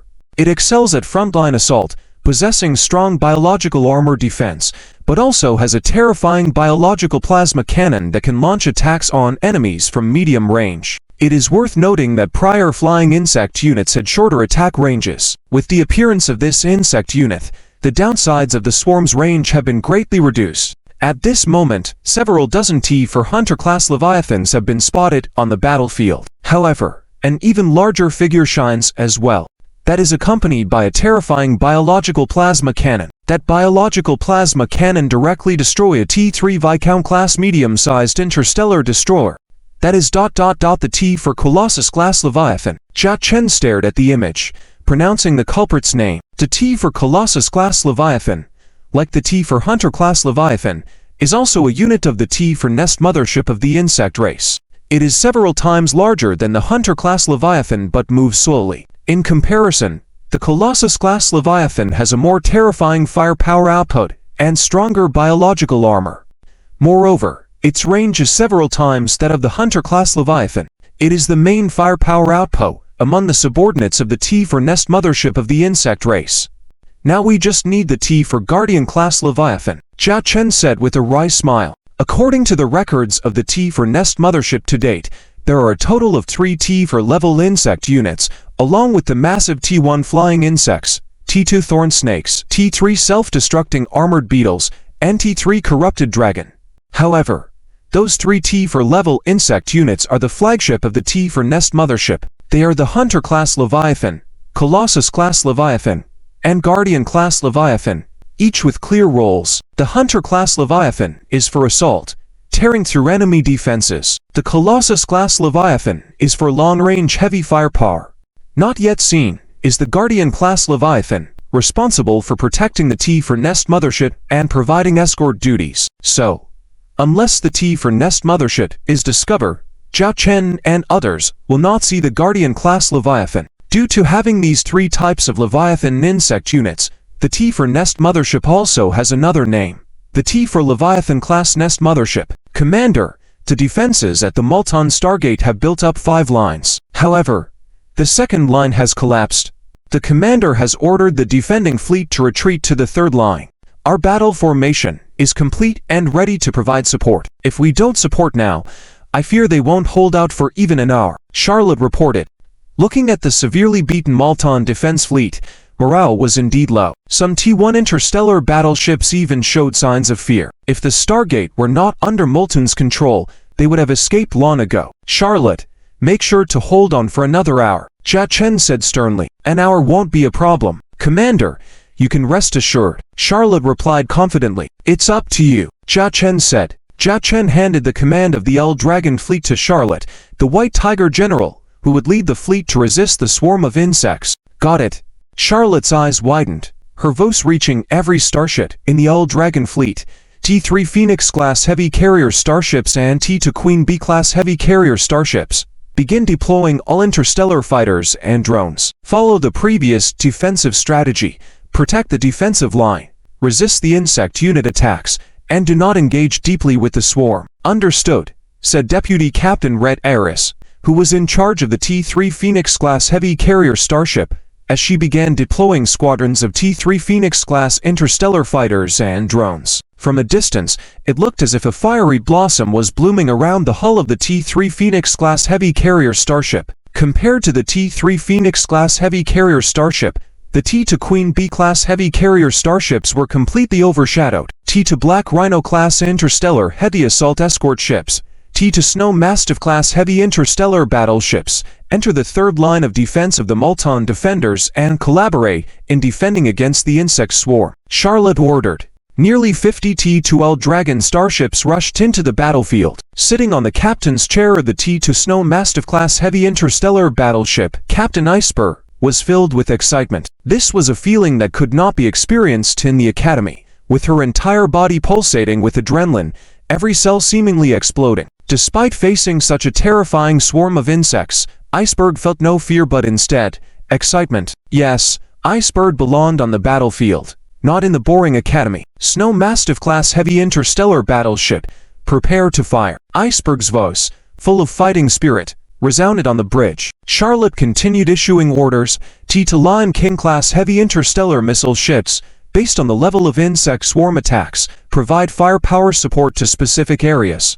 Captain White Snow, remember, our firepower is urgently needed, so deploy all interstellar missiles to where they are most needed. Captain White Snow of the T-to-Lion King-class heavy interstellar missile ship, with a slightly twisted smile, said, "Yuan the commander, don't worry, I will let those insects come taste the art of explosions." The 5 T-to-Lion King-class heavy interstellar missile ships lined up with all missile launch wells ready, each missile prepared to fulfill its mission at any moment. On the T-3 Blizzard-class light interstellar battlecruiser, Captain Charlotte said seriously, "All T-3 Blizzard-class light interstellar battlecruisers, 3x3 units, get ready for interlaced assault operations. Annihilate the main targets." The main targets are the T for insect units and T-3 nest motherships. Remember, if the attacks fail, retreat immediately. Do not entangle with the insect swarm. Understood. All the captains of the T-3 Blizzard-class light interstellar battlecruisers responded in unison. At this moment, the L Dragon fleet was about to face an unprecedented fierce battle. It can even be said that Zhao Chen was very clear in his heart that based on the current data, he and his L Dragon fleet would not be able to hold the Molten Stargate within 5 hours. But he was Zhao Chen, and he said he could defend, so he could fire. The first round of firepower was launched by the 5 T-to-Lion King-class heavy interstellar missile ships, with missiles streaking out with flames, flying over the third line of defense of the Molten defenders and igniting the approaching insect swarm. The explosion of the interstellar missiles shredded those swarms. T-3 Jazz-class medium-sized interstellar destroyer. Bridge. This is the flagship of Morton's eldest son. At this moment, he's as anxious as an ant on a hot pot. The terror of the insect fleet's attack has repeatedly refreshed his worldview. The collapse of the second line of defense took less than 8 minutes. Even the interstellar warships retreating to the third line of defense have not had time to prepare. Under this situation, the third line of defense is likely to fall even faster. Just as bad news kept coming from various places in the third direction of defense, a terrifying scene appeared on his video screen. Explosions shredded the swarms of insects attacking interstellar missiles. These are the interstellar missile ships of the L Dragon fleet. Morton's eldest son exclaimed. Because the situation on the battlefield is complex, he did not carefully study the information of the L Dragon Lord's fleet, only knowing that a total of more than 100 interstellar warships had arrived, including 10 T-3 class interstellar supply ships. There were also nearly 30 T-3 class interstellar warships, with the rest all being T-2 interstellar warships. He did not expect this L Dragon fleet to be equipped with interstellar missile ships. Now, with the firepower support of interstellar missiles, the defenders of the third line of defense were able to catch a breather. But if that was all, it was far from enough. Crimson interstellar fighters and drones began attacking the approaching insect swarms, continuously unleashing their cannons. Because there were so many insects, even the pilots of the T-3 Phoenix-class interstellar fighters did not need to aim. Just shoot into the dense swarm. After a round of firing, the pilots of these interstellar fighters immediately returned for resupply, preparing for the second wave of attack. At the same time, the T-to Black Rhino-class interstellar assault escort ship and the T-to Snow Mastiff-class heavy interstellar battleship also entered the third defense line. It should be noted that the T-to Black Rhino-class interstellar assault escort ship not only had strong independent combat capabilities, it was also a star escort ship. At this moment, all its close defense guns were firing, wiping out the approaching insect swarms one by one. The main cannons of the T-to Snow Mastiff-class heavy interstellar battleship were specifically targeting high-level insect units, or T-to nest motherships. One shot from the main cannon could destroy a T-to nest mothership. Defense was not enough. They needed to launch an offensive as well. 3 squads of T-3 Blizzard-class light interstellar battleship cruisers opened their star shields, set full speed, and charged into the midst of the insect swarms. They were not charging recklessly, but had each targeted their assigned objectives. Some were T-3 nest motherships, while others were T for insect units. The T-3 Blizzard No. 1 ship where Charlotte was located. Lock onto its first target, a T for Leviathan-class giant. Fire at the bow. Once within firing range, Charlotte immediately commanded. The blue beams pierced through the swarm, heavily striking the T for Leviathan-class giant. Although it was a quasi-D4, it wasn't a true T4.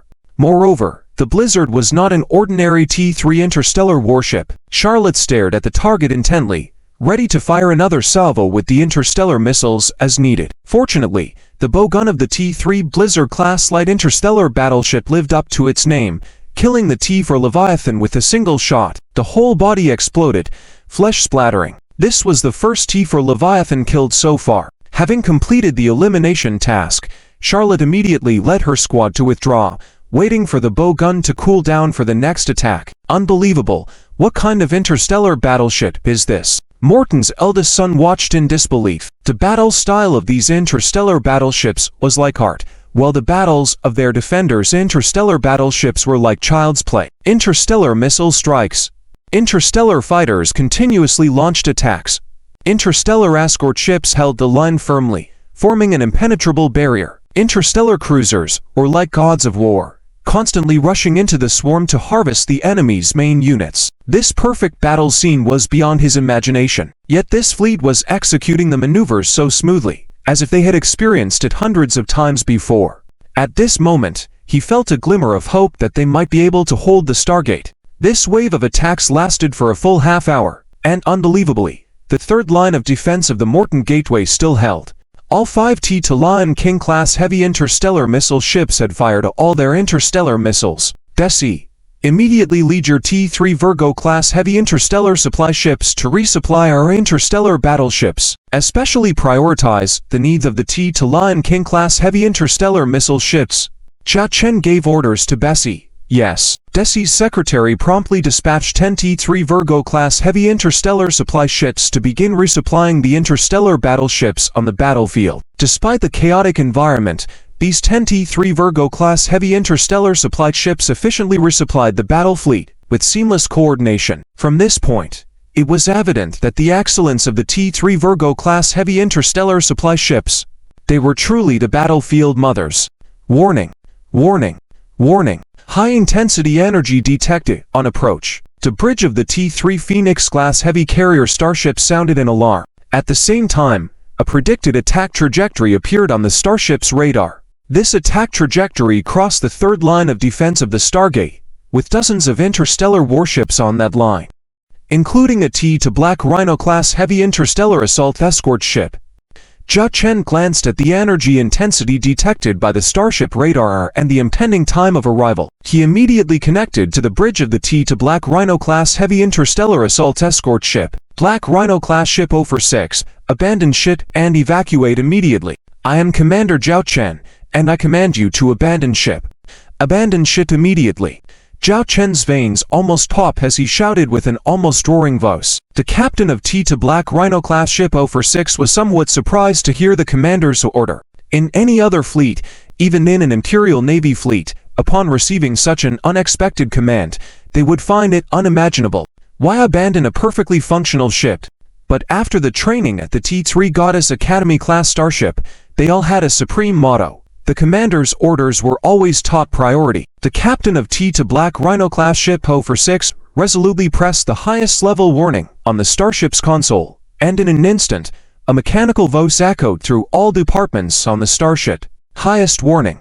Abandon ship immediately. Evacuate the starship. Fortunately, the T2 Black Rhino-class heavy interstellar assault escort ship itself had a small hull, with only 20 crew members. The evacuation speed efficiency was high. In the dozen or so seconds Zhao Chen had been shouting, they had already entered their nearest escape pods. The escape pods automatically launched, heading towards the direction of the Owl Dragon fleet. Almost simultaneously, the T3 Cassiopeia-class interstellar medical ship, which was on standby, sent out its rescue pods to retrieve the crew from the escape pods. The captain of T2 Black Rhino-class ship 046 lay in the escape pod, facing a fist-sized window, watching her ship. Even though she had obeyed the commander's order, abandoning one's own ship was a difficult thing for any captain. However, in the next second, a terrifying green beam engulfed T2 Black Rhino-class ship 046. The captain of ship 046 widened her eyes with an expression of disbelief. Along with the disappearance of T2 Black Rhino-class ship 046, dozens of interstellar warships on Morton's defensive line were destroyed, including 2 of the few T3 Jazz-class medium-sized interstellar destroyers. They were obliterated without any chance to retaliate. The culprit of this terrifying attack, it could only be it. Jia Chen stared at the giant and horrifying figure in the video screen. T4 Nest Mothership ... also known as T4 Leviathan-class Nest Mothership, a true interstellar giant. Report. Energy signals from a T4 insect nest mothership have been detected at the edge of our T3 Phoenix radar scanning range, reported a member of the radar department. Jia Chen stared fixedly at the insect nest mothership that he had only previously seen in data and image files at the Academy. In the history of the Starry Empire, there had been no more than 30 sightings of this terrifying entity, T4. Although it was just a biological interstellar battleship, it represented the combat power of T for biological technology level. Activate all observation devices on T3 Phoenix. Scan and calculate the combat data of this T4 insect nest mothership. Jia Chen immediately issued the command. Despite having some official data from the Starry Empire, information on these sightings was scarce due to their rarity. To destroy a T4 insect nest mothership, more enemy ship intelligence must be obtained. Deputy Ship Captain Red Eyes understood Commander Zhao Chen's intentions and immediately assigned a department on the starship to calculate relevant data on the T4 insect nest mothership. According to our observations, the range of the biological plasma cannon carried on this T4 insect nest mothership has already reached the ultra-long-range standard of the Galaxy Alliance starship range. But as the distance increases, the power will decrease accordingly. The most powerful impact should be between medium to long-range distances. The power is extremely terrifying. Currently, none of our Phoenix fleet's interstellar battleships can withstand a solo frontal attack from this cannon. However, perhaps due to its massive size, its speed is slow, reported the crew member. Zhao Chen clenched his fists. Slow speed, long range, high damage. This was akin to a mobile war fortress.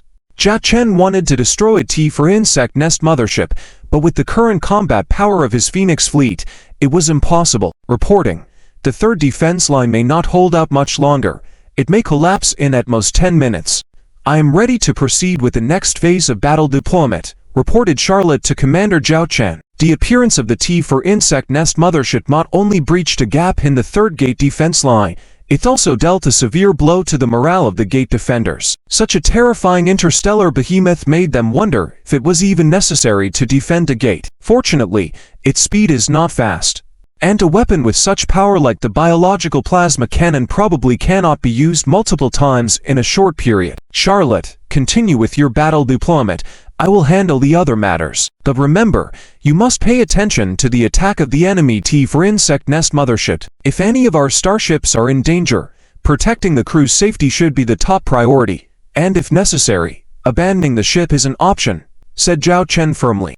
Zhao Chen was unwavering in this principle. While starships were valuable, in Zhao Chen's eyes, the crew was more important. They were the elite crew he had nurtured with time and effort. While other fleet commanders may see crew as expendable commodities, Zhao Chen did not share this view.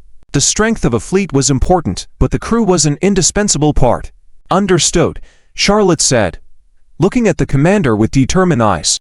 Even though they were separated by a video window, she could feel the commander's resolve. Charlotte continued with her orders. In 10 minutes, the entire fleet will retreat from the third defense line and regroup at the fourth defense line. On the other side, Zhao Chen contacted the eldest son of Molton. Commander Zhao Chen, Molton's eldest son's condition didn't seem too good. Fear was still evident in his eyes. He had witnessed the terrifying combat capabilities of the T4 insect nest mothership. The third defense line has reached its limit. In 10 minutes, my fleet will all retreat to the fourth defense line. I need you to order your defense fleet to retreat at this point as well, to follow my fleet and regroup at the fourth defense line. Zhao Chen instructed. Retreat is not an issue, but are we not leaving a portion of the fleet behind to provide cover for the retreat? Molton's eldest son asked in disbelief. If the entire third defense line was to retreat, the fleet's rear would be exposed to the swarm, possibly leading to catastrophic results. Please rest assured, I have made arrangements for that. Please trust me and my fleet, Zhao Chen assured. He had a plan, and if the other party inquired further, he would explain. I trust you, Commander. Molton's eldest son chose to trust Zhao Chen unconditionally. Having seen the combat strength of this man's fleet, he was convinced that without them, his third defense line would not have lasted nearly an hour. The gate would likely have fallen by now. If someone was willing to risk their lives side by side with him, he would fully trust them. Zhao Chen appreciated Molton's eldest son even more, saving him from further explanations. In almost an instant, after 10 minutes, all the interstellar warships on the third defense line began to retreat. The insect swarms, now without firepower constraints, seized the opportunity and swept in like a black wave. It was as if a fleet on the sea surface was being chased by a towering 100-meter wave, about to be engulfed. Phantom Sting Team, mobilize, Charlotte shouted through the command system. I've been waiting for this for a long time. Zhao Warner, on the bridge of T-3 Phantom Sting-class light interstellar stealth bomber. No. 1. Smiled confidently. At the same time, 5 T-3 Phantom Sting-class light interstellar stealth bombers materialized from stealth mode, appearing behind the original third defense line. In this position, they stood between the retreating interstellar fleet and the incoming swarm attack. Upon seeing this scene, Molten's eldest son was startled. He hadn't even noticed the presence of the 5 interstellar warships right under his nose. Interstellar stealth bomber, such a rare interstellar warship. But how could these 5 starships possibly cover the retreat? Molten's eldest son wondered. If they couldn't allow the retreating interstellar warships to reach the position of the force defense line and regroup their combat formation, it would be like a collapsing dam, and the entire gate defense line would collapse. The following scene caused him to retract his doubts, elevating that man to a pedestal in his mind. Within an incredibly short time, the 5 T-3 Phantom Sting-class light interstellar stealth bombers launched all the interstellar bombs, torpedoes, and missiles carried on their starships.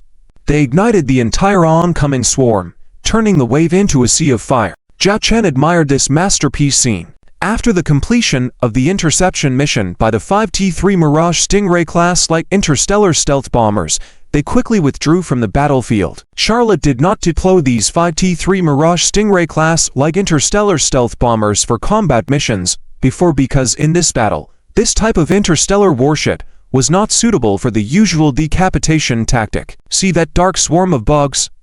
Not to mention whether these T-3 Mirage Stingray-class light interstellar stealth bombers could successfully infiltrate and reach the target side through the bug swarm, even if they successfully infiltrated past. When the mission is completed, can they still withdraw with the vast majority of their attack capabilities lost? Even with the all-encompassing star shield of the T-3 Mirage Stingray-class light interstellar stealth bomber, it's estimated that they will not escape calamity. Therefore, Charlotte deployed a special mission to them early. When the third defense line collapsed and the interstellar fleet withdrew to the fourth defense line, they would cover the retreat. Looking at the current situation, this mission was completed perfectly. All interstellar warships withdrew to the fourth defense line, where they reorganized their battle formations. After witnessing the astonishing bombing scene of the T-3 Mirage Stingray-class light interstellar stealth bombers, it slightly lifted the gloom in the minds of the Stargate Defense Fleet. Report: the resupply of the 5T Lion King-class heavy interstellar missile ships has been completed, ready to provide fire support to the battlefield. Valkyrie White Snow, in a very impatient manner, reported to Zhao Chen and Charlotte. Await my attack orders, Charlotte said. Although the insect swarm suffered interception by the T-3 Mirage Stingray-class light interstellar stealth bombers, the momentum of the attack was not greatly affected since the bug fleet's vast numbers were there. Up to now, the damage to them from the battle was less than 5%, just slowing down their speed of destroying the Stargate. At this time, the eldest son of Molten contacted Zhao Chen. Commander, it is very fortunate to fight alongside you here. The formidable combat power of your fleet is truly admirable. However, we are well aware that the defenses of the Molten Stargate cannot hold. This fourth defense line can only hold on for at most half an hour, and by that time, the condition of the interstellar warships on my side is already unable to establish a fifth defense line. The eldest son of Molten smiled bitterly. Although we eventually lost the Stargate, the people of the future stellar empire will know. Here, the Molten fleet persisted for nearly 2 hours. The Molten star system is not mediocre. Zhao Chen looked at the other party, knowing that he still had something to say. Thank you again for your support. I just learned from my subordinates about your identity and your past heroic legend. Viscount Zhao Chen of the Old Dragon System. You led an interstellar warship and rushed into the insect-controlled area to rescue the fleet of the 2 academies. You and your fleet should not be buried here with us. Later, my fleet will cover your retreat, and the Stargate will reserve the final passage ability. Viscount Zhao Chen, please ... leave. The eldest son of Molten saw Zhao Chen wanting to speak, put his hand on his chest, and said with a tragic tone, Please, Viscount, fulfill this last wish of mine." Zhao Chen looked at the young man in front of him and smiled. He had seen the dark side of the Stellar Empire, the intrigues between each other, the betrayals among the nobles, and the ugliness of being a prince but leading the dark side slave trade. However, in the Stellar Empire, there was also a bright side, such as this noble heir who fought bravely and did not forget his mission. "I do want to fulfill your wish, but I don't want to bear the name of a deserter. Besides, who said we can't hold this Stargate?" Zhao Chen shrugged. This surprised the eldest son of Molten, and before he could say anything, Zhao Chen raised his hand, indicating for him to wait for what he would say next. "My fleet will continue to fight here for half an hour. If after half an hour, this battle still shows no sign of turning, I will lead my fleet to leave. Would that satisfy you?" After half an hour, the eldest son of Molten thought for a moment and nodded. "What is your name?" Zhao Chen asked, interested in the young man. Before this, he only knew this young man as the son of the Lord of the Molten Star System, but did not know his name. "Su Yifan," the young man said, a bit shyly at this moment. "To Viscount of the Molten Star System, Viscount Su Yifan. I will remember you," Zhao Chen said with a smile, ending the communication. Lily's secretary stood beside Zhao Chen and said, "The Su family of the Molten Star System is one of the largest families in the Northern Star Domain because of their control over the resource-rich Molten Star System. The Su family is equivalent to holding half of the lifeline of resources in the Northern Star Domain. But this time during the insect crisis, the head of the Su family and the father of this young master, Count Su, perished. The Su family's affiliated fleet has lost almost everything. It is estimated that, after this crisis, the Su family's assets will be targeted by many other forces." Zhao Chen remained silent, looking at the ongoing battle. Soon, the second Fallen Owl Dragon Fleet starship appeared, also a T-2 Black Rhino-class heavy interstellar assault escort ship. It was targeted by a T-4 Leviathan-class hunter. With the ship's armor severely damaged, the captain urgently ordered the ship to be abandoned for evacuation. Fortunately, all 20 crew members evacuated before the starship exploded. With the cover of the T-3 Phoenix-class interstellar fighter, they successfully evacuated to the T-3 Andromeda-class interstellar medical ship. Zhao Chen crossed his hands in front of his mouth, silently staring at the battle. Time passed little by little. The defending fleet's interstellar warships continued to be damaged and fall. Although during this time, there were constantly incoming reinforcements of interstellar warships joining the battle from the Stargate's side. Most of them were T-2 interstellar warships and T-1 interstellar warships, their speed entering the battle far below the speed of losses. Originally stationed here, a battalion-level Imperial fleet of 300 starships had fewer than 100 remaining. 10 T-3 interstellar warships were reduced to just 3 still fighting. The flagship of the Imperial fleet had long fallen, and the command was taken over by the Deputy Squadron Commander. The whole situation seemed to be proclaiming that the fall of the Molten Stargate was only a matter of time. The 4th defense line was also in jeopardy at this moment.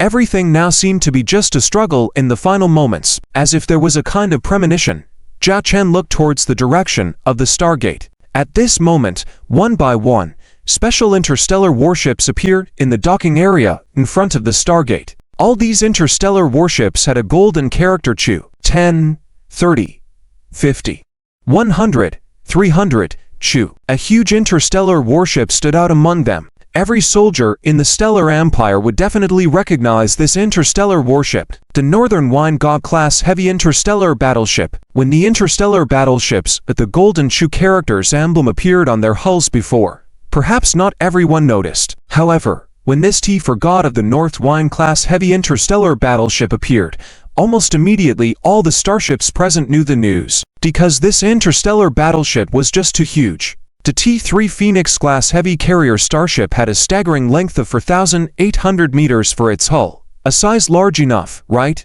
The carrier starship was the largest in its class and would be able to accommodate more interstellar fighters and drones without pursuing speed. However, this immense T-3 Phoenix-class heavy carrier starship in front of the T-4 God of the North Wine-class heavy interstellar battleship was like a child standing next to an adult. At 7,800 meters in length, the T-4 God of the North Wine-class heavy interstellar battleship became the center of attention upon its debut. Behind the Golden Chu character's emblem was the ship's designation, CO7. The Chu River sector, the Third Fleet of the Governor's Legion has been ordered to support. A brisk female voice resonated in the public channel. In fact, upon seeing the Golden Chew character's emblem, the identity of this fleet became quite obvious. And shortly after that, two more T for God of the North Wine-class heavy interstellar battleships traversed the Stargate, appearing on both sides of the God of the North Wine CO7. Their designations were CO8 and CO9 respectively. 3T for God of the North Wine-class heavy interstellar battleships.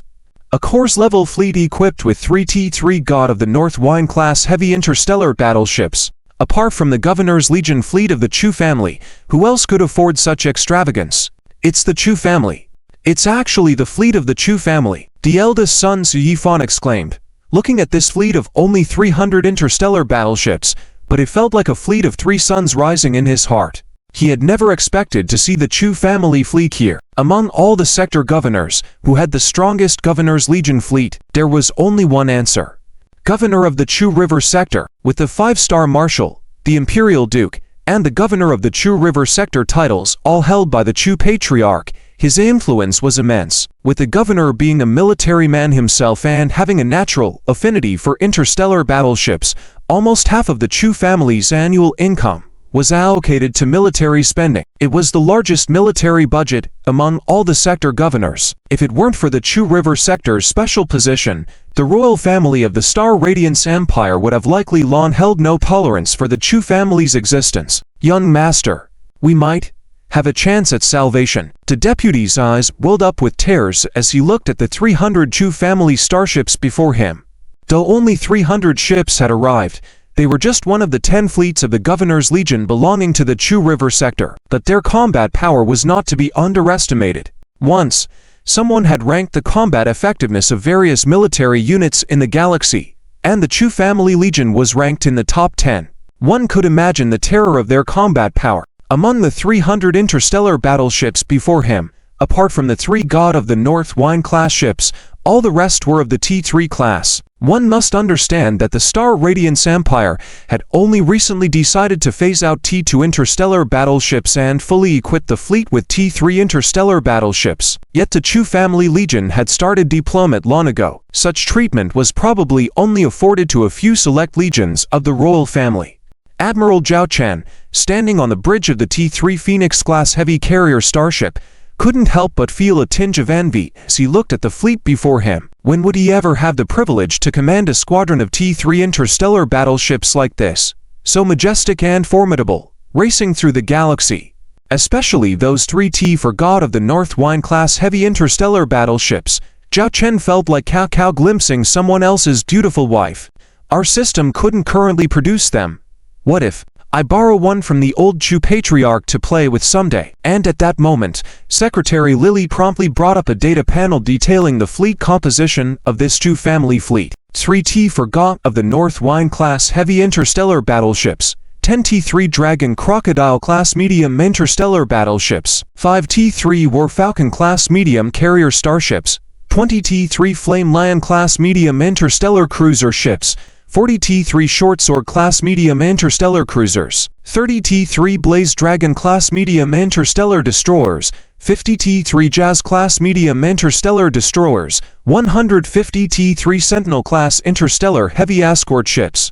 This Chew family Governor's Legion Third Fleet comprised a total of 308 interstellar battleships, Secretary Lily reported comprehensively. It was a highly diversified and militarized fleet configuration. Most were part of the known T3 interstellar battleship series within the Star Radiance Empire. However, there was a particular interstellar battleship that Zhao Chen was extremely familiar with. That would be the T3 Blaze Dragon-class medium interstellar destroyer, produced by the Chew family under the technology he had authorized. Based on the quantities produced in the 2 previous batches, the Chew family should have about 90 active T3 Blaze Dragon-class medium interstellar destroyers, with some of them joining the Empire's border patrols to gather combat data in actual battles. Witnessing the exceptional combat capability of this T3 Blaze Dragon-class medium interstellar destroyer in real combat, the Chew Patriarch naturally arranged for them to be integrated into his elite fleet. According to Zhao Chen's knowledge, The Chu family's Governor's Legion consisted of 10 fleets, with the lower-numbered fleets being more directly related to the Patriarch and possessing higher combat strength. That the first batch of the T3 Blaze Dragon-class medium interstellar destroyers was unlikely to be placed at the forefront of these initial fleets. After all, with a fixed battle sequence suddenly introducing a different interstellar battleship, the cooperation in battle would need time to gel. Thus, a fleet like the Third Fleet was just right. Once a cohesive operating system was established, it could be applied to all future fleets fully equipped with the T3 Blaze Dragon-class medium interstellar destroyers, aiding in rapid integration. Just then, a video communication request popped up, and Zhao Chen accepted. A video window appeared before Zhao Chen, revealing a familiar figure. "Have I arrived too late?" Chu Zhuan blinked her eyes. Zhao Chen glanced at the time. "According to our planned schedule, you're 5 minutes late." "You?" Chu Zhuan instinctively wanted to retort. 5 minutes was no big deal, right? But she recalled the advice her grandfather once gave her. Despite the grandeur of interstellar battleships, in combat, time needed to be precise down to the minute. Sometimes, a few seconds of error could potentially alter the course of a battle. "All right, you've come pretty quickly." Zhao Chen displayed a hint of a smile. If he hadn't made early preparations and had a premonition regarding potential events in the Malton Galaxy, it would have been impossible to reach it so promptly. Deciphering his message, hastily preparing the fleet, and leading a fleet from the Chu River sector to the North Wine sector and then the Malton Galaxy within such a brief time frame indicated the Chu family fleet's new operational efficiency. "I've sent you an update on the current situation at the battlefield. The worst news being that there is at least one T4 mothership among the insectoid fleet on the opposite side. Here at this location." Zhao Chen marked the position of the T4 mothership on the star map that he had shared. As the T4 mothership moved rather slowly, it was easy to determine its position. "You only found one? For now, we've only confirmed one, but we need to prepare for the worst. I suspect the insectoid fleet has 3 T4 motherships, so our immediate priority, Zhao Chen and Chu Zhuan made eye contact, almost simultaneously speaking. "To destroy the T4 mothership first. My Third Fleet was the first to rush to provide support. My grandfather later dispatched an Imperial Legion fleet station in the Chu Star Domain, with the relevant interstellar supply ships provided by the Baifeng Star Domain, which my grandfather managed. These are estimated to arrive within the next 10 hours. Tell me, what do we need to do now?" "My fleet will follow your command." Chu Zhuan stared at Zhao Chen, briefly explaining the situation on her end and looking expectantly at Zhao Chen. This young lady from the Chu family, who had always wanted to join the Imperial fleet, faced such a terrifying insect fleet, knowing very well that there was a T4 insect nest mothership present. Instead of showing any panic, she seemed somewhat excited. Truly the granddaughter of the Grand Governor of Chu Star Domain. Perhaps this is the inheritance of bloodline. "Do you trust me so much?" Zhao Chen looked at Chu Zhuan somewhat surprised. This was not just any interstellar fleet, it was the Chu family fleet. After all, we are fighting side by side. In a life and death relationship, there is still some trust. Let's deploy the battle tasks. Chu Zhuan put her hands on her hips, looking posed for action. Zhao Chen then brought Charlotte into this communication channel, forming a trilateral meeting. Charlotte briefly explained to Chu Zhuan our upcoming battle plans. Zhao Chen said. Chu Zhuan saw Charlotte in front of her. Her eyes lit up. She knew Charlotte, and their relationship was fairly good. After all, both were female commanders in the fleet. However, the Charlotte she remembered had old wounds and scars. Initially, Charlotte seemed more like a Valkyrie, exuding a fierce and murderous aura. At first, Chu Zhuan was a bit afraid of this half-beast. After getting to know her, she realized that Charlotte was actually quite adorable, almost like a cute little tiger, and she loved fish. All it took was a few cans of fish and they could build a good relationship. Now, looking at the Charlotte in front of her, Chu Zhuan was stunned for a few seconds. "Miss Chu." Charlotte quickly got into action, outlining the upcoming battle plan in a very short time. Chu Zhuan came back to her senses and upon hearing Charlotte's deployment plan, she couldn't help but be in awe. This little white tiger was truly amazing, especially in commanding interstellar warfare. "All right, let's follow Charlotte's plan. Let our Chu family fleet fight alongside your Viper Dragon fleet and eliminate these bugs," Chu Zhuan said firmly. Charlotte nodded quietly. At that moment, Chujuan received a communication request. She glanced at it and then smiled at Zhao Chen. It's the commander of the defense fleet here, a guy named Su Yifan. This guy has a good character, Zhao Chen commented. Chujuan looked at Zhao Chen in surprise, pleased to hear the praise from him. She accepted the communication. With Zhao Chen watching, Su Yifan also saw Zhao Chen through the video window on the side of Chujuan. Has Lord Zhao Chen already spoken to Miss Chu? Su Yifan, the eldest son, exclaimed in surprise. It was this guy who called me here, Chujuan said, pointing to Zhao Chen in the video window. Zhao Chen looked at Chujuan, understanding the intent behind her words, which was to let Su Yifan know that he owed Zhao Chen a favor. The eldest son Su Yifan looked at Zhao Chen in surprise and gratitude, finally understanding why this Viscount Zhao Chen believed he could hold on to the Multan Stargate, because he had already made deployment plans. He had even managed to bring the Chu family fleet in advance and arrive so quickly. Oh right. That rumor ... The Lord of the Viper Dragon Star System was the grandson-in-law of the governor of Chu Star Domain. The eldest son Su Yifan looked at Zhao Chen with even more admiration. It was like his idol in life. Dazed for a few seconds, the eldest son Su Yifan realized he had been somewhat impolite and immediately bowed to Chujuan. Su Yifan, son of the Count of Multan Star System and currently serving as the temporary commander of the Multan Stargate Guard Fleet.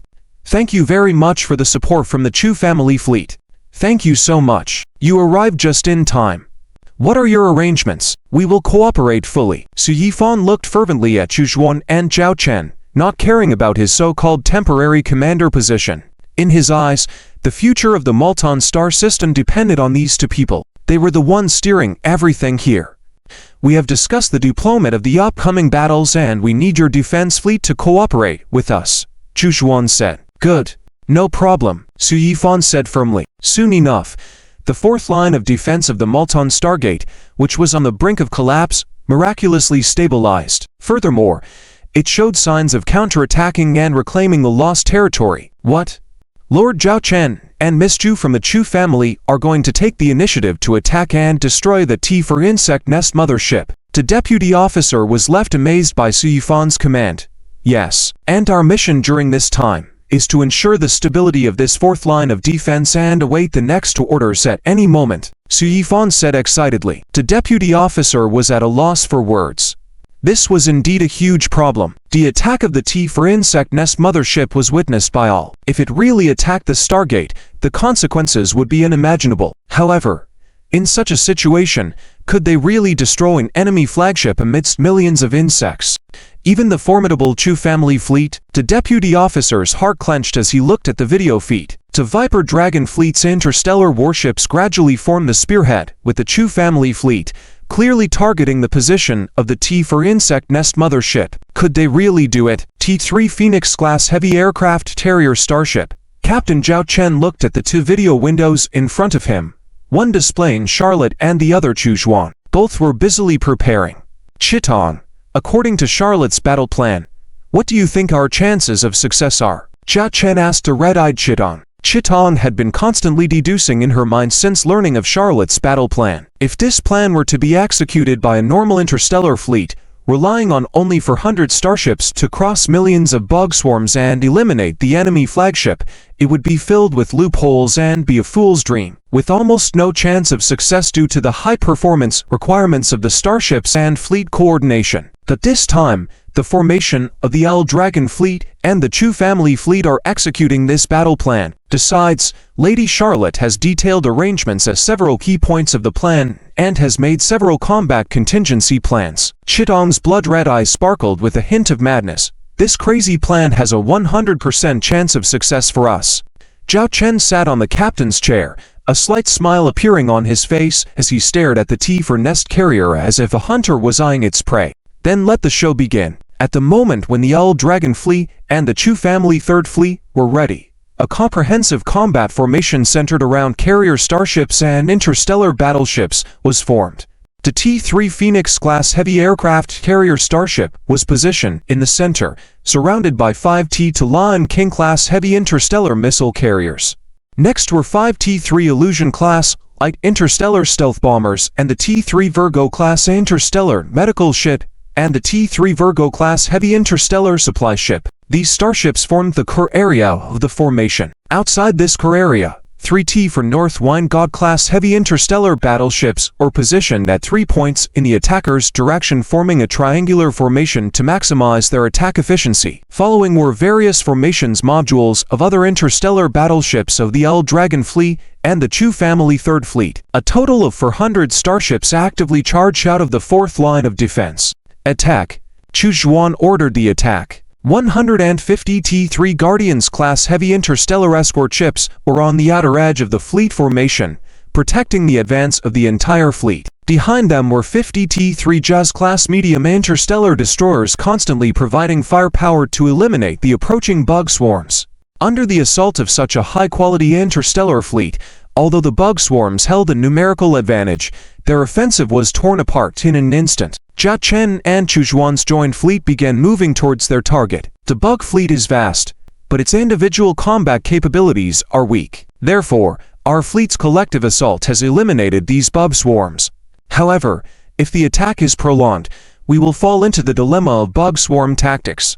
Time is crucial, Vice Captain Chiton explained to Commander Jia Chen at his side. Jia Chen nodded. Time.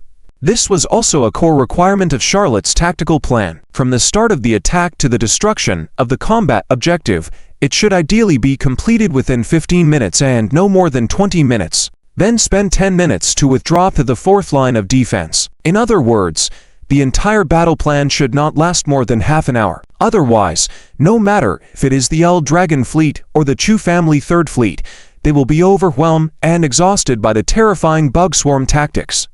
Another point of the entire plan is our attack route, which is also our withdrawal route. We must ensure that it remains under our control. This is our retreat path and our lifeline. When Chitong spoke these words, several stragglers of interstellar battleships began lagging behind in the attack route. They formed a battle formation in that position, engaging the surrounding bug swarms to maintain the passage torn open by the joint fleet and prevent it from being reoccupied by the bug swarms. This is risky. Once this retreat route is cut off, it will be extremely difficult for our fleet to retreat, Chidon said. The fierce battle erupted at the defense strongholds at that moment. In front of Zhao Chen, the real master, the T-3 Inferno-class medium interstellar destroyer showcased its combat power. The T-3 Inferno is equipped with two 1,000mm 4-barreled medium magnetic rail energy main cannons, 8 medium electronic rapid secondary guns, 32 medium pulse laser secondary guns, and 96 medium close defense guns. If one were to carefully study the T-3 Inferno, they would notice a characteristic of its weapon systems. Its combat power is not very strong, but it exclusively uses energy weapons. From the main cannons to the secondary guns, all are energy-based weapons. What does this represent? It does not require various physical missiles, only corresponding energy reserves. By converting energy through the converter into different energy systems, it charges and fires various attack weapon modules. The T-3 Inferno has a unique feature, the capacity of its energy system storage. It is 10 times that of an ordinary T-3 interstellar destroyer and 2 times more than the Starlight Empire's T-3 Dragon Crocodile-class medium interstellar battleship. With such a huge energy system, the T-3 Inferno is an extremely enduring interstellar battleship. You could say it isn't fierce, that no one would dare question its enduring output capability on the battlefield. During the battles on the Imperial border, the T-3 Inferno has persisted on the front lines, even when the other interstellar battleships in the vicinity have been rotated many times. This led to many crew members of the T-3 Inferno privately complaining about the increased workload brought by the starship, forcing them to work overtime. Among the various defensive positions on the home front line, each is centered around a T-3 Blazing Dragon-class medium interstellar destroyer. On the other hand, the T-3 Shortsword-class medium interstellar cruiser, T-3 Jazz-class medium interstellar destroyer, and T-3 Watcher-class interstellar heavy escort ship packed as accompanying vessels who provide support. The overall performance of this T-3 Blazing Dragon-class medium interstellar destroyer is indeed impressive. And its firepower output is not weak, right? At least it is on par with the Jazz-class medium interstellar destroyer of the Starlight Empire. Qitong observed the battlefield behind Zhao Chen. She also had knowledge of the technical information of the T-3 Blazing Dragon-class medium interstellar destroyer. Zhao Chen smiled without saying a word. Compared to the interstellar destroyers of the Starlight Empire, the firepower of the T-3 Blazing Dragon-class medium interstellar destroyer is certainly within the normal range. However, it truly doesn't hold a candle to the T-3 interstellar destroyers that Zhao Chen is preparing to equip his Falcon fleet with in the future. They are completely outclassed, not just a bit. That's why Zhao Chen didn't equip his Falcon fleet with this T-3 Blazing Dragon-class medium interstellar destroyer. The swarm is beginning a strong counterattack. They have realized that our target is their T for Hive mothership. Chu Zhuan's voice came through.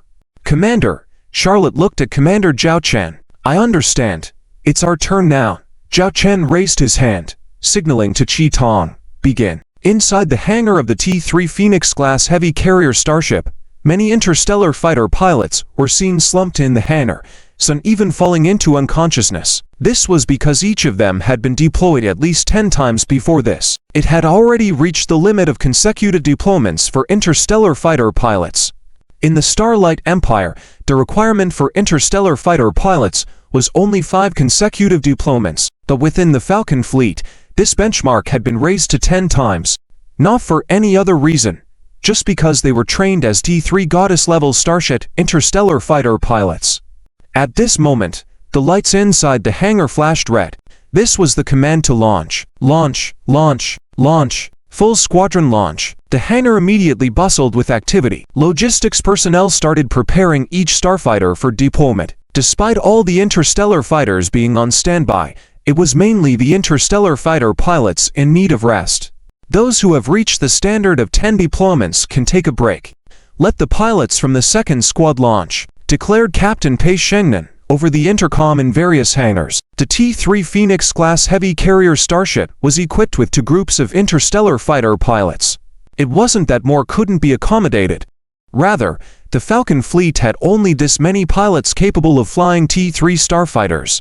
Considering that T-3 starfighter pilots could be considered minor nobility within the Starlight Empire, with decent benefits even after retirement, as these skilled combat personnel could be called upon again, if needed. Additionally, due to the high requirements of T-3 starfighters, the pass rate in the Starlight Empire's academies was less than 5%. Thus, talent in this field was quite scarce.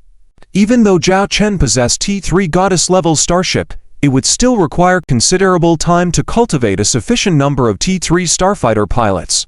And naturally, the first squad of starfighter pilots was superior to the second squad. When the first squad's capabilities reached their limit, only and would the second squad take over. Captain Pei Shengnan had already put on her tactical helmet and was preparing to enter her starfighter. Captain Pei, your total number of deployments has already reached 15 times. Your body has reached its limit and you can't launch anymore. The head of the logistics team in charge of Captain Pei Shengnan attempted to dissuade her.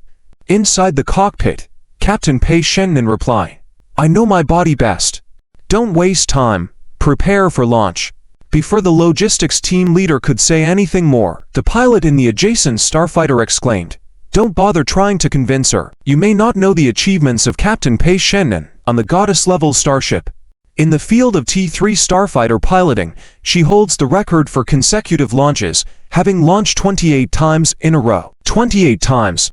Upon hearing this number, everyone was stunned. Following this revelation, they all looked in as Captain Pei Shengnan's T-3 Phoenix-class starfighter disappeared from view. T-3 Phoenix-class starfighters, T-3 Fire Phoenix-class heavy interstellar stealth bombers, and T-3 Black Phoenix-class medium interstellar drones all swarmed out from the T-3 Phoenix-class heavy carrier starship. Before the current operation, the battle damage ratio of the interstellar drones on the T-3 Phoenix-class heavy carrier starship had already reached 50%. However, after the T-3 Virgo-class heavy interstellar supply ship arrived, all these drones were replenished. At this moment, one could see a total of 3,000 T-3 Black Phoenix-class medium interstellar drones forming a dark red torrent, colliding with the black swarm of the enemy. Despite their lower numbers, they were more ferocious. Wherever they passed, the enemy swarm was systematically destroyed. This T-3 Phoenix-class heavy carrier starship is truly formidable, Chu Zhuan remarked as she watched this crimson interstellar behemoth, whose hull was only half the size of her T for God of the North-class heavy interstellar battleship. Compared to the T-3 Falcon-class medium carrier starship used in their Chu family fleet, the difference was stark. The carrier's carrying capacity was less than half, and the fighter planes and drones it carried were not as powerful. That's why when Charlotte mentioned this T-3 Phoenix-class heavy carrier starship during the briefing for this battle mission, Chujuan could fully trust in its combat capabilities. That's also why this time, for the mission deep within enemy territory, this Crimson Interstellar Giant was brought along. After all, the shorter the attack distance, the more combat opportunities a single starfighter or drone could have. But, Miss, why does this T-3 Phoenix-class heavy carrier starship bear our Chu family crest on its hull? Questioned the female secretary next to her. In fact,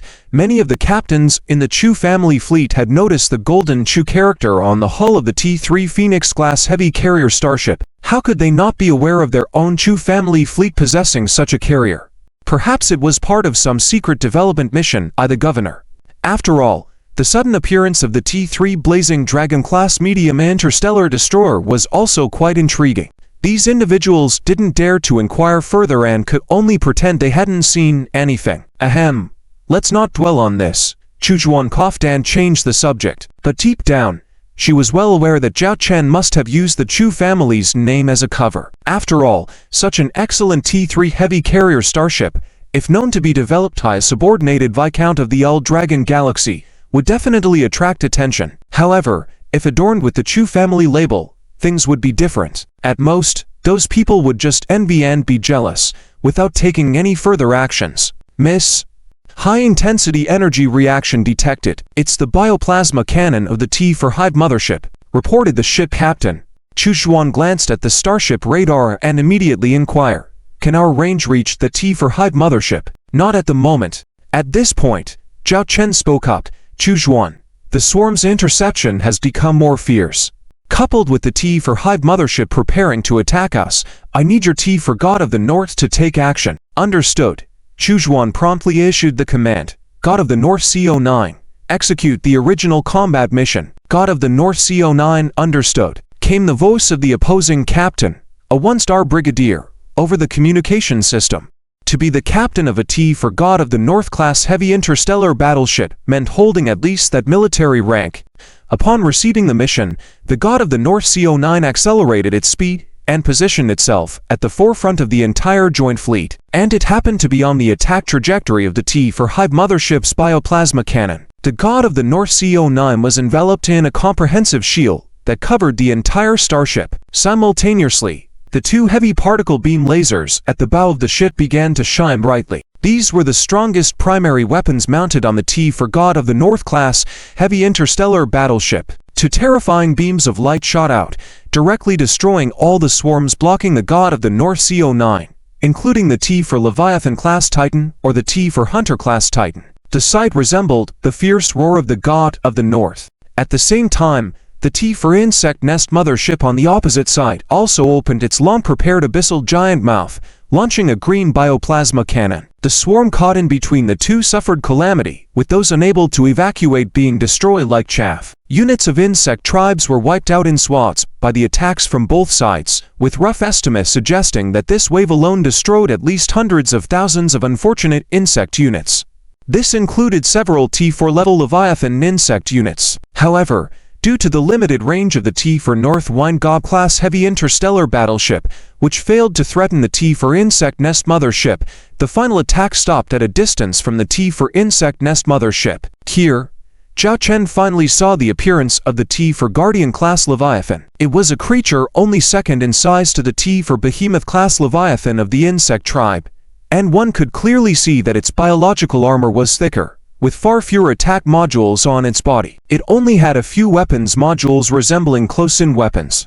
After detecting the attack of the turbo cannons of the T-4 North Wine-God-class heavy interstellar battleship, dozens of T-4 Guardian-class Leviathans intercepted the attack route early. Although their range could not reach the T-4 insect nest mothership, their instinctual duty compelled them to do so. Ultimately, they used their burning bodies to completely digest the final threat from the two cannons of the T-4 North Wine-God-class heavy interstellar battleship. At the same time, the bioplasma cannon of the T-4 insect nest mothership fell on the star shield of the T-4 North Wine-God-class heavy interstellar battleship CO9. The terrifying scene of their collision made Zhao Chen even in the rear, feel as if you were witnessing a supernova. This scene lasted for several tens of seconds, and in the end, the bioplasma cannon dissipated, the T for North Wine God CO9 battleship still standing there, but the strength of its star shield had clearly weakened significantly. What about your T4 North Wine God ship? Zhao Chen asked Chuzhuan on the video call. Chuzhuan had also received a message from that North Wine God CO9 ship at the first possible moment. Star shield energy level remaining at 57%. I must say that the bioplasma cannon of this T4 insect nest mothership is truly terrifying, even with our North Wine God launching a certain amount of energy-based intercept missiles, Chuzhuan said gravely. The star shield of the T for North Wine God class heavy interstellar battleship had lost nearly half of its star shield energy value under this shot. One can imagine the horror of this power. But this is still within our acceptable range, and now our route forward is even more convenient, Zhao Chen said, looking at the route that had been cleared due to this exchange. This was the arrangement for the T for North Wine God CO9, although unable to attack the T for insect nest mothership, to fire its cannons nonetheless. This was to accelerate their attack efficiency. Continue forward, Zhao Chen said sternly. We have no way back now, Chuzhuan affirmed unwaveringly. The Owl Dragon Fleet and the Chu family's third fleet continued toward the T for insect nest mothership. Perhaps sensing the threat of this new assault, the T for insect nest mothership began to gather more swarms to attack this fleet, while also preparing for the next round of attacks. Additionally, more T for Guardian-class Leviathans began to gather in that direction to prevent any further attacks on their insect nest mothership. On the flagship's bridge of the Stargate garrison, Su Yifan stared at the radar screen, where a route appeared in the swarm. That was the path cleared by the Owl Dragon Fleet and the Chu family's third fleet. 2/3 of the distance to the target T for insect nest mothership remained. In the meantime, the opposite T for insect nest mothership had already fired 3 bioplasma cannons at the joint fleet. Although from the starship radar, it did not cause substantial damage to the joint fleet, he, having witnessed the terrifying power of the T for insect nest mothership's bioplasma cannon, knew clearly the pressure the joint fleet was under. And because of the joint fleet's attack, the pressure on their defensive line had lessened, indicating the reason. At this moment, the Stargate garrison fleet was now praying continuously, hoping for a miracle to happen. This was their only hope. If they failed, they would indeed be helpless. Continue in next message The firepower output of the T3 Phoenix class interstellar fighter and T3 Fire Phoenix class heavy interstellar stealth bomber once again cleared a large area of insectoid units and advanced the front lines. At this moment, the ammunition of the T3 Phoenix class interstellar fighter and T3 Fire Phoenix class heavy interstellar stealth bomber was almost depleted. They then yielded their positions to their comrades.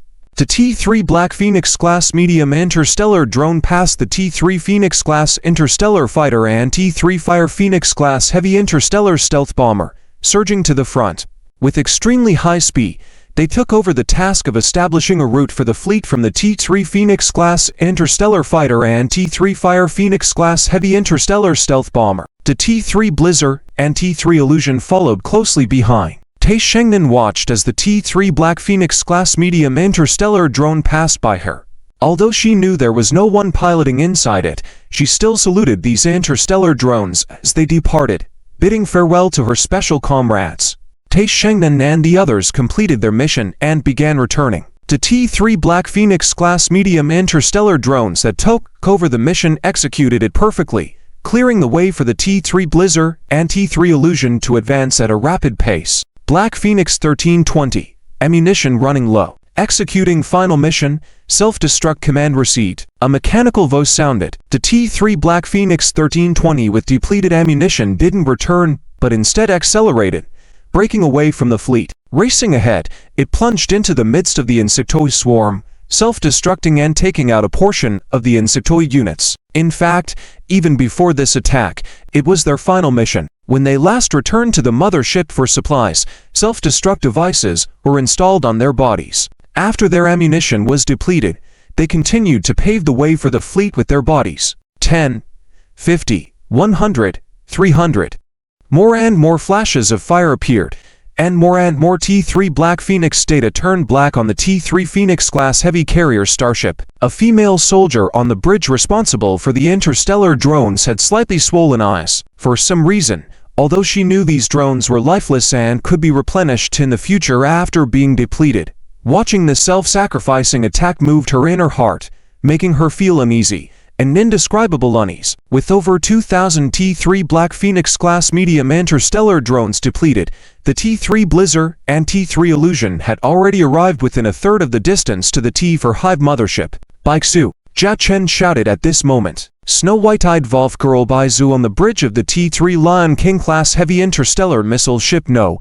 1 was exhilarated as she roared. Fire. The 2,500 T-2 Lion King-class interstellar missiles from the 5 T-3 Lion King-class heavy interstellar missile ships were launched rapidly, catching up to the preceding T-3 Blizzard and T-3 Illusion, and even passing next to them. Explosions covered the insectoid swarm in front of the T-3 Blizzard and T-3 Illusion. Ongoing explosions engulfed this portion of the insectoid swarm. The scene made Baizu's face flush. It's so beautiful. Following the missile attack, Charlotte on the T-3 Blizzard-class light interstellar battleship No. 1 could already faintly see the T-4 Hive mothership opposite through the Deep Space Telescope, along with several hundred T-4 Guardian-class Leviathans. Warner. It's our turn now, Charlotte murmured. Jia Warner on T-3 Illusion No. 1 solemnly said. Illusion team, ready. 20 Blizzard-class light interstellar battleships shielded the 5 T-3 Illusion-class light interstellar stealth bombers behind, accelerating towards the dissipating smoke from the explosions. The main guns and secondary guns of the 20 T-3 Blizzard-class light interstellar battleships fired at full force, and the interstellar drones of the Blizzard also entered the fray. Report. Detected 5 T-3 Hive motherships approaching our starships.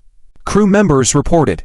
Charlotte looked at the starship radar displaying 5 energy signals. To each, eliminate them.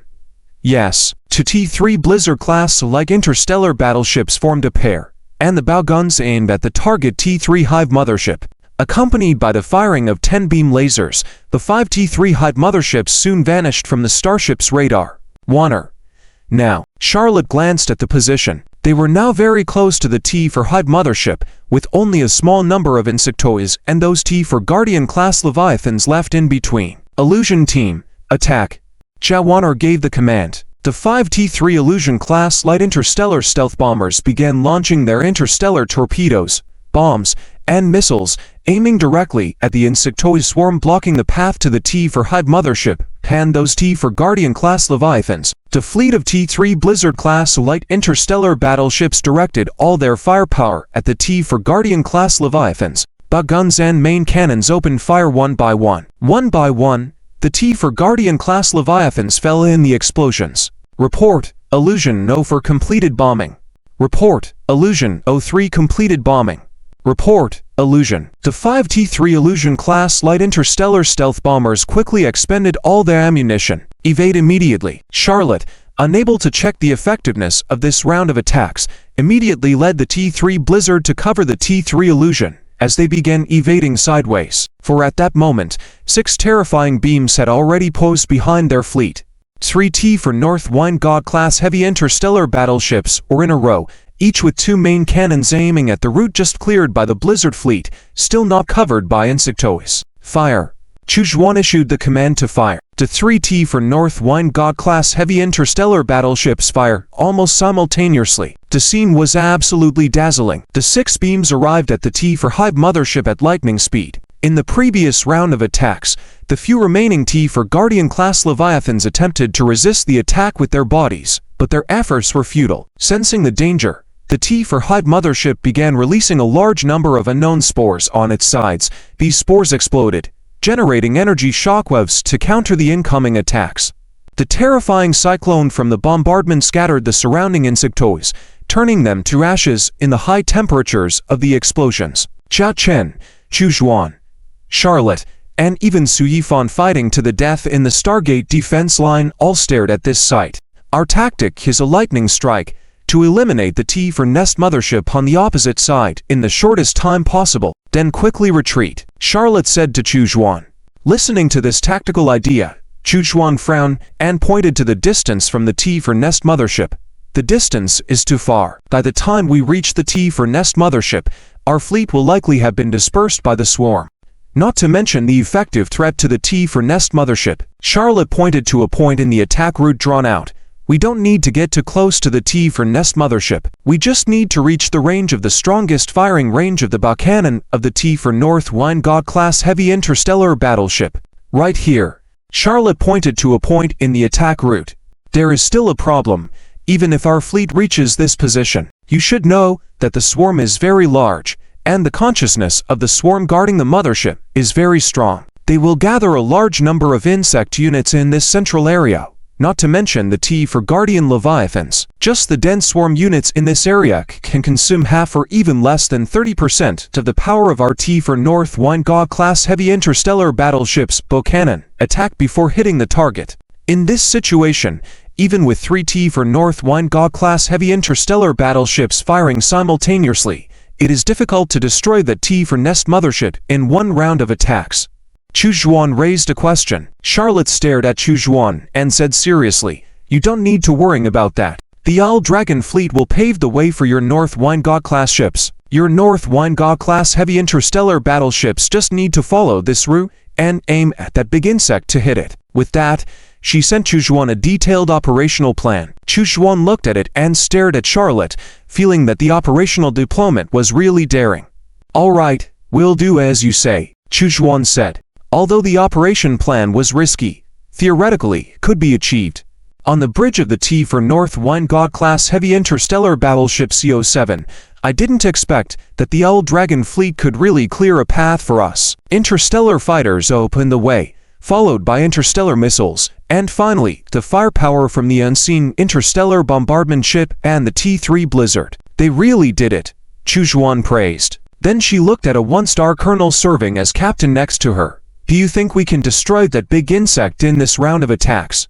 They said they would prepare the attack route for us. If we still can't take down that big insect, it would be embarrassing for our Chu family fleet." The colonel captain looked at the direction of the 6 beams of light and said, admiringly, "Miss, the fighting will of the Owl Dragon fleet is indeed strong. When I learned about the battle plan you were going to carry out, honestly, I wasn't sure we could win. If I didn't have the confidence that this T for North Winegod class heavy interstellar battleship could safely evacuate you under any circumstances, I might not have agreed to such a risky battle plan." Chuchuan rolled her eyes, knowing that the fleet captains her grandfather had cultivated would obey her orders, but they would prioritize her safety as the young lady. Even if she gave a deadly order to the Chu family fleet, they would execute it, but they had to ensure Chuchuan's safety. Chuchuan was actually quite opposed to this protected feeling. The colonel captain also sensed Chuchuan's move and immediately returned to the matter at hand. Based on the data he obtained from the T for Nest mothership, in this situation, a simultaneous attack by 3 T for North Winegod class heavy interstellar battleships has an 80% probability of taking down this T for Nest mothership. Just as the colonel captain's voice fell, a huge explosion was heard in the distance, and the shockwave of the explosion expanded tens of times larger than before. Report: the energy signal of the T for Nest mothership on the Starship radar has disappeared. This message rang out almost simultaneously on Chuchuan's bridge and Zhao Chen's bridge. Chuchuan couldn't help but wave her fist in excitement. Zhao Chen sat back on his captain's chair. How are Charlotte's fleet's current position and situation? The T-3 Blizzard led by Charlotte and the T-3 Mirage, these interstellar battleships, had dodged the attack route of the T for North Winegod class heavy interstellar battleship after completing the previous combat mission and were now swiftly returning. The video feed was transmitted to Zhao Chen's screen. 20 T-3 Blizzard class light interstellar battlecruisers and 5 T-3 Mirage class light interstellar stealth bombers were returning rapidly. Evacuation went smoothly along the vacant area left by the 6-beam cannons of the T for North Winegod class heavy interstellar battleship. The retreat was also greatly assisted by the L Dragon fleet and the Chu family's 3rd Fleet's coordinated firepower cover, allowing Charlotte to lead these 25 interstellar battleships miraculously back without a single war casualty. All fleets returned to the original route. Zhao Chen and Chuchuan almost simultaneously gave the order. The L Dragon fleet and the Chu family's 3rd Fleet began to retreat along the same route they had arrived. still under their control thanks to the defense points they had established. This retreat went smoothly. After 25 minutes, the L Dragon fleet and the Chu family's third fleet had retreated within the fourth line of defense of the Stargate. Fleet, prepare for the next battle immediately. Charlotte quickly deployed her forces. The T-3 Virgo-class heavy interstellar supply ships immediately began short repair and resupply work on the interstellar battleships as needed. "We actually succeeded," Chu Xuan said happily on the other end of the video window. It was clear she was excited. Her commanded interstellar fleet had accomplished such a brilliant elimination operation, destroying a T-4 Nest mothership, a feat she could be proud of. "Our battle is not over yet. We must remain vigilant until this crisis is completely over," Jia Chen reminded. "Understood," Chu Xuan said firmly. "Let's tally the losses of our respective fleets," Jia Chen said. Soon, the Secretary Lily reported the losses of the two fleets in this attack mission. The L Dragon fleet lost 3 T to Black Rhino-class interstellar heavy assault escort ships, with the crew evacuated early, and temporary casualty reports. At the same time, 1 T-3 Blizzard-class light interstellar battlecruiser suffered severe damage and could no longer engage in combat, with the risk of the starship's core module exploding. So this T-3 Blizzard was evacuated to a safe position within the defensive line, where all crew members were temporarily evacuated. After the battle, this T-3 Blizzard would be dealt with. All the T-3 Black Phoenix-class medium interstellar drones on the T-3 Phoenix-class heavy carrier starship were lost, a substantial loss. Looking at the Chu family's third fleet, they lost nearly 32 T-3 interstellar warships, including 19 T-3 Nightwatcher-class heavy interstellar escort ships, -1 T-3 Jazz-class medium interstellar destroyers, 3 T-3 Dagger-class medium interstellar cruisers, 2 T-3 Flame Lion-class medium interstellar battlecruisers, and 1 T-3 Inferno Dragon-class medium interstellar destroyer. Nearly 10,000 personnel were sacrificed. The Chu family's third fleet had a casualty rate of 10%. Considering the aggressive tactics employed to eliminate a T-4 Nest mothership and its allies, this level of loss was deemed acceptable. And next, they would defend the fourth defensive line. Under the previous operations of the L Dragon fleet and the coordination with the Chu family's third fleet, the defense battle of the Stargate had been ongoing for 2 hours. After that, they cooperated with Su Yifan's defending forces and held for another hour. The molten Stargate once again shone with a high-frequency light, and a large number of interstellar battleships rushed out. This was the first batch of reinforcements from the North Wind Imperial Army's interstellar battleships that arrived. Seeing these interstellar battleships arriving in succession, Jia Chen and Chu Xuan looked at each other through the video window and smiled. The Molten Stargate battle, the 5th hour. The Empire's 12th Legion fleet, consisting of all interstellar warships, passed through the Stargate and arrived at the battlefield, completely taking control of the Stargate defense line.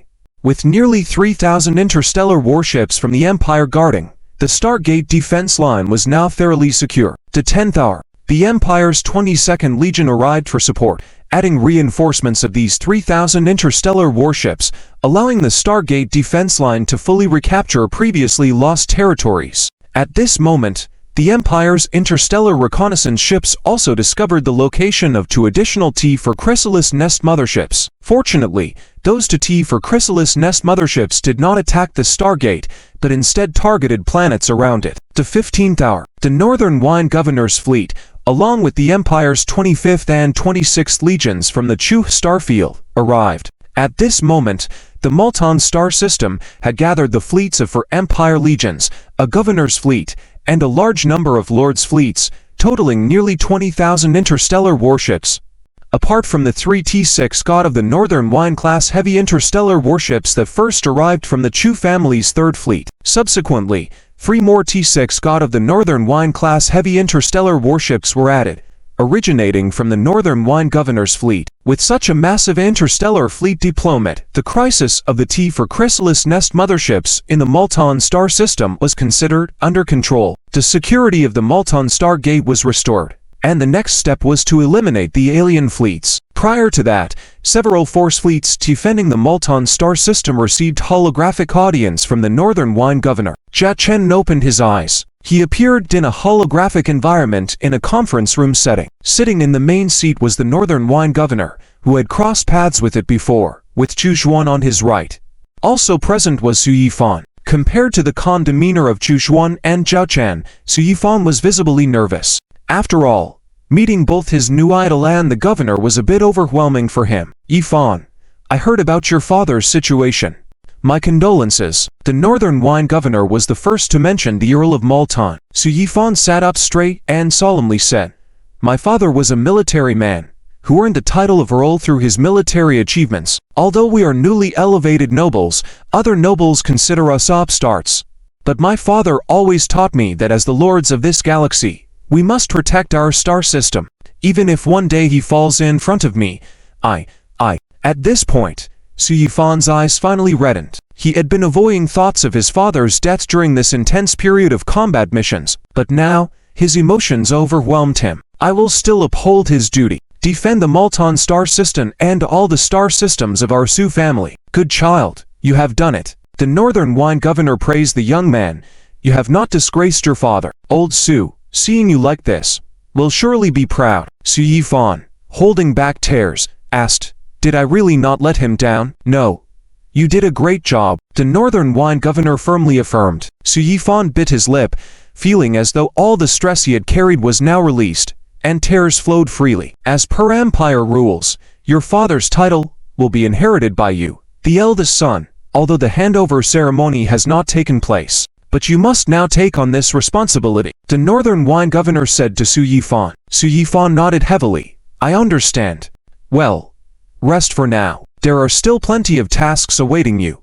The Northern Wine Governor said. Yes. Before leaving, Su Yifan bowed deeply to Zhao Chen and Chu Xuan. Then his figure disappeared. After Su Yifan left, the Northern Wine Governor's demeanor changed. He looked at Zhao Chen and Chu Xuan with a mournful face. You two are so brave. Despite having only 400 interstellar warships, you dared to charge directly past the T for Chrysalis Nest motherships in the face of the millions of alien swarm. Yes, you did manage to take down that T for Chrysalis Nest mothership in the end. But have you considered the risks involved? Both of you hold special statuses. Su Yifan was here earlier, so I couldn't speak frankly. Compared to the Malton star system, I could accept the loss of the Malton Stargate, the whole Malton star system being captured. I don't want to see you both in danger. Chu Xuan was his beloved granddaughter, and if that old Chu found out about this, he would probably come looking for a fight. Zhao Chen was also remarkable, with his expertise in starship technology. There must be some collaboration with the Chu family. Such talents, if lost here, would pain him as well. Grandfather, you are exaggerating. It was nothing in the end. Chu Xuan immediately tried to comfort her grandfather's emotions. I warn you, next time you are not allowed to take such risks, the Northern Wine Governor reminded sternly. Chu Xuan quickly put on the appearance of a well-behaved child. I promise, I will never take risks again. Zhao Chen couldn't help but chuckle at the sigh, wondering if that promise would hold. The Northern Wine Governor probably knew her granddaughter's promises weren't reliable, but he could only dote on her and couldn't do anything about it. Governor, how do you plan to deal with this alien crisis next? Zhao Chen inquired. The Northern Wine Governor replied. With the gradual disappearance of the cosmic stargates, our response this time was swift, and the alien disaster did not escalate. So it is estimated that within a month, we can eliminate all Chrysalis Nest motherships, but clearing the terrestrial interstellar alien population on those planets may take over half a year. The Malton star system is an important raw material system in our Northern Wine star field and will be a priority for cleanup. According to my plan, utilizing the current gathering of 20,000 interstellar warships and 60 for God-class heavy interstellar warships of the Northern Wine, we will clean up all alien fleets within a week, the terrestrial interstellar aliens on the main planets within a month, and the remaining work within the next 3 months. Speaking of which, this alien crisis was luckily responded to quickly, otherwise the consequences would have been unimaginable. Who would have thought that a class for cosmic wormhole would emerge? It's quite a coincidence, Chu Xuan lamented. Indeed, it is peculiar to have so many cosmic wormholes appear this time. The Northern Wine Governor frowned. Peculiar? What's peculiar about it? Zhao Chen asked the Northern Wine Governor. Without answering, the Northern Wine Governor changed the subject. All right, the two of you have worked hard with your fleets. Rest up for now, and leave the main tasks to the Empire fleet. Zhao Chen, sensing something from the unspoken words of the governor, focused on the thought that maybe this alien crisis wasn't just a coincidence. But for now, it was not something Zhao Chen could address. He decided to concentrate on his system tasks, build up his fleet, and bolster his strength to face any possible situations. End holographic communication. Zhao Chen sat in his captain's chair, looking out at the distant interstellar battlefield. It was no longer his concern. He checked on the progress of all his current missions. Mission: Insect Disaster Mission in the Northwind Star Region. Mission 1. Eliminate 30 T3 insect nest motherships. 30/30th Mission 2. Annihilate a billion insect units. 2.5 billion. 10 billion. Mission 3. Rescue people threatened by the insect disaster to a certain level to receive corresponding rewards. 5 million people. 10 million people. 15 million people. 20 million people. 25 million people. 30 million people. Current number of people rescued: 2 billion. Can receive 200,000 system points. Mission 4. Please choose one of the designated 3 branch mission options. The mission of the T3 insect nest motherships had been completed incidentally during the recent battle, as Zhao Chen's all-dragon fleet had destroyed several, naturally completing the mission. Mission 2 had not yet been completed, but Zhao Chen only needed to find a few planets occupied by the insect race to most likely finish the mission. Mission 3 was inconsequential. He would just casually accumulate system points. As for Mission 4, Branch Mission 1, Defend ESP on 1 planet battle. Branch Mission 2, Molton Galaxy Insect Race Battle. Ongoing. Branch Mission 3, Rescue Battle on the 3rd planet of the Sapphire Galaxy. Completed. The battle against the insect race in the Molton Galaxy was already considered a success. However, it was still ongoing and would likely only be considered complete once the 2 T4 insect nest motherships and all the T3 motherships were destroyed. All Zhao Chen could do now was wait. I wonder how many rewards we'll get for completing such a large system mission this time, Zhao Chen thought to himself with some anticipation. Over the next few days, the Imperial fleet successfully eliminated T4 insect nest motherships with smooth coordination, albeit at the cost of thousands of starships. However, compared to eradicating T4 motherships and numerous insect swarms, the losses seemed insignificant to them. The Imperial fleet then started reclaiming the planets that had been controlled by the insect race. Since most of these planets had been under full occupation for 4 to 5 days, it was almost certain that there would be no survivors left.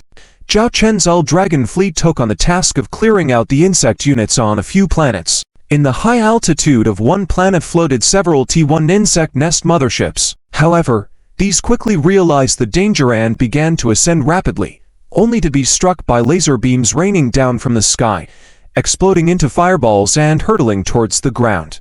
The bridge of the T3 Phoenix-class heavy carrier starship. Scan for any signs of life on this planet. Are there any survivors? Zhao Chen ordered. Yes. Lily, the secretary officer, began scanning the planet below with the ship's life radar.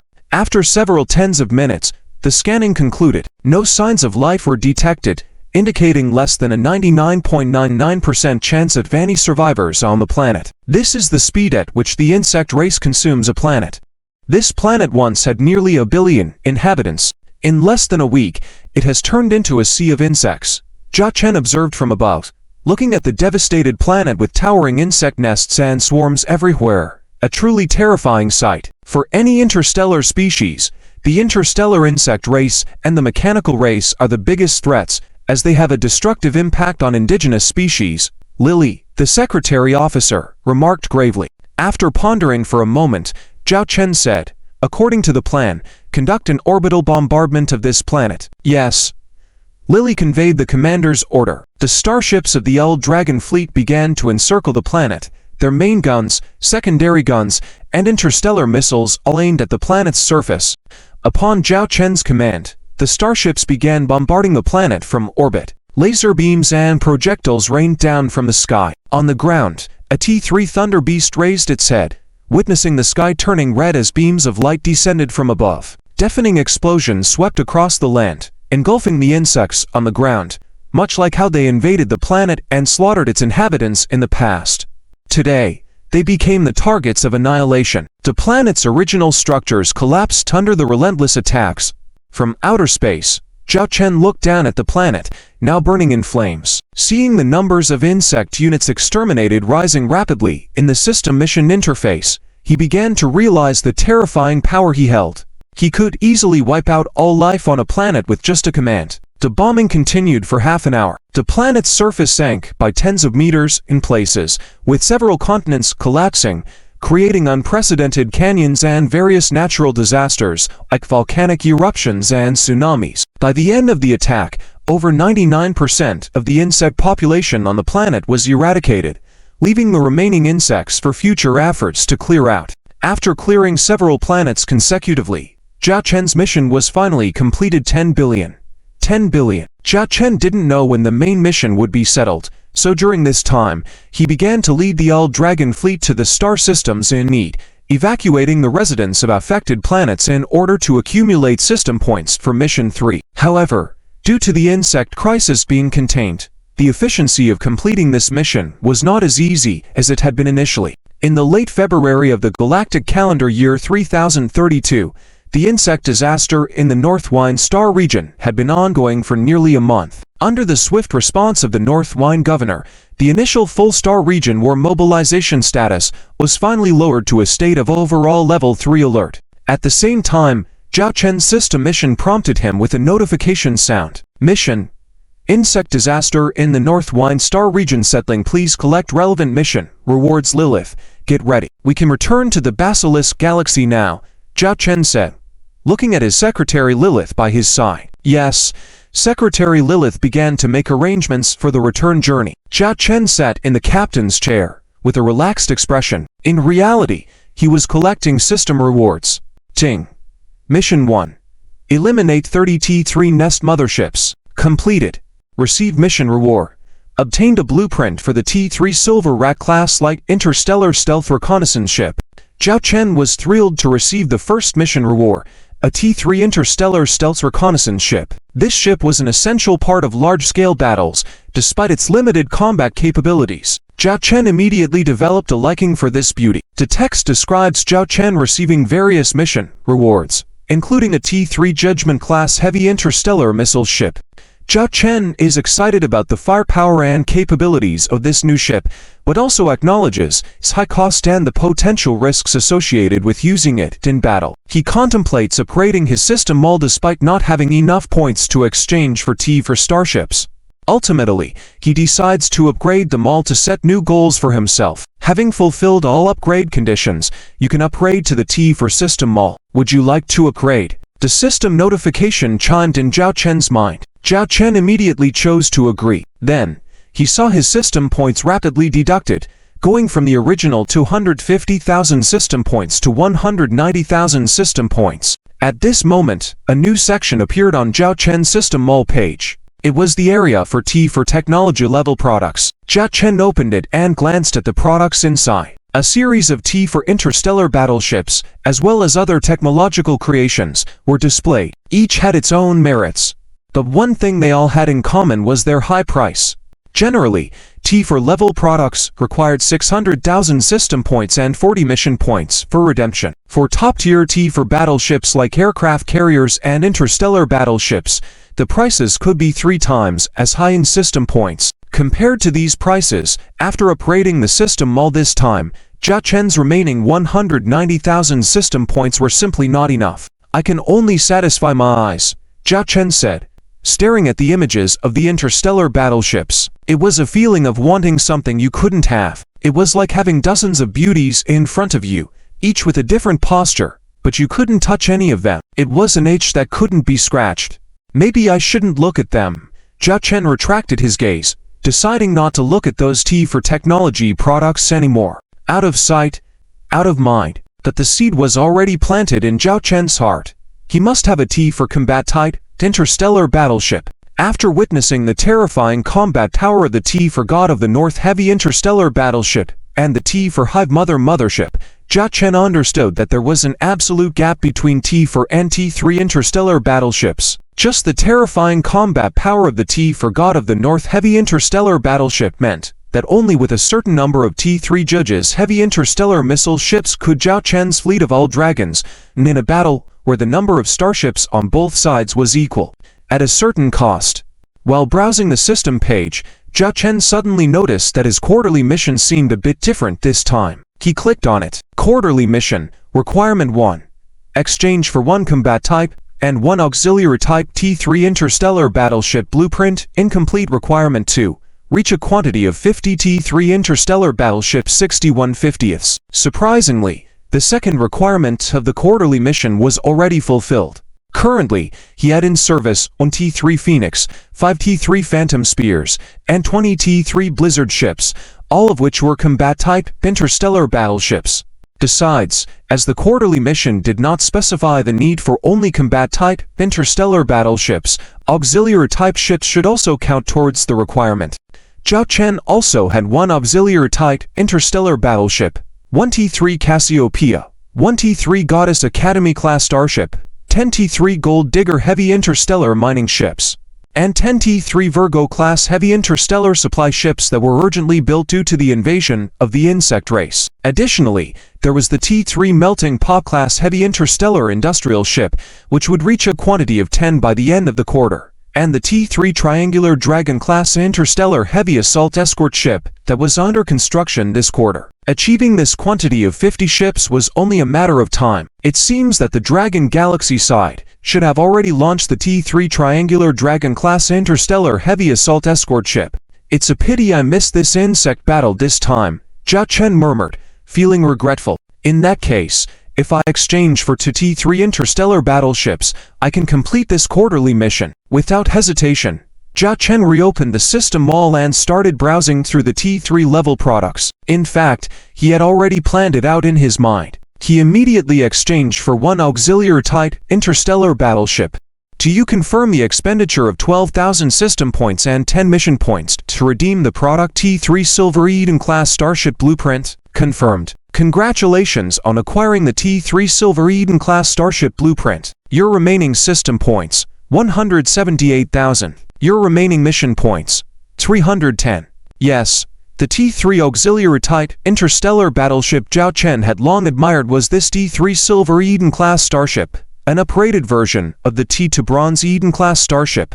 Zhao Chen briefly reviewed the technical data of the T3 Silver Eden-class starship. Its design concept was the same, but the related technical technologies used were cutting-edge T3 level, significantly enhancing its performance. Ever since Zhao Chen had the T2 Bronze Eden-class starship, he had wanted to enter the interstellar food trade industry. However, he had hesitated at the time, considering the pros and cons. First, Zhao Chen did not have a safety net, and interstellar food trade was not a small cake. Second, if most of the production capacity was invested in producing T2 Bronze Eden-class starships, it would undoubtedly affect the expansion of the L Dragon fleet. So, that idea had to be postponed for the time being.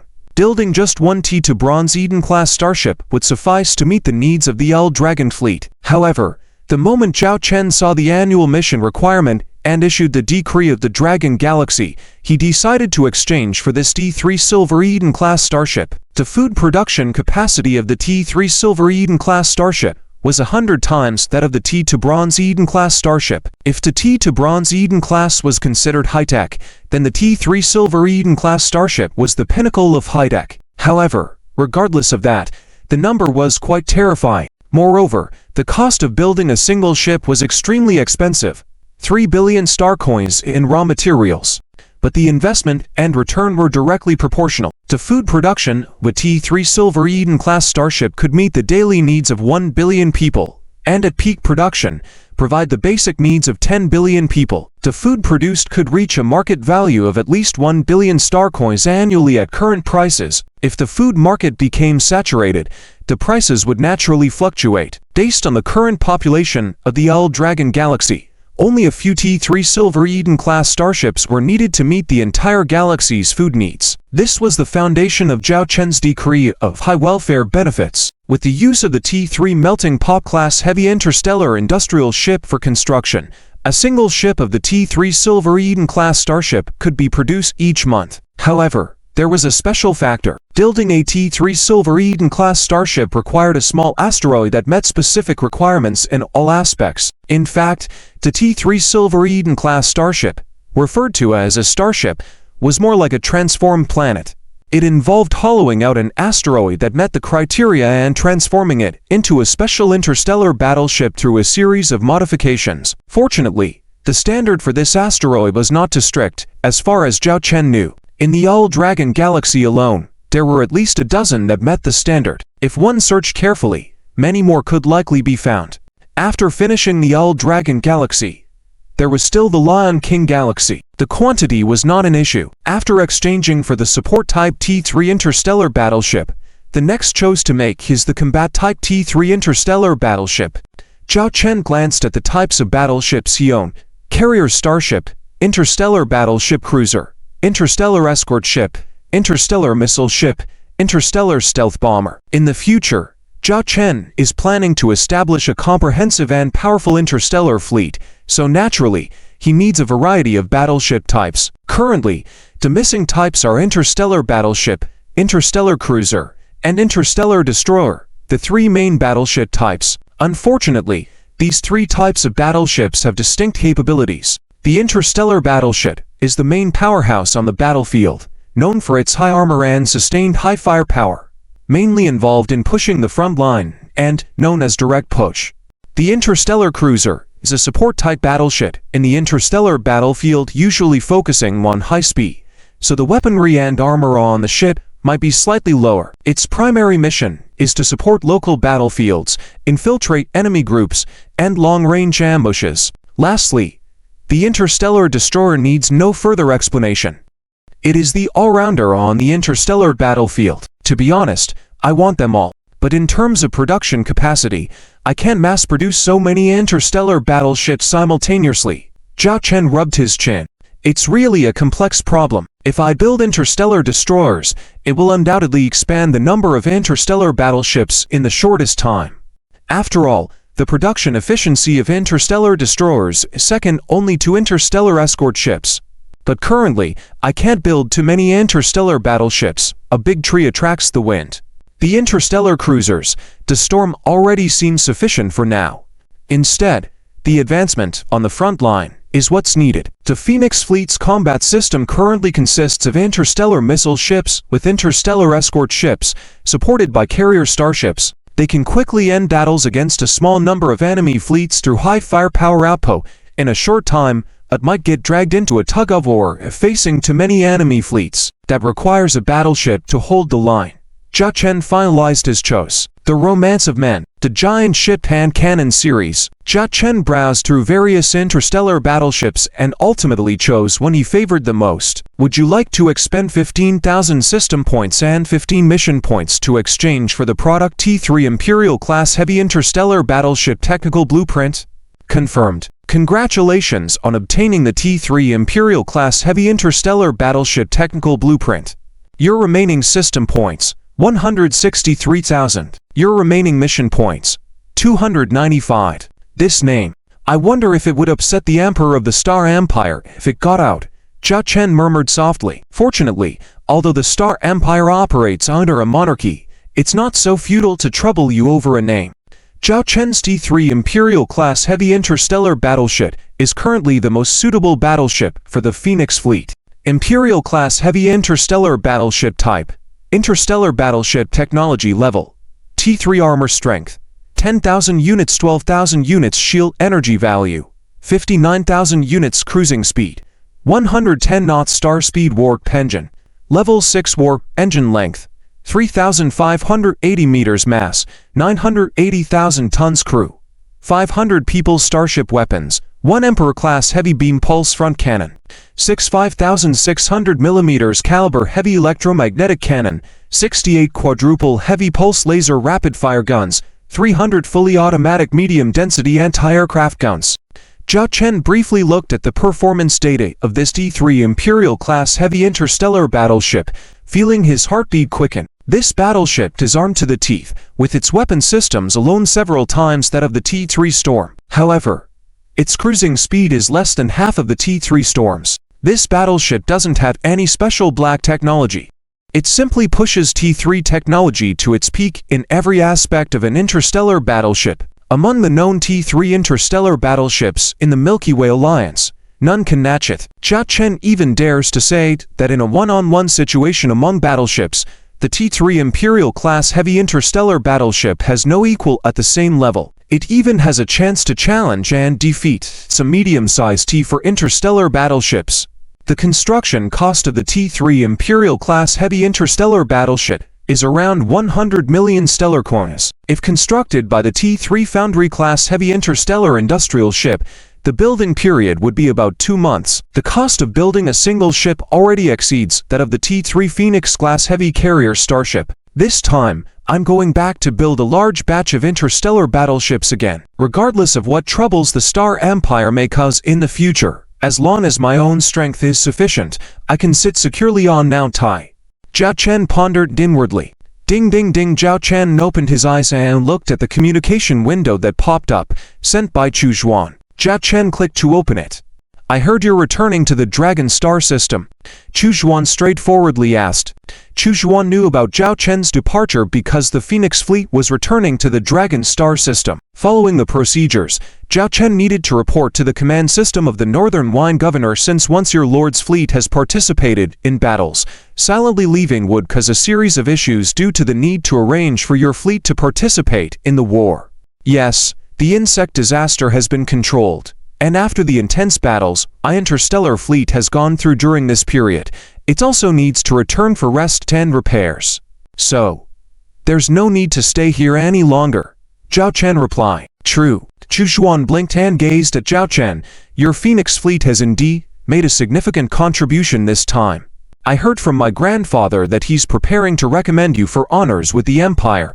Promotion is certain. Furthermore, there are rewards related to the insect war battles.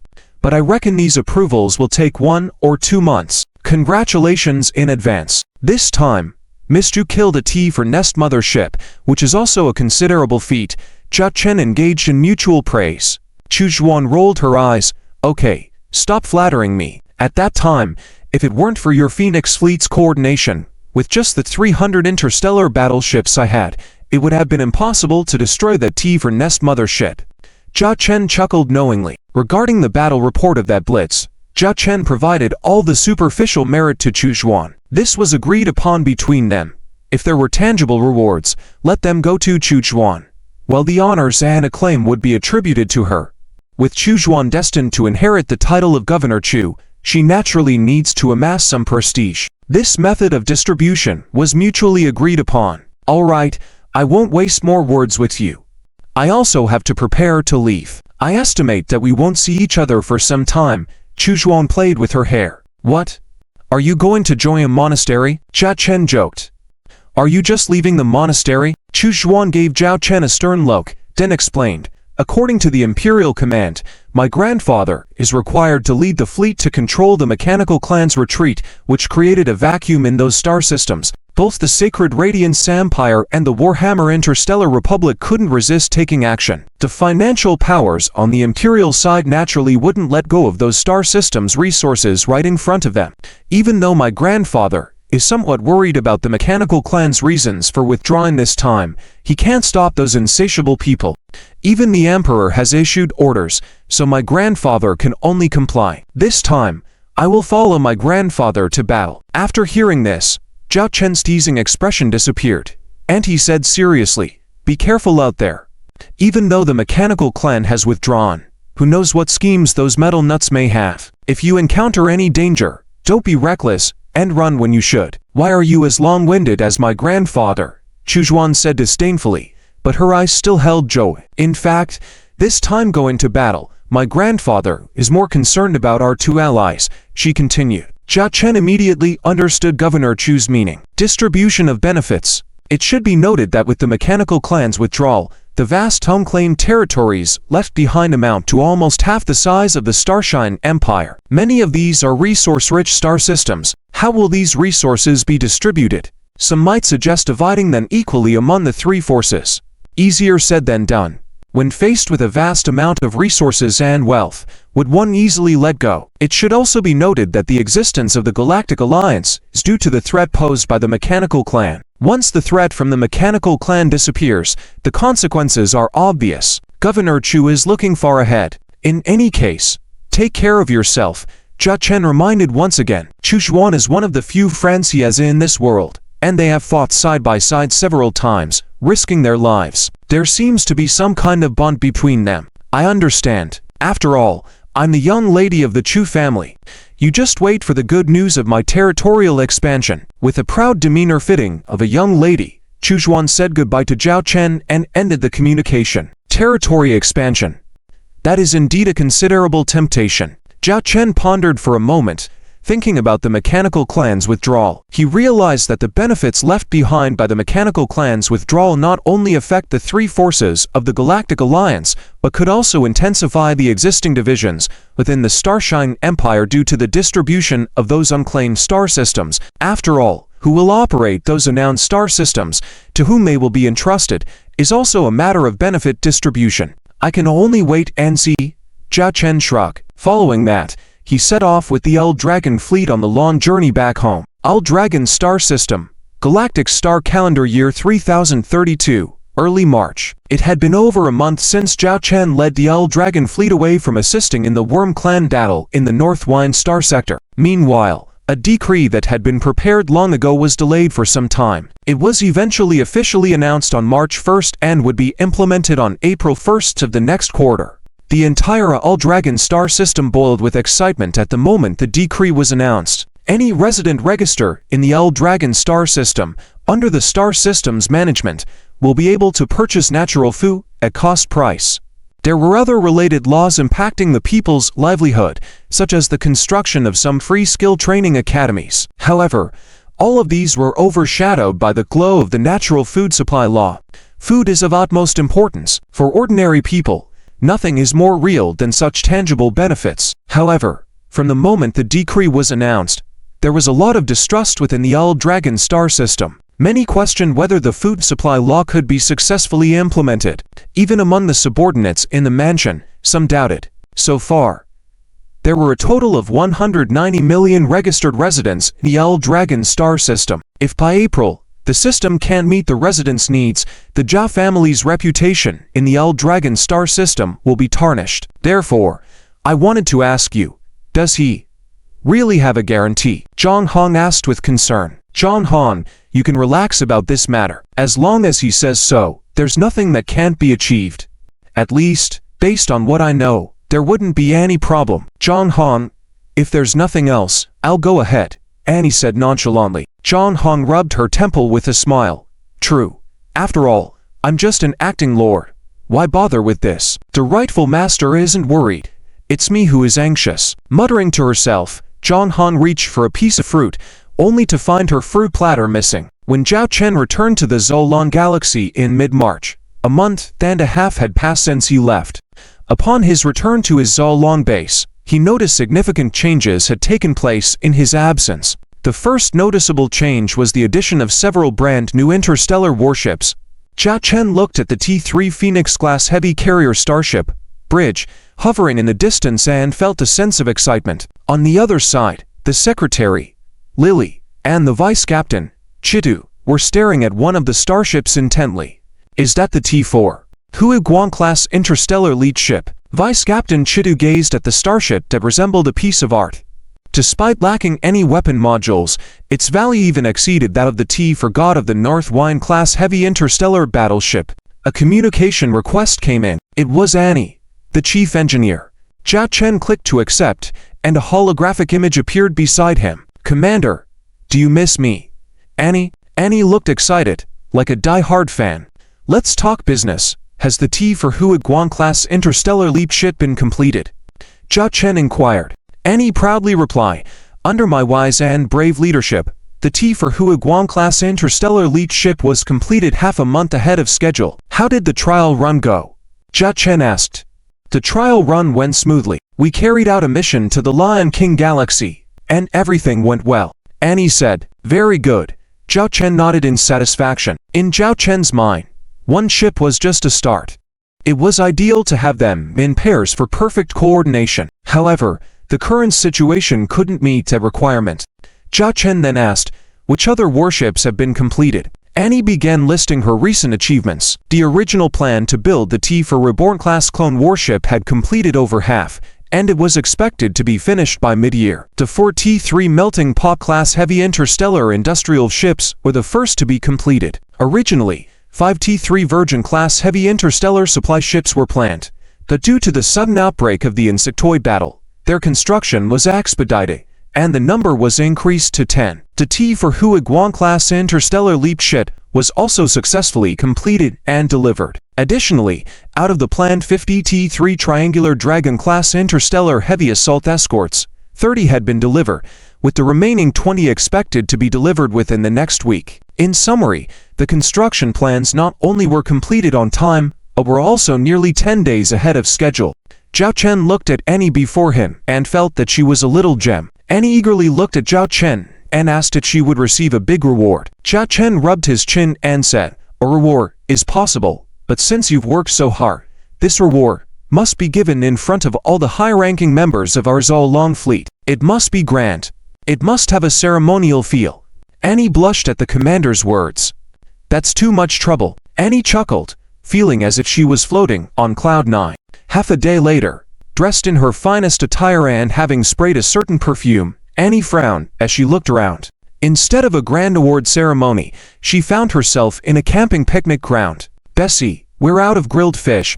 Bring me some more fish." Zhao Chen was surrounded by barbecues, turning into a barbecue master. "I want 3 more skewers of grilled fish." "I didn't expect, Commander, that you have this skill." Charlotte held a skewer of grilled blackfish in her left hand, a fish fillet in her right, and was gnawing on a fishbone. "Bro, why are we grilling ourselves when we could have the robots do it?"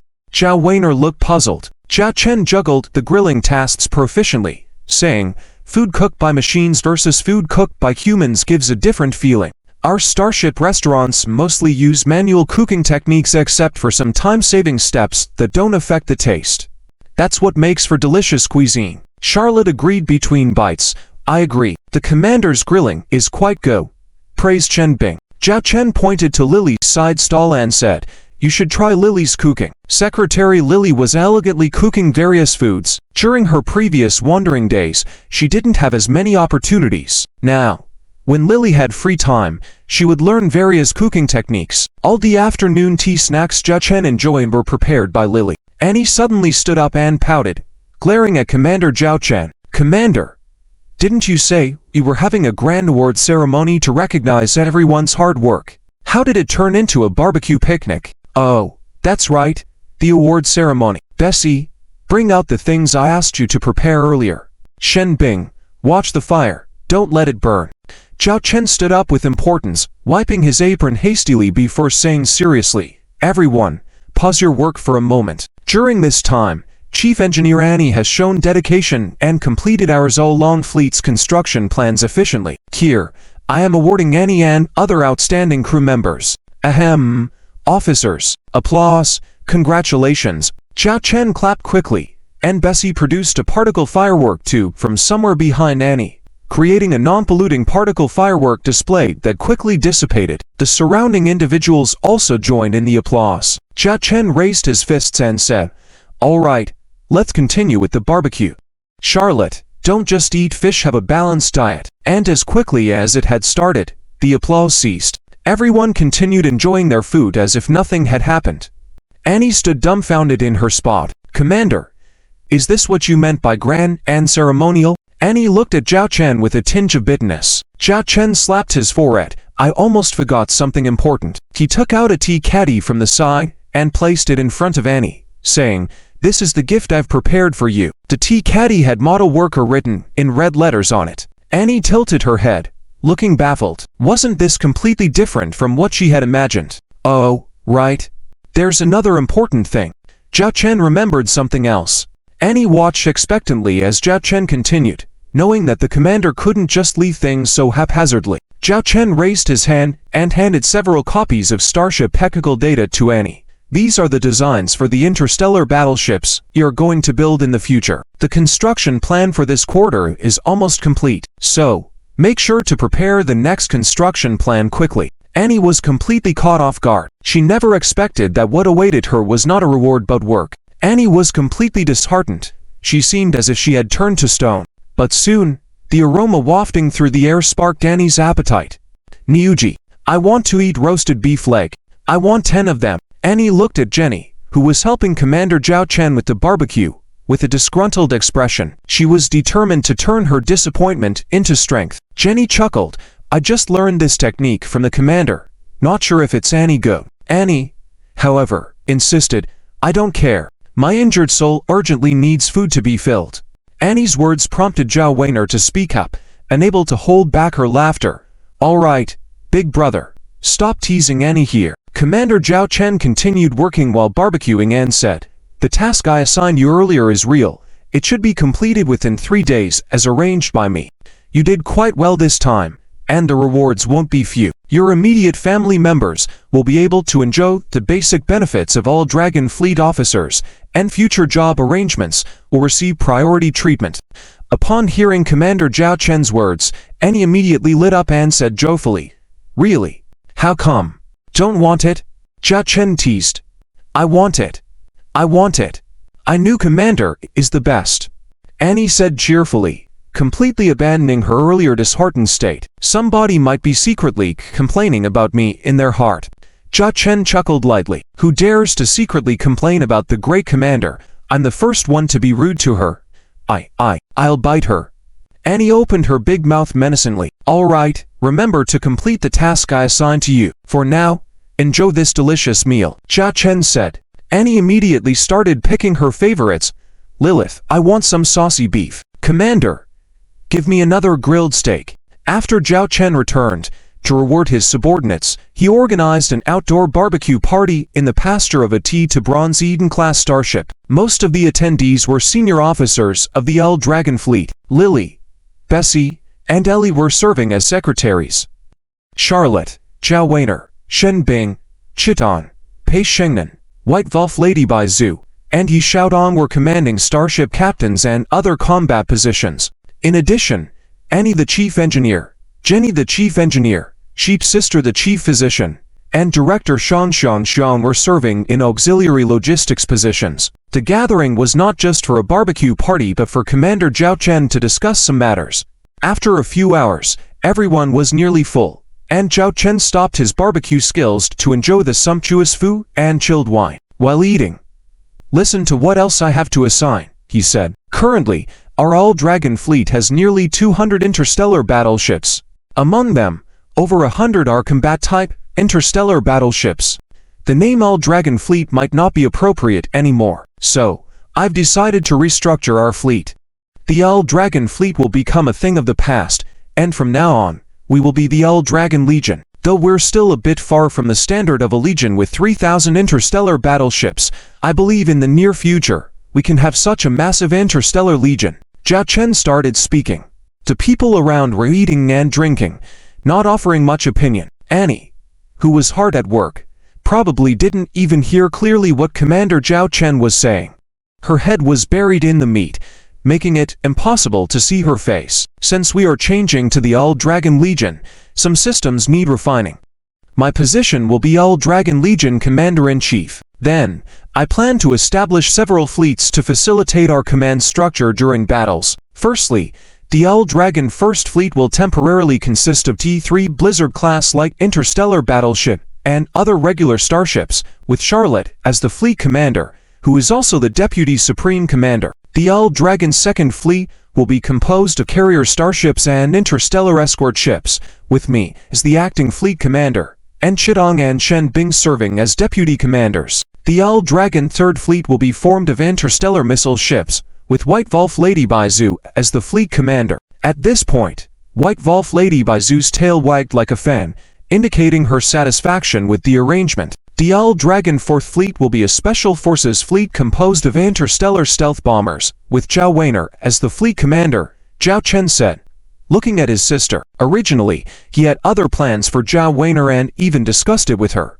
However, Zhao Weiner strongly opposed the idea, stating that she had mastered the combat system of interstellar stealth bombers and was the most familiar with this combat style among the All-Dragon Legion members. She also understood her brother's concerns about her safety, as the mission of T3 interstellar stealth bombers was somewhat risky. Zhao Weiner calmly told her brother that she was Zhao Chen's sister, a member of the Zhao family and the All-Dragon Fleet, and she wanted to prove that she was not inferior to anyone. Seeing her sister, who looked like she would bite him if he didn't agree, Zhao Chen had to give in to Zhao Weiner's request. Fortunately, the strength of the Dragon Legion had increased, with multiple types of ships cooperating, making the interstellar stealth bomber fleet not as risky.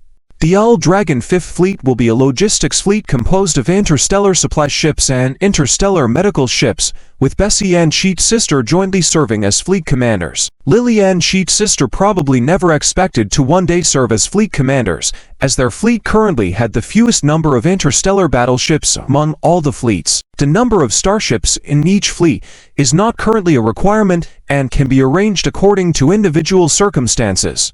Supplementation can be done in the future, Zhao Chen said. At the same time, the Dragon Legion will establish a secretariat department, with Lily serving as the chief secretary.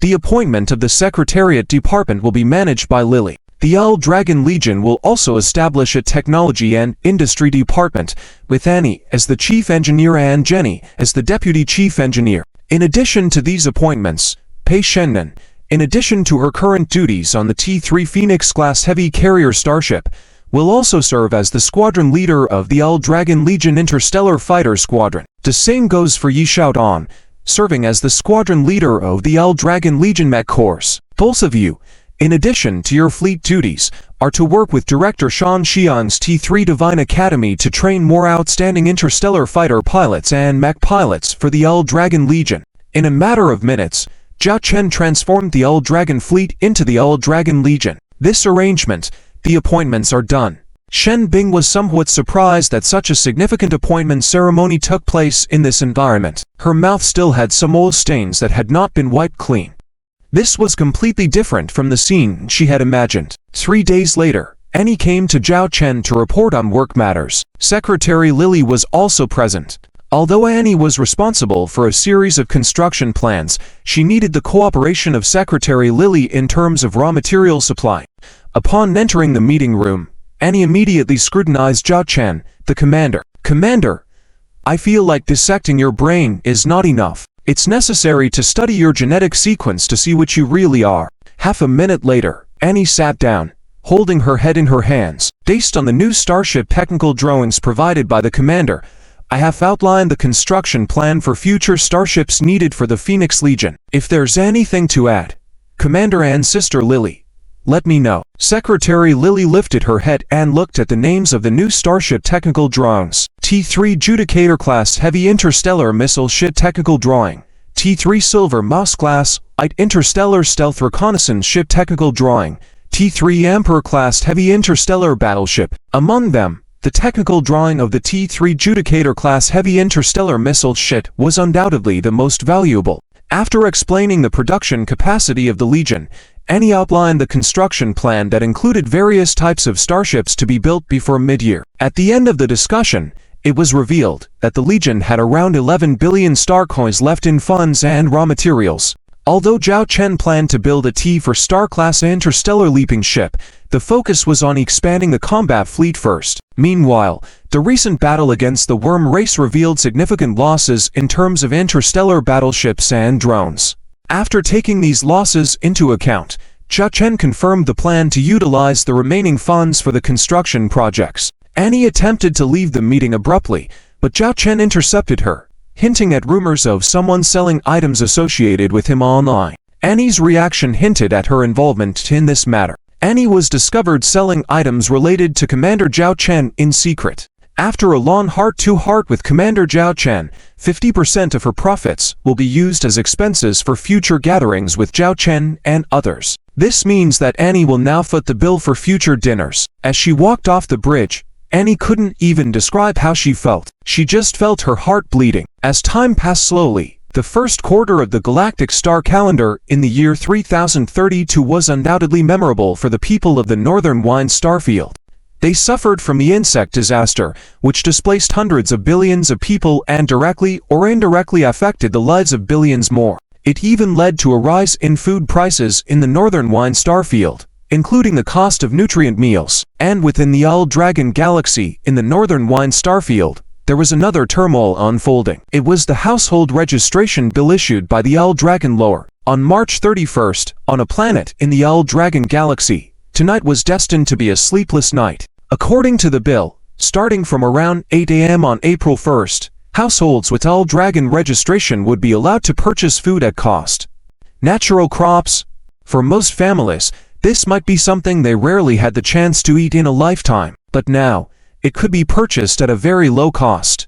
For them, it was like a dream come true. In a square in a settlement city, electronic projections were being used to display the information from the previous bill issued by the Owl Dragon Lower, which was rolling 24 hours a day. At this moment, thousands of homeless people had gathered. They were all awaiting the arrival of 8 a.m. the next day. Among them, many were actually individuals who had not joined the Owl Dragon registration. I say, all of you are fools, believing in this proclamation. How could it be real, buying natural food at cost?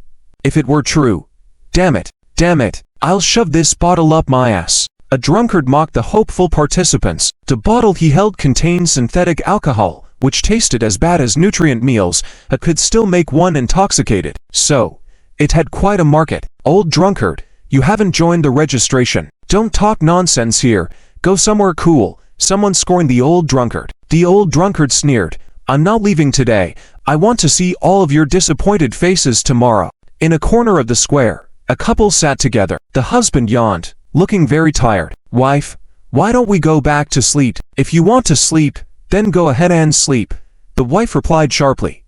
The husband, looking at his wife, actually wanted her to go back, not wanting to see her disappointed later. He didn't really believe in the Lord's bill, but when his wife insisted, he chose to join the Owl Dragon registration. For people like them from the lower class, they probably wouldn't be able to leave this planet in their lifetime. This registration didn't make much difference to them. To make his wife happy, he joined. But his wife was very stubborn. She came to wait specifically. He didn't care if the bill was true or false. He just didn't want to see the disappointment on his wife's face. The husband sighed, already thinking about how to comfort his disappointed wife later. Inside the residential building surrounding the square, a young woman pushed open a window and looked at the masses of people waiting in the square. She sneered, what a bunch of fools, actually believing in that bill. Natural goods at cost. Only idiots would believe such a thing. A young man from behind hugged his girlfriend. The young woman looked admiringly at the man.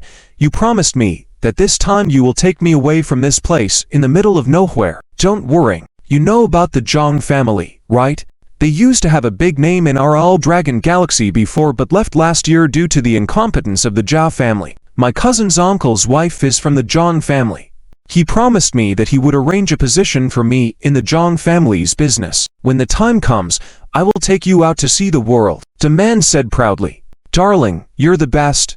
The woman said sweetly, leaning against the man. In her heart, after looking for so many men, she finally found one she could rely on. When he takes her to a broader world, she will figure out how to climb even higher branches. Time passed slowly. The night passed, and the dawn began to shine on the land. Some people who had fallen asleep now gradually opened their eyes and checked the time. It was 4 a.m., still 4 hours away from 8 a.m. At this moment, more and more people were gathering around the square. Even several roads around were blocked, causing concern for the administrators of the settlement. The administrator sat in a hovering airship in the air, wiping the sweat from his forehead as he observed the situation in the squares across the settlement. This situation, if the Lord's bill turns out to be false, it could provoke unrest. The administrator immediately ordered the security team to be on high alert, preparing for a possible series of events that might follow. That Lord really did nothing before, and now suddenly issued this kind of bill. It's asking for trouble, the administrator grumbled. Selling natural foods at cost. As a member of the management, he knew better the challenges of implementing such a bill. Now, all they could do was wait for the moment when the bubble burst. 5 o'clock, 6 o'clock, 7 o'clock. Half an hour away from 8 o'clock, almost everyone stood up, gazing at the sky. They were waiting. A bunch of fools, I can't wait to see the disappointment on your faces in a while. The old drunkard shook the empty bottle, mocking the people around him. The couple in the corner were now holding hands, the wife looking expectant. The young couple in the residential building outside the square were also leaning against the window, waiting for the show to begin. Finally, the time reached 8 a.m., but seemingly, there was no change at all. The old drunkard burst into laughter, pointing at the people around. "Look at your faces," believing it was true. Fools. Although it was past 8 a.m., those who had joined the Old Dragon registration were confused. They had no receipt, any relevant answers or explanations. Could they have been deceived about being able to exchange for natural foods? At 8:10 on the square, the vast majority of people are feeling disappointed at this moment. Although they initially thought this decree would be difficult to implement, they still held on to a glimmer of hope. After all, there had been significant improvements in the basic livelihood of the Zhonglong galaxy in the past year. It gave them a bit of fantasy. Maybe their enigmatic lord, the dragon god, really could deliver on his promises. The greater the expectation, the greater the disappointment. In addition, those who had not joined the Zhonglong household registration were provoking unrest from the sidelines. This led to accumulating grievances, ready to explode at any moment. "We need to protest. We need to march. What's going on? A grand lord like this actually besieging us. I really thought we wouldn't have to eat those nutrient meals anymore, but instead we get this drama. If it couldn't be achieved from the beginning, then don't promise it." People started to complain, to demand. Just at that moment, in all areas of the city equipped with holographic projection devices, virtual electronic screens suddenly appeared. Among them was acting Lord Zhang Hong. Zhang Hong was dressed in a professional suit, sitting behind a desk with the Star Empire flag and the Lord's crest of the Zhonglong galaxy. According to the Lord's decree previously issued, from 8 a.m. on April 1st, the purchase channel for natural foods will be open to all Zhonglong household residents. The purchase channels mainly consist of large official food supermarkets in the local city and online ordering for delivery to designated food acquisition points within 3 days. Since this decree was just issued, each household resident can only purchase a 3-day food quota for the first time, and we will gradually relax the restrictions. It is expected to be completely relaxed by the end of April, except for not allowing private sales.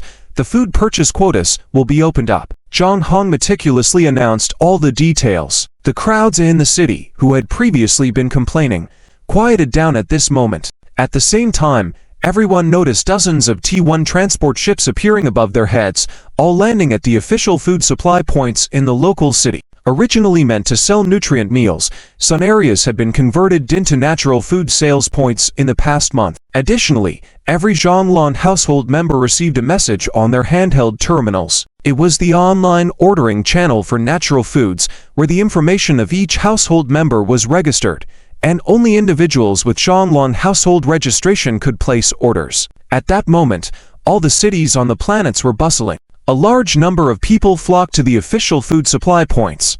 The law enforcement teams in various cities, originally prepared to suppress unrest, had now turned into order maintenance teams. The crowds flocking to the official food supply points were just too numerous. In that square, can we really buy natural foods at low prices? The wife pinched her husband's thigh. As her husband yelped in pain, the wife believed it was true. The husband, touching his swollen thigh, surprisingly didn't feel the pain but said excitedly, "Let's hurry to the official food supply points for purchasing." "Are you silly? I bet that place is already crowded with people. Instead of queuing up there for purchases, it's faster to order online directly." The wife rolled her eyes and immediately started the online purchasing operation. A holographic screen appeared in front of her, showing the website for ordering natural foods, with the prices marked for each item. The prices were incredibly low. Of course, this was compared to the previous market prices for natural foods. They were essentially several times cheaper. Even natural meat products had reached a considerably low price. Although it couldn't be enjoyed daily by ordinary residents, at least satisfying 1 month with simple meals was not a problem. Occasionally indulging in a meat meal a week was also permitted. So cheap. The wife's eyes lit up, and she immediately used her limited savings in her electronic account to purchase food within the quota range. There were vegetables, meat, and even a fruit. A luxury they, as lower-class residents, had never experienced. My goodness, why brewed from natural crops is so affordable. I've heard that this type of wine is the real deal, and here I am getting a chance to taste it. A man who loved drinking, without hesitation, used his few days' worth of wages to purchase the cheapest bottle of wine. The alcoholic who had mocked him earlier was now dumbfounded. He saw the price on the payment interface. It was the same price as the industrial liquor he drank. Ting! Payment successful.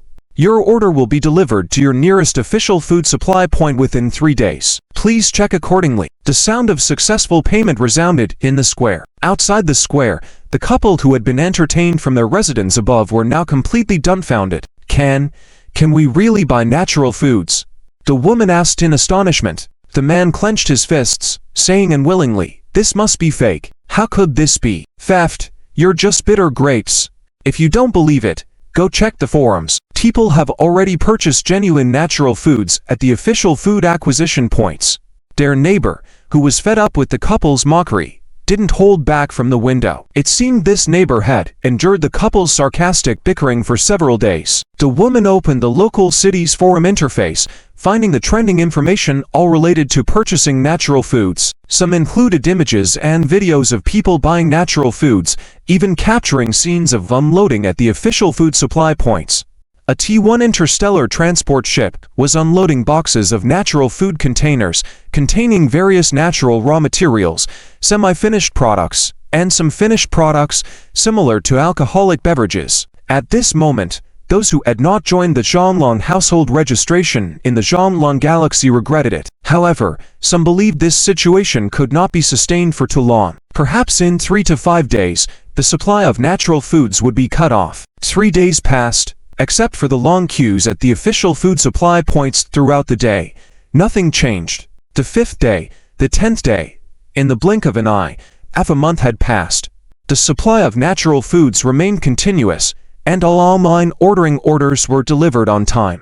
From this moment on, everyone believed in the incredible clause in the Lord's decree. This led to a large number of people who had not joined the Zhonglong household registration, starting to beg the local government once more for a chance. Because of this incident, family disputes erupted, even leading to parent-child arguments. Those who not only had not joined the Zhonglong household registration themselves, but had also advised others not to, became pariahs. There were even hundreds of conflict incidents, including casualties. In the square, the alcoholic became a lunatic, muttering under his breath, "It's all fake. It's all fake. It's all fake." From this moment on, the prestige of the Zhonglong lore in the Zhonglong galaxy ascended to unprecedented heights. Anyone who dared to denigrate the Zhonglong lore, to slander the Jia family, was undoubtedly opposing the residents of the Zhonglong galaxy.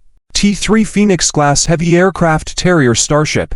Bridge everything is going smoothly. The sale of natural ingredients is gradually improving. The small issues that initially arose have been resolved. Supply and demand have reached a balance. The quality of life and work attitude of the residents have greatly improved. Due to this legislation, many people have ignited hopes for the future and are willing to enter vocational technical colleges to learn or enhance their skills. In the video window, John Han is reporting to Zhao Chen about the changes in the past month and a half. Very good. To establish a good order so quickly. This shows that the foundation you built in the previous month was very complete, praised Zhao Chen. John Han looked at Zhao Chen. The Lord. Those were just embellishments. Without the natural ingredients provided by Commander, this whole process could not have run smoothly. Rest assured, regarding the supply of natural ingredients, Secretary Bessie will coordinate with you every month to ensure the smooth supply of natural ingredients, promised Lord Zhao Chen. As the acting lord, John Han was surprised by how much food quota Zhao Chen, the commander, could provide. She did not ask further questions. She only knew that by the end of March, several large T-2 interstellar transport ships sailed out from the area designated as the Old Dragon Military Control Zone, delivering batches of food to her. Then her pre-mobilized T-1 interstellar transport ships would transfer them to each planet. There are some other matters. Zhang Hong hesitated. Is it related to the household registration bill? Did someone pressure you to provide more household registration slots? Zhao Chen lightly laughed. Zhang Hong nodded and said, the current population of the Old Dragon star system has exceeded 300 million. However, in this household registration matter, only 1/3 chose to register as All Dragon residents. This includes some nobles and the middle class who did not choose to register as All Dragon residents.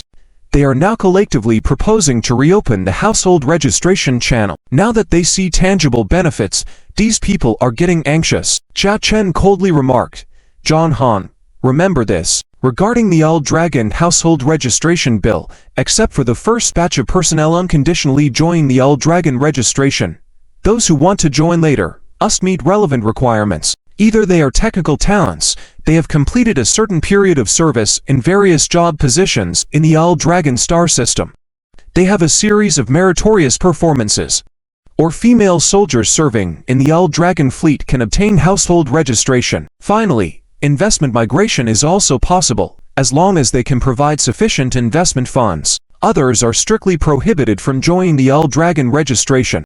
If anyone is found playing tricks, they will be dealt with severely. Something missed 'tis forever missed. Zhao Chen has opened the door to a new life for them, but they have closed it with their own hands. No one else to blame. Zhao Chen added, those who cause trouble in this matter will be permanently expelled from the All Dragon star system. Those with serious misconduct can be directly imprisoned and put to work in the mines. Yes, Zhang Han had no objections to this arrangement. In fact, she thought the same way. Currently, over 100 million All Dragon registrations were already significant. This kind of thing must be made rare, so that those without All Dragon registration would find ways to obtain it through legitimate channels. This is a form of motivation. It can also create a sense of superior identity among All Dragon residents and enhance the cohesion of being residents of the All Dragon star system. The meeting ended here.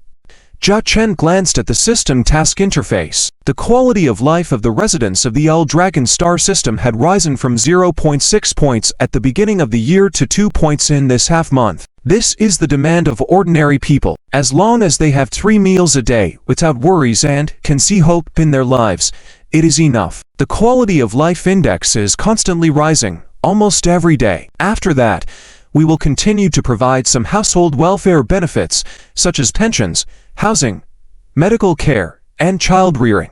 Zhao Chen had a series of methods to improve the quality of life. If all of these were implemented, Zhao Chen was confident that he could turn the All Dragon star system into a paradise and attract a large number of talents in the future to settle and migrate to the All Dragon star system. Zhao Chen looked out beyond the deep space telescope at the huge interstellar warship standing among the stars. Starship, one of the T3 Silver Eden class starship. Its internal structure modules are similar to the T2 Bronze Eden, but more advanced, faster, and with more space. Stepping inside, it felt like entering into one's own little world. It was because this T3 Silver Eden class starship was in service and involved in related production work that ensured the smooth operation of Zhao Chen's food bill. Commander, this T3 Silver Eden class starship's food sales within the All Dragon star system can bring us nearly 1 billion star coins in profit annually, Secretary Lily pointed out. Although the residents of the All Dragon registration purchase natural ingredients at a very low price, Zhao Chen still makes a certain profit. However, the profit margin is small, unlike the high profits in the market. This profit can be used to maintain the basic operation of the All Dragon fleet, and any surplus can be entrusted to Zhang Han to improve the basic livelihood of the All Dragon star system, forming a virtuous cycle. Food trade has always been a major part of interstellar trade, on par with arms trade. Although the profit margin is not very high, the enormous supply and demand create a huge market. When we have enough T3 Silver Eden class starships, we can specialize in creating an interstellar food trade group to sell our food externally and generate profits. Zhao Chen proposed future plans. Secretary Lily nodded in agreement. When he mentioned trade, Zhao Chen thought of the quarterly mission he had just refreshed at the beginning of the month. Quarterly mission. Sell 100 system-produced interstellar warships externally, to be built by the host's fleet. This was a trading mission, but the designated ships had to be produced by Zhao Chen's All Dragon fleet. The production was not a problem, but the issue was whom Zhao Chen would sell them to. That was a matter that needed discussion. Ding! Zhao Chen's handheld terminal flashed, indicating an urgent communication request. Zhao Chen glanced at it. It was Li Yaqi. Li Yaqi contacting him at this time should mean that something urgent had happened.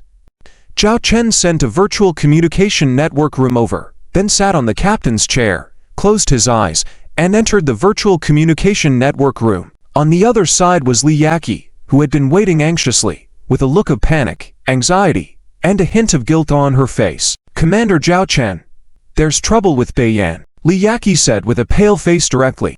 Zhao Chen looked at Li Yaqi, whose face was pale and clearly not in good spirits. She kept biting her lips, showing several bite marks and even fresh blood. You said just now that your industrial park under the North Yangtze Starship Technology Group was attacked by unknown forces 1 day ago. Over 90% of the Starship production lines were destroyed. Jia Chen summarized briefly the chaotic situation Li Yaqi had just told him. Yes, including all the production lines for RT to Tibetan Mastiff-class medium-sized interstellar destroyers. And originally, there were hundreds of T to Tibetan Mastiff-class medium-sized interstellar destroyers under construction. Li Yaqi said anxiously, the destruction of these industrial parks is not a big deal. We can rebuild them. But according to the military procurement contract we signed with the Star Empire's military, 15,000 T to Tibetan Mastiff-class medium-sized interstellar destroyers are to be delivered in 4 batches at the end of each quarter, with each batch comprising no fewer than 3,000 T to Tibetan Mastiff-class medium-sized interstellar destroyers. By the end of this year,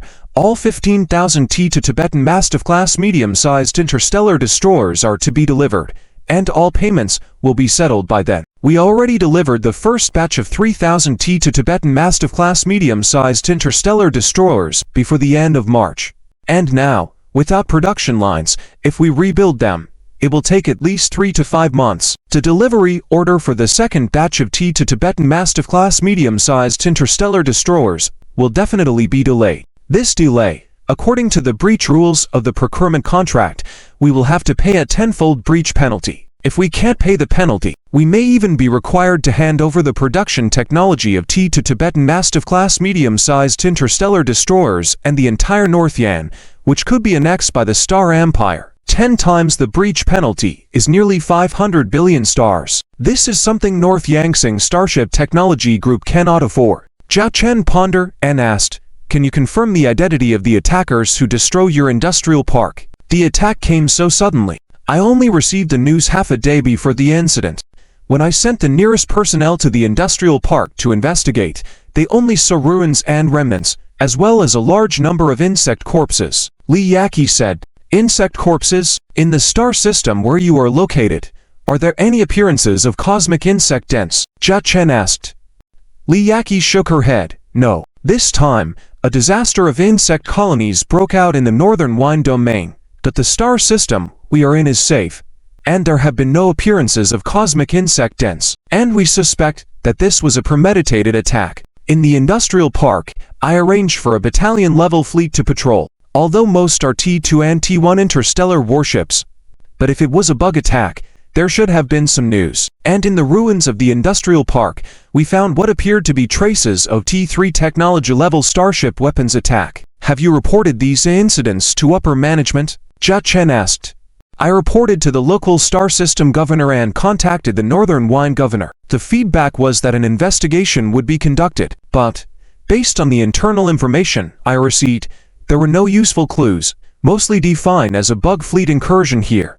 Or because we have no evidence, Li Yaqi said, indignantly. It was speculated that someone was scheming behind the scenes, but without evidence, whatever she said would be useless.